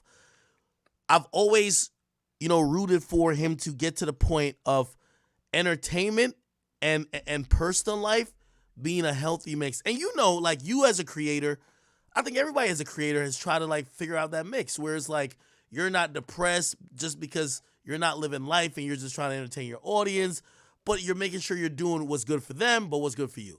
And I think Fuzi is hard. Yo, I'm going to just say this before we move on to the next topic. I'm not saying he's the creator of this IRL streaming shit. Obviously, Train did it back in the day, and Ice Poseidon. But Fuzi's the most entertaining IRL streamer. Fuzi is the most entertaining IRL streamer of all time. I'm pretty sure everyone can agree on that. I don't have to fucking talk about it. In his prime IRL streaming last year, he is by far the most entertaining. You can watch from point A to point B. Something's happening every fucking 2 minutes. Crazy. There's no comparison to that. But now you see what Vitaly's doing, and I love what Vitaly's doing.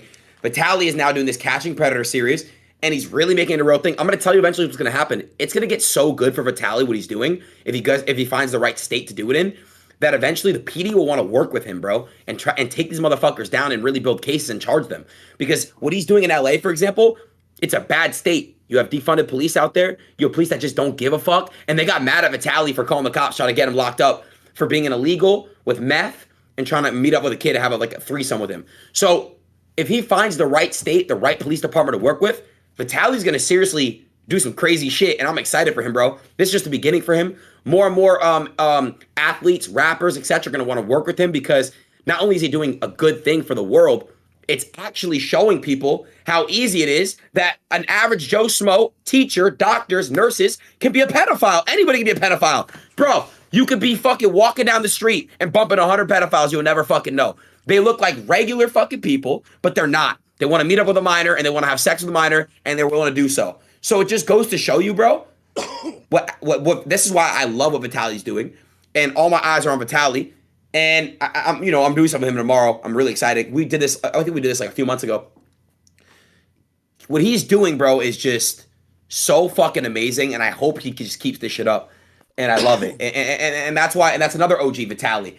And I don't like to see people discredit Vitaly because he's been doing this shit for years. He's been. I ran to Vitaly, our spot, Hard Rock. No, Hard Rock. Oh, yeah. Red Rock, yeah. Red Rock.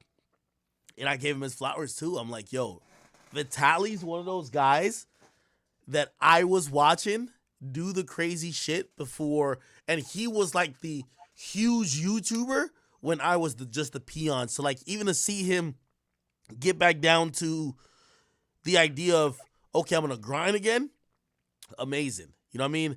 And I'm glad to see him winning. You know what I mean? Shit, I used to watch Vitaly all the time and be like, yo, I thought he was always gonna get in his own way with him getting arrested for all them, like, running on the field thing for like Super Bowl shit like that. It's the streaking, yeah. Yeah. I'm glad he's doing his thing now. 100%. Yeah, and you can't hate on the content he's doing. He's doing it the right way. He's not assaulting anybody.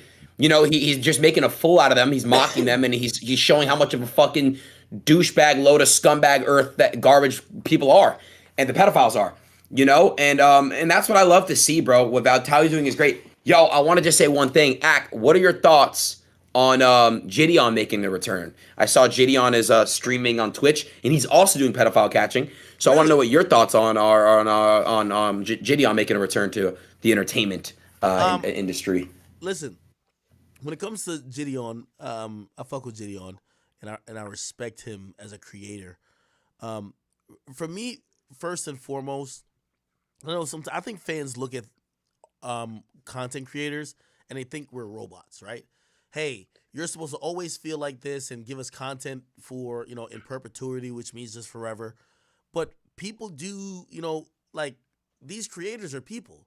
Like, Aiden might be going through a tough time. He might not want to really stream every single day. I think with Gideon, he's probably finally found a way that, he's someone who cares about his faith, but he cares about content. And a lot of times when we're trying to find ourselves as, content creators, we swing the pendulum in extreme directions. So for him, he was just like, well, if I'm into my faith, I just can't make anything that, would not be faith-based. And, he was signed to Rumble with me. Rumble. Yeah. We got announced signing to Rumble at the same time. I remember that. Again, because of the things he wanted to pursue, I think it was hard for him to balance. I think he's finding that balance now, and I support him, man. I support him 100%. He's one of the great content creators. I like Gideon. I've hung out with him off stream. He's a good dude, and he is a moral. He's a big moral guy. He's funny as fuck in person. I want to say one thing about Gideon. If he's gonna start doing this pedo catching, and again, I'm not being biased because you see a big kick in the background, but when you're in pedo catching content, anything can happen, right? And I know when you're on a platform like Kick instead of Twitch, you have more protection. And also, I know Eddie's basically paying for all of Vitaly's expenses, traveling. Really? He's paying for everything. Of course, bro. Eddie loves this shit. This is why I like Eddie, right? So, yo, I ain't gonna lie to you. By the way, somebody told me, and we're not going to get into specifics, right? What?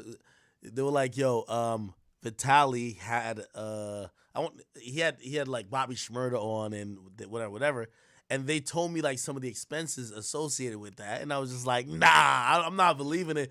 I'm like Vitaly's doing something great, but it's just like this could be expensive. Like, who the fuck is gonna fund this? Okay, as a streamer that averages a good amount of viewers like me, myself, or Vitaly, this is the problem. This is why the Cardi situation is so fucked up. Nobody should ever pay to get anyone on stream. Yeah. The whole that's why like the Cardi thing was the biggest thing ever, but it was bad at the same time. I didn't pay Cardi out of my own pocket. Kick did. So it's a misconception. Oh, fuck. I'm not going to say which rappers, but there's rappers that still hit me like, yo, bro, what's this about? Bread. Bro, I don't pay out of my own pocket ever. Yeah. Ever. Eddie was like, oh, fuck, let me do my research on Cardi. He hasn't had an interview in 6 years. He's the biggest fucking rapper right now. Cardi's rare, Aiden. You're right. Fuck it. What should we pay him? I think we ended up paying, I told you, Cardi didn't get $2 million. He got $200,000, ended up pocketing that. And Eddie got what he wanted. Eddie got #1 on Kick App Store. Kick got all the recognition, and that's worth it for Eddie. He paid $200,000 to shut down the App Store to get the most fucking blog pages and everything seen. Kick. You know what I'm saying? So Eddie won in that situation, in my opinion. And so Eddie doesn't just throw money like that. Eddie's very, very smart and very particular. So if Vitaly comes with Eddie, hey, Eddie, I want to come up with a 10 series thing. This is how much it's going to cost. I need to pay for security. I need to pay for transportation. I need to pay for all these things. My Airbnb where I'm going to be having the Predator. But Eddie, I promise you this could be amazing content. And I promise you it's going to also show awareness. And it's going to be a good look on Kick. Eddie's like, I fucking love it. Let's run this, bro. And I just talked to Eddie about Vitaly today. Is Vitaly that, you know, I don't know how he works, but like, is he that detailed and be like, hey, listen, this is what we need, and kind of really communicative like that, right?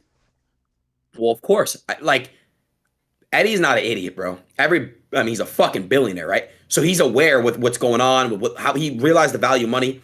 Eddie's not a fucking idiot. Just because he's a billionaire, he doesn't just splurge money like this, that. He's smart with it, and he knows that.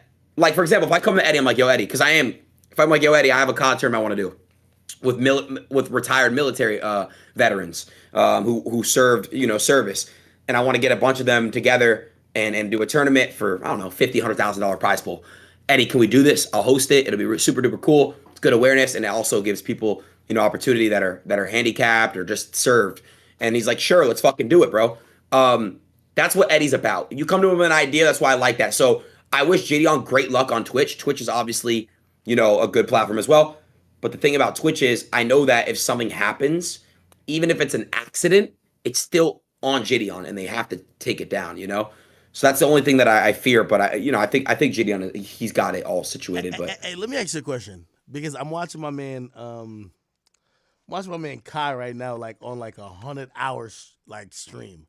He's going, bro. It's so entertaining. The Elden Ring shit, I love it, bro. It's so entertaining. There's so many viewers, but I'm also looking at that. I'm like, obviously I don't know the business. Maybe you know that business at least with him and Twitch. But I'm like, bro, you've been streaming for like 70 hours with 100K minimum average viewers, bro. They should be like bending over, kissing your ass, like. Is it a possibility? I don't know if the ship is sailed. Is it a possibility that, someone like Kai, who is just a workhorse, just a streamer of streamers, would be on Kick or anywhere else? Because I'm like, what is Twitch doing for him right now? And I'm not bad. I know I'm not on Twitch. By the way, did you know that Twitch told me? They warned me like 2 times. They're like, you're talking to Aiden, and it's not an archive video. So they warned me twice. Salute to them, by the way. I love them. They didn't give me a strike, but they were basically trying to heavily, stop talking to this motherfucker right here. Yeah. So, by the way, I'm not on Twitch right now. So the only platform I'm not on is Twitch, just because of you. Oh, thanks, Zach. So look, man, I'm gonna tell you how it is. I think Kai found his pitch at Twitch. I mean, that's Kai shit. He's doing his thing, and I'm sure like you guys can't say fuck Twitch, because Twitch also made me. Without Twitch, I'm nothing, right? Straight up. I mean, it's just the truth. There's a point you were acting like you were going back to Twitch, like you were beefing with Kick, which I'm like, how's that possible?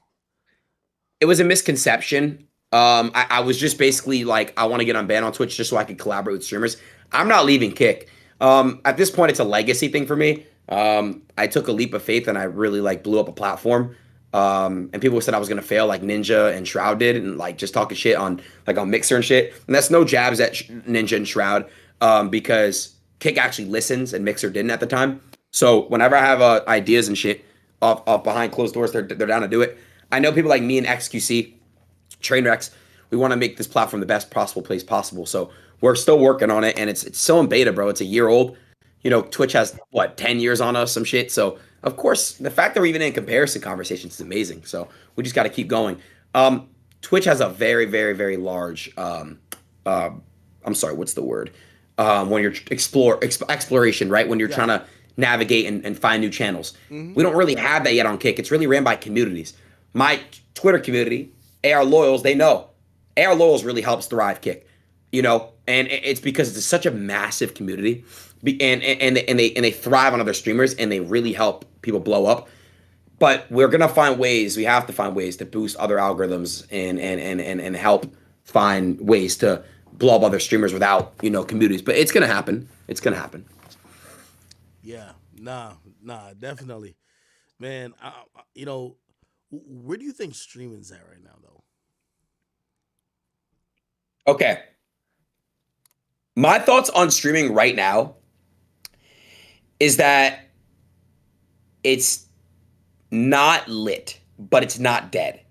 It's just there, if that makes sense. Like, okay, here's the issue, right? Everybody's kind of already seen and done everything, but not everything at the same time. But pretty much like it's getting repetitive. But then I wonder, it's like, I still am entertained by streams. So I don't know if that's just me, but okay, I don't know. All right, so let me reframe it differently, right? So streaming, in my opinion, is probably going to get to, or might get to it, or you might be saying it got to it already, where it's like, if you already have an audience, you're good. But it's not people these days in content creation seems to gravitate to the places that they feel like the audience is just excited about the format, and that they could receive easy fans by just doing that. There was a point where people were like, oh, well, the new meta is streaming, right? It was podcast and it's streaming. And I don't think that if you never streamed before, you could just come here. And I don't think it's ever been like that. But I don't think you could just come here and just stream for like a month or two, or do like one event that's like probably popping and people just fuck with you. You have to put the work in. Well, I'll just tell you what it comes down to, right? And people think this is gonna be lazy what I'm about to say, but it's really not. I'm not gonna do a crazy stream all the fucking time. I'm not gonna spam this, that, this, that, this, that, this. I'm sorry, but that's not what I want to do, and that's what I learned that.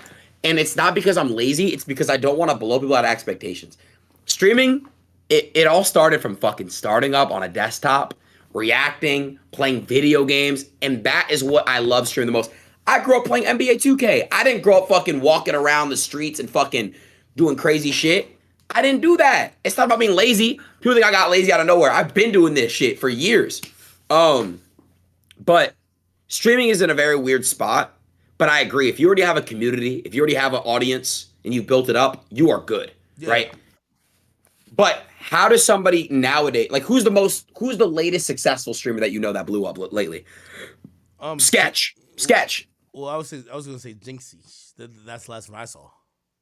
But I've seen Do Sketch. you know Sketch or no? Yeah, no, I haven't seen like his numbers when he's just solo. I've seen him do collabs with Speed. Okay, so Sketch blew up after Jinxie. Yes, okay. Jinxie's been streaming for a long time, but he blew up as well recently. Like blew up recently.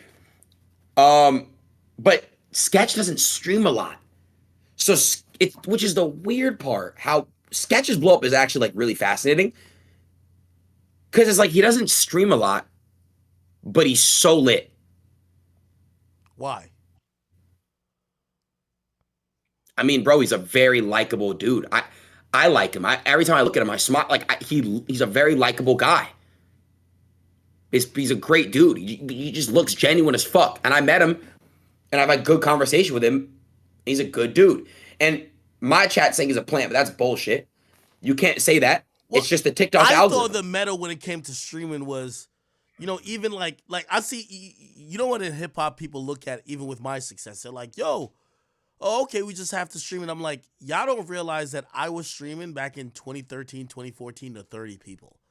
And if you see even a limited amount of success that I'm having now, it's because I've actually like literally put in so much fucking work that my audience has just like compounded and said, yo, this motherfucker has been here for hours at a time. You know what I mean? There was a time that I wasn't even taking streaming serious, and I had to, because then I started getting like, it takes a while. Like you just can't do it recreationally or like sometimes. And I think you know that too, right? Like, no, of course. I think you've gone through battles where it's like, that streaming is a grind, and it's always going to be a grind. It's always going to have to be, yo, I'm putting in and sacrificing this time that I could do anything else. But if I want this result, I got to put the time in. I've developed something in my brain from streaming for years. My chat knows, since I've been streaming for 5 years, I've lost like touch with reality, if that makes sense. And how do I okay, do you know, I'm gonna try to break it down so people can understand. Like, do you know how Heath Ledger, how he played the Joker? Yes. He had to literally, didn't he like say like to get in that role, he had to like literally like lock himself in a room and do all like a bunch of shit to like make him seem like to play the Joker. You know what I'm trying to say? Yeah. So on stream, I'm not comparing myself to Heath Ledger. That's a fucking legend, and he killed the Joker role, right? But what I'm saying, as a streamer, you have to also turn on a persona on camera. Because, you kicked me off camera. I'm not fucking talking 100 words a second. I'm just not doing that in real life. I'm going to sit back, chill, and we could just talk, like, normally. Yeah. But, like, you develop, like, almost like a, some type of, like, something in your head, your brain. And I think I have that. And it's not CTE, but it's, like, I have some type of, like, I don't know, imposter syndrome or some shit. I don't know. I don't know. Like, I'll say shit on stream that is crazy as fuck that I don't even realize that I'm saying. I don't know. I don't know if that makes sense. No, it does. It does. Like, again, when I think we try to explain what the phenomenon of streaming is, or even what it takes to kind of, connect with an audience, it's always going to sound a little bit ridiculous.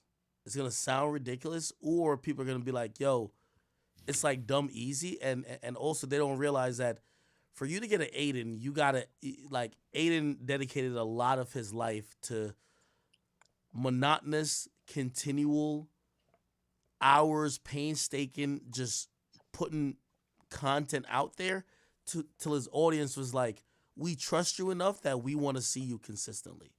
Yeah. And again, it's like, I lose this a lot, but like, that's all it is, bro. Like, you got to just realize they just want to see you go live, bro. Like, at the end of the day, bro, they found some type of relation in you, like why you're relatable, and they're entertained by you. So you got to stop taking motherfuckers for granted and just go live. Like, you know what I mean? Nah, I agree. I agree. What else is popping, my brother? I love these talks, Zach. This is great. We should really do this once a week and fucking add people on, like your age and fucking, I don't know, like other streamers and shit. No. It's crazy, you weren't here for this, but there was a whole big thing that happened. What? After we did our pod with Train and XQC, and there was some shit that dialed down, but it all died down. We're playing Call of Duty, words got thrown around and stuff, and is that the shit about who's richer than who? No. Wait, what happened? No. Tell me. Just shit happened where like communities were dissed and pretty much Call of Duty was happening and Train and X were cracking jokes. My SSB boys were cracking jokes and just one thing led to another. But the point I'm trying to bring up is like that happened right after our stream. I'm trying to catch you up like what's been happening with Kick and shit. Fuck. Yo, nah. XQC, that's my boy. I fuck with XQC. I like him a lot. He's a good guy, bro. Really good guy. I fuck with Train too heavy because I feel like Train is somebody I could like trade thoughts with. It's like, yo, people like the goofy side of Aiden, but a lot of like I like the goofy side of Aiden too. But then there's a lot of times when me and him get on like even a call like this, we start like trading thoughts and the thoughts become more or less like pretty intellectual and like really savvy towards a lot of real shit going on. And it's like, yo, yeah, Aiden is as entertaining as could be, but he's as also smart as could be. And I wonder if your audience catches that part of it because they might just think that like you're just like clowning it out and that you're not as, intellectually like fucking just savvy like you really are. Yeah, I think they know that. And I am retarded in some ways for sure. But I think they're aware that I know what I'm doing and shit so most of the time. But I appreciate that, Ak. Yeah. Ak, when you first met me, I was super gay, right? And I don't mean like, like I was gay, like Ak, I'll suck your dick. You know what I'm saying? Like my humor was just a lot different than it is now. Like if you ran into Meek Mill, you'd have probably come on. No. See, here's the thing. I'm not gonna fuck. I'm not gonna. Come on, bro. I'm not gonna fuck a dude. Matter of fact, I was having a debate. I want to put you on. You're Jamaican. Yeah. So I really want to talk about this one. Okay, check this out. For $1 billion. No. Stop. It's not gay. What I'm about to say. It's not gay. It's already gay. No, it's not. For $1 billion, are you fucking a cousin? Like I would fuck my cousin? For $1 billion. Obviously female cousin, right? Of course. Okay. Whoa. A Billy. And I'll throw in a Big Mac too. Double cheeseburger, no pickles. Yes. Like a quarter pounder. For quarter pounder, like we might be talking now. Okay, deal. Done. All right, hold on. I'm gonna purposely not look at chat because I know they're gonna say one way or the other. A cousin, a Billy. A billiac, $1 billion fucking dollars. All right, hold on. You see, I'm black. So like when we black, we told my first cousins, second cousins. A cousin. You fucking a cousin for $1 billion or not? It's $1 billion fucking dollars. Get it over with, god damn it. Can I get your answer first? What do you think? Okay, all right. Fuck you. All right. Damn, but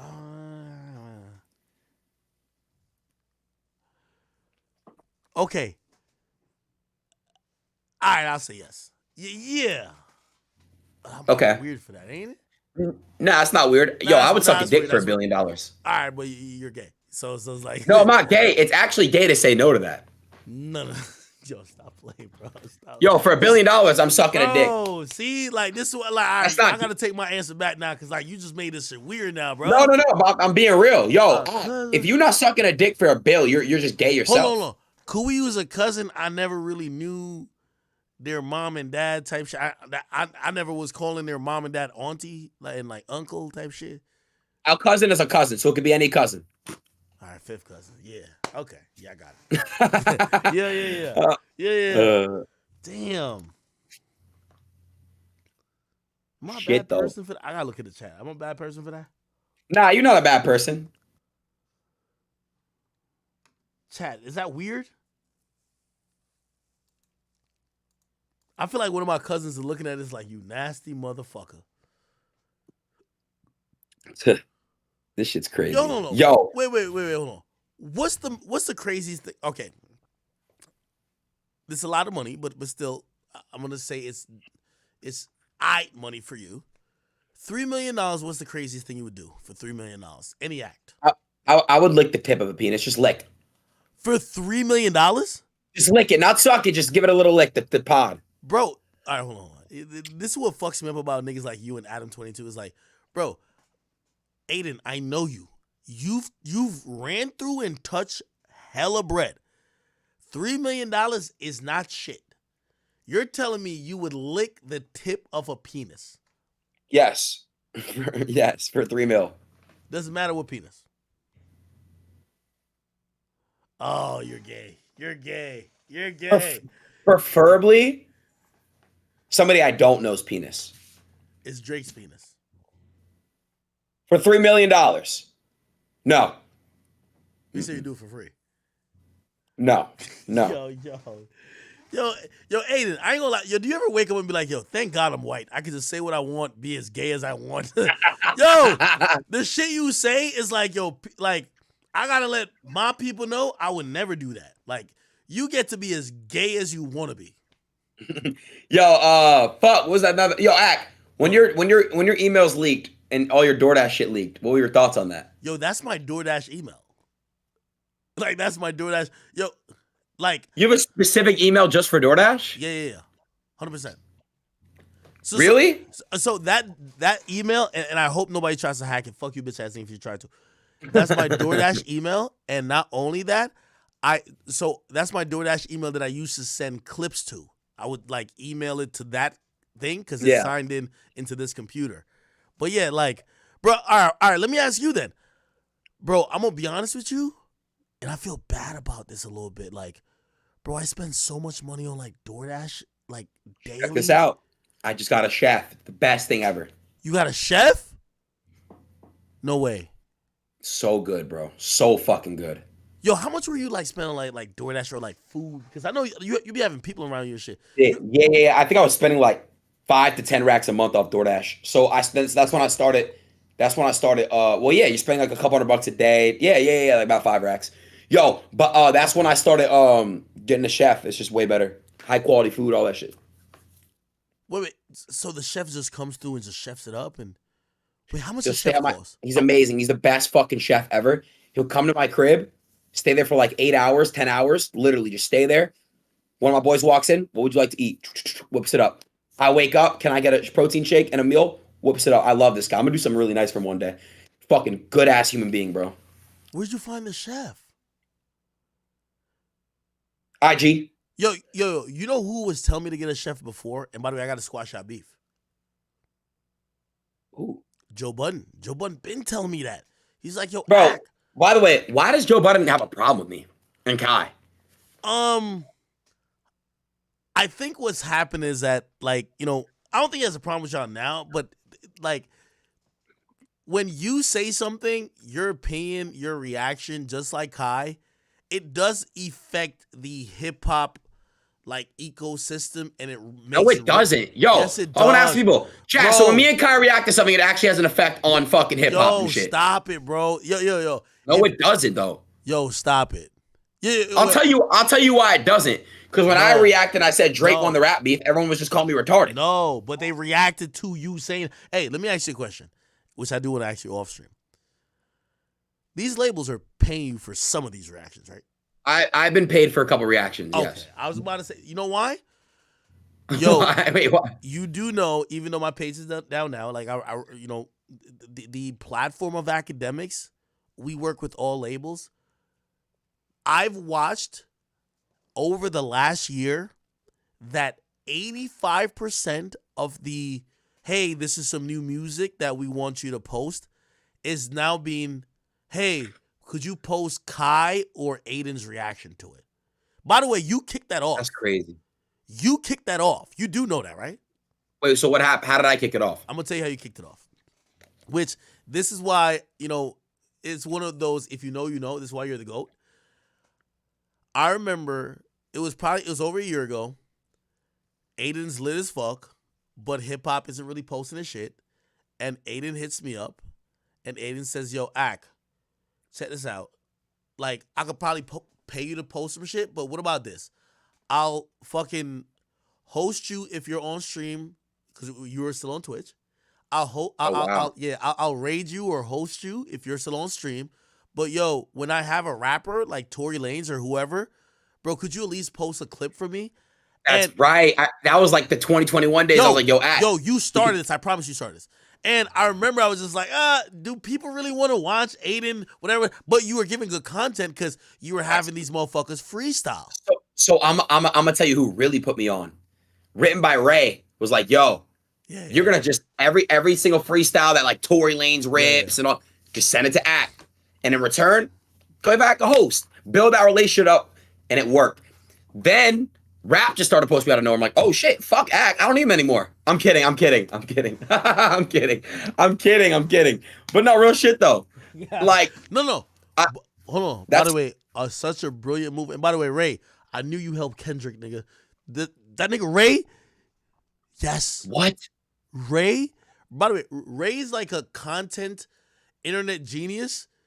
Like, he be helping all these motherfuckers. He helped Kendrick. Trust me. I know this motherfucker. Anyway, yo, I remember, and it got to the point, and I remember you had told me, like, yo, could you post, like, this freestyle? And I was just like, dude, it's already, like, it's now content, and people have already accepted it.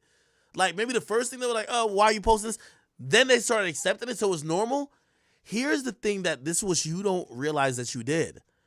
You set in motion that, and it started from that, I promise you, that everything with rappers, whether they appeared on the stream or not, when they dropped music, they wanted the reaction of streamers, of people like you, of people like Kai.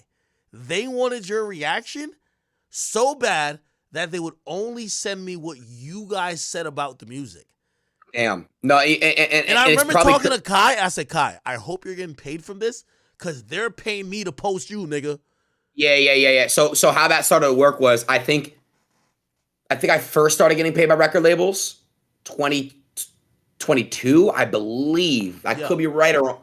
I think so. And I could be wrong. And I'm not going to say who specifically. I know you're getting paid by them too. So it's probably the same fucking people that are coming to you. And But nah, bro. Like I said, it's just on some shit where it's like, that's just how it is. You get what I'm saying? Like, I don't know. So hold on. But I give you the credit for that because you were lit already in the streaming community, and you could have said, well, I don't give a fuck if Academics, the hip hop blog, posts me, but I think you had seen, and by the way, you had a great idea back then. I don't know if you ever told your audience. You had even told me you wanted to do some like DJ Khaled shit, right? Which like you were bringing mad people on stream that were kind of like, again, this is before any of this shit. Like now it's almost like commonplace. You were bringing people on stream where people like, oh shit, they're freestyling on this shit. Like, yo, Aiden might be able to get a verse from this guy or kind of like put this with something else. And you were freestyling your goddamn self, which I ain't gonna lie to you. You know, I was about to take your nigga pass until I seen that. You know what I mean? I was like, oh, Aiden could freestyle. It's not that bad. Thanks. Yo, but yeah, nah. I'll tell you what, bro. I've gotten paid for mainly almost a lot of reaction. I still get paid. Wait, okay, that was because I had another thought. I was reading a comment. Yo, when Drake on Push Up said something about begging Kai Cenat, who was he speaking about to get on stream? Who begged Kai to get on stream? I asked Kai that shit, and Kai was like, he wasn't that much in the know of it unless he was capping, but I don't think he's capping because I know Kai would cap.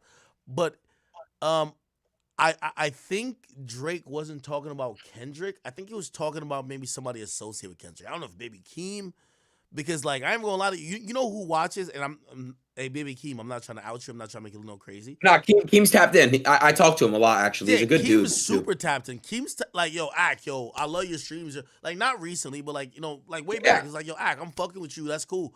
So he used to be a YouTuber too. Exactly. So I don't know if he's talking about Baby Keem, but I didn't know exactly what he was talking about. It's like begging Casanat, you're not fucking keeping up or whatever. Keem, but yeah, yo, hold on. I did want to ask you, and I guess I think it was after the Cardi shit, and I kind of like and Cardi's my guy, but of course like as a creator and you're my guy, so of course I'm a little upset too. I'm like, bro, you do know you don't have to ever pay for like these guys, like they want to be on your shit, right?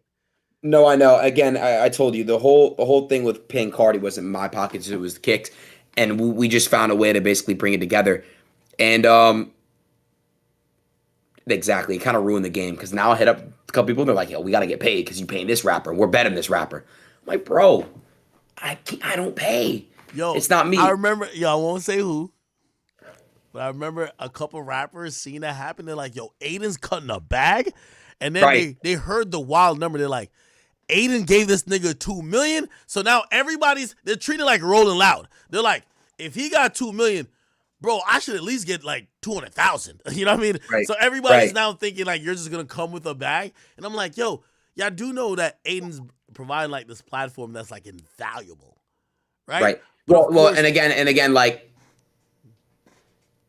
people just want to say things now and all these things. I've never paid anyone to get on my stream, and I think Duke Dennis said it best. Like, it's very ingenuine to do that. Like, they're coming on and they're gonna just be weird. My best streams are, I don't pay anyone shit. So it's like, it's how you gotta run it, bro. For real. Yo, but I gotta get to this fucking soccer shit, bro. I could talk to you forever. I gotta go play some soccer. You want to play? You mean FIFA? Nah, like real life soccer. Like right now? Yeah, I gotta go run to the field. Oh, are you about to stream it or not? Yeah. I'm about to go just play some soccer and shit. Oh, fire. Oh, good. Because I only stayed on stream to talk to you. You know my guy. Love, bro. Let's do this next week and let's get a couple guys to come in here. Motherfucker, text my phone and we set up a fucking time. I'm down. I got you, bro. I'll stick to it too. All right, good. Yo, everybody on Aiden's stream, man. Aiden's the greatest. Thank him for he's been a good person to me on and off stream, and I appreciate. I know sometimes I'll be like, yo, Act be yapping, but trust me, they love me, bro, and I love you too. We'll talk soon. All right. All right, my boy. All right, peace. All right, people, chat. I gave y'all about damn near 9 hours. Thank y'all. I hope y'all understand my sincerity. If you're on Twitch, please go check out my man Kyrie. If you aren't on Twitch, I want you guys to join my Discord. Discord, DISCORD. patreon.gg/academics. I appreciate you guys. I'm gonna go. I can't even speak. I'm gonna go kick it with Pluto, chill out, and enjoy the rest of my night, man. I'm gonna see you guys tomorrow. Appreciate you. It's my birthday week, and of course, they're gonna come with some bullshit, but you guys put a smile on my face every single time because I know, man, y'all niggas be riding with me, man. I be like clicking on some of these comment sections. I be seeing people saying the weirdest shit, and I see y'all just be in the comments like, man, that nigga been told us about this. Okay, this is what I appreciate you. I love y'all for life. I'm out of here. I will see you guys tomorrow. I will tell you what time I'm gonna be on tomorrow. By the way, I do got Impulsive still coming up, which definitely not canceling. That's my people's. So we'll get to it. Chat, love you.